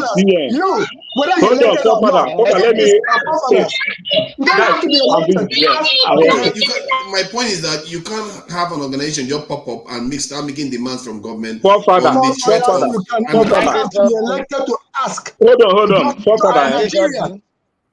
on. It's good when we come here sometime. It's good when we come here sometime, man. We let's call black a black, white. All of us are here every day talking. Let's hold our legislators, our government are responsible. Let's answer them, that. And you are here saying who elected him to answer anything. Just that one is not it. You can ask, but not on the threat, or not on the threat. Let me say no threat. Nobody's threatening anything. You as forefathers have a right as a Nigerian. I agree. We should make demands. But we have to remember that when we are making demands as citizens. Not if that mean I've said it before, if that mean he won election in that whole area, in the southeast, we have had a lot of leverage. Win an election, forefathers. They remind government that they approved. Or they made him a chief or something. He has to have it somewhere. Come on. Forefather, when CM said something, now did he say that Nnamdi Kanu forced them? I don't know how. No, he didn't force them. It's true, he didn't force them. He didn't say force. You heard CM now. He was telling you everybody was still talking about force. No, because before then, the reason why they came to him in the first place was he had a militia, one, and secondly, he's threatening to make Somalia and Nigeria look like this is Somalia. When did he have a militia? You see, we have seen them. It's not like I said my eyes deceiving me. I've seen them on TV on YouTube. Excuse me. You keep saying that, forefather, and I've debunked that. I've sent you a video on that issue, and I've told you that video that they dated 2014 was not done in 2014. I told you that, but however, you want it to be so. Okay, so let it remain so. Well, let us even go back. Dr. Damages is here. He's the one that interviewed. Let's go back to the fundamental. Let's go to the fundamentals. Well, let's go back to the fundamentals. See, you use words that are not obtainable anywhere. You just use what has a IP that I know and I cover don't have any one single gun. What they had was a flag, Biafran flag, and they're singing "Holy, Holy" everywhere. They didn't have anybody. So it is now down the road that it was, and during the time Nnamdi Kanu was outside, there was nobody running amok in the east. Go and check. There was nobody running amok in the east. It was the arrest of Nnamdi Kanu, and there was no seemingly leader. Everybody started creating their own faction. Everybody check their own faction to what it is. I did see a video with him. I'm coming. I'm going somewhere. People were cheering him. Excuse me, sir. You people have talking. I'm listening for the background. Sorry, your audio is a bit messed up too. I just thought I should let you know your audio is jumping in and out. Okay, can you hear me now? Moving around. I'm not moving. See, I'm standing. I'm moving. I'm sitting in the car. Okay, it seems. It comes on, then it goes off a little bit. So go ahead. Okay. The point I was trying to make is simply this: that hitherto everything was peaceful. And I don't see the reason why you say, why should the government listen to him? We are all asking that government should listen to its citizens. The highest point in the country is a citizen's office. We are all citizens. And the sovereignty of Nigeria does not rest on the person who is dying. Sovereignty continues to remain with the people. So what the people say is what should count. But here is the laying out in the East. The Eastern leaders know that if Nnamdi Kanu is free, they can no longer decide to do what they are doing. So they decide to put to the gallery of which is to association of Ifeanyi Yoba. So it's yes, doing right now. That is the stand of the you know what said. They are the leader of the your audio is really bad now. Your audio is really bad now. Sorry. It's me that took him out. You can go and come back in. Masker, you want to add something before Uzo say something? No, I said I was the one that took KJ out. all right. You're powered all this to Harlem. Uzo, sorry, go ahead, Uzo. Sometimes we'll come here. Let's say this: we'll come here.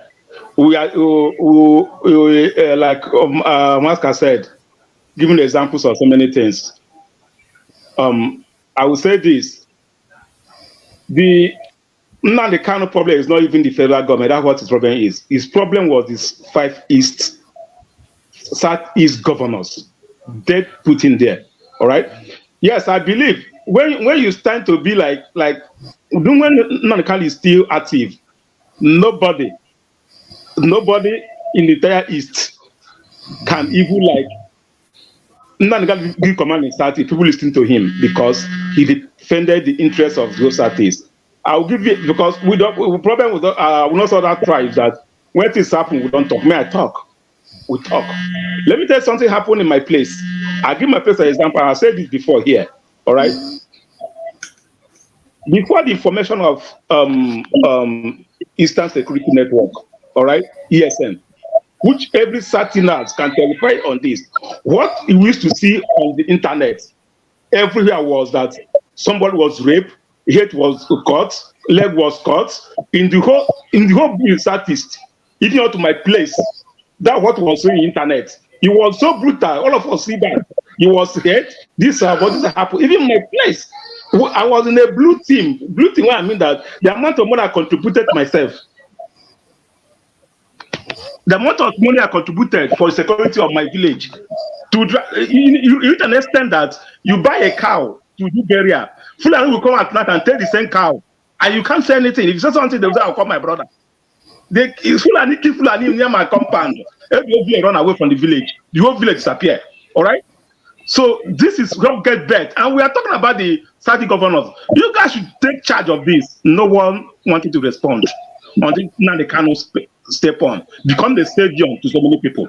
So that's where the problem started. He become a savior. He saved so many lives in the bush and everything. That's where he comes in. Now it's not my. It's not. It become a player. He did what the government don't want to do. Government cannot be able to protect the young people. Nnamdi Kanu set up a security outfit and start going to the bush and chasing the cattle areas from the bush. That is what people love him more. Nobody loved Nnamdi Kanu before, but after he does all those people start loving him. Now he have influence over everybody in the status and the governor, and the governors are not happy. They have to put him on where he belongs. So saying that is by the government, if you watch Nnamdi Kanu broadcast, 90% he call out the Eastern governors. He doesn't call out the federal government. He always call out the Eastern 5 governors. All of them, he call them out every day with insults. Not call them out, insult them, but abandon their people. All right? So that's my, so sometimes we talk. Let's not say Igbo people who want pity on this, on that. For that you are saying, you people love Nnamdi Kanu. We don't want you to die in the jail. As you said, King Sale want to die in the jail. I don't die in the jail. What happened? This, that. So we are saying that letting Nnamdi Kanu die in the jail. He gives examples of people that die in the jail. It doesn't matter. That's what he said for your solution, which is that we shouldn't necessarily make it a tribal thing. It's a Nigerian thing. Making trouble. You are the one making trouble. You are the one calling Igbo names. Nobody making trouble.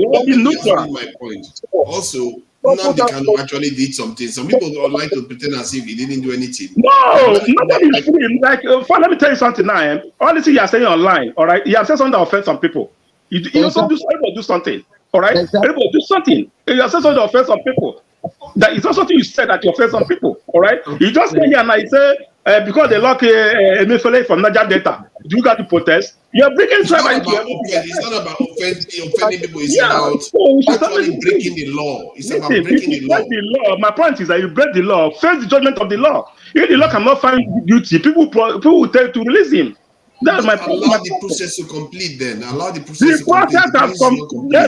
You know what's going on. The process has been completed, and the law tells you there's no court in Nigeria that's going to sit in Nnamdi Kanu case. That's why his case now won't be bringing up anymore.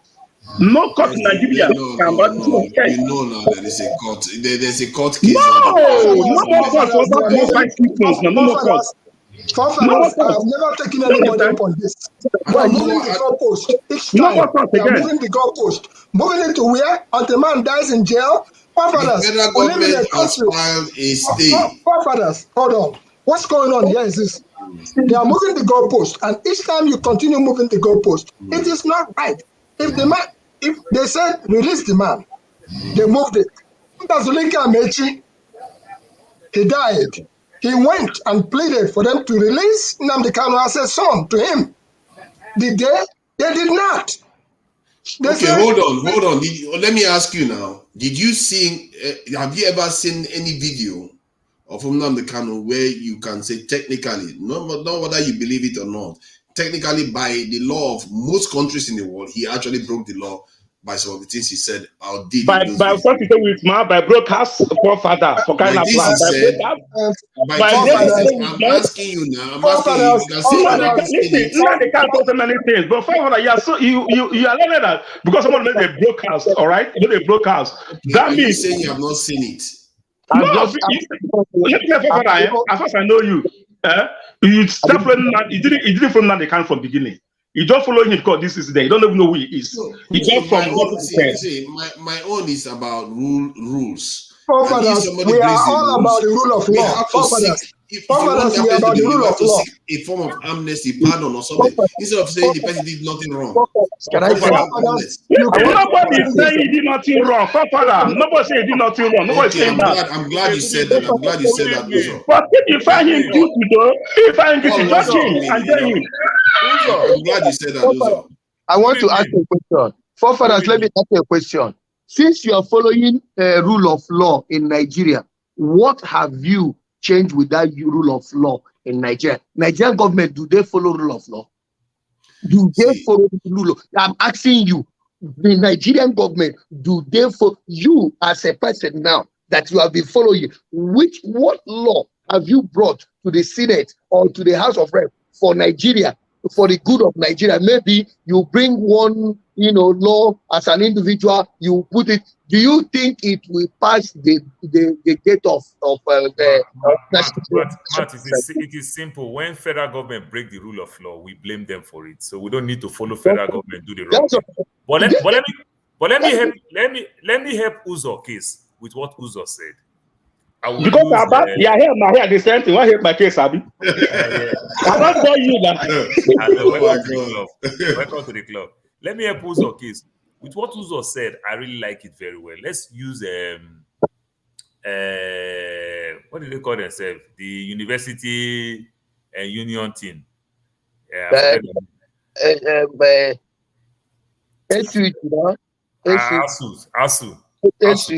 Okay, yeah. ASU. So let's use ASU. Okay, so now when ASU was on strike, federal government went to court to go stop this thing. ASU went back to court, but what did they tell them? They tell them that federal government has stopped it. You first of all need to honor that process first before you can go reappeal. You first of all need to honor. That's how ASU call off their strike. So if court also said releasing Nnamdi Kanu, if the government have anything, the government have so many channels to do. They can take his passport. They can do some other things, put him on the watch list and everything, but also honor that court, because you cannot take him to court and not honor the same court that you take him to. And the same you, again, I also took him to court. The same government said he jumped bail, which means he break a law of that court. That's why you take him to court. You cannot follow him to do the same wrong thing and expect the right answer. So that is what people are protesting now. So the government is so lazy to also do their own part of the job. Punishing him by breaking the law does not amount to anything. You understand why you government don't come up with a very good case to bring him down? Like, for example, before he even ran away, the court told him not to form any association, any group thing, not less than 20, not this. You can try to put up a case together. If you win, you win. If you lose, you lose. You understand? But government, it's not individual. You understand? But when people see themselves in government like an individual, you understand? Nigeria is supposed to lose case. In the US here where we are so happy to sue city, to sue states, to sue federal government. You understand? And when you win case, you did not win case over the individual, the prosecutor, the DOJ that is in charge. You understand? You win against the state. Exactly. So Nnamdi Kanu, they would have released him first. If they have so many other cases, you can lose one part of your case and still use some other ways to bring him out. But breaking the law, then at the same time want to fight and say, oh, no, we just appeal.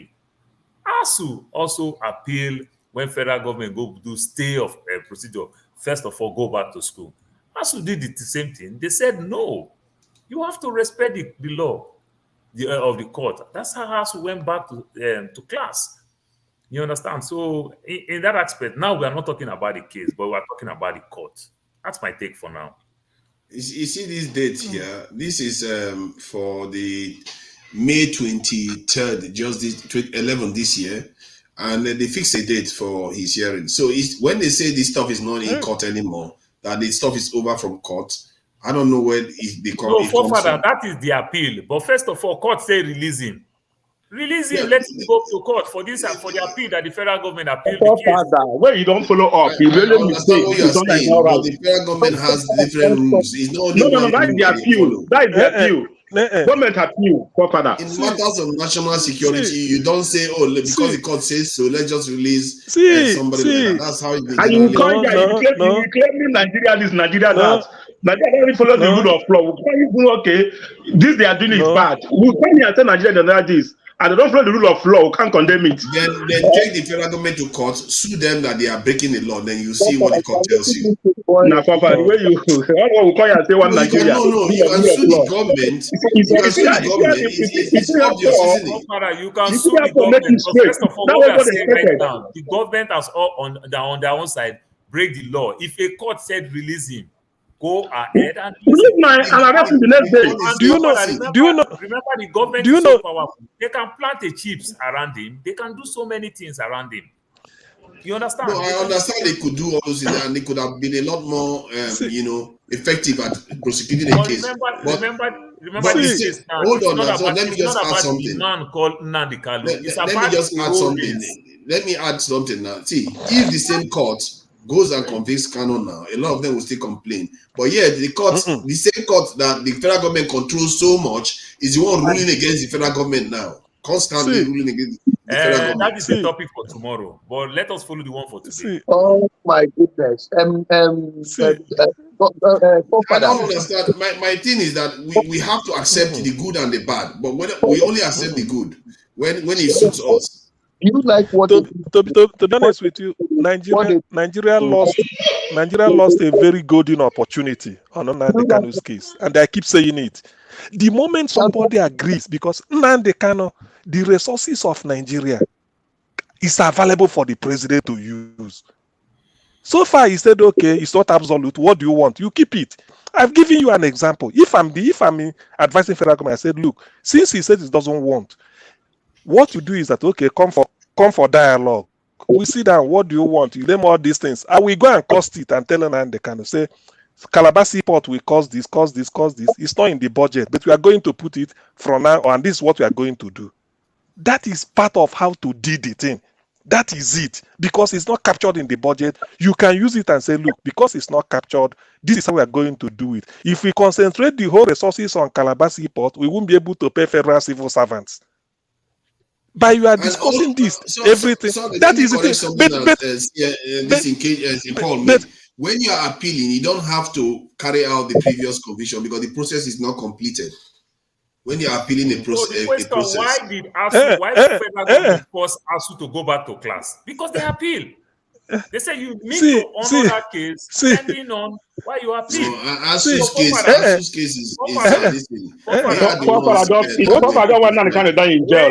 Nobody die in jail. Why would I want that? I don't want that. Because that's the comment you are making. That's what you've been making here. I want to die in jail. No, see, you are now reacting. You are not being. Why would I want him to die in jail? I don't have any interest. It's about rule of law. We all want rule of law. The rule of law have said the test. They don't respect it.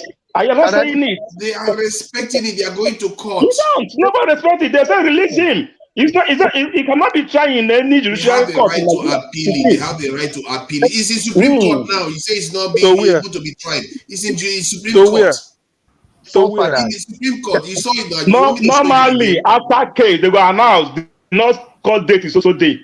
After that case, no announcement any court date again. That's the end. It's at the Supreme Court. If the government is able to appeal it, that tells you that something is going on. Sorry, go ahead. All right, I think you are missing the point. Okay. Yes, and I think it's a belabored argument to say that the Nigerian government will follow the rule of law. No, I'm not saying that too. Yeah? I'm not saying that. I'm just saying in this case that they may be wrong, that they are concluding that the case is already completed. I'm telling them that the case is not necessarily completed because clearly there is a case going on at the Supreme Court. Sorry, Matt. Sorry. My case, my point, forefathers, is that truly speaking, this is not a legal issue. It's actually a political issue. It's a political case. So the idea that we would use law to solve a political issue, I think would be a little bit, I don't want to use the word naive, but sincerely speaking, it's almost at that level.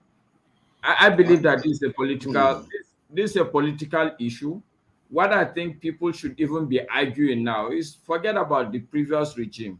Clearly, the previous regime, if you ask me, I doubt if for any reason they will have released Nnamdi Kanu for so many reasons that I don't want to go into. What I think we should be all looking at for the sake of the country, because the truth is that I don't like the idea of these are not my people. You know, if people are dying in the Southeast, even though I'm a northerner, the reality is that I feel hot. I feel bad. You know, so I think the golden opportunity now, this is a new regime. And I think they are setting off on a bad note because clearly they are complicating a very simple issue where this is a new leader. He wasn't the one that Nnamdi Kanu was challenging. Whatever it is, this is a new slate. People should, from the Southeast, and should first come, make a national body, get some couple of people across the country, go and meet the new president and say, look, this is a golden opportunity, like CM is saying. I don't think it has totally been missed. This is what we think should be done. Release this guy. And then the same body should also go and sit with the same Nnamdi Kanu and say, okay, look, whatever it is, people are taking advantage of this thing and people are dying because of this thing. Yes, it's a noble cause you are believing in, but I'm just saying that let's focus more on the fact that there's an opportunity and let it not be complicated because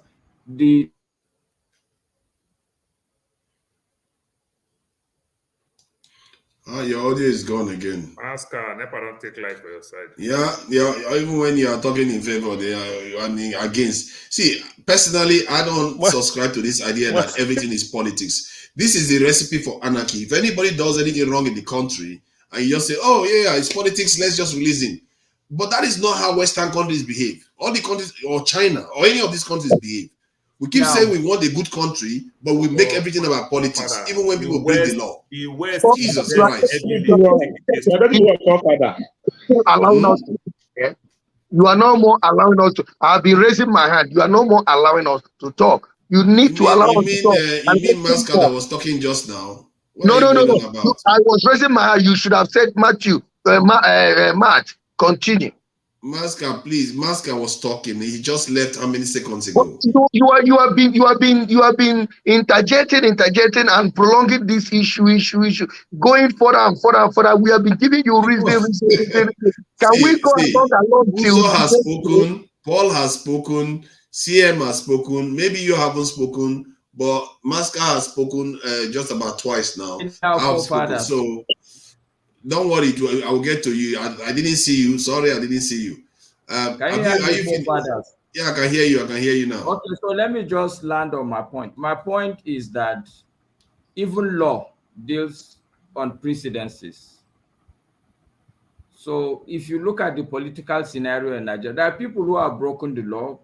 People like, I think, Asari Dokubo. I know a couple of people who the country has given amnesty. From a political perspective, Nnamdi Kanu's case should not be different in any case. But they don't want amnesty. That's the problem.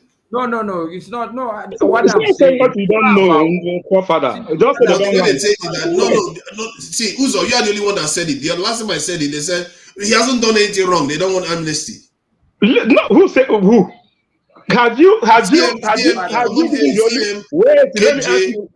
Said the same thing. Forefather, don't say I said they don't want to. Have you extended the olive branch and they said no? No, not only that, Uzo. Not or only you said that. they don't want. I asked the question. Can you guys hear me? Can you guys hear me? Yeah, we can hear you loud and clear. Okay, so the point I'm making is not that we can't say he doesn't want. The country is beyond him. Even the South is beyond him. One person cannot dictate the fate and the life of everybody. Okay, so the point I'm making is that this is a real problem. We may think that is Nnamdi Kanu's problem or the Southeast problem, but this is a real problem. People should step up and look for solutions. And that solution is not going to be one-sided. It's not 100% what the government want and 100% what Nnamdi Kanu want. There has to be a solution. We can't just continue like that. And my point is that this is another opportunity. It's a new regime. And I think people should begin to focus more on the opportunity. Masca, your audio is gone. And Masca spoke well. One thing you can also follow, why we are blaming the federal government to do the needful. We are also expecting Nnamdi Kanu to also talk to his boy, to Simon Ekpa, tone down. Because it looked like you can't have your way all the time. Simon Ekpa too, tone down. You understand? Because federal government now is doing it like show of strength. Remember, this is a country that is coming from military government for a very long time. You understand? So we want to also see from the part of Nnamdi Kanu's camp, if Simon Ekpa truly is working with Nnamdi Kanu, this is the time to tone down. If Simon Ekpa wants Nnamdi Kanu to come, because just telling my Igbo people to say, stay at home on Monday and everything, somebody use some type of maths that I like very well. Say 1/5 of the economy, we are losing it every week. You understand? That's a whole lot. You understand? Now we're talking about the Igbo people. You understand? Like our big brother will say, Peter will be traders, business people. So 1/5 of your economy, you are losing it. You are not using it to even achieve yourself. Neither is making the Igbo people divide. What does it do? What does it do to Peter B, the man that has done the right thing by any nation? And we are talking about somebody that actually. I'll just get the example. Let's let Matt talk before Matt goes after me again. Matt, let me let Matt talk now. I don't want Matt to start having a go again. No, forefather, I'm enjoying what you are saying, but sometimes you push it too far, because at times, I wanted us to even discuss some other things, because CM himself gave, a very good example. Yeah, Paul also, and so we cannot go along. That's only what I'm saying. You understand? And I've been raising my hand. You are not seeing because you concentrated on, interjecting and then asking this question on and on. So that's what I'm saying, but it's all the same. If you still want us to go ahead, I will still give my own opinion concerning that, and we'll keep on going, headlong. But let me just tell you one thing, forefathers, whether we like it or not, the Southeast, we have suffered this evil of marginalization and all that. But we can't, you can't expect us to react like other tribes will react. You can't expect us to do like other tribes we do. We are doing it the way we feel that the whole world can hear our voice. But where I don't like it, I'll keep saying it like Paul said it right now, is, please, I don't want to mention them, tune your speed.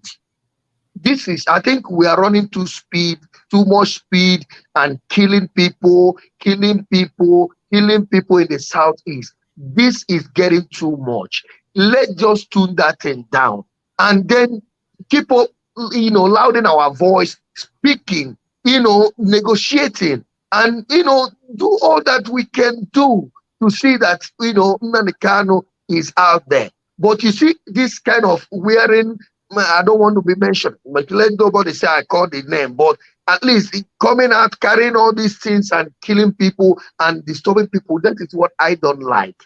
That is what I don't like. Like, CM said, and Masker also said it here. What I told you about where I'm living, government, they had 100% things they listed. Government of Spain did not do all the 100% things. It did half of it. That was why there is harm. They said they will look into the other 50. You are not even started doing anything in the Southeast. You are still using military to come to be killing them. There are people who cannot behave like Matt. There are people who cannot behave like CM or also. They want to behave in another way. But if you do the right thing, you will count those that are behaving like Ozo and CM and those that are behaving with their AK-90 and 88. You can as well calm them down when they start seeing that you have now started considering them as human beings. It's what we are saying. And if there's nothing more, nothing less, release this man. If you release this man, I said it here last week. Anybody that watch this program will hear my voice. I said, if you release this man, you have solved 90% of Southeast problem. Let me ask you then.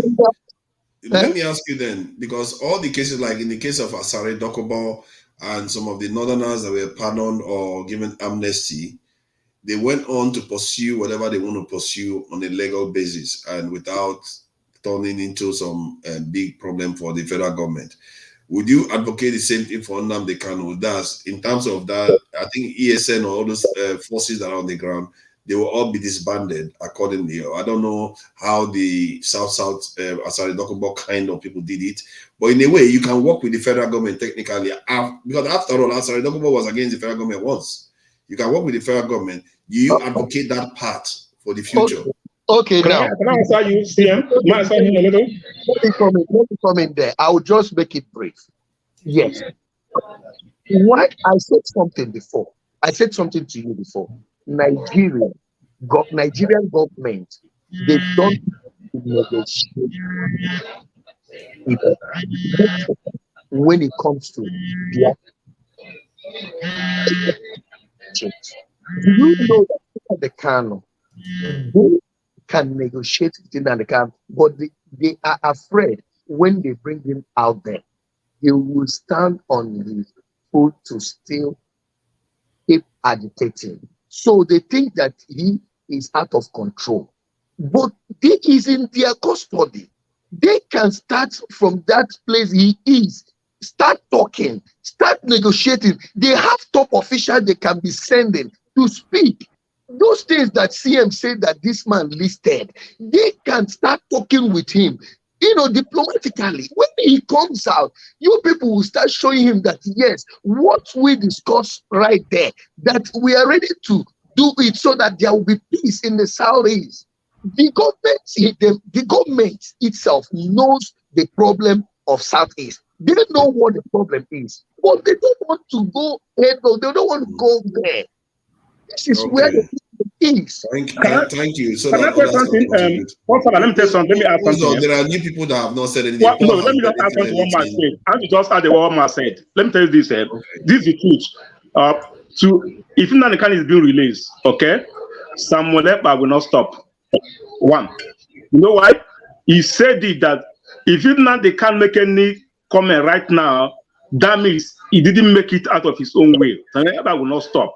So the only way only way I stop Samuel Ekpa is Nnamdi Kanu, because the followers that follow Samuel Ekpa, the almost sympathy of Nnamdi Kanu, they will withdraw back to Nnamdi Kanu. And Samuel Ekpa can never stop because he's gaining on what is going on. He's raising funds, millions, all right? So he can never stop. So the only way to stop him is Nnamdi Kanu. The follower will break out. But without releasing him, the follower will continue with not doing that. No. What I'm saying that when they release him based on these conditions, is that acceptable to his followers? That okay, if he comes out, it's not going to be like, oh, Biafra tomorrow anymore. It's going to be. Let me tell you. See, excuse me. Let me tell you something. Biafra is the spirit. All right. If Nnamdi is not the first person that started Biafra, if Nnamdi Kanu say no more Biafra today, next tomorrow someone else will rise. If the issues are not addressed, that's number one thing. If the issues are not addressed, somebody else will rise. Almost was there. Nnamdi Kanu was not the first person. I know he didn't know for who Nnamdi work under. All right. If you know him or Wazirika mean, Nnamdi Kanu work under him. All right. If Nnamdi Kanu come out today and say no more Biafra, that's not the end of it. The other person will rise and continue more than just Nnamdi Kanu. So if that issue is not addressed, with everybody's pointing finger on, all right, if it's not addressed, he remains. Somebody else my child can come out tomorrow. How is he going to be addressed? How is he going to be addressed? That they give how is he going to be addressed? Now, before you know where this is started from number one, all right? Where all this is where this is started. Sure, let's leave it. Let others speak because if I keep asking you, it's not going to end. I think I need to exercise some discipline. I will answer you now. I will answer you. Let Paul say something, then we'll go back to Ndubisi. Paul, can I go on your behalf, Paul? No, go ahead. Okay. Nice For me, one last point on this Nnamdi Kanu issue that I also would want to make. It's an appeal to all my brothers also, because the fact of the matter is that people like Nnamdi Kanu, Simon Ekpa. Seriously. Let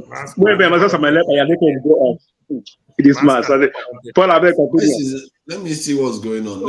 Let me try some trick. I'll try some trick when he comes in, where they remove some people from this in, because it looks like he's got one of those phones that doesn't like too many people on screen. Sorry, Paul, you can go ahead. Okay, so it's simple. Even though I don't know, I understand how federal government is not thinking. The way Simon Ekpa is going, Simon Ekpa has gone too far that you might see the greed in him. If Nnamdi Kanu come outside today, I don't think Simon Ekpa will want to walk under Nnamdi Kanu.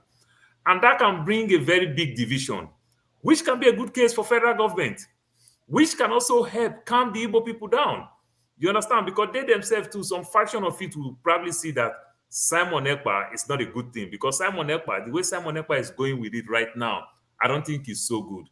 And with that division and everything, it will bring peace in the East. I understand that, but putting Nnamdi Kanu in the dungeon, I don't think that's a good step from the federal government. They need to work on that very well. That's my take. So is there anything anybody that is in political office ever does that is not a political thing that they should release them for? Because we keep saying we want rules, but it's okay. Sorry, let me just let Nnubisi was here. Yeah, Nnubisi does have strong opinions. Nnubisi, thank you for joining us. And what do you think about what that has been discussed? Hello, can you hear me? Loud and clear. Okay. Well, I think what Simon Ekpa is doing with his group is not helping to solve the problem. It's endangering the lives of our people over there. And people are dying. Some other groups are equally using the opportunity to cause harm to people. So there are various groups now. We have this group. We still have their non-government. We have their Side Okubo group, and they have turned it into a political situation, and they are playing games with it. Simon Ekpa has become a merchant of fortune. He's making money out of it. I think all Igbos across the world should find a way to reach him, and even the Finnish government that equally invited him at that time, because that is the only way they can stop him from abroad and present evidence that see what his call for sit at home is causing. The South is denying the ordinary people their normal daily living. Our people are mainly traders over there. Some people like if he said and some others have said here, if they can't go out every day to fend for themselves, they may starve. And our people love education so much. In many communities in the East now, schools have closed down because of insecurity. My hometown is equally so much affected. I'm from Imo State, but my hometown is close to it has a boundary with Anambra. My mom is from Anambra, a neighboring town. Those two areas are all people are no longer living their normal life again. Some local boys there who joined them have been using the opportunity to threaten people and causing trouble. Many people have left home. So, but the bottom line is That's that a quick question though. At this stage, do these states not have governors? How useless are they then?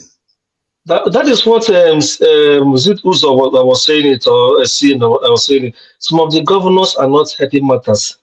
They are not helping matters. The way they go about it, when they send their security forces to go search for whoever is causing trouble there, those people end up killing innocent people. It has happened several in my own place. My own elder brother's brother-in-law was shot dead with his friend when we were doing their break. All these people that who mowed blocks by the military. This is somebody I know very well, who cannot even hurt a fly. Just got married with a child that's just a little over a year old before he was killed. Now that one has gone. So the army has their own way of coming there, killing and all that. But what I hear is going on back home now is those Dubago people that Asai Dokubo has confirmed now that his men are working for the state governor. So it's a real problem. But generally speaking, what Simon Ekpa is doing from afar, from abroad, is not helping matters. So, but I still believe that if all Igbos, however, all well-meaning Nigerians abroad can put pressure on the Finnish government, even the federal government too, if they're interested to see that there is peace in the Southeast. Sometimes I feel like the federal government is using... That's exactly another thing. I think Kolata made a comment earlier on today, said, some people are enabling Simon Ekpa to destabilize the Southeast. This is the damage, and there's a court case with Peter being there now. They are destabilizing the region to make Nigerians remember all this trope about the Southeast constantly. In a way, you're right, but actually, everybody knows what is really going on. There's equally another opinion area, another people or group of people who are saying that if the federal government really wants peace, now we have somebody else there who doesn't have any issue with Nnamdi Kanu. He should just, as some Southeast governors or some prominent Nigerians, not just Ibu Seluma, appealing to him. Since the appeal court has granted him bail, and the federal government now appealed it at Supreme Court, but there's not. It's just a way of keeping him there. If they're not using him as a tool to destabilize the Southeast, let them release him. Like we said, even during the release, they can discuss with him and say, please, we want peace across the country. We have issues up north. What makes you think that releasing him will make anything any better? He will just come out and even make things worse. Wait, No, it won't make things worse. I know what people do. People don't want trouble, forefathers. Nobody wants trouble over there. People just want to live their life in peace. Even up north, everybody wants peace. So if they can get all these people who are really agitating and all that, and discuss with them, his own case is that is in court. Court has asked that he should be released. I don't think if he comes back, if he comes out, he will want the issue boiling. That guy doesn't want anybody to die. He wants peace, but some people, those who don't like him. The reason why I'm saying this because there is those who don't like him are equally saying that he used to cause problems. Let me just add this: there's a lot of people today, a lot of them from the south too, that say that if the federal government has clamped down on Boko Haram early, that it wouldn't be this bad. So there are a lot of people that are divided on the other side that says if you let him go, some other person will emerge. If he goes, then some other person that is even worse emerges. You have to look at it from the context of his own agitation. Like, make the South is another part of Nigeria. Let everybody has means of have amenities and all that. Let there be equity and justice. Who doesn't like equity and justice? So nobody will come up to begin to cause up if those things are being addressed. So that is just it. I think is the best option. So let us start on the clean. Let the government release him. Let him go. He's not even too well. Let him get his medical treatment. Let me ask one thing about even if he's on bail. The sit at home. Are people when they ask the sit at home, are people not free to go out? People are afraid. Some still go out, but in the villages, people are afraid. People don't know what is going on. Viewers want to understand it. Okay, see, let me explain to you. I'm asking now, so we know whether people are being held hostage or not. Let me explain the much I know. If they say that many people don't want to sit at home, but because there are few security forces in that place guiding the people, they can't be everywhere. People, okay, those teachers and pupils that we have flogged, you know how long those people lie them down there and spend some hours or so, or longer minutes, keeping them there, flogging them. Did you see any policeman or police team coming over to get them? Isn't after they left that these people that they have gotten, the police did their own fines and went to their hideout to get them. So in some places, there are police presence or security presence. In some areas, no police presence. In my area, they burn down. The question was, are people allowed, or what stops them from coming out? Are there people enforcing the sit at home? It's fear now. It's fear. The people enforcing 70, they are not everywhere. They're only in few places. Many people in Manchester, you see people go about their businesses. But anytime people hear any gunshot, everybody will run back to their houses. Some people don't even come because of past experiences. If people are enforcing it, those people are holding Nigerian citizens hostage. That's what we are saying now. But the bottom line is, if we help further if they release Nnamdi Kanu, these things can be discussed with him. Can I make a comment for Ndubisi? Yeah, please go ahead. You see, Mr. Ndubisi, I think the challenge. Go ahead. I see also. Yes, it's true. Nnamdi Kanu should be released, but the bigger challenge for me, I think, is the general rhetoric. Somebody like Nnamdi Kanu and Simon Ekpa, if the general Igbo people are not very disposed to all this clarion call of Biafra, if the call is okay, no, this is what we need, like the Yorubas, they were very clear, it is June 12th. Anybody can relate to that. I think that the Igbo rhetoric should be toned down also. Generally, people should begin to step back, even if the Biafra is inside the heart, is inside the mind. But I think outward, in terms of utterances, people need to start stepping back, because this is what is pushing all these small boys. Because Nnamdi Kanu and Simon Ekpa, even for me, are small boys by age. You have a point. You have a point. You have a point. I'm telling you today, if you go do it, please 1 minute. If you go do a survey today in the East, I believe nobody wants this bloodshed. The rhetoric is yes, but it will be tuned down if he comes out. And even before he comes out, I'm sure if it's a political solution, some things will be discussed and say, this is just like CM said earlier, things that will be addressed. If those things are being seen to be addressed, people will pipe low. Nobody, Majority of Igbos want to be in Nigeria. Is it Igbos that have built this To be thing, honest, businesses across the country? Are they going to abandon their business just like that? Except if they are being said we don't want you, as is being to be portrayed honest, generally. Okay, Thank you. can Are I you say to Say see something? him? something. to, Thank you, Uh, Ndebisi. to be CM, yeah, I honest wanted to with say you, something. to, yeah, forefather. to be So honest, far Please they asked let me CM say something. Then I will allow yes, you to be honest, interject. Then Loco can you want add my to it. network to go off before you say me. I've been you, waiting here since I've been Ask on this CM. platform. Ask CM. Then CM will okay, decide to let you speak. go on, Okay, KJ, go ahead. CM say you can go I don't ahead. know what go on, forefather KJ, you. go on, I don't know what KJ. have against me. Oh, No. You see, the way, you know what? Let me just clear something. If you want to speak and you find that I'm saying the next person should speak, you can ask that person. The person might decide that take my turn. Like gentleman Paul said, Masker can take his turn. You see what I mean? Like CM now has now said you can go ahead. You see, let's do it like that because that way I'm respecting the person's time and at the same time you still get to speak. It's all good. okay. Everybody's Thank you. happy. Just that I've not been on the. I've not been speaking. I just my third intervention today, so I guess probably thought I have the right, but now you have made it clear to me I don't have a right. Again, as an Igbo man, you want to oppress me. Oh, But come no on. Let's problem. not go there now. Let's not go there. Your audio is very clear now, though. It's very clear now. Good. Okay, I mean that's just by the way. What I want to say is this. You see, we all know the solution of what is going on in Nigeria. Nobody can say that they don't know the solution.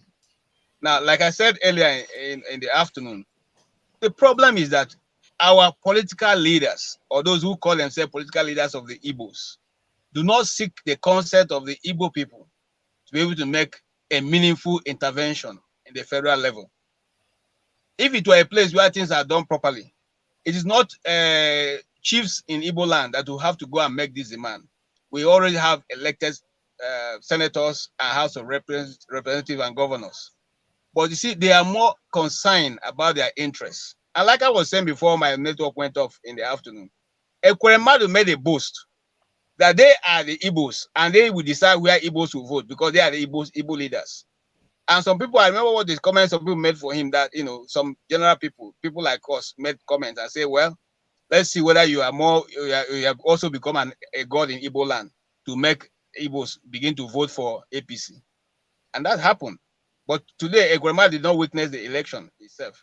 Well, what am I saying? I'm saying simply that there's a disconnect between the Igbos and their leaders. And I gave an example of Ojuku's brother sitting in the television house and not even able to articulate just by his fingertips what the Igbos want. But he has gone there to say that, look, all the people operating in the East are all criminals. He couldn't even mention the fact that there are other people operating in the East that are not Igbos, who are hired merchants, mercenaries operating there. Even though some of them have confessed with their own mouth of what they've been doing in the East. Having said that, if we are looking for peace in the East, the federal government knows exactly what to do. As somebody has, opened here, Nnamdi Kanu and Simon Ekpa are not on the same level any longer. Simon Ekpa had gone 360 degrees and going his own way, and is not ready to take any instruction from Nnamdi Kanu. The only way to dazzle to lower the temperature and bring it to a halt is to release Nnamdi Kanu, let him go to Umuahia and address the Igbo people. If he does that today, I can assure you every criminal in the East, the next day, will run from the East or will drop their arms. You know why? Because for one reason or the other, and I've said this in many fora, even when I was still back home, that you cannot take away that gift God has given. All of us have our own gift. He has a gift of what do you call it? He's Gift of the able to gab. articulate, yes, and be able to articulate and drive home his point. That was why when Nigeria wanted to put up a defense, they wanted to go because he challenged them, let us have an open debate, and they wanted to go and debate with him. And the British, Catherine the One advised them, don't try to go and debate this guy; he will floor you people. Okay, and that was how they withdrew back from that, going to have that debate with him. So what am I trying to say? Call this guy out. And the forefather is saying that we should give him amnesty. No, what we are saying is let there be a plain, just level the field. Forget whatever you think he has done. The courts in Nigeria and as I said earlier, and as the court has pronounced, have not found him guilty. Let us not, the court of public opinion, where you and I are sitting right now, is totally different from the court of the law. Under the Nigerian law, there's nothing holding Nnamdi Kanu as, they've charged Nnamdi Kanu for treason. They even, somebody here has said the other day that it's AY, that Nnamdi Kanu was giving instruction during, what do you call it, NSAS. Meanwhile, that was the same charge they included in the charge they charged Nnamdi Kanu, and he couldn't stand in the court of law because the court didn't understand how you are putting Nnamdi Kanu in that, and eventually that was thrown out. So what am I trying to say? If after 2 years, a court of competent jurisdiction have not been able to find him guilty, don't you think we would think that if it was your brother and my brother, we should have said to them, let him go? Yes, you can say, okay, you know what? And then you cannot tell him not to discuss Biafra, because you see, the thing I wanted to point out this evening is that if me now, as an Igbo man, if I make a statement, my own statement will go far and it will be analyzed every which way in this world and turned around. Eventually they say, hey, stubborn Igbo people, you see, look at what he's saying. But the statement I have made would have been made by other people. And I will just conclude by making assertion to the statement that we made by other people, and people are still walking free. Forefather like to quote 2014 Nnamdi Kanu's broadcast. Go to Asare Dokubo 10 years ago when he said, if the federal government dare to arrest him, Nigeria will become history. Is it not the same person sitting on Aso Rock and making that is true, because now he's working for the government. He's not threatening the government again. Hold on, sir. But he made that statement. He didn't become history. He wasn't thrown in prison. I'm coming. Oh, please be patient with me. Be patient with me. Sir. Be patient. Be patient. Somebody said that if they don't win the election of 2015, they will form a parallel government.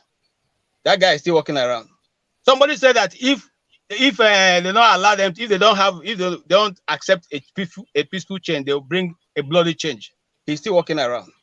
The guy in Kaduna just some weeks ago told us that they deceived the Christians. It was actually they were trying to set up something that they will run in the next 50 years. He's still walking around. And I don't want to go on because I can say many.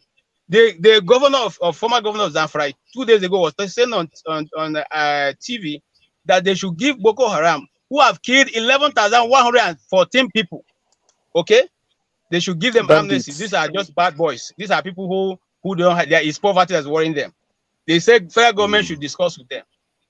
And you still don't think that Nnamdi Kanu should be discussed with and should be let go? Nobody said he should not be discussed with. I found that very, double standard. I don't think you're understanding me, or see, nobody is saying that he should not be discussed. The argument I'm saying that have been that what happens after that, it needs to change. You can't come out and start saying violence is what Nigeria understands. You can't start doing that, saying Nigeria will turn to Somalia. Freedom. That's what I'm saying. Some people said it. They didn't even go to prison. They didn't go anywhere. They are still working. Can I now say something? Okay, go ahead. Thank you. Yeah, on this issue of Nnamdi Kanu, I still maintain that if somebody is agitating for whatever,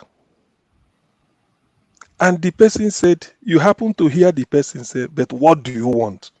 And the person is able to say something, that is the beginning. What really do Nnamdi Kanu mention is Warri Seaport, not something that should bring money to federal government. Yes. Calabar Seaport is not Igbo land. Yes.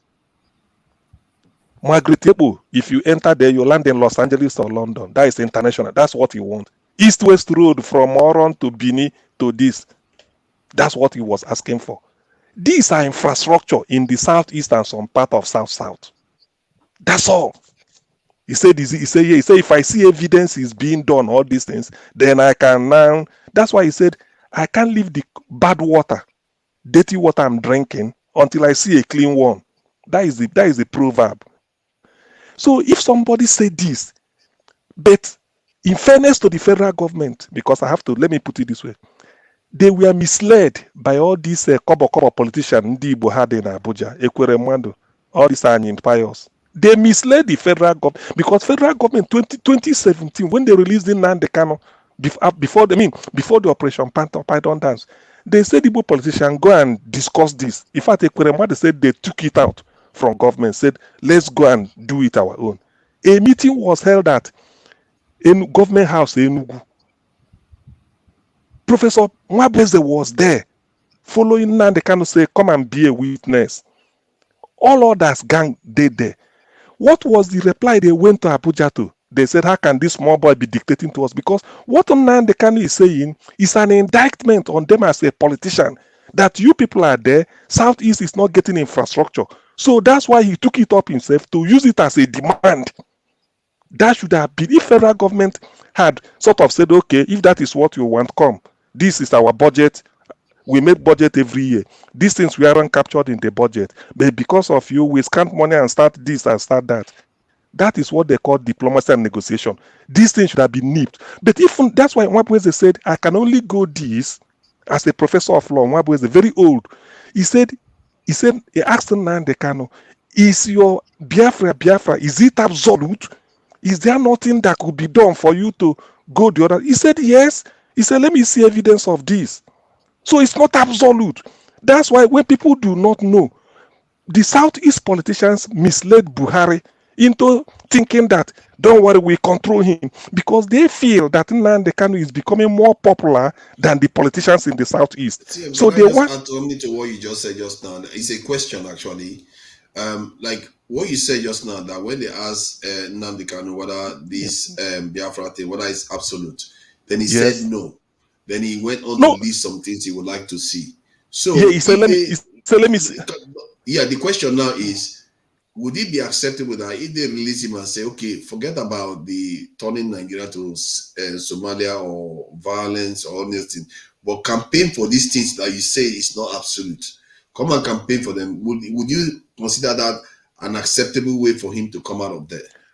Does he need to campaign again? Federal government put a machinery in motion and start it. Is that not No, because people will support him. That's what I'm saying. The Southeast will support him. The South will support him, and he's going to win support by doing that. That is no. Listen, that is already. That's why I told you that if I'm in the federal government, I've won. I've won him hands down. He said, this is what I told you. I will tell him, okay, look at, we are in September now. You know, we make budget every year. It's fair enough. He said, we've captured the infrastructure we have to do for the year. These things we aren't included, or they're not to this level. But because of this thing, we want peace. Win-win both ways. We will convert for money or do something and start. Now they can say they want to see it, because he knows that all those things cannot be done within 2 years. Unless even the federal government devote the whole money. Because he said, if I see evidence, Southeast and Northeast-West Road is in session, Magretebo, something is happening, just let me see evidence. But it was the Southeast. That's why because I want to tell you, all this Ekweremadu them, it was them that now said, why should this small boy be dick? Because they feel that they, the politician, should be able to say what they want. But they failed now. That's why now they kind of picked it up. Remember, people want to say that it is just the vacuum left by our politicians not doing what they are supposed to do that made the people to look upon. Do you know that now they kind of part of his this thing? He said all the security checkpoint, police taking money from our people should be removed, because you can move from Zaria to Funtua, move from anywhere you can see, but in our own case, that taking money. Do you know that by if you say things like this, a local trader from Nnewi to Onitsha will be clapping for you, because they know you are extorting money from them. Governor is in Abia State, he doesn't talk. Governor is Obiano is in Anambra, he doesn't talk. Okorocha is in Imo, he doesn't talk. And these are where the checkpoints are. So now the kind in London will be talking, saying it. It then means that the people, the grassroots, will say this is the real person that knows that we're suffering. And when he articulates this, that is why people are following him. So the mistake where the opportunity was lost, which can also be regained, was he never asked anything for himself or this. And he never said, he said, let me see evidence. Okay, if you are building Warri Seaport, take around a minute to round up so our local can. Okay, yes. If you are building Warri Seaport, who lose? Who gains? Federal government. Calabar Seaport, federal government. East-West Road, federal government gains. If you are built, it's just because of that marginalization. So because of marginalizing the Southeast, developing them of infrastructure, you now went and then injure the South. Calabar is not Igbo, Warri is not Igbo. But if he's arguing all this, said open up this place, if I see evidence, because people there were also clamoring to join Biafra. So that was the opportunity missed. But can it be regained? I feel everything in life cannot, as long as there's life, bring him out first. And when he comes out, he said, look, we understand that the other time you were talking of doing this. By the way, who doesn't know that Nigeria needs up to 3 or 5 seaports? Are we arguing that? Can we? Why must Nigeria be using only like 1 seaport? Is he okay? Why must Nigeria in the south? If you are talking of east-west road from Oron, Calabar down to Warri, Jeriyenegua, going to Biniabo, Warri, Biniabo, Sapele, is it a bad idea? These are some of the things when or help us to make Enugu international. Is it a bad idea? After federal government controls all these things. So it's even telling you it's an indictment on the Southeast politicians. So that is the reason why they misled Buhari into believing that they can handle it, and then the thing got out of hand. And the federal government was then doing catch up. So it shouldn't have been. All these things were avoidable because Mwabweze said it. Let's let this thing. You see, for me, see, the SMP, they are pursuing their processes without threatening the state. And the last time they tried to seek permission to go for a referendum, the UK government, they didn't even bother listening to them, and they abided by it. Hence why you don't hear about a UK Scottish referendum coming up anytime soon. So in the end, it's just about following the rule of law. And if everybody's allowed to aspire to whatever, if you want to separate and stuff like that, but you have to do it in a process so that the nation is not destabilized. Loco, thank you for coming in. When you quote that, when you quote that, just oppose it with the UN Charter that says that to seek self-determination is a right of any individual and a people. So let us just it's a right, but not to break the law. What Fumi have said is not universal. He didn't say he should break the law while pursuing that right. Forefathers, I also believe, you see, that we mix up things a lot. You see, the statement from KJ now, it's politically is correct to say that yes, I'm entitled to self-determination, but this is the challenge I think every government will have. This is what I call the rhetoric. Because if clearly people from the Southeast are saying that, oh, what we want is self-determination. Can you guys hear me? Yes. Okay, if we are saying, if people from the Southeast what happened? Is it me or him? The audio is gone. The people from the Southeast have off his mic. That sounds him right now for trying to support KJ.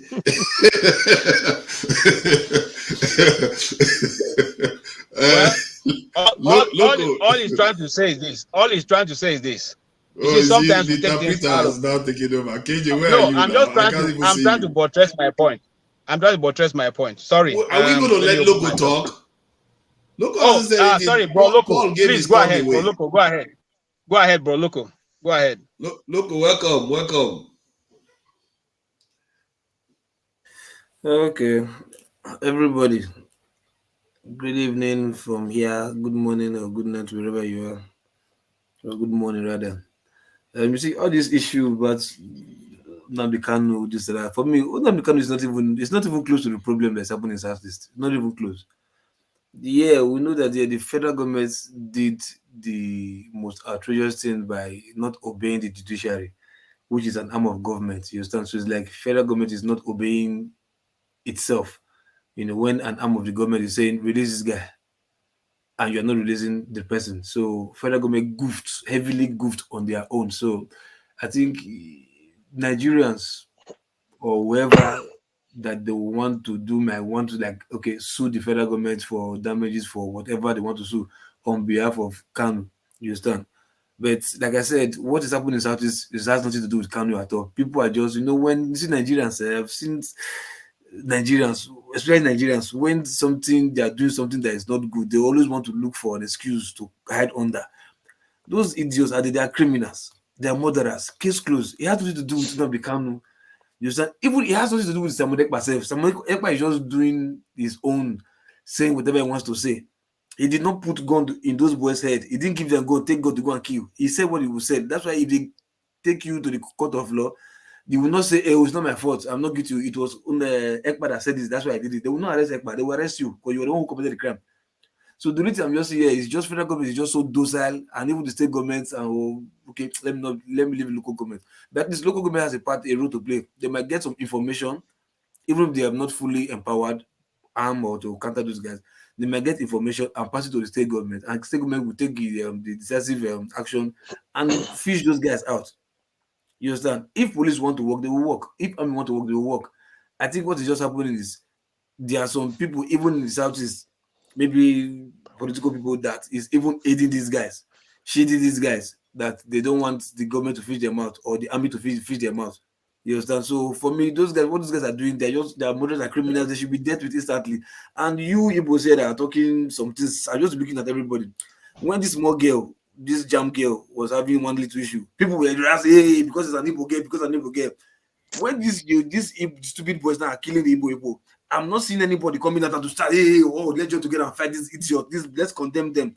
Like, hey, this boy, let's. And when I saw that video, it's not like they were doing something very serious. Sorry, let me add something. It's not like they were like killing anybody in that video where they were flogging the children. I really felt. Hold on, let me add this. See, I really felt a revulsion for what I saw, because see children and mothers lying side by side, not just mothers, teachers lying side by side and making them talk in front of children, humiliating them. And some of the people that are doing these things are young people doing it. You know, how can we permit this type of stuff? It's not, because on the Simli side, it really made me almost emotional to watch it. You know, I see some inhumanity to our own fellow people. We have to start seeing our people with a bit more dignity. They should be allowed to go out if they want to go out. Then the ones that want to carry out the protest. When we were protesting about Abiola, sorry. When we were protesting about Abiola, no, it's not everybody that was protesting about Abiola in Nigeria. Some people were going on about their daily lives. Other people were going for the protest. This one that you lock everybody indoors and say they are not allowed out. That is unacceptable. It's just inhumane. Sorry, go ahead. Look at the youth that this guy was able to pull out. This Uber guy was able to pull out when they're in Anambra South. You can imagine those forces now. You understand? Strong voices like that comes out and be on the street, whatever. You think those decomposed, those boys will see the light of the day? You understand? But when people come out online, they just know how to type quick. They are marginalizing Igbo. This is they have to talk. We don't see that same strength coming out. So like, man, come on, man. Even if you are saying this thing, like, yeah, detention of these guys is illegal, it's not really good, this and that. But we should also see that same strength. You understand? That voice standing their feet on the ground, like, no, these guys, man, we call these guys out, man, these guys are idiots. They're not supposed to be doing this kind of stuff. But because they are